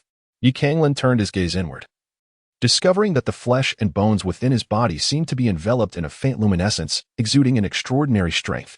This formidable power was a testament to the relentless trials he endured while cultivating the chaotic Yuan mansion, repeatedly shattering his origin and tearing apart his flesh, only to restore himself anew. This cyclical process had rendered Canglan's physique remarkably robust. Otherwise, he would not have been able to withstand such intense training. Those despicable ants dared to harness our strength for their own cultivation? If it is death they seek, let them perish in the most excruciating manner. Deep within the thunder prison, a furious roar reverberated. A thick veil of black mist swirled as bizarre and grotesque beasts, along with other entities, surged forth from the depths of the thunder prison, all converging menacingly towards Canglan. Come forth, I welcome the challenge. Canglan gazed at the approaching black dragon from afar, his eyes brimming with excitement and a fierce fighting spirit. Engaging in battle with these extraordinary beasts, which defy the bounds of reason, not only sharpens his combat skills and refines his physique, but also allows him to avenge the tragically fated predecessors in the realm of will, truly a threefold gain. As days turned into weeks, despite being embroiled in relentless conflict, Canglan's physical condition steadily improved. Ultimately, his body was torn asunder, fragments of shattered bones and tainted blood forcibly expelled from within, marking the beginning of his profound transformation. Should one peer within Canglan at this moment, they would behold his flesh and bones radiating with a lustrous sheen, akin to being forged from exquisite white jade, exuding an extraordinary presence. Unbeknownst to him, 2 months had slipped by. That wretched little thief, that accursed little thief, deep within the thunder prison, an entity roared in exasperation, How dare he use my power as a tool for his own refinement? Such audacity is truly infuriating. Yet, this peculiar creature bears the indelible mark of the fearless lion and has inexplicably awakened the dreaded 4 styles of demon slaughter. These inferior beings are utterly incapable of harming this little thief. No, I can no longer squander my strength or entertain thoughts of exterminating this little thief. He must vanish from my sight immediately. In the next instant, the void trembled as Canglan was engulfed by an overwhelming force, subsequently hurled violently from the thunder prison. Bang! Ouch! Canglan felt a sudden blur before his eyes, and his body came crashing down to the ground, as if his backside were to be split in two. Goodness gracious, this thing is truly causing chaos. It is utterly devoid of chivalry. Canglan chattered incessantly, yet within his heart surged a profound sense of trepidation. In that fleeting moment, he sensed an overwhelming, unparalleled, and terrifying aura. The sensation was akin to that of an ant confronting a deity. What dread dwells within this thunder prison? Is it sealed within some monstrous entity? Previously, it sought to inhabit my body to escape, and now, having found itself thwarted, it has cast me aside. Will it now gather its strength, preparing to annihilate me upon our next encounter? Nevertheless, emerging from this ordeal is fortuitous. I have now attained the 4th layer of meridian unblocking, and my true combat prowess may very well rival that of a 9th layer warrior. Such strength is sufficient to secure my footing, and I can seek alternative means to complete the 12 meridians. This cursed thunder prison is a place I must never return to. Canglan cast aside the distractions in his mind and set forth towards Thunder God Peak.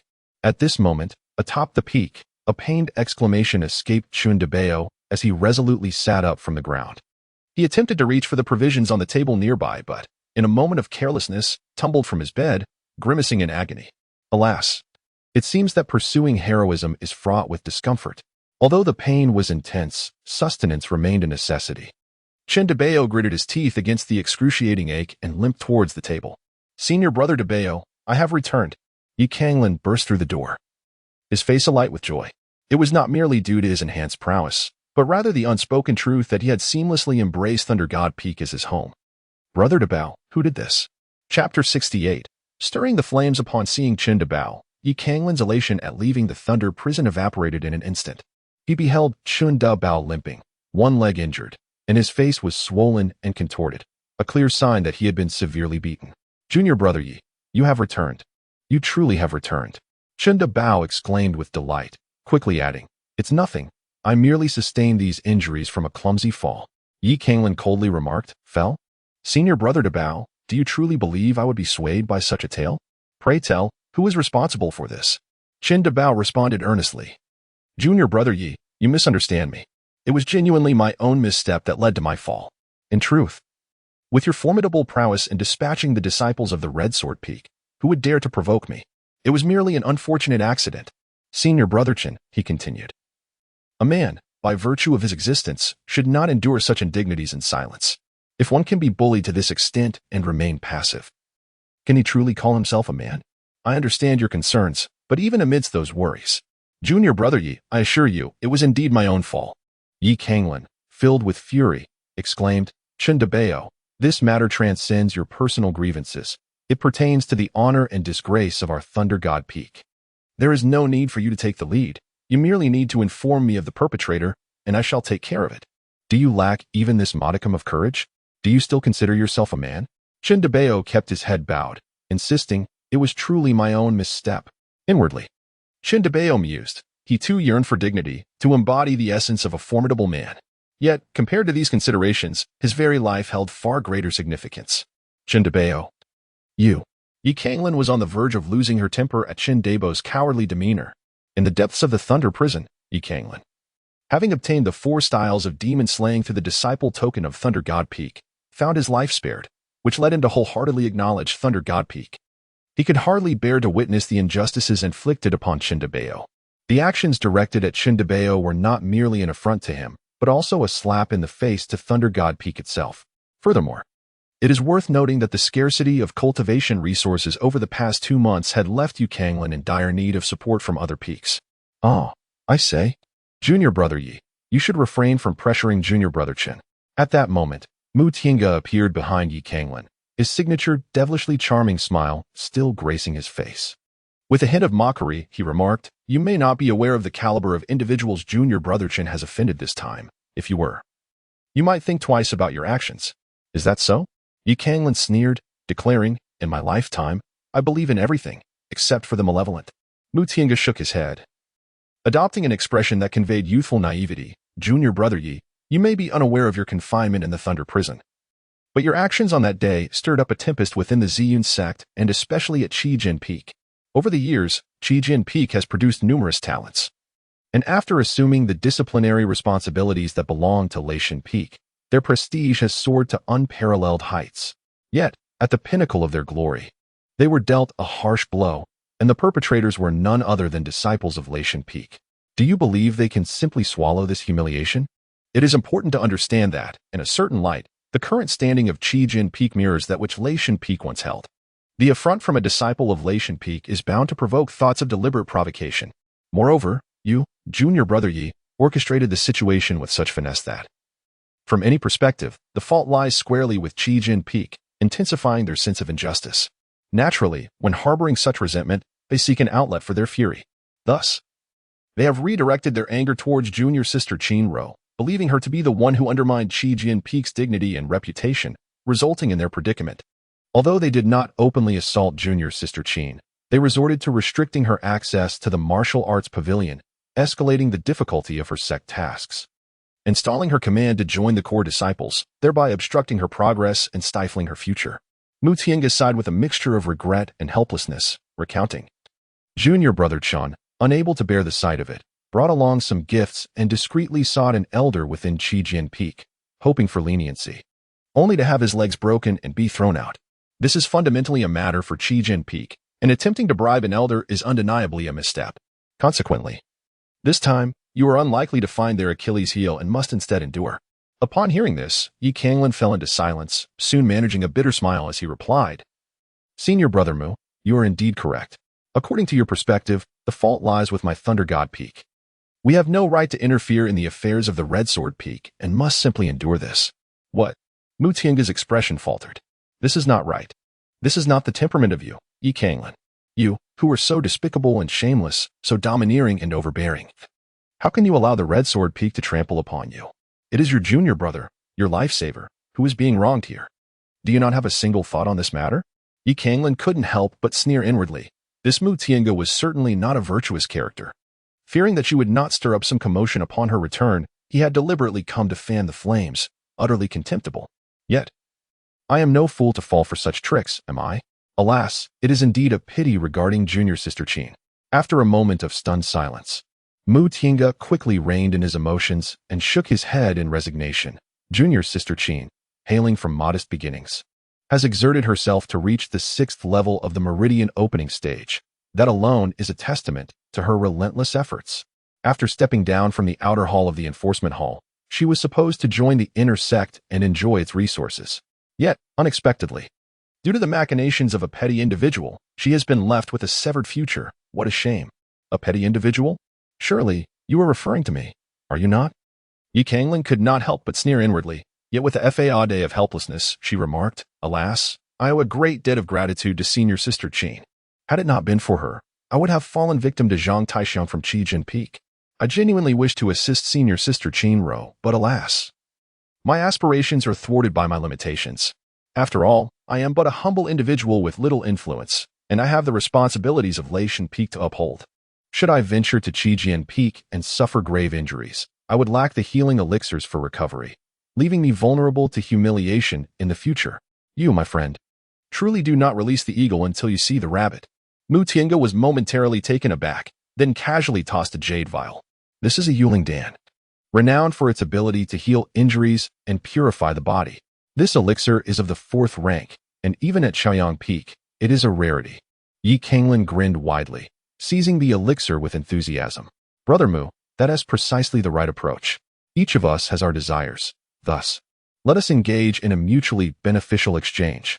I am not a fool, and your veiled jabs will not sway me. Not only does it seem petty, but it also reflects poorly on you. After all, if you wish to witness the spectacle, you ought to at least offer some recompense. Wouldn't you agree? I'm off. With that, Yi Canglan turned on her heel and dashed toward Qijin Peak. Chapter 69. I am a sincere person, Brother Chu. Is there truly no task suitable for me today? Qin Ro clenched her fists, her delicate face turning a shade of deep crimson, her eyes nearly ablaze with indignation. As the first day of the month, it seemed inconceivable that there were no fitting assignments available.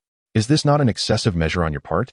At Qijin Peak, within the task hall, Qin Ro was acutely aware of her standing.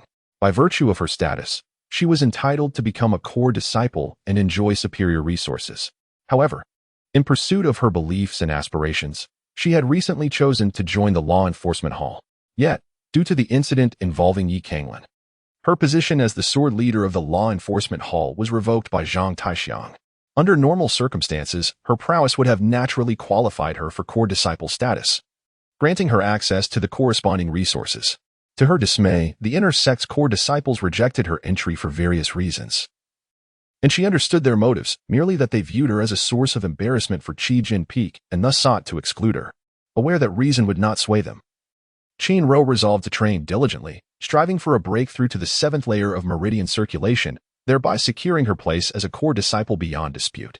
Little did she anticipate the extent of the measures taken by those at Qijin Peak, who not only obstructed her admission to the core, but also curtailed her training resources, complicating even her attempts to undertake sect missions. The Xian sect invests tremendous effort in nurturing each disciple, thus prioritizing their safety. Each task is marked with a difficulty level indicating the realms capable of completion. With her 6th layer of meridian circulation, Qin Ro had a reasonable chance of accomplishing tasks at the 7th layer, and while the 8th layer presented risks, it was not entirely unfeasible. However, tasks of the 9th layer were deemed impossible unless a miracle occurred. Yet, the assignments presented to her by the task hall were not even of the 9th layer caliber. Instead, they were of the life spring level, which was utterly unattainable for Qin Ro. This was clearly an act of deliberate obstruction. Brother Chu, displaying evident impatience, remarked, "Have you not heard the saying, the early bird catches the worm? Do you think the sect exists solely for your convenience, allowing you to dictate terms? Everyone knows that the tasks released on the first day are the easiest to accomplish. Others can arrive early to claim suitable assignments. Why can't you manage to come sooner? Enough with your idle chatter. If you possess the capability, take on this task and be on your way. If not, then be gone at once. Your presence merely vexes me." Qin Ro's face flushed crimson with anger. To sabotage one's path to enlightenment is akin to killing one's parents. Does brother not feel he has overstepped? Suddenly, a furious voice belonging to Yi Canglan echoed from a distance. "You, who harbor animosity towards me at the Red Sword Peak, possess the audacity to confront me directly. What skill is there in troubling a woman? Which scoundrel is prattling on and meddling in affairs that do not concern him? Has he grown weary of life?" Chu Ping's expression turned icy as he cast a glance towards Yi Canglan. Qin Ro's face exhibited surprise. "Junior brother Yi, you have emerged? What brings you here?" At Thunder God Peak, Yi Canglan, the most notorious thorn in the side of Ziyu sect for over a decade, and also the most extraordinary prodigy? Yi Canglan's expression was stiff, yet he still clasped his hands in a gesture of respect, saying, "Senior brother, you flatter me. I am no genius, nor a troublemaker. Merely a man of integrity." "A man of integrity? Ha! How amusing." Chu Ping could not help but chuckle, a hint of coldness glimmering in his eyes. "A man of integrity would not dare provoke me at the Red Sword Peak. A man of integrity would lack the ability to bring such disgrace upon my peak. A man of integrity would not possess the audacity to speak so freely before me." With the conclusion of his words, a formidable aura erupted from Chu Ping, sweeping over Yi Canglan with a fierce intensity. This invisible force, though intangible, felt as sharp as blades, sending a jolt of pain through one's very flesh. Yi Canglan's expression shifted dramatically as he clenched his teeth and declared, This senior speaks without reason. Who decreed that honest individuals must be submissive? I am simply honest. Not weak, nor a coward. My honesty merely reflects my willingness to abide by the rules. You adhere to the rules? You, a shameless scoundrel, dare to claim you follow the rules?" Chu Ping laughed in fury. "If you were truly a law-abiding individual, how could you? Are you suggesting that I dare not offend the Red Sword Peak?" Yi Canglan interjected before Chu Ping could finish his thought. "May I ask, senior, if you were to be humiliated, would you kneel and plead for mercy, or would you fight to the bitter end? Needless to say, as warriors, our blood must remain fervent. If we allow ourselves to be trampled upon without resistance, what purpose does our martial path serve? We might as well live as mundane mortals. Return home, and engage in the trivialities of family life. Yi Canglan remarked, "Look, esteemed senior brother, you must share my sentiment." The outer sect disciple of Qi Jinping, senior sister Zhang Qian'er, seeks to forcibly seize the 2 hours I dedicate each month to the martial arts pavilion. When I express my unwillingness, she resorts to repeated insults and demands that I kneel and beg for mercy. Is there any fault in my resistance? Moreover, I did not initially choose to oppose her. Rather, I endured her provocations time and again, yet she continued her relentless pursuit. Preposterous. Chu Ping bellowed. It is evident that she has plotted against Qi Jinping from the outset. Esteemed senior brother, I have indeed schemed against Qi Jinping. But was it due to my own cleverness that Qi Jinping fell victim to such machinations? No, it was not. Yi Canglan coldly laughed, saying, initially, I was willing to apologize to Zhang Qian'er and plead for mercy. Had she consented, I would not have begun to plot against her. If she had not come to me alone after arriving at Chuyang Peak, she would not have fallen into my trap. Even after she reached Qi Jinping, I expressed my willingness to apologize to preserve her dignity, yet she still refused to spare me, insisting on my demise. Were it not for this, I would not have been provoked to act. So, the question remains, is this truly my fault? Or is it the relentless aggression of Qi Jinping that ultimately backfires? Chu Ping, filled with rage and humiliation, retorted, What are you to compare with me, the Chuyang Peak? Huh, behold, this is the true visage of your kind. Yi Canglan scoffed, this is precisely your nature. When the conversation remains unspoken, you perceive yourselves as the epitome of propriety. Yet, once the dialogue is dissected and elucidated, you acknowledge your errors, only to revert to discussions of qualifications and power. How utterly shameless you are. Your despicable and ignoble demeanor is one thing, but your approach remains so sordid. Unable to best me in combat or debate, you resort to bullying your own, directing all your frustrations towards a single woman. You are nothing but a pitiful lot, a bunch of fools. How dare you insult me in my red sword peak? Are you truly so reckless as to court your own demise? Yi Canglan's words nearly caused Chu Ping to explode with rage, his fist clenched tightly, making a series of audible cracks. Ah, brother, I apologize. I did not mean it. I had no intention of insulting you. Suddenly, Yi Canglan seemed to realize that his remarks were rather inappropriate, and hurriedly continued, I am truly sorry, brother. I am a straightforward person and often lack the finesse in my speech. Please do not take offense. What I meant to convey is that throughout this entire matter, I have been compelled against my will. I did not insult you, nor did I intend to disparage the Red Sword Peak. Chapter 70. Further to the martial arts pavilion, Chu Ping was seething with anger, his words laced with venom. Enough. Silence. I command you to be silent. His chest heaved with emotion, his teeth grinding audibly. You shameless cur. Brother, you cannot possibly intend to strike me, can you? Yi Canglan, with an expression of trepidation, stammered, I am aware of your formidable prowess, senior brother. I am no match for you. I also understand that you are a person of dignity who values face. If you were to strike me, I would not retaliate. Furthermore, I would share this incident with everyone, explaining that your reprimand was due to my inability to articulate myself, inadvertently touching upon your vulnerabilities. Oh, no, I meant to say that I have offended your authority, and it is I who deserves punishment, certainly not you. Chu Ping glared fiercely, his eyes ablaze with rage. This was an overt threat, a blatant intimidation. Yet, paradoxically, this very tactic ensnared him. No matter how furious he was, he could not bring himself to harm Yi Canglan. Otherwise, he would face dire consequences. Unable to eliminate Yi Canglan, he realized that as long as the latter was alive and vocal, who could silence him? You little brat, I challenge you to a duel, Chu Ping exclaimed, panting heavily, his countenance icy. As a man, if you possess true skill, prove it through action rather than mere words. A duel? Why on earth would I engage in a duel with you? Yi Canglan said, esteemed senior, there exists no enmity between us, rendering any duel unnecessary. Furthermore, I am not merely engaging in idle chatter. I am elucidating the circumstances surrounding our situation, imparting reason. In this vast universe, reason reigns supreme. There exists no truth that cannot be clarified. Would you not agree? Silence. You insolent fool, cease your prattling. Who in the world wishes to engage in reasoned discourse with you? Chu Ping retorted, panting heavily, as long as you engage in a duel with me, I shall cease to trouble Qinro. Otherwise, I shall ensure that she is forever deprived of suitable assignments. Yi Canglan's expression darkened. Senior brother, how could you act in such a manner? This is utterly unreasonable and contravenes the tenets of our sect. Silence. The decrees of Ziyun's sect are embodied in the Red Sword Peak. Chu Ping bellowed, his voice laced with fury, his brow furrowed in wrath. At that moment, he harbored an intense loathing for the individual before him, wishing nothing more than to rend Yi Canglan into pieces for daring to speak. Our junior sister Qin has bestowed upon you great kindness. She now finds herself impeded at the Red Sword Peak because of you.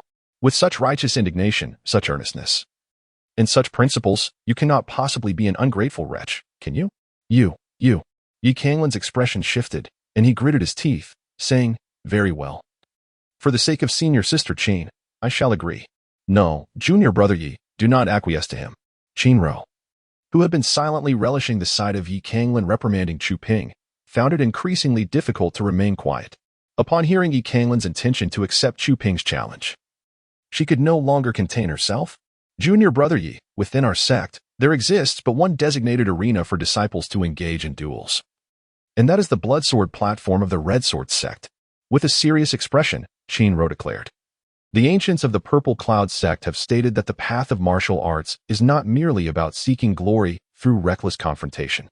One must return with blood only after unsheathing the blade, and the initiation of conflict should be approached with utmost caution. Hence, the Bloodsword platform is a place of life and death. What? A life and death arena? Yi Canglan was taken aback, exclaiming, Senior brother, what is this? While there may be some discord between me and the Red Sword Peak, it has never escalated to the point of life and death. Huh? Were you not just eloquently standing on your moral high ground?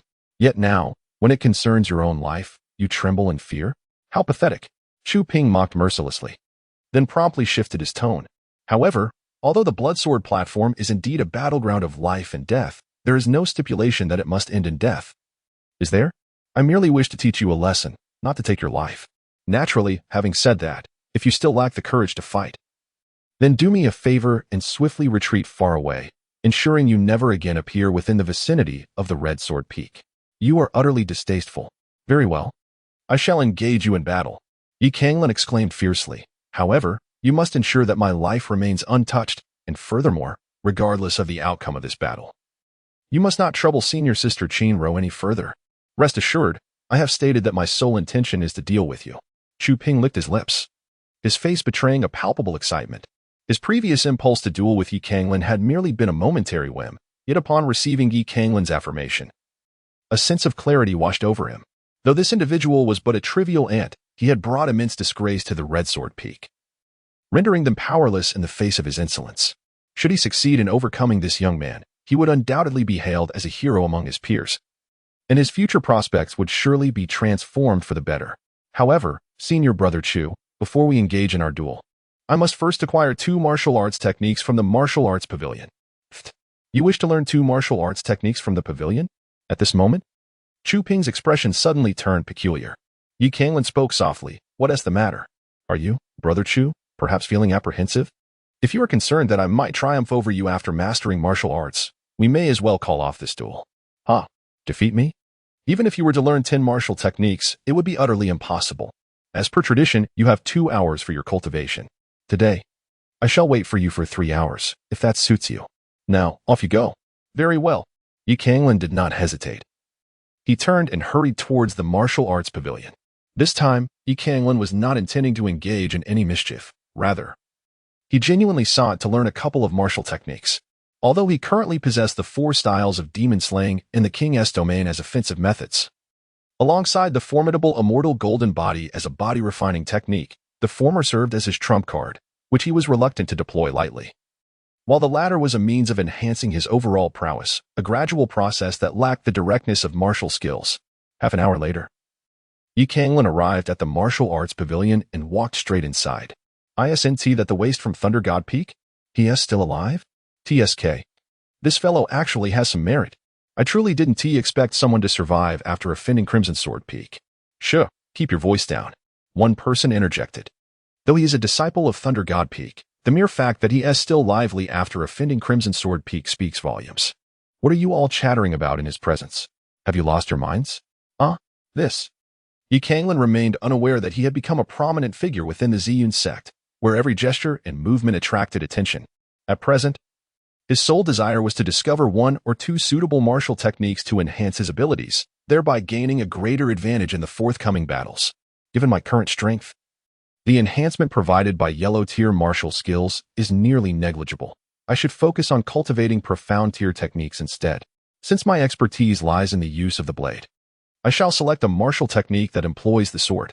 Canglan approached the classification of blades with meticulous attention when suddenly a flicker of purple light caught his gaze. Drawing his focus. Chapter 71. The Mysteries of the Star River's Vein, the Blade Sutra of the Thunder Prison?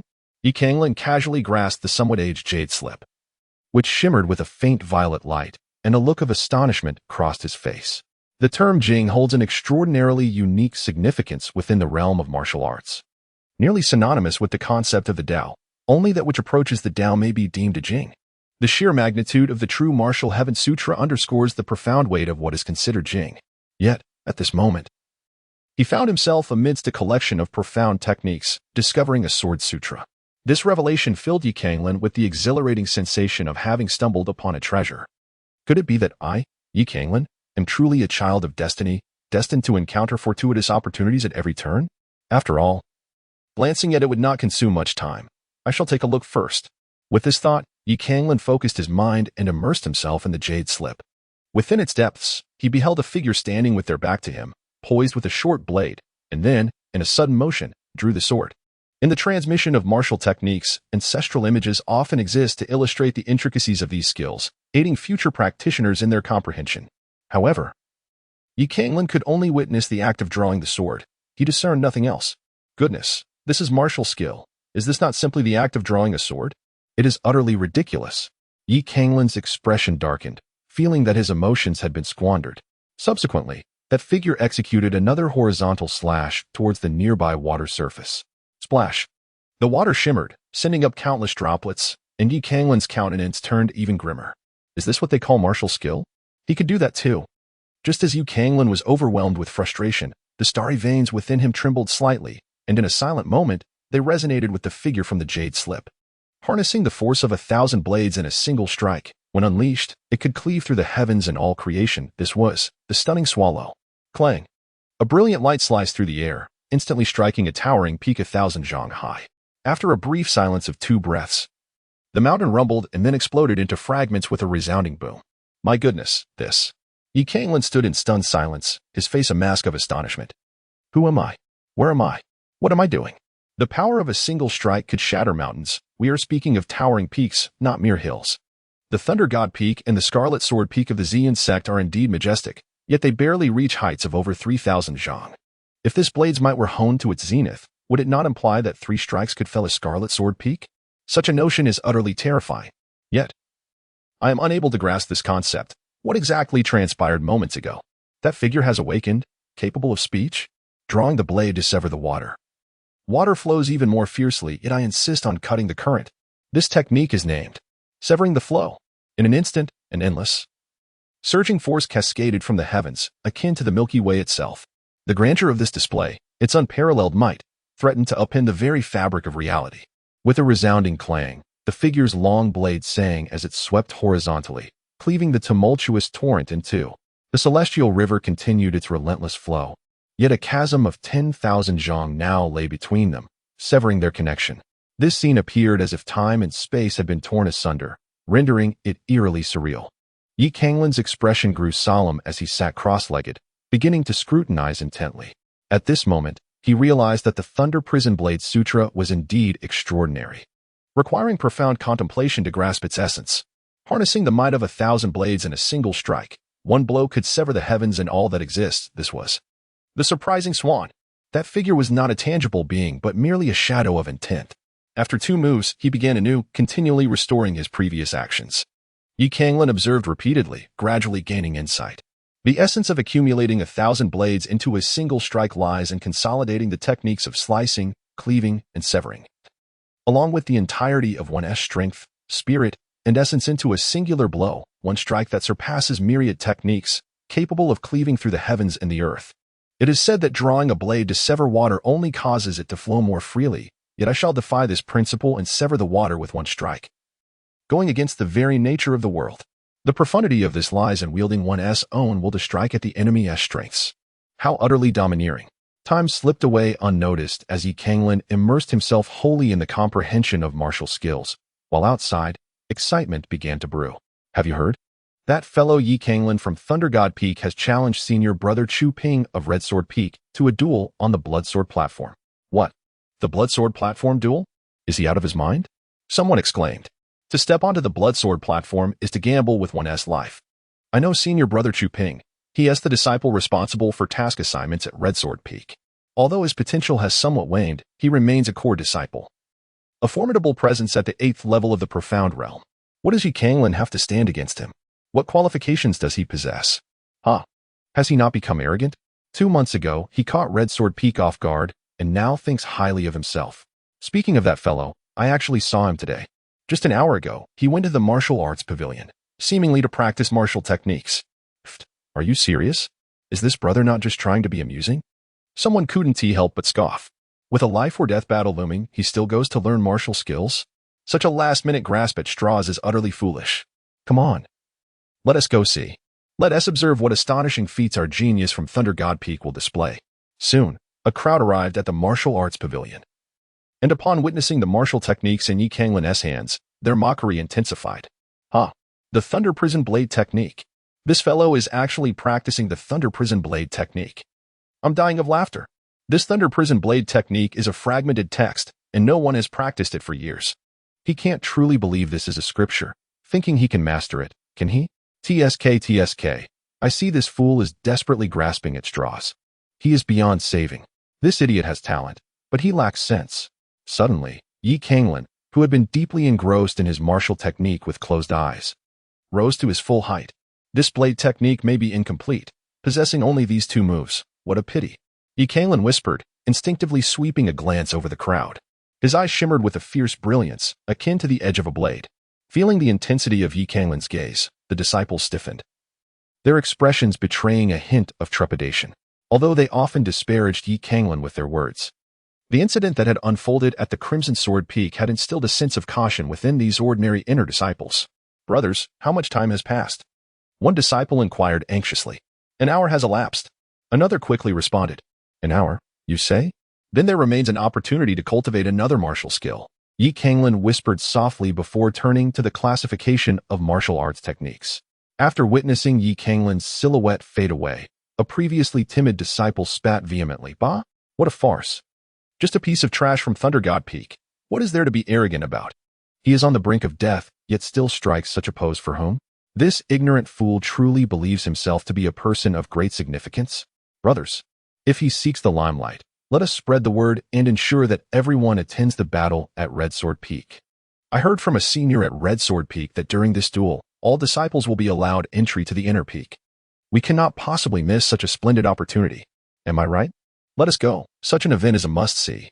Yi Canglan was unaware of the true nature of these individuals. However, even if she were to discover it, she would remain indifferent to the incessant buzzing of these bothersome flies. The Golden Rock Ascending Technique. Such a name suggests an extraordinary practice. Yi Canglan discovered another jade slip, and his mind became immersed in its contents. Chapter 72. You, with such talent, are unworthy. The Golden Ping is an ancient divine bird, capable of soaring to the heavens above and suppressing the nether realms below. The technique of the Golden Ping's ascension, derived from my observations of its form combined with my own creations. This martial skill appeared relatively complete. The figure within my consciousness first provided a clear introduction before commencing its demonstration. It soared into the sky with remarkable swiftness, its momentum akin to thunder, truly embodying the essence of a golden-winged rock, possessing an elegance that seemed to chase the stars and moon, leaving all in its wake in pursuit. However, the intricacies of this technique were exceedingly profound, with many aspects surpassing Yi Canglan's current comprehension. Screech. Just as Yi Canglan pondered deeply, a cry from the divine avian resonated through the heavens. Yi Canglan felt a sudden shift before his eyes, and the scene before him transformed entirely. The figure that had once been demonstrating martial skills for Yi Canglan now morphed into a magnificent creature resembling a small mountain, with wings spanning an astonishing 10,000 feet. Its feathers shimmered as though forged from pure gold, exuding an air of nobility and dominance. The golden-winged rock. With a resounding cry, the golden-winged rock unleashed a powerful, soaring call, abruptly ascending into the sky. As its mighty wings flapped, countless runes flickered and danced in the air. In an instant, the mountains and rivers reversed their course, and the sun and moon shifted positions. The speed of the golden rock was beyond comprehension, and in the blink of an eye, it soared into the boundless expanse of the starry sky. This, a climb to an astonishing 90,000 miles. Canglan was astounded. And this phrase involuntarily surfaced in his mind. Thunderous roars echoed. Its speed was so astonishing that even the stars and moon seemed to struggle to keep pace with its fervent strides. It was precisely due to this swiftness that resplendent celestial bodies materialized before it, colliding with an overwhelming force. The golden-winged rock pressed on relentlessly. Yet the brilliance in its eyes grew increasingly piercing. With a majestic flap of its wings and a deft twist of its form, it executed its movements with both ferocity and grace. Bang, bang, bang. Before long, the golden-winged rock pierced through the constellation, causing the stars to erupt in a dazzling display. Their radiant light surging forth like a breathtaking shower of fireworks illuminating the night sky. This is the art of combat. Canglan's breath suddenly became heavy. The art of combat, strictly speaking, is a form of martial skill, yet it is not entirely confined to such a definition. True masters exude an astonishing aura with every gesture, and each move they execute can be deemed a formidable martial technique. However, there exists an inherent disparity in aptitude between the pioneers and their successors, leading to variations in the application of offensive tactics. The continuous transmission of knowledge inevitably results in certain deficiencies in these combat methods. As time passes, many powerful warriors leave behind their most potent techniques, which then become martial skills that are relatively easier for future generations to cultivate. Conversely, the art of combat embodies a portion, or even the entirety, of a warrior's battle experience, rendering it exceedingly rare and challenging to master. Nevertheless, the enhancements in combat prowess it bestows upon the practitioner are monumental. The art of combat can never merely be classified as a mysterious-level martial skill. It is at least of the earth-level caliber. Yet, in such a vast sect as the Ziyun sect, how could there be any confusion regarding the hierarchy of martial techniques? This implies that I possess the ability to elevate martial skills to a higher realm? But how could that be possible? Canglan was profoundly shaken. But soon a flash of enlightenment illuminated his mind. So it is clear now. The reflections within me bear the imprint of the 12 celestial rivers, throughout the ages. All realms are encompassed within these 12 rivers.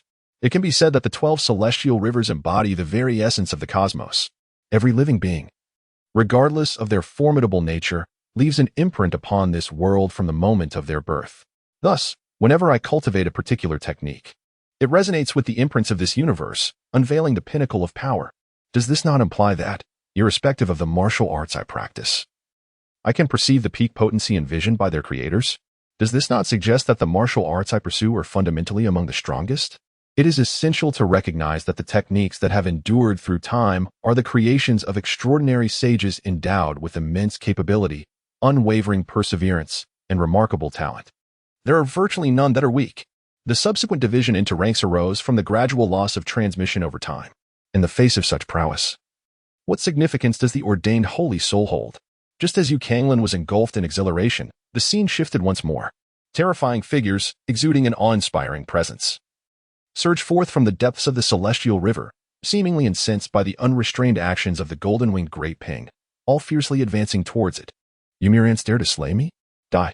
The golden-winged great ping spoke in human tongue, and then its body trembled violently, causing feathers to shed, igniting with a blazing brilliance akin to fire, transforming into sharp swords that fell with tremendous force. The dense sword light filled the void, resembling a golden ocean, sweeping through and leaving nothing in its wake. Canglan exclaimed with fervor, the unparalleled velocity that ascends to 90,000 miles.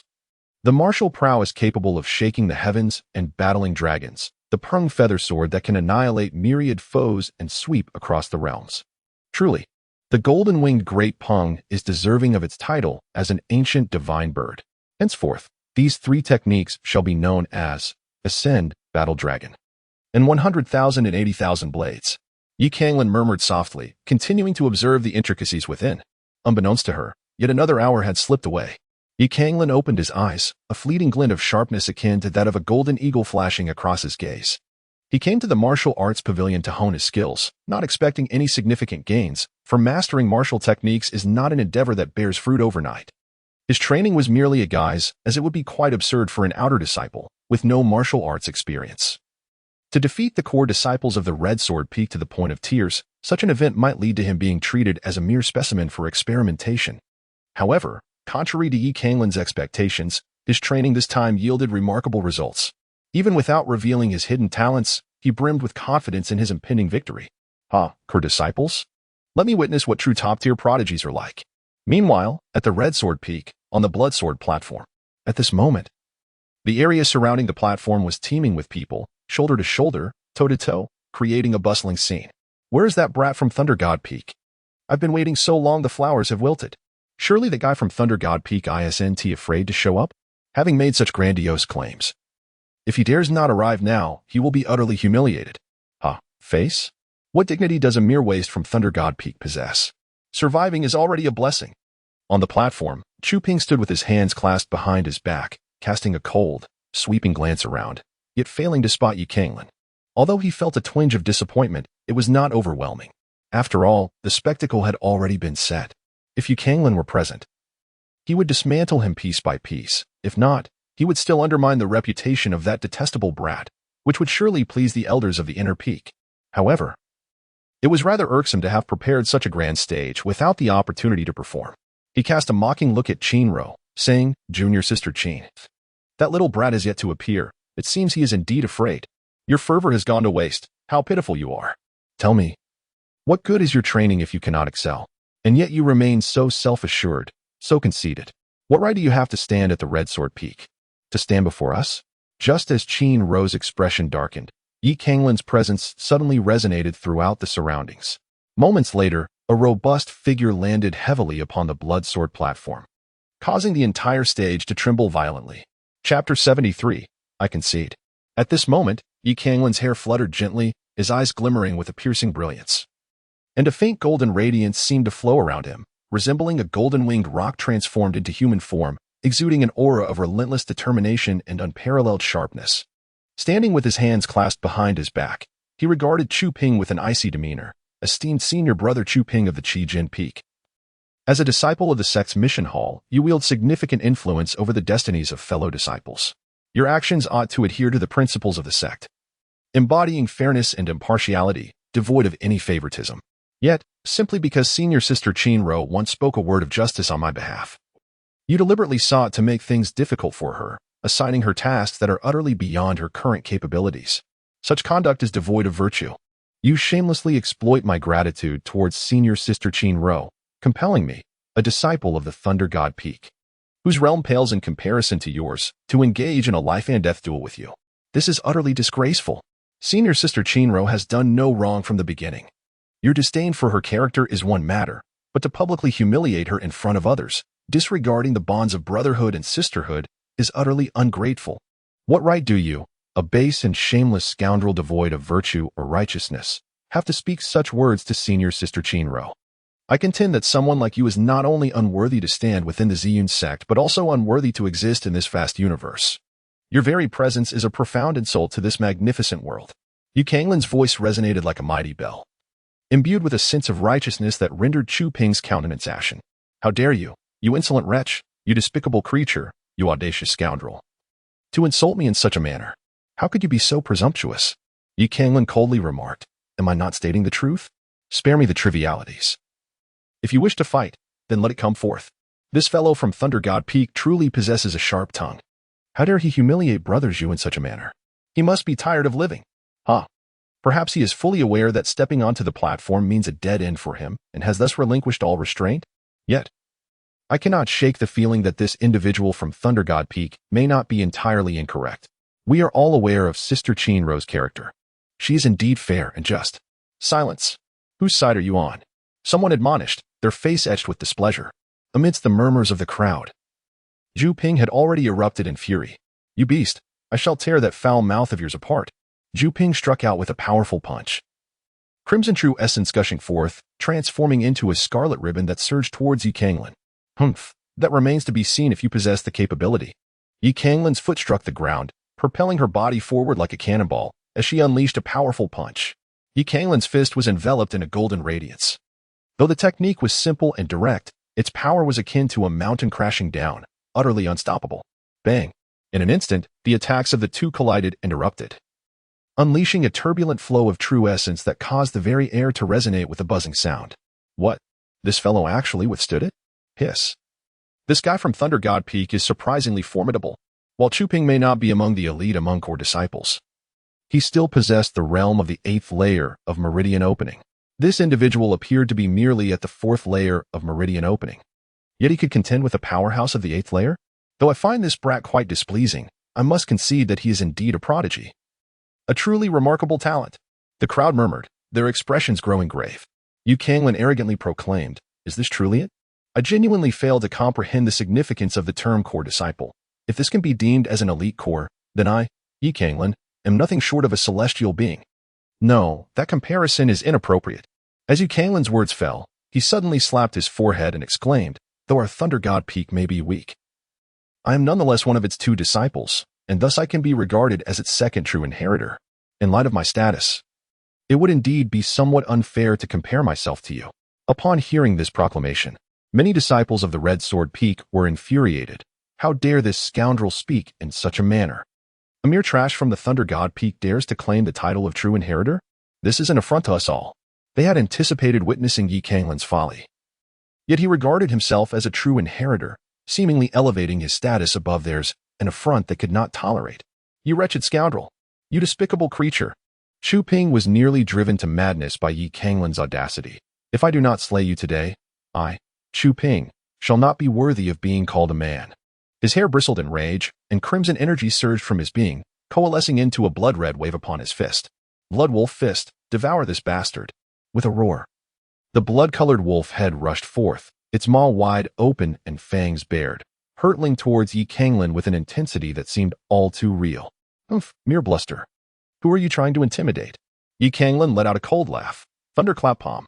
He raised his hand and struck towards the wolf-headed figure. A golden palm imprint descending like a mountain with a resounding thud. This golden imprint, forged from sheer will, was not a martial technique but merely an exclamation from Canglan's lips. After all, it was rather impolite to casually deflect an attack from a core disciple, especially one fueled by anger. Bang! Thud! Thud! Thud! With another clash, the palm imprint he unleashed shattered, and he staggered backward, retreating 4 or 5 steps. How could this be possible? Canglan's arm trembled slightly, his face a mask of horror, as if he had encountered a ghost. Chu Ping felt a surge of confidence within.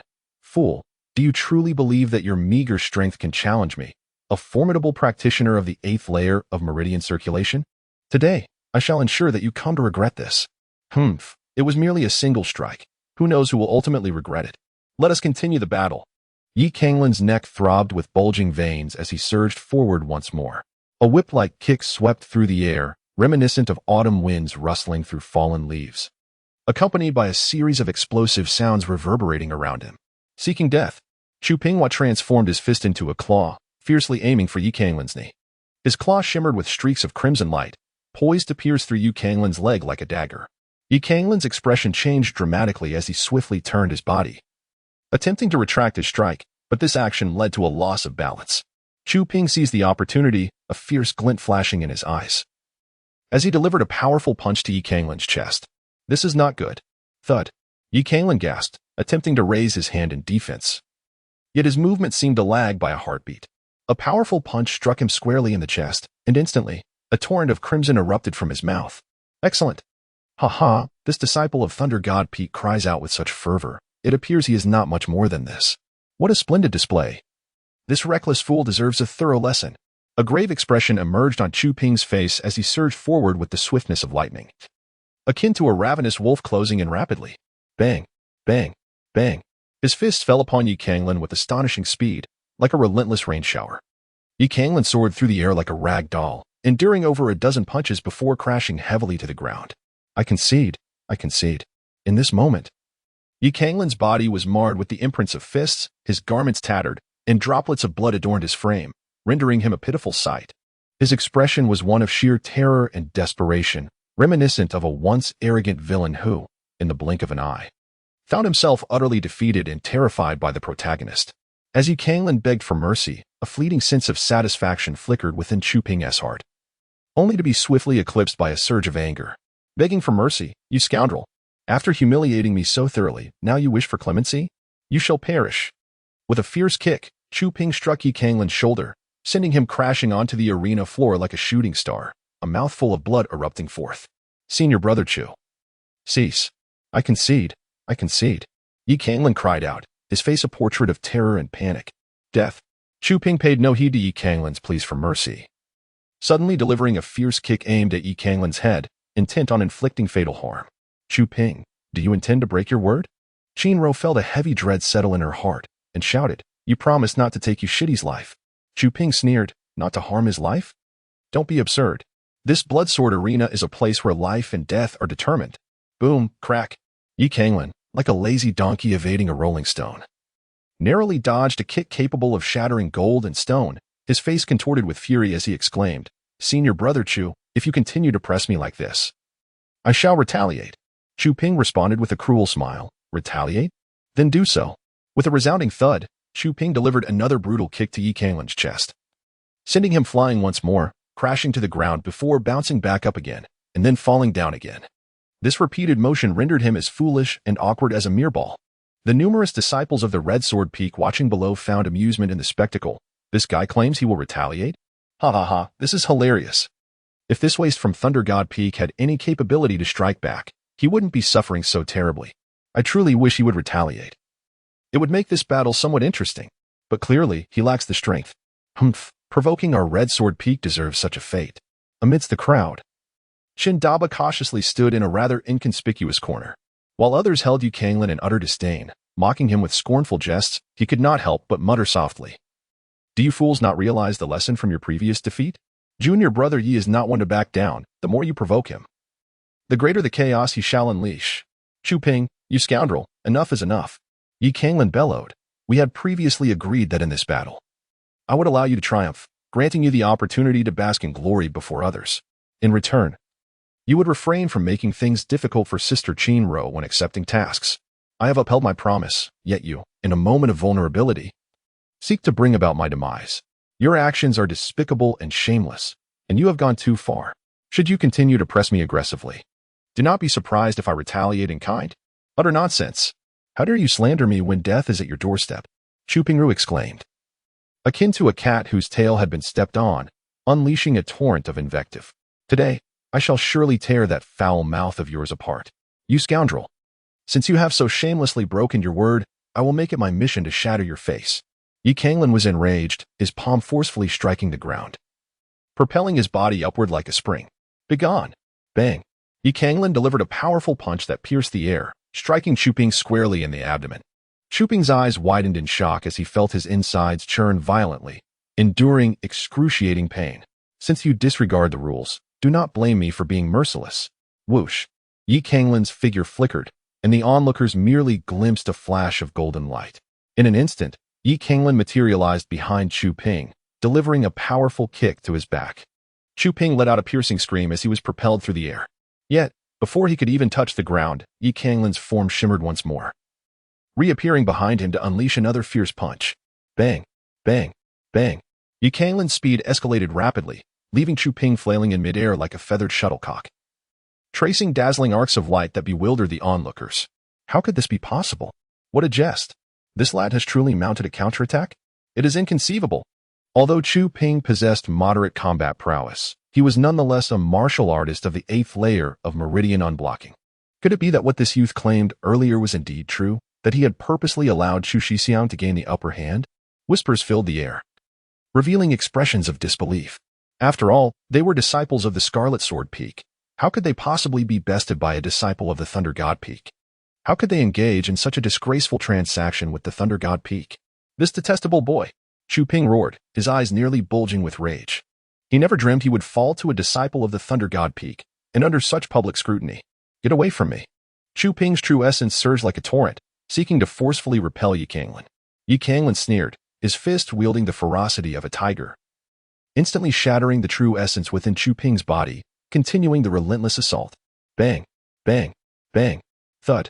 Chu Ping felt excruciating pain coursing through him, as if his very organs were on the verge of rupture. Blood coughed forth from his lips, his consciousness blurring, and a flicker of fear finally ignited within his heart. I concede. I concede. Despite the overwhelming reluctance that surged within him, Chu Ping chose to yield. If this continued, his very life would be at stake. Yield? According to your words, senior brother, this is a life or death arena. Yi Canglan sneered, seizing one of Chu Ping's arms and forcefully slamming him to the ground. Thud. Crack.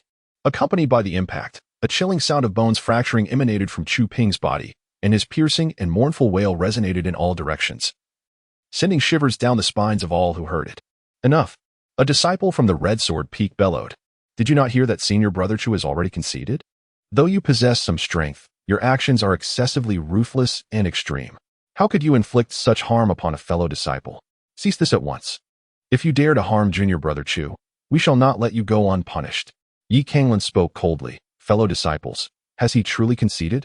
I too have submitted moments ago, yet what actions has he taken? A few disciples from the Red Sword Peak appeared momentarily stunned, rendered speechless. However, one disciple from the Red Sword Peak sneered, enough of your nonsense. We lack the leisure to engage in this debate. Release him at once. Humph, what audacity. And who might you be? I am Chen Xiangyang, at the 9th level of the Meridian Realm, a disciple of the Task Hall of Red Sword Peak. Chen Xiangyang wore a smile, yet the malice in his gaze was deeply unsettling. No matter the circumstances, it is beneath me to allow a wretch from Thunder God Peak to insult the disciples of my task hall. Release him, or else. TSK. It seems this fellow from Red Sword Peak cannot bear to lose. Those observing were not solely disciples of Red Sword Peak. There were also disciples from Morning Sun Peak and Purple Cloud Peak present. Witnessing this scene, they exchanged bewildered glances. Ever since Thunder God Peak's decline, Red Sword Peak has grown exceedingly arrogant, especially since taking control of sect law, and with their master's ruthless disposition, they have become quite domineering. Several senior brothers whispered among themselves, advising caution.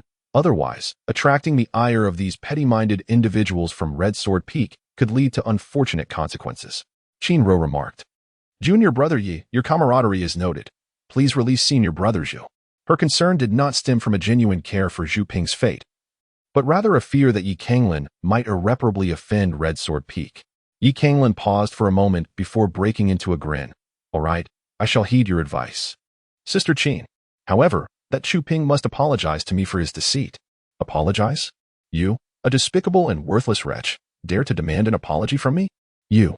Suddenly, the sharp sound of a slap resonated throughout the surroundings, and the raucous scene froze in an instant. Chapter 75. A startling encounter. You dare to strike me?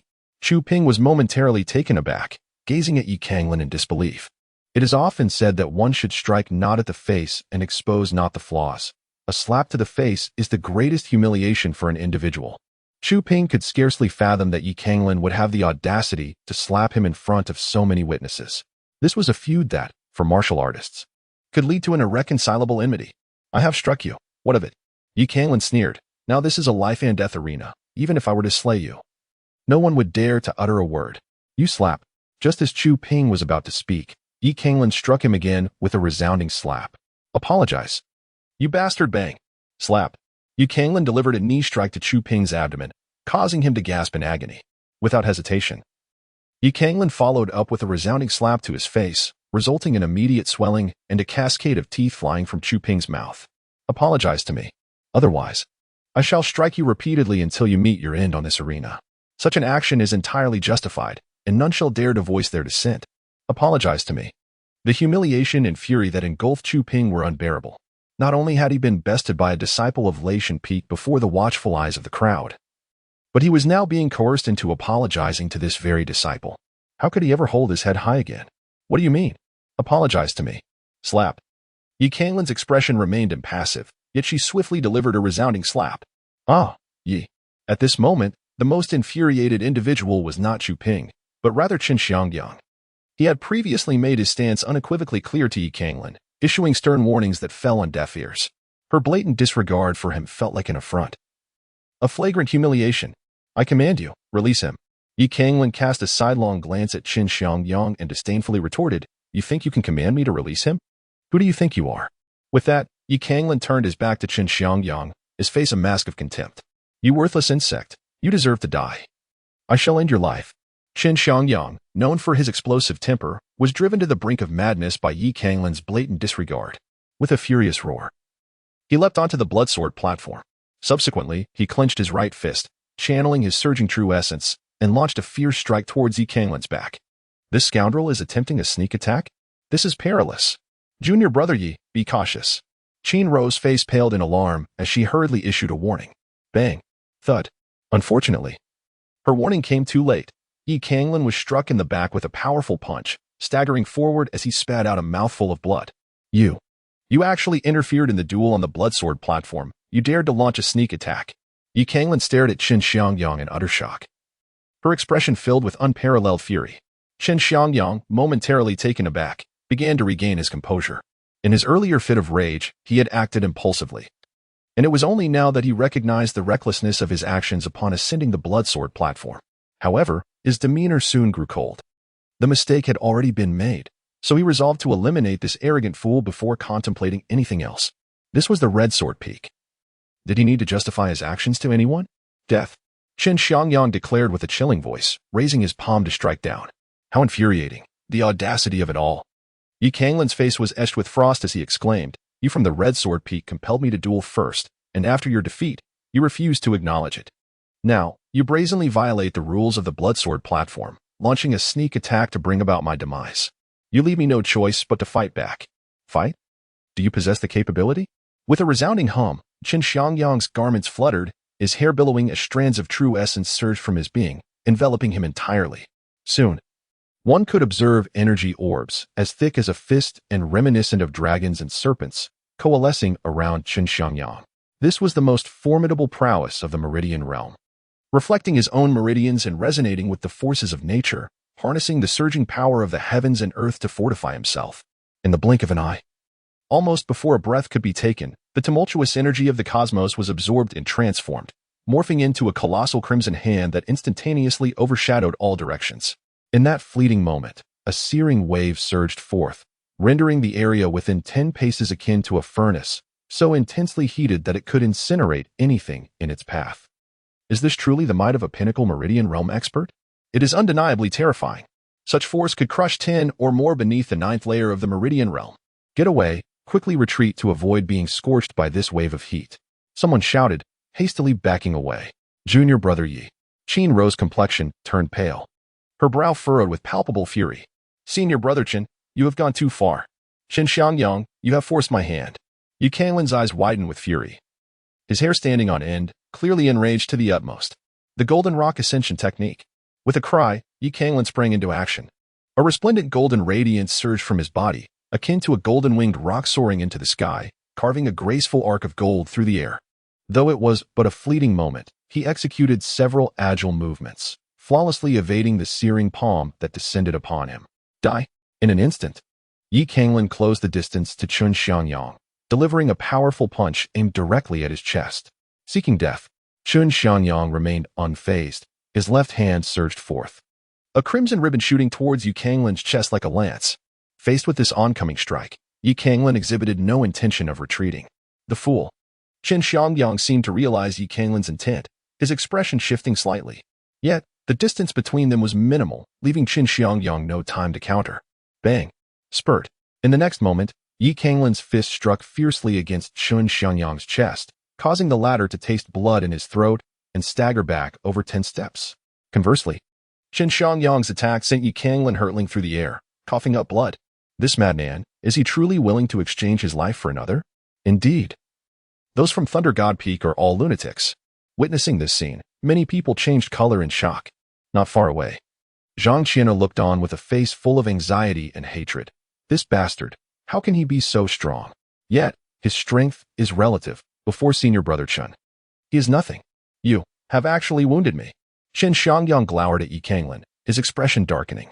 Canglan appeared gravely injured, her voice trembling. Senior brother Chen, you have gone far enough.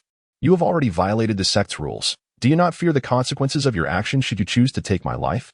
The sect's laws and punishments?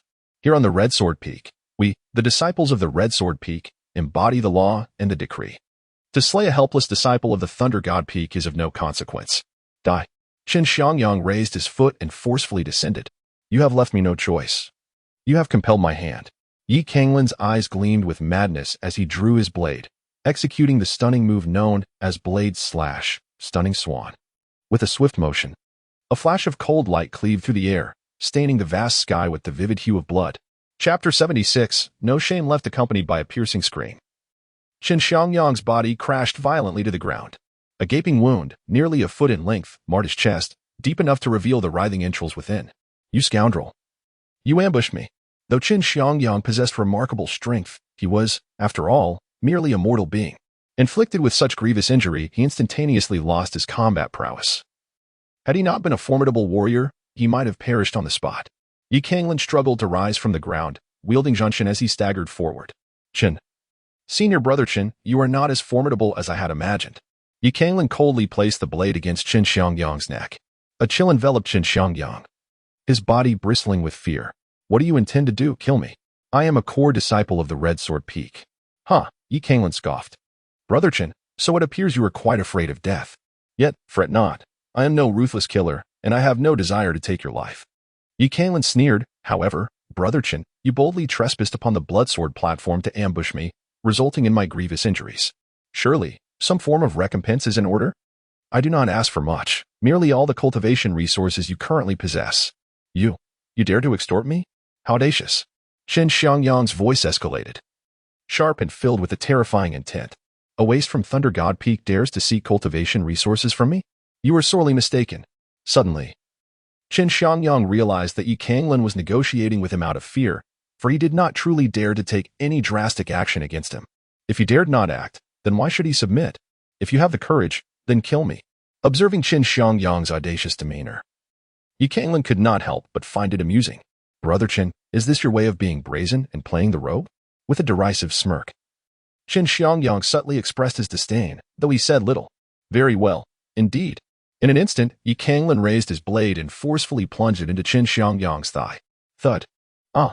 Qin Xiangyang was caught off guard by Yi Canglan's sudden assault, the sharp pain eliciting a cry of agony as blood gushed forth like a fountain from the wound. Yi, you scoundrel! What are you doing? You from Thunder God Peak are going too far, released Brother Qin. Yi Canglan's actions abruptly roused the many disciples of Qi Jianfeng, who collectively erupted in outrage. You brat! If you dare to harm Senior Brother Qin, then we— Silence, all of you. Yi Canglan gazed skyward and let out a long, piercing howl, his voice swiftly overpowering all the cacophony around him. Understand this, for we stand upon the Bloodsword platform, the arena of life and death. Should I slay these two foolish swine today, it shall be their own doing, a fate they have brought upon themselves. With a swift motion, Yi Canglan plunged his blade into Qin Xiangyang's other thigh, blood gushing forth instantly. How dare you, Yi Canglan? You audacious wretch. You dare to humiliate the Red Sword Peak. The disciples of Red Sword Peak seethed with rage. In light of the current situation, they cared not for Yi Canglan's grievances or the oppression he faced. All they knew was that he had struck a blow against their pride, an affront that could not be forgiven. Brothers, charge. From the crowd emerged a robust youth, exuding an extraordinary presence, who spoke coldly. After all, Qin Xiangyang's ascent to the Bloodsword platform has already brought us shame once. What is one more? Senior Brother Gu is right. We cannot allow a mere disciple of Thunder God Peak to insult our Red Sword Peak. This little brat must learn that those who dare to belittle us shall face dire consequences. Kill. In an instant, more than a dozen disciples from Red Sword Peak soared into the air, all making a beeline for the Bloodsword platform. These individuals were formidable cultivators of high caliber, their true essence boiling forth, resonating through the air like a rolling tide. This is utterly shameless, exclaimed onlookers from other peaks, astonished. Have the disciples of Red Sword Peak truly lost all sense of dignity? They charged forth in a rabble, casting aside all semblance of honor. Good heavens! This Thunder God Peak disciple seems doomed. Alas, Thunder God Peak was isolated, relying solely on the rules of their sect. Yet, with the current disregard for those rules, what recourse did he have? In that moment, even Yi Canglan was momentarily taken aback. He understood that the disciples of Red Sword Peak were no benign souls, but he had never anticipated such a brazen display of shamelessness. Upon the arena of life and death, they initiated a sneak attack, then surged forth en masse, an absolute travesty. Brothers, kill, death. It was clear that these assailants had no intention of engaging in dialogue with Yi Canglan. They struck with ferocious intent at the very first opportunity. A colossal purple hand, forged from true essence, bore down upon Yi Canglan with unparalleled might. Yi Canglan extended his hand to block, intercepting a sweeping strike that descended like thunder upon his waist. Yi Canglan swiftly pivoted, delivering a powerful whip kick. In the next instant, a fierce sword light, accompanied by the sound of slicing through the air, surged menacingly towards Yi Canglan's chest. Begone! Yi Canglan swung his left arm, and a radiant arc swept through the air, his motion reminiscent of a golden rock spreading its wings, sharp as a blade, shattering the sword aura in an instant. With a resounding thud, the formidable hand of true essence that had descended upon Canglan found itself ensnared in the void, unable to budge even an inch. The rapid sweep collided with Canglan, accompanied by the sound of cracking bones. As a disciple from the 8th layer of the meridian realm of the Red Sword Peak let out a blood-curdling scream, hurtling backwards. A group of mere pawns. Overstepping their bounds, truly believing I am without temper? Brother Gu's expression changed. This fellow. Everyone, exert your utmost efforts to suppress him. We must not allow him to unleash his full potential. Kill. Slash. In the next moment, these disciples from the Red Sword Peak, all at the Meridian Realm, drew their weapons one by one, launching an even fiercer assault upon Canglan. Battle Dragon. Canglan soared into the air, radiating a brilliant light. With grand gestures and commanding presence, he exuded an unmatched dominance, akin to a resplendent golden-winged rock awakening from slumber. Thud. Crack. Bang. Boom. In an astonishing display, Canglan single-handedly contended with over a dozen core disciples from the Red Sword Peak, all of whom were at least at the 8th level of the Pulse Connection realm. Matching them blow for blow, the heavens and earth seemed to tremble, as if a slumbering war god had been roused. Curse be it. How can this fellow be so powerful? What manner of creature is he? How did such a being become a disciple of the Thunder God Peak? The disciples of Red Sword Peak roared, as if consumed by fury. How can the prestige of Red Sword Peak be overshadowed by a single individual? Brothers, we have already cast aside our shame today. Let us go forth and vanquish him. Chapter 77. Such an odd request as the battle intensified. A significant number of disciples from Red Sword Peak could no longer remain seated and charged onto the arena. This scene left all onlookers utterly astounded. In this moment, the nature of the duel shifted dramatically. It was no longer a contest between two individuals. Rather, nearly all the disciples of Red Sword Peak could not tolerate Canglan's presence and sought to eliminate him with haste. Come forth, all of you. Canglan let out a long howl and boldly charged forward. Dragon Wrestling. This is the name Canglan bestowed upon this esoteric technique. This combat method, while seemingly grandiose and unrefined, is, in truth, imbued with subtlety and finesse. Each seemingly casual movement can effectively dissipate a significant portion of an opponent's strength. Each inconspicuous shift allows him to evade numerous attacks. Every strike, appearing ordinary, can inflict grave injuries upon his adversaries, if he so desires. It could lead to their ultimate demise. Upon employing this combat technique, Canglan felt as if he had transcended into an extraordinarily wondrous state, transforming into a mythical golden-winged rock, ascending to a higher realm of existence. The so-called core disciples of the Red Sword Peak possessed a modicum of strength, yet to him, each of their actions was riddled with flaws and utter folly. As time passed, the sounds of battle on the blood sword platform diminished, while the cries of anguish echoed incessantly. The disciples of Red Sword Peak, charging in with sheer fervor, lacked true combat prowess. Their senior brothers were compelled to endure a few of Canglan's blows to shield them. Is this individual truly human? One person, capable of incapacitating 2 or 3 dozen disciples from Red Sword Peak, all of whom were at least 7th-level core disciples. This is utterly outrageous. Yet, if this individual is indeed so formidable, why did he appear so weak before? If he had showcased his current strength from the outset. You wouldn't comprehend this, would you? Upon hearing such inquiries, a disciple from the Morning Sun Peak wore a strange smile, because this is precisely Ishiti's modus operandi. Regardless of the circumstances, he must always occupy the moral high ground. Only by standing on such a pedestal can he act without any psychological burden. Act?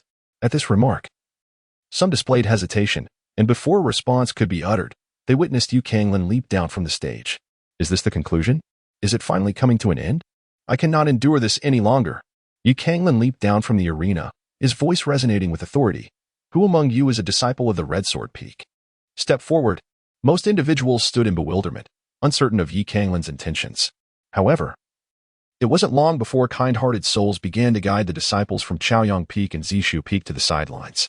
Ah, splendid indeed. Canglan broke into a smile, and with a swift motion, summoned a colossal golden hand that descended from the skies, ensnaring over a dozen disciples of the Qijin Peak in an instant. What do you intend to do, you scoundrel? The disciples of Qijin Peak exclaimed in alarm, desperately struggling against their confinement. Crack, crack, crack. Canglan's arm quivered, and a surge of immense power enveloped him, leaving the disciples of the Red Sword Peak struck as if by lightning, rendered utterly powerless. Advance. Canglan casually waved his hand, as if discarding rotten meat, casting these individuals onto the arena. Immediately afterward, he began to capture the next batch. What on earth is this fellow trying to accomplish? Have you lost your mind, Yi? We are disciples of the Red Sword Peak. We haven't even stepped onto the Blood Sword platform. What do you intend by throwing us onto it? In an instant, panic engulfed them. The onlookers around them also felt a twinge of alarm. Could it be that this brother Yi intends to slaughter all the disciples of Red Sword Peak? This is far too reckless. Impossible. He cannot be insane. Johan, having mysteriously appeared among the crowd, wore an expression of utter exasperation.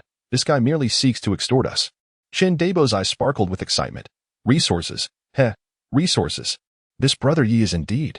Chen Rao also displayed a wry smile upon her face. Canglan captured around 40 to 50 individuals before returning to the arena. Ladies and gentlemen, I shall not indulge in superfluous words. Let us discuss the price of life. Canglan spoke candidly, revealing his intentions without any reservation. Johan's expression grew increasingly grim. Indeed, it was the same old trick. That scoundrel Canglan had become ever more cunning, his audacity swelling to the point of extorting at Red Sword Peak.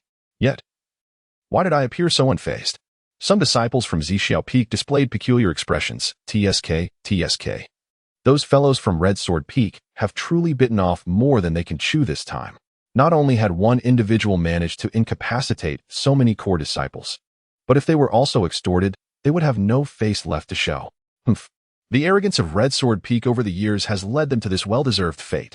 Indeed, they brought this upon themselves. Their actions today were utterly excessive. Yushidi possesses formidable strength, yet he endured their bullying, all for the sake of pursuing a tranquil path of cultivation. But alas, Red Sword Peak, in its arrogance, regarded others as inconsequential, and thus they have reaped what they sowed. Am I wrong? In my view, the individuals from Red Sword Peak are utterly foolish. If they had the capability, they should direct their efforts towards outsiders, not flaunt their might among their own, and still fail?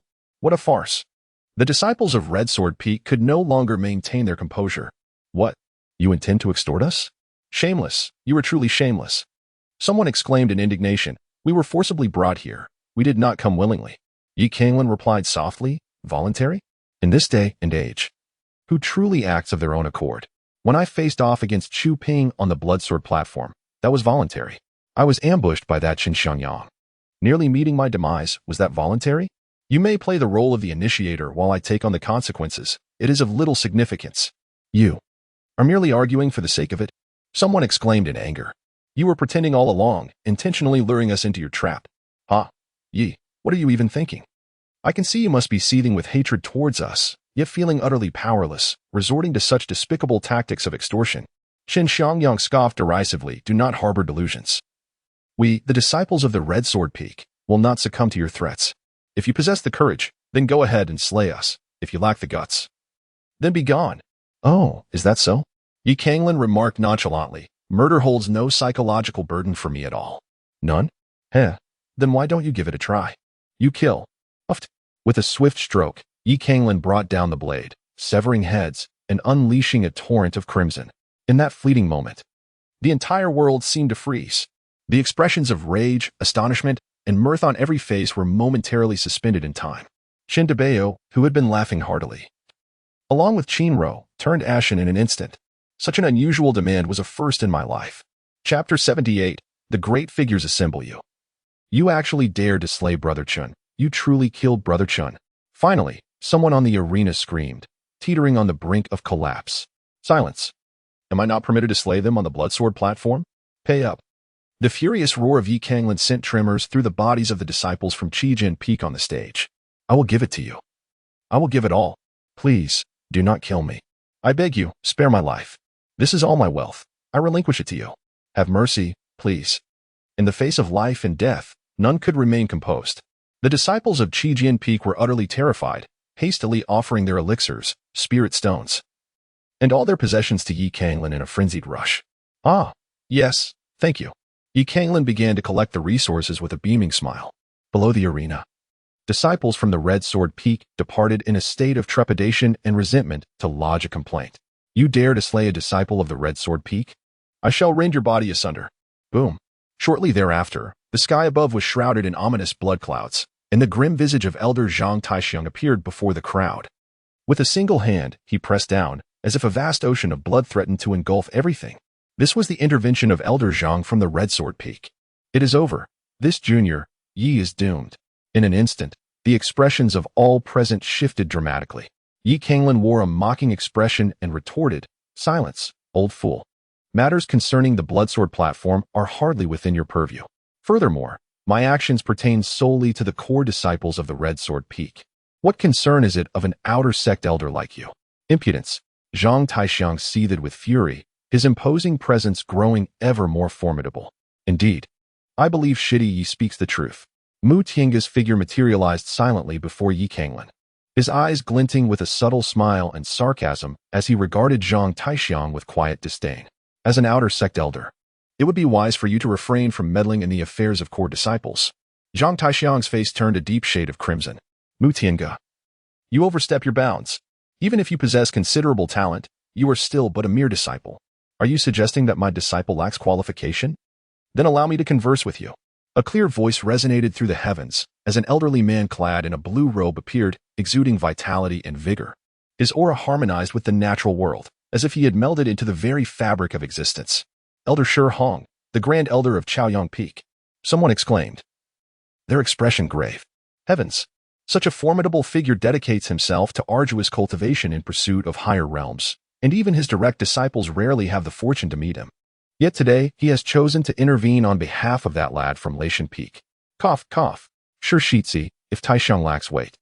Then what do you propose I do? Accompanied by a cough, several middle-aged men bore a soft palanquin that advanced slowly. Upon the palanquin sat an elderly man with grizzled hair and withered skin, appearing frail as if a gust of wind could topple him. Resembling a village elder nearing the end of his days. Yet, upon his arrival, an eerie silence enveloped the surroundings, not due to an overwhelming aura, but rather an unsettling terror that struck at the very soul. Master, master. One disciple could not contain his astonishment. Realizing his own master was assisting this elder in carrying the palanquin. Is that not Elder Lei Hong, one of the top 10 elders of the Red Sword Peak? My heavens, Elder Lei Hong is a being of the 7th layer of the Life Spring realm, and yet he is carrying someone as palanquin. That is Elder Su Fei, rumored to be on the brink of the 8th layer of the Meridian realm. The crowd gasped in disbelief, their expressions a mixture of awe and incredulity. The bearers of the palanquin, though not leaders of the Ziyun sect, were all pillars of strength, boasting at least the 6th layer of the Life Spring realm. The sight of them carrying a palanquin was utterly terrifying. Shi Hong's expression stiffened. Qin Feng Shishu, it is but a trivial matter. Why would it warrant your esteemed presence? Shishu? The Grand Elder of Chaoyang Peak referred to him as Shishu. Could it be that this venerable elder is the last remaining Grand Elder of our Ziyun sect? My heavens, with such a titanic figure stepping forth. It seems that the disciple from Laishan Peak is doomed. A shade of blue flickered across Yi Canglan's face. Had he not merely engaged in a duel with a disciple from the Red Sword Peak? Throughout the encounter, it had been the disciple who had been relentlessly aggressive. What transgression had he committed? It was one thing for the elders to intervene when their own disciple was outmatched, however.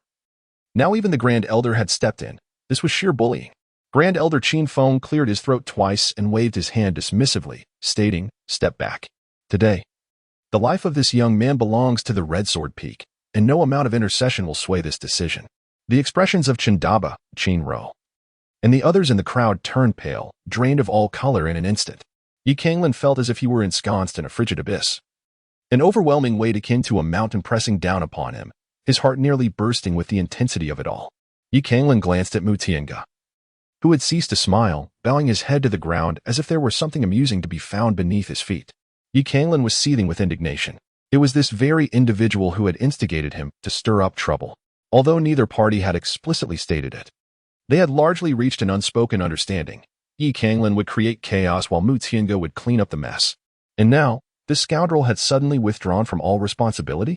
Uncle Qin, this disciple possesses exceptional talent and has committed no wrongdoing. If one were to execute him based solely on personal whim, it would surely incite discontent among the masses. Suddenly, a voice of formidable authority resonated through the air. Clad in a blue robe, with sinewy muscles and an imposing presence akin to that of a war god, a figure soared towards them from the distance. This individual may have erred and deserves punishment. But if it comes to execution, I, from Chaoyang Peak, do not consent. I, Chi Wanchen, do not agree. Is that the master of Chaoyang Peak? Good heavens! The master of Chaoyang Peak has intervened. The crowd was astounded, as if they had witnessed a ghost. The master, the ruler of a peak, was one of the few titans of the Ziyun sect. Such a being, towering above numerous elders, had now stepped forth. Yi Canglan's expression flickered with uncertainty, and an increasing sense of panic welled within him. This situation was decidedly amiss. How could he, merely a disciple of the Thunder God Peak, command such significant attention from so many prominent figures? This could not bode well. Humph! Does junior brother Qi not think he has overstepped his bounds? Suddenly, a sword Qi shot forth, piercing the heavens, heralding the arrival of a terrifying figure clad in a blood-red robe, exuding an inexhaustible aura of murderous intent that made one's flesh feel as though it might tear apart under its gaze. It would be one thing for those from Chaoyang Peak to mock me, the Scarlet Sword Peak. Yet now, they audaciously seek to interfere in our affairs. How excessive! Qi Wanjin laughed heartily. Brother Shui, your words are profoundly misguided. What do you mean by affairs of the Scarlet Sword Peak? The laws of our sect are matters that concern the entirety of Ziyun's sect. Humph, such trivialities are unworthy of further discussion. Why not engage in a contest instead? The head of Scarlet Sword Peak, Shui Kuan, grinned bloodthirstily, emanating a palpable aura of death. Very well. Master, esteemed seniors, allow me to handle this matter. A lean youth, dressed similarly to Shui Kuan, but significantly younger, spoke up. He appeared to be in his 20s, his eyes brimming with youthful vigor and sharpness. Brother. It is my brother.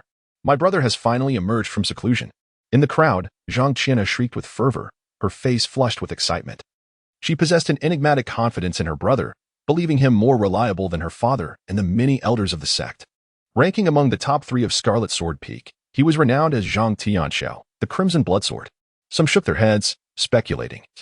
The top 3 of Scarlet Sword Peak? Half a year ago, he triumphed over Canglan in the contest for the blood of the Scarlet Dragon Beast. After a prolonged seclusion, having refined his body with the beast's blood, his strength must have escalated further, likely securing his position among the top 2 of Scarlet Sword Peak. This, for Brother Zhang's prowess to confront a mere outer disciple, seems rather excessive. What of it? The head of Scarlet Sword Peak and the Supreme Elder have both mobilized. If they cannot subdue that fellow from Thunder God Peak, it would truly be disgraceful. Mu Tiange opened his mouth but ultimately remained silent. Qi Wanjin remarked coolly, a cultivator of the 8th level of the Life Spring realm. Seeking to contend with one in the Meridian Opening realm, do you truly not feel embarrassed? With a thunderous stride, Zhang Tianxiao advanced, and behind him, streams of blood essence began to manifest. These surging streams coalesced, faintly resembling a blood demon, the overwhelming aura of slaughter and the stench of blood almost suffocating. Yi Canglan's expression shifted repeatedly as he leaped down from the Bloodsword platform, exclaiming, I beg your pardon, but I shall not engage in combat. Had the formidable figures not yet made their appearance, he might have contemplated unveiling his trump cards and confronting his opponent. However, now that the leaders of the Red Sword Peak had personally intervened with the intention of seeing him perish, he realized that the more impressive his performance, the swifter his demise would be. Thus, he had no desire to display any needless bravado. Not engaging in battle? That is not within your purview, Zhang Tianxiao remarked coldly. Previously, you were able to bring my disciples from Red Sword Peak one by one to the Bloodsword platform. I can just as easily do the same. No, you cannot do that. Yi Canglan scoffed. Indeed, I am the one who ended the life of that fool named Chen Xiangyang. However, it was he who launched a surprise attack against me and stormed the Bloodsword platform. He brought about his own demise. I admit to having captured those disciples from Qijin Peak and brought them to the Bloodsword platform, which is indeed a transgression on my part. Yet I did not take their lives. If my only offense is this, then you may as well confine me to the Thunder Prison, and I shall accept that. However, this minor infraction does not grant you the authority to condemn me to death. If you wish to treat me as you did those disciples of Qijin Peak and drag me to the Bloodsword platform, then so be it. Yi Canglan suddenly raised his voice. As long as you, the prodigy of Qijin Peak, are willing to pay the price like I do and enter the Thunder Prison, then I have nothing more to say. You are welcome to come. He, just the thought of the prodigy from Qijin Peak, the monstrous talent of the 8th heaven of Fate Spring, becoming foolish and suffering a fate worse than death fills me with a sense of satisfaction. Even if I were to perish, it would be worth it. What? This? Upon the utterance of Yi Canglan's words, everyone present was struck with a palpable change in countenance. Upon uttering these words, Yi Canglan had effectively cornered the Red Sword Peak into a dead end. If you deem me guilty, then I shall confess and willingly accept the punishment. However, since I am at fault, Should the prodigies of Red Sword Peak not also confess for their similar misdeeds? If they confess, then they must enter the Thunder Prison, a place from which even the most sane individuals emerge utterly deranged. Yet if you choose not to confess, then I, Canglan, am also innocent. By what right do you punish me? Have you truly abandoned all semblance of fairness? This young fellow is undeniably astute. Chi Wanjin was taken aback, a smile gradually gracing his face. Meanwhile, Shui Kuan's expression darkened to a hue reminiscent of a soot-covered pot. Zhang Tianxiao furrowed his brow, hesitating. Though he yearned to slay Yu Canglan to restore the honor of Red Sword Peak, he had no desire to venture into that enigmatic Thunder Prison. He held immense confidence in himself, yet he was not foolish enough to sacrifice his future for the sake of a mere insect. Such a trade seemed utterly unwarranted. Ah. Young people possess sharp minds and quick tongues, quite impressive. Elder Qin Feng chuckled, addressing Zhang Tianxiao. Do as you wish. I am but an old relic. With only a few days left to live, I shall bear all the sins myself. With these words, the atmosphere in the room grew increasingly delicate. If the esteemed elder was willing to take responsibility for all transgressions, what could others possibly say? Yet, the crucial question remained. Who would allow such a pillar of the sect to bear the burden for a mere disciple? This was, indeed, a mere empty promise. Yes, master. I understand.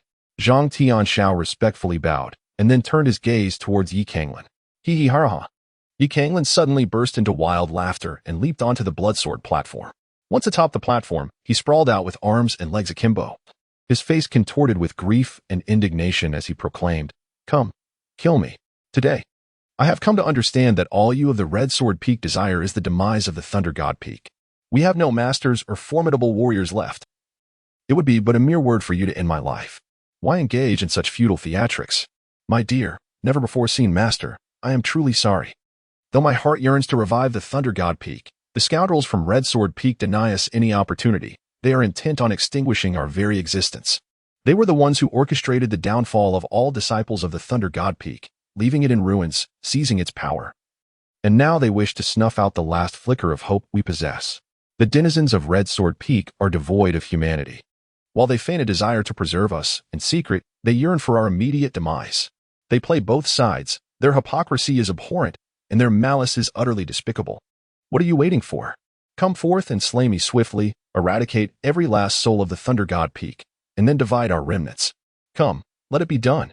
Yu Canglan's eyes widened in fury, veins bulging, embodying an expression of utter rage and despair. The Grand Elder, Qin Feng, abruptly straightened his posture, a chilling glint flashing in his eyes. "You insolent fool, what did you just say? When has the Red Sword Peak ever wronged the Thunder God Peak? How dare you slander my esteemed Red Sword Peak?" Yu Canglan let out a bitter laugh, saying, "Ha, have I ever harmed anyone? Defamed? All the senior brothers and sisters present are witnesses. Our eyes are not blind, nor our hearts ignorant. We possess our own sense of justice." He continued, "Come on, kill me. Nonsense, nonsense, nonsense." Qin Feng's chest heaved with rage, his eyes gleaming with a fierce light. This wretched creature was utterly detestable, weaving such fabrications about himself. He wished nothing more than to see Yu Canglan suffer 1,000 cuts. Yet, as he observed the peculiar gazes of the disciples present, and even the subtle change in expressions among the disciples of the Red Sword Peak, he could not help but wave his hand forcefully. Zhang Taixiang, witnessing this, felt a chill in his gaze. "Elder Qin, this wretched being dares to insult you with his cunning words. You need not sully your hands. I shall dispatch him myself today." The murderous intent within Zhang Taixiang had long been boiling, but he had previously been overshadowed by the presence of the great figures, leaving him no room to speak. Now, seeing Elder Qin Feng wave his hand, he mistakenly believed it to be a signal for others to take action. Instantly invigorated like a rooster given a boost. "Fool, silence yourself and get lost," Qin Feng exclaimed in a fit of rage. "Were it not for your foolish indulgence of your daughter's antics, how could matters have escalated to this extent? Now, do you wish to tarnish my name with the infamy of slaughtering my fellow disciples? Go away." He commanded the disciples of the Red Sword Peak to withdraw, declaring that they must not trouble the Thunder God Peak in the future. Upon hearing those words, Yu Canglan let out a long sigh of relief, his tense body instantly relaxing. In that moment, he truly understood the meaning of surviving a catastrophe. Nevertheless, since a mistake had been made, punishment was still warranted. Yu Canglan inwardly scoffed, realizing that the old man was indeed a petty and malicious character, ultimately fearful of being tarnished with the reputation of harming his fellow disciples. There was no need for Elder Taixiang to concern himself. I am well acquainted with the path to the Thunder Prison and shall go alone. Who said you were to venture into the Thunder Prison? Elder Qin Feng replied calmly. The prisons within Ziyun's sect are not meant for punishing disciples, but rather for their fortification. Your ability to emerge unscathed from the Thunder Prison on 2 occasions proves that it can no longer serve to strengthen you. Henceforth, you shall proceed to the Beast Peak. With that, Qin Feng gestured for the others to escort him away. The disciples from Qijian Peak, having shed their expressions of hatred, now revealed a look of mock pity. Zhu Ping swiftly descended from the Bloodsword platform, shouting loudly, Yi, your good days are about to arrive. I hope that when you reach the Beast Peak, you can still maintain the same bravado as today. With that, Zhu Ping hastily made his escape. How absurd. Playing tricks and illusions. Yi Canglan wore an expression of disdain. Having already braved the treacherous realm of Thunder Prison, what could possibly be so formidable about the Beast Peak? Senior Brother Chen, calm. Yi Canglan waved his hand towards the crowd, and all eyes turned to follow his gesture. Chen Debao turned pale, exclaiming, Junior Brother Yi, I merely came to witness the spectacle. Why have you ensnared me in this predicament? Junior Brother Yi, you are here as well? Yi Canglan rolled her eyes. Rest assured, Brother Chen, after today's battle, I doubt anyone will dare to trouble us at Thunder God Peak. There is nothing to fear. Brother Chen, here are some cultivation supplies for you. Although those who were plundered by Yi Canglan did not possess storage rings, they did have storage bags. She casually tossed 2 storage bags to Chen Debao. Sister Qin, I am sorry for the trouble I've caused you today. Yi Canglan turned his gaze towards Qin Ro and remarked, staying on the Red Sword Peak seems rather dull for you. Senior Sister Qin, why not relocate to the Thunder God Peak for your cultivation? After all, the scenery there is exquisite, and the resources for training are still ample for the time being. A flicker of hesitation crossed Qin Ro's face, but after a moment's contemplation, she nodded in agreement. I appreciate your kind invitation. Junior Brother Yi. Finally, Yi Canglan's attention shifted to Mu Tiange. Brother Mu, I extend my gratitude for your assistance today. Once I emerge from the Beast Peak, we must certainly indulge in a hearty drink together. Huh? Mu Tiange's expression froze, a sense of gravity settling upon him. The implications in the young man's words carried a hint of menace, which was indeed troubling. It was not that he feared Yi Canglan's formidable strength, but rather the audacity of this fellow. Every nefarious tactic, slander, defamation, and relentless harassment had been employed by him, making him akin to a slippery eel. Even the esteemed Elder Qin Feng, the highest-ranking and most senior figure in their sect, had been left exasperated by him. He had no desire to become embroiled in conflict with such an individual. Junior Brother Yi, we have forged a bond. So how long must we wait to share that drink? Why not seize the moment and enjoy a toast together now? Rest assured, even if you must enter the Beast Peak, a brief delay will not matter, and I am certain no one would dare to disregard my invitation. He chuckled lightly. Yi Canglan gazed at Mu Tiange with a cold smirk. Mu Tiange awkwardly smiled and discreetly retrieved 2 vials of elixirs from his storage ring, presenting them to Yi Canglan. Junior Brother Yi, if you prefer not to partake in wine, then so be it. These are merely tokens of my regard. Some are for healing, while others restore your true essence. You will find them useful when you enter the 10,000 Beast Peak. Ah, Brother Mu, you are far too courteous. Mu Tiange's expression turned solemn. What do you mean by that, Junior Brother Yi? We are brothers. Such trifles as these elixirs hold no significance. Well, I am grateful, Brother Mu, and I shall accept them. Yi Canglan smiled as she stored the elixir in her storage ring, then spoke aloud. Excuse me. Which senior brother or sister from Qijian Peak could escort me to the Beast Mountain? As Yi Canglan's voice resonated, everyone instinctively took a step back. This harbinger of doom was utterly terrifying. It was prudent to maintain a safe distance. A mocking smile appeared on Yi Canglan's face. He relished this effect. As long as these individuals were aware of their fears, he would refrain from causing trouble at Thunder God Peak, allowing Chen Debao and Qin Ro to enjoy a more comfortable existence. I shall take you there. Just then, a woman clad in red stepped forward. This woman was none other than Zhang Qin'er, who harbored a deep-seated hatred for Yi Canglan. With her face etched in resentment, she gazed at him, seemingly awaiting his response. Observing Zhang Qin'er's indignant expression, Yi Canglan found her somewhat endearing. If it weren't for her repeated provocations, how could he have effortlessly acquired such abundant resources? Then I must trouble senior sister Zhang. Noticing the smile on Yi Canglan's face, Zhang Qin'er felt a surge of anger. Yi Song, don't get too smug. Wait until you enter Beast Peak, and you will see. Oh, so senior sister is aware of the circumstances at Beast Peak? I would be grateful for your guidance. Guidance, how shameless you are. Zhang Qin'er's chest heaved with rage. You, a waste who has clung to life by feigning madness. Spare me your pretense. Want to know? I refuse to tell you. Before long, they arrived at Beast Peak. Without needing Zhang Qian'er to inform him, Yi Canglan sensed that the situation was not looking promising. In a seemingly ordinary stone house, an elderly man with disheveled hair noticed their arrival, revealing a peculiar expression. Oh, more newcomers have arrived? Who has caused trouble this time? It's him. Zhang Qian'er swiftly pointed at Yi Canglan, exclaiming, Elder Gu, this fellow has severely insulted me at Red Sword Peak. And the Grand Elder has punished him to remain at Red Sword Peak for 3 months. No, make it 6 months. Elder Gu, here are 500 spirit stones. I implore you to let him suffer a bit longer. Wait, can we bribe here? Before Yi Canglan could finish his sentence, Elder Gu grinned widely. All right then. With a wave of his hand, Yi Canglan felt darkness envelop him. Chapter 81. Brother, one of our own, what on earth is this place?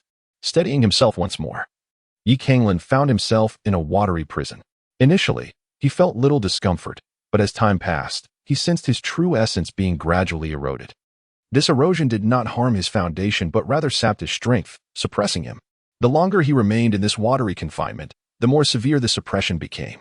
Yi Canglan attempted to open the storage ring to retrieve spirit stones for energy replenishment, only to discover an inexplicable force binding the spatial ring as well. Is this the punishment of the 10,000 Beasts Peak? How utterly trivial. Yi Canglan finally comprehended why Zhang Qian'er had insisted that he endure hunger for several days. In this pitch-black environment, where one's strength was incessantly suppressed, a brief period of discomfort might be manageable. However, prolonged exposure would inevitably lead to feelings of oppression, rage, and fear, ultimately driving a person to madness. This is a genuine threat capable of utterly destroying an individual. Yet, who is Yi Canglan? He is the possessor of the Chaotic Yuan Mansion. The Chaotic Yuan Mansion grants him the ability to assimilate all the powers of the universe, rendering this water prison utterly insignificant and posing no threat to him whatsoever. Yi Canglan felt a sudden stir within his heart and commenced the cultivation of his martial arts.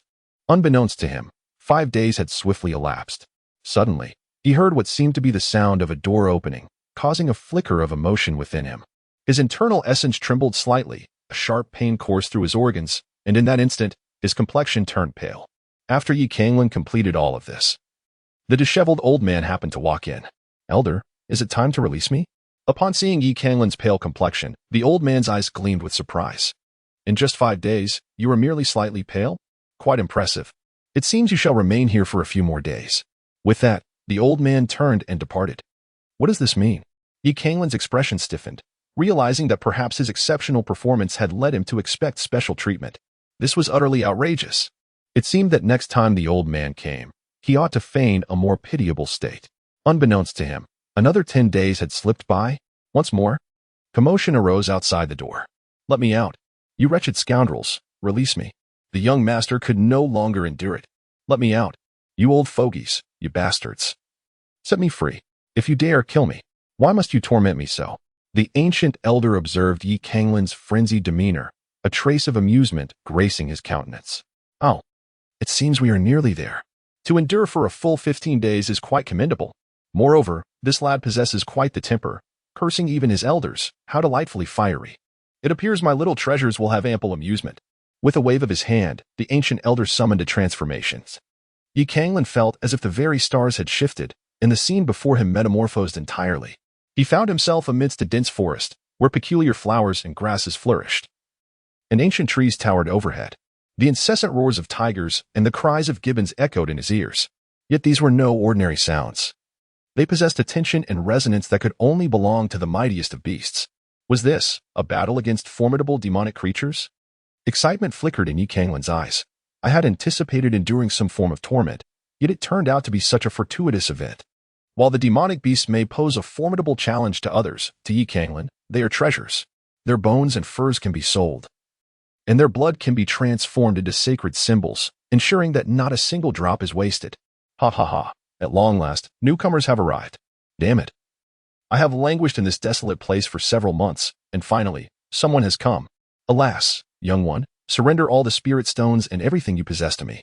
A cacophony of voices, some filled with excitement and others with menace, echoed in Yi Canglan's ears. Yi Canglan turned her head and was instantly taken aback. Goodness. Are you human or ghost?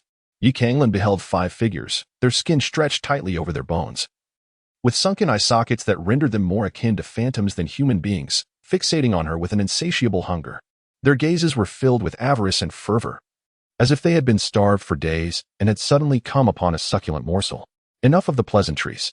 Surrender your spirit stones, resources, and elixirs at once. One of them demanded menacingly, "Hand over your possessions, or we shall not show mercy." Confronted with their hostile demeanor, Yi Canglan felt a surge of indignation. "Look at you. Barely clinging to life, what gives you the audacity to act so brazenly? If you desire spirit stones or elixirs, you should address me with respect. Seeking death, are you?" A youth with a buzz cut bellowed, leaping towards Yi Canglan, his expression rife with fury and impatience. "You insolent wretch, it is you who seeks demise," she retorted. "You can barely stand and yet dare to cause a scene before me. Begone!" With a swift motion, a cold glimmer sliced through the air. The assailant was sent sprawling over 10 meters, crashing heavily to the ground. Had Yi Canglan not wielded the back of her blade, he would have met his end in that very instant. "What? You still possess such formidable true essence?" He seethed. Infuriating. This scoundrel must have entered here with strength. He is certainly no good. "Brothers, advance." "Ha! To battle." Yi Canglan let out a series of cold laughs. He was unafraid of the red sword peak. So what were these individuals whose lives had already slipped away? With a leap, he soared into the air like a golden-winged rock, diving towards the crowd. Death!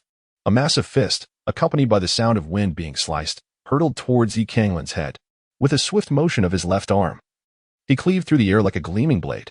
Seeking death, the young man sneered, abruptly altering the ferocity of his punch. His arm transformed into something soft and nimble, akin to a long serpent, evading Yi Canglan's fierce strike and coiling around his arm. "Humph! Do you truly believe you can contend with all of us alone? I must commend your courage, junior brother." Another young man with a buzz cut mocked, raising his hand to seize Yi Canglan's shoulder. The remaining individuals also launched various assaults against Yi Canglan. However, he discerned that their intention was not to defeat him, but to capture him. "Wishing to seize me? Then let us engage in a delightful game." Boom. Yi Canglan's body trembled, and waves of power rippled outward like water, compelling everyone to retreat. A myriad of sorts. Yi Canglan let out a long howl, and an outpouring of true essence surged within him, creating ripples that danced around his body. These ripples soon coalesced, transforming into razor-sharp blades, reminiscent of the feathers of a roc, sweeping across the crowd with overwhelming force. "Oh no, this is terrible! What sorcery is this? Quickly, evade! This is certainly not mere martial skill. Could it be a divine technique?" Boom, boom, boom. In an instant, the earth shattered, and rocks flew through the air, as a small slope nearby was reduced to rubble by Yi Canglan's strike. "Ha! You dare to challenge me with such trifling power? You overestimate yourselves." Taking advantage of the chaos created by these individuals, Yi Canglan surged forth like a tiger unleashed from its cage, delivering blow after blow to their faces. How infuriating. What a disgrace. Truly a case of a tiger being bullied in the lowlands. "You little brat, dare to tell me which peak you hail from? Speak up, and see if we don't make you regret it." "Thunder God Peak, Yi Canglan, I welcome you to seek me out." "What? Thunder God Peak? You're one of them?" The young man with the buzz cut underwent a drastic change in demeanor. "Wait, hold on, brother, let us not resort to violence.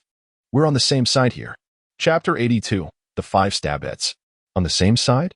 TSK, you sure do change your tune swiftly. A peculiar expression flickered across Yi Canglan's face, yet he chose to cease his actions, intrigued by what these individuals might articulate. The young man with a buzz cut was the first to speak. "Ye shitty. How did a disciple of Thunder God Peak find himself amidst the beasts of 10,000 Beasts Peak? Whom did you offend?" Another chimed in, "Indeed. How could someone from Thunder God Peak manage to infiltrate 10,000 Beasts Peak? This is utterly ridiculous. With individuals from Thunder God Peak here, it makes us seem rather inept. It is simply intolerable. Humph. These fellows are growing increasingly lackluster. From what I can discern, this Yushiti's cultivation is merely at the 4th level of meridian opening, yet they managed to bring him here. How disappointing." A few dark lines appeared on Yi Canglan's forehead. These scoundrels had just made a fool of him, yet now they displayed an air of disdain. Truly a case of overconfidence. "Gentlemen, what on earth is this place known as the 10,000 Beasts Peak?" Yi Canglan cleared his throat twice and inquired, "Junior brother Yi." The situation is as follows. Upon hearing Yi Canglan's question, the crowd began to explain in a cacophony.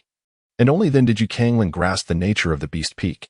In essence, the Beast Peak serves as a breeding ground, where the demonic beasts are nurtured solely for the purpose of gathering materials and blood for the sect's use. However, It remains unclear which year or day it was when a certain elder of the Beast Peak decided to punish one of his overly rebellious disciples severely. He suppressed the disciple's cultivation to a significant extent and then cast him into the depths of the Beast Peak. Faced with the dual challenges of being starved and hunted by ferocious beasts, the disciple nearly succumbed to despair, but upon his emergence, he was utterly submissive. Furthermore, due to the human intrusion disturbing the demonic beasts, their wildness intensified, much to the delight of the sect's higher-ups. From that moment onward, the Beast Peak became the prime choice for the leaders of various peaks to deal with rebellious disciples, imprisoned and stripped of their powers. The anguish and rage of those cast into the water prison, when brought to the Beast Peak, compounded by hunger and fatigue while evading relentless beast hunts, was enough to drive any individual to the brink of madness. Now, with the additional burden of extortion from earlier arrivals, their plight becomes increasingly unbearable. Do the powerful of the Ziyun sect find pleasure in tormenting their disciples?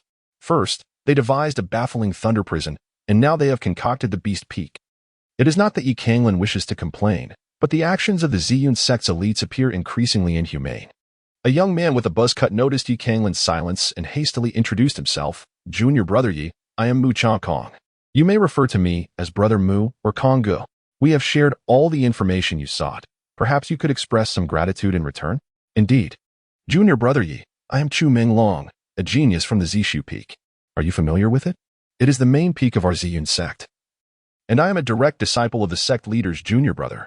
If you assist me this time, I will protect you once we are out. Ensuring no one dares to bully you, exclaimed a slender youth eagerly. Get lost. With your capabilities, Chu Minglong, how dare you boast? Retorted another youth. Shorter in stature, but with striking golden pupils that commanded attention. You can't even handle Su Jing. What are you bragging about? Junior Brother Yi, I am Songlu. One of the top 3 formidable figures of Chaoyang Peak. With my protection, no one would dare to wrong you. But tell me, Junior Brother, how is it that you, merely at the 4th level of the Meridian opening stage, have drawn such ire that you were cast to the Beast Peak? The demonic beasts here possess at least the strength of the Lifespring realm. This is truly an injustice. Upon hearing this, Canglan felt invigorated. Ah, it is indeed the scoundrels from Qijin Peak who are utterly insufferable. He then recounted the sequence of events that led to the current situation. Those 2 old fools, Qin Feng and Zhang Taixiang, are absolutely worthless, infuriating beyond measure. Suddenly, a man with blood-red hair shouted passionately, startling Canglan. Brother, do you also have grievances with Qijin Peak? Well, that makes sense. I'm not exaggerating when I say that those rascals from Qijin Peak are excessively domineering. I am a disciple of Qijin Peak, the young man with crimson hair stated nonchalantly. Ah? Canglan's expression stiffened, instantly becoming vigilant. The blood-haired man said, Junior Brother Yi, there's no need for you to be anxious. Although I am also a disciple of the Scarlet Sword Peak, I find myself at odds with that bunch of rascals. This statement held truth. Chu Minglong interjected, this blood-haired individual is Senior Brother Chengyan, a disciple of the Scarlet Sword Peak, originally. Enough of this nonsense.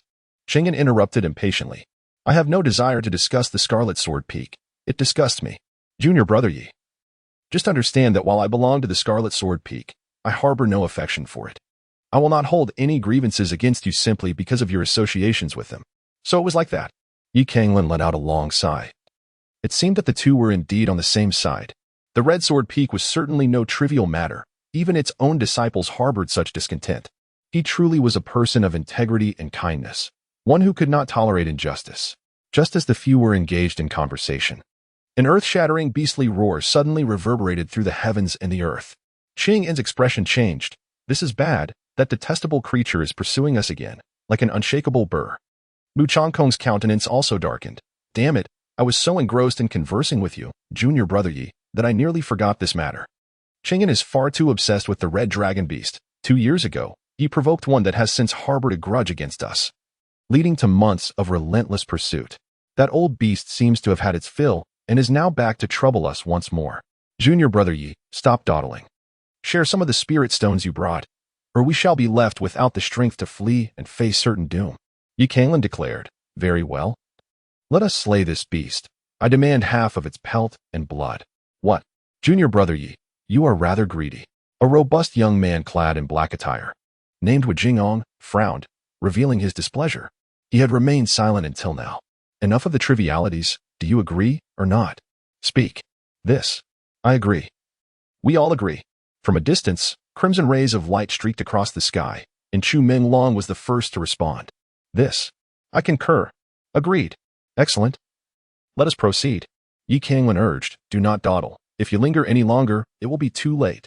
Wu Jingong, Song Lu, Mu Changkong, and Chang'an swiftly assented. Brothers. Here are the spirit stones for you. With a flourish of his sleeve, Yi Canglan conjured a pile of spirit stones that resembled a small mountain before them. Chapter 83. Are you all waiting to collect my remains? What is this? My heavens, junior brother Yi, have you robbed the sex treasury? These spirit stones must number in the tens of thousands. Where did you procure such wealth? Mu Changhong and the others stared, their eyes wide with astonishment. They were prodigies within the sect, accustomed to abundant resources, yet even in a month, they could only access about 1,000 spirit stones. How could you, Canglan? Merely at the 4th level of meridian opening, possess such an astonishing quantity? I owe it all to Qi Jin Peak. Enough chatter, brothers, prepare for battle. All right, come. Let me consume. The 5 wasted no time, swiftly grasping handfuls of spirit stones and shattering them. An inexhaustible surge of spiritual energy flooded into their bodies. This is truly exhilarating. The sensation of regaining power is simply divine. The 5 emitted joyous and indescribable moans, reveling in the force that surged through their veins. As their bodies were continuously invigorated by the spiritual energy, their once skeletal forms swiftly regained their former vitality. They exuded an extraordinary presence, each embodying a unique charisma, whether gallant, imposing, steadfast, or carefree. They appeared as dragons among men. Boom.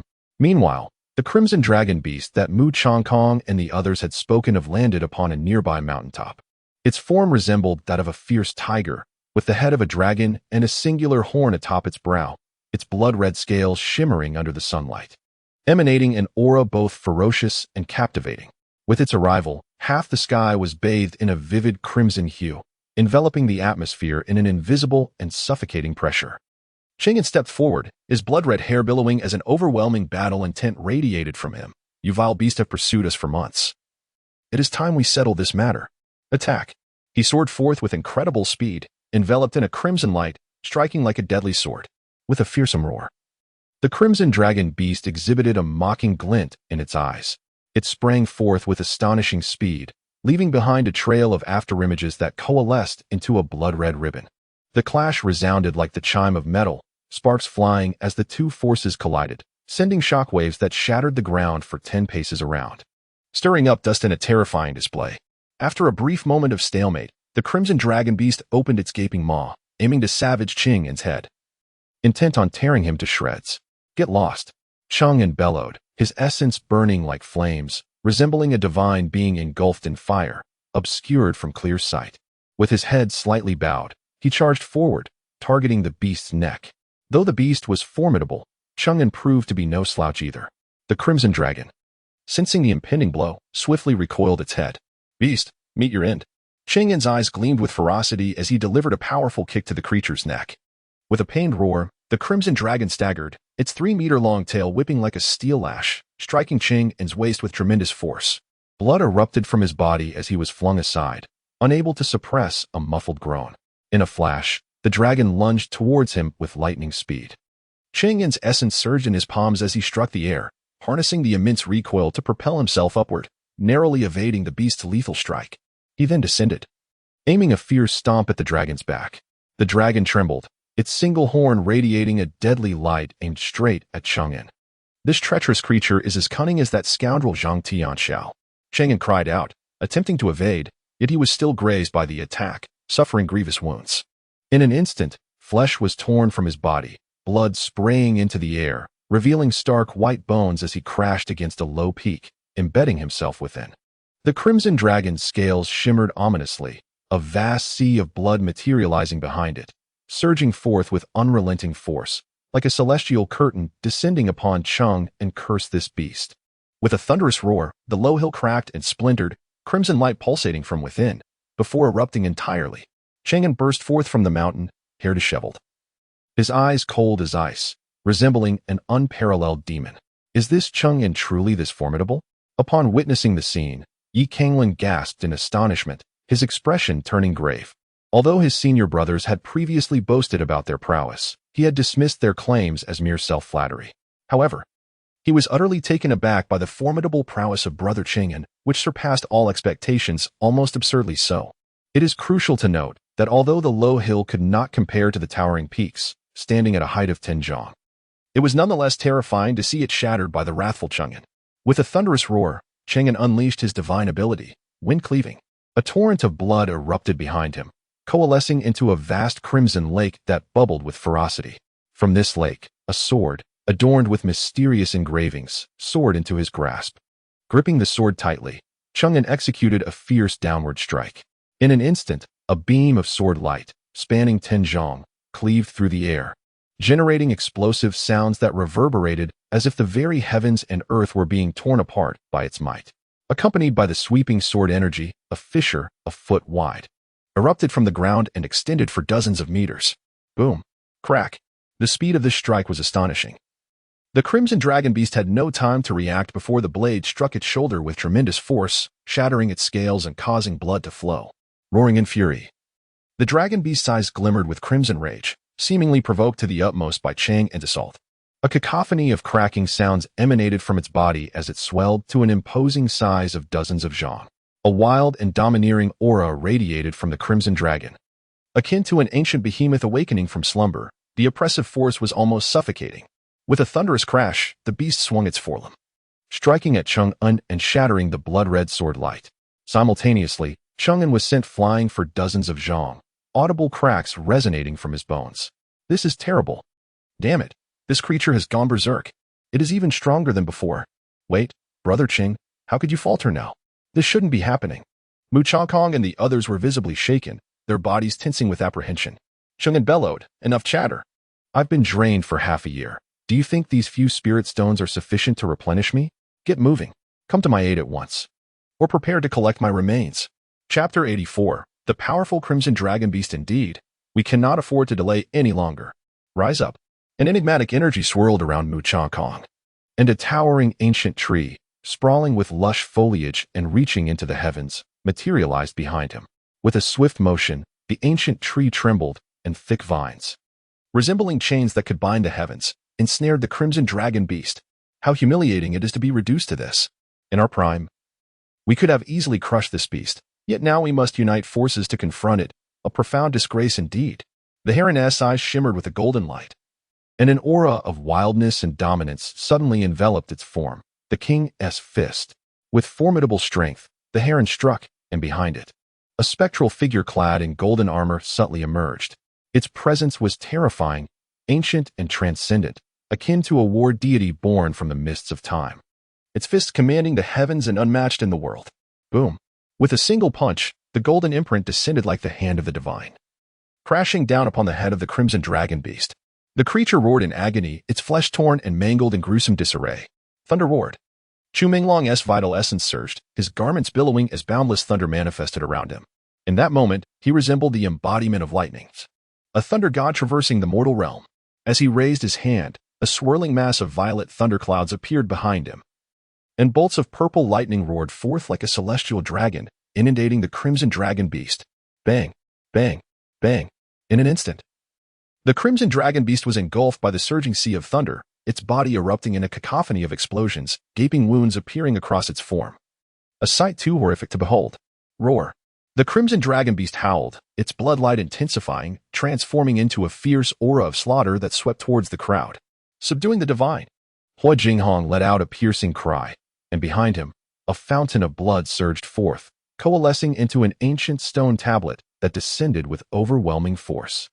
This tablet towered several dozen feet high, adorned with ancient and arcane inscriptions that exuded an aura of eternal immortality, capable of subduing gods and demons.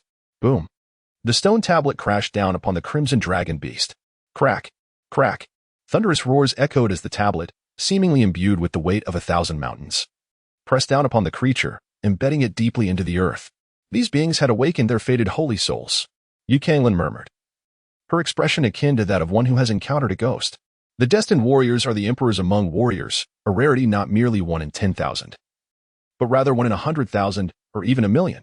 Yet, here at the Mount of 10,000 Beasts, encountering 5 individuals who possess the holy soul of destiny seems utterly preposterous. These individuals are rather perilous indeed. Yu Canglan narrowed his eyes. a sense of vigilance surging within him. Suddenly, the crimson dragon beast unleashed a thunderous roar that reverberated through the heavens and the earth, unleashing a searing wave of heat that enveloped the surroundings, causing the temperature to soar by several dozen degrees, as if the atmosphere had transformed into a blazing furnace.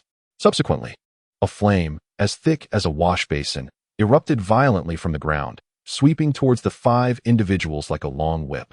Bang! Bang!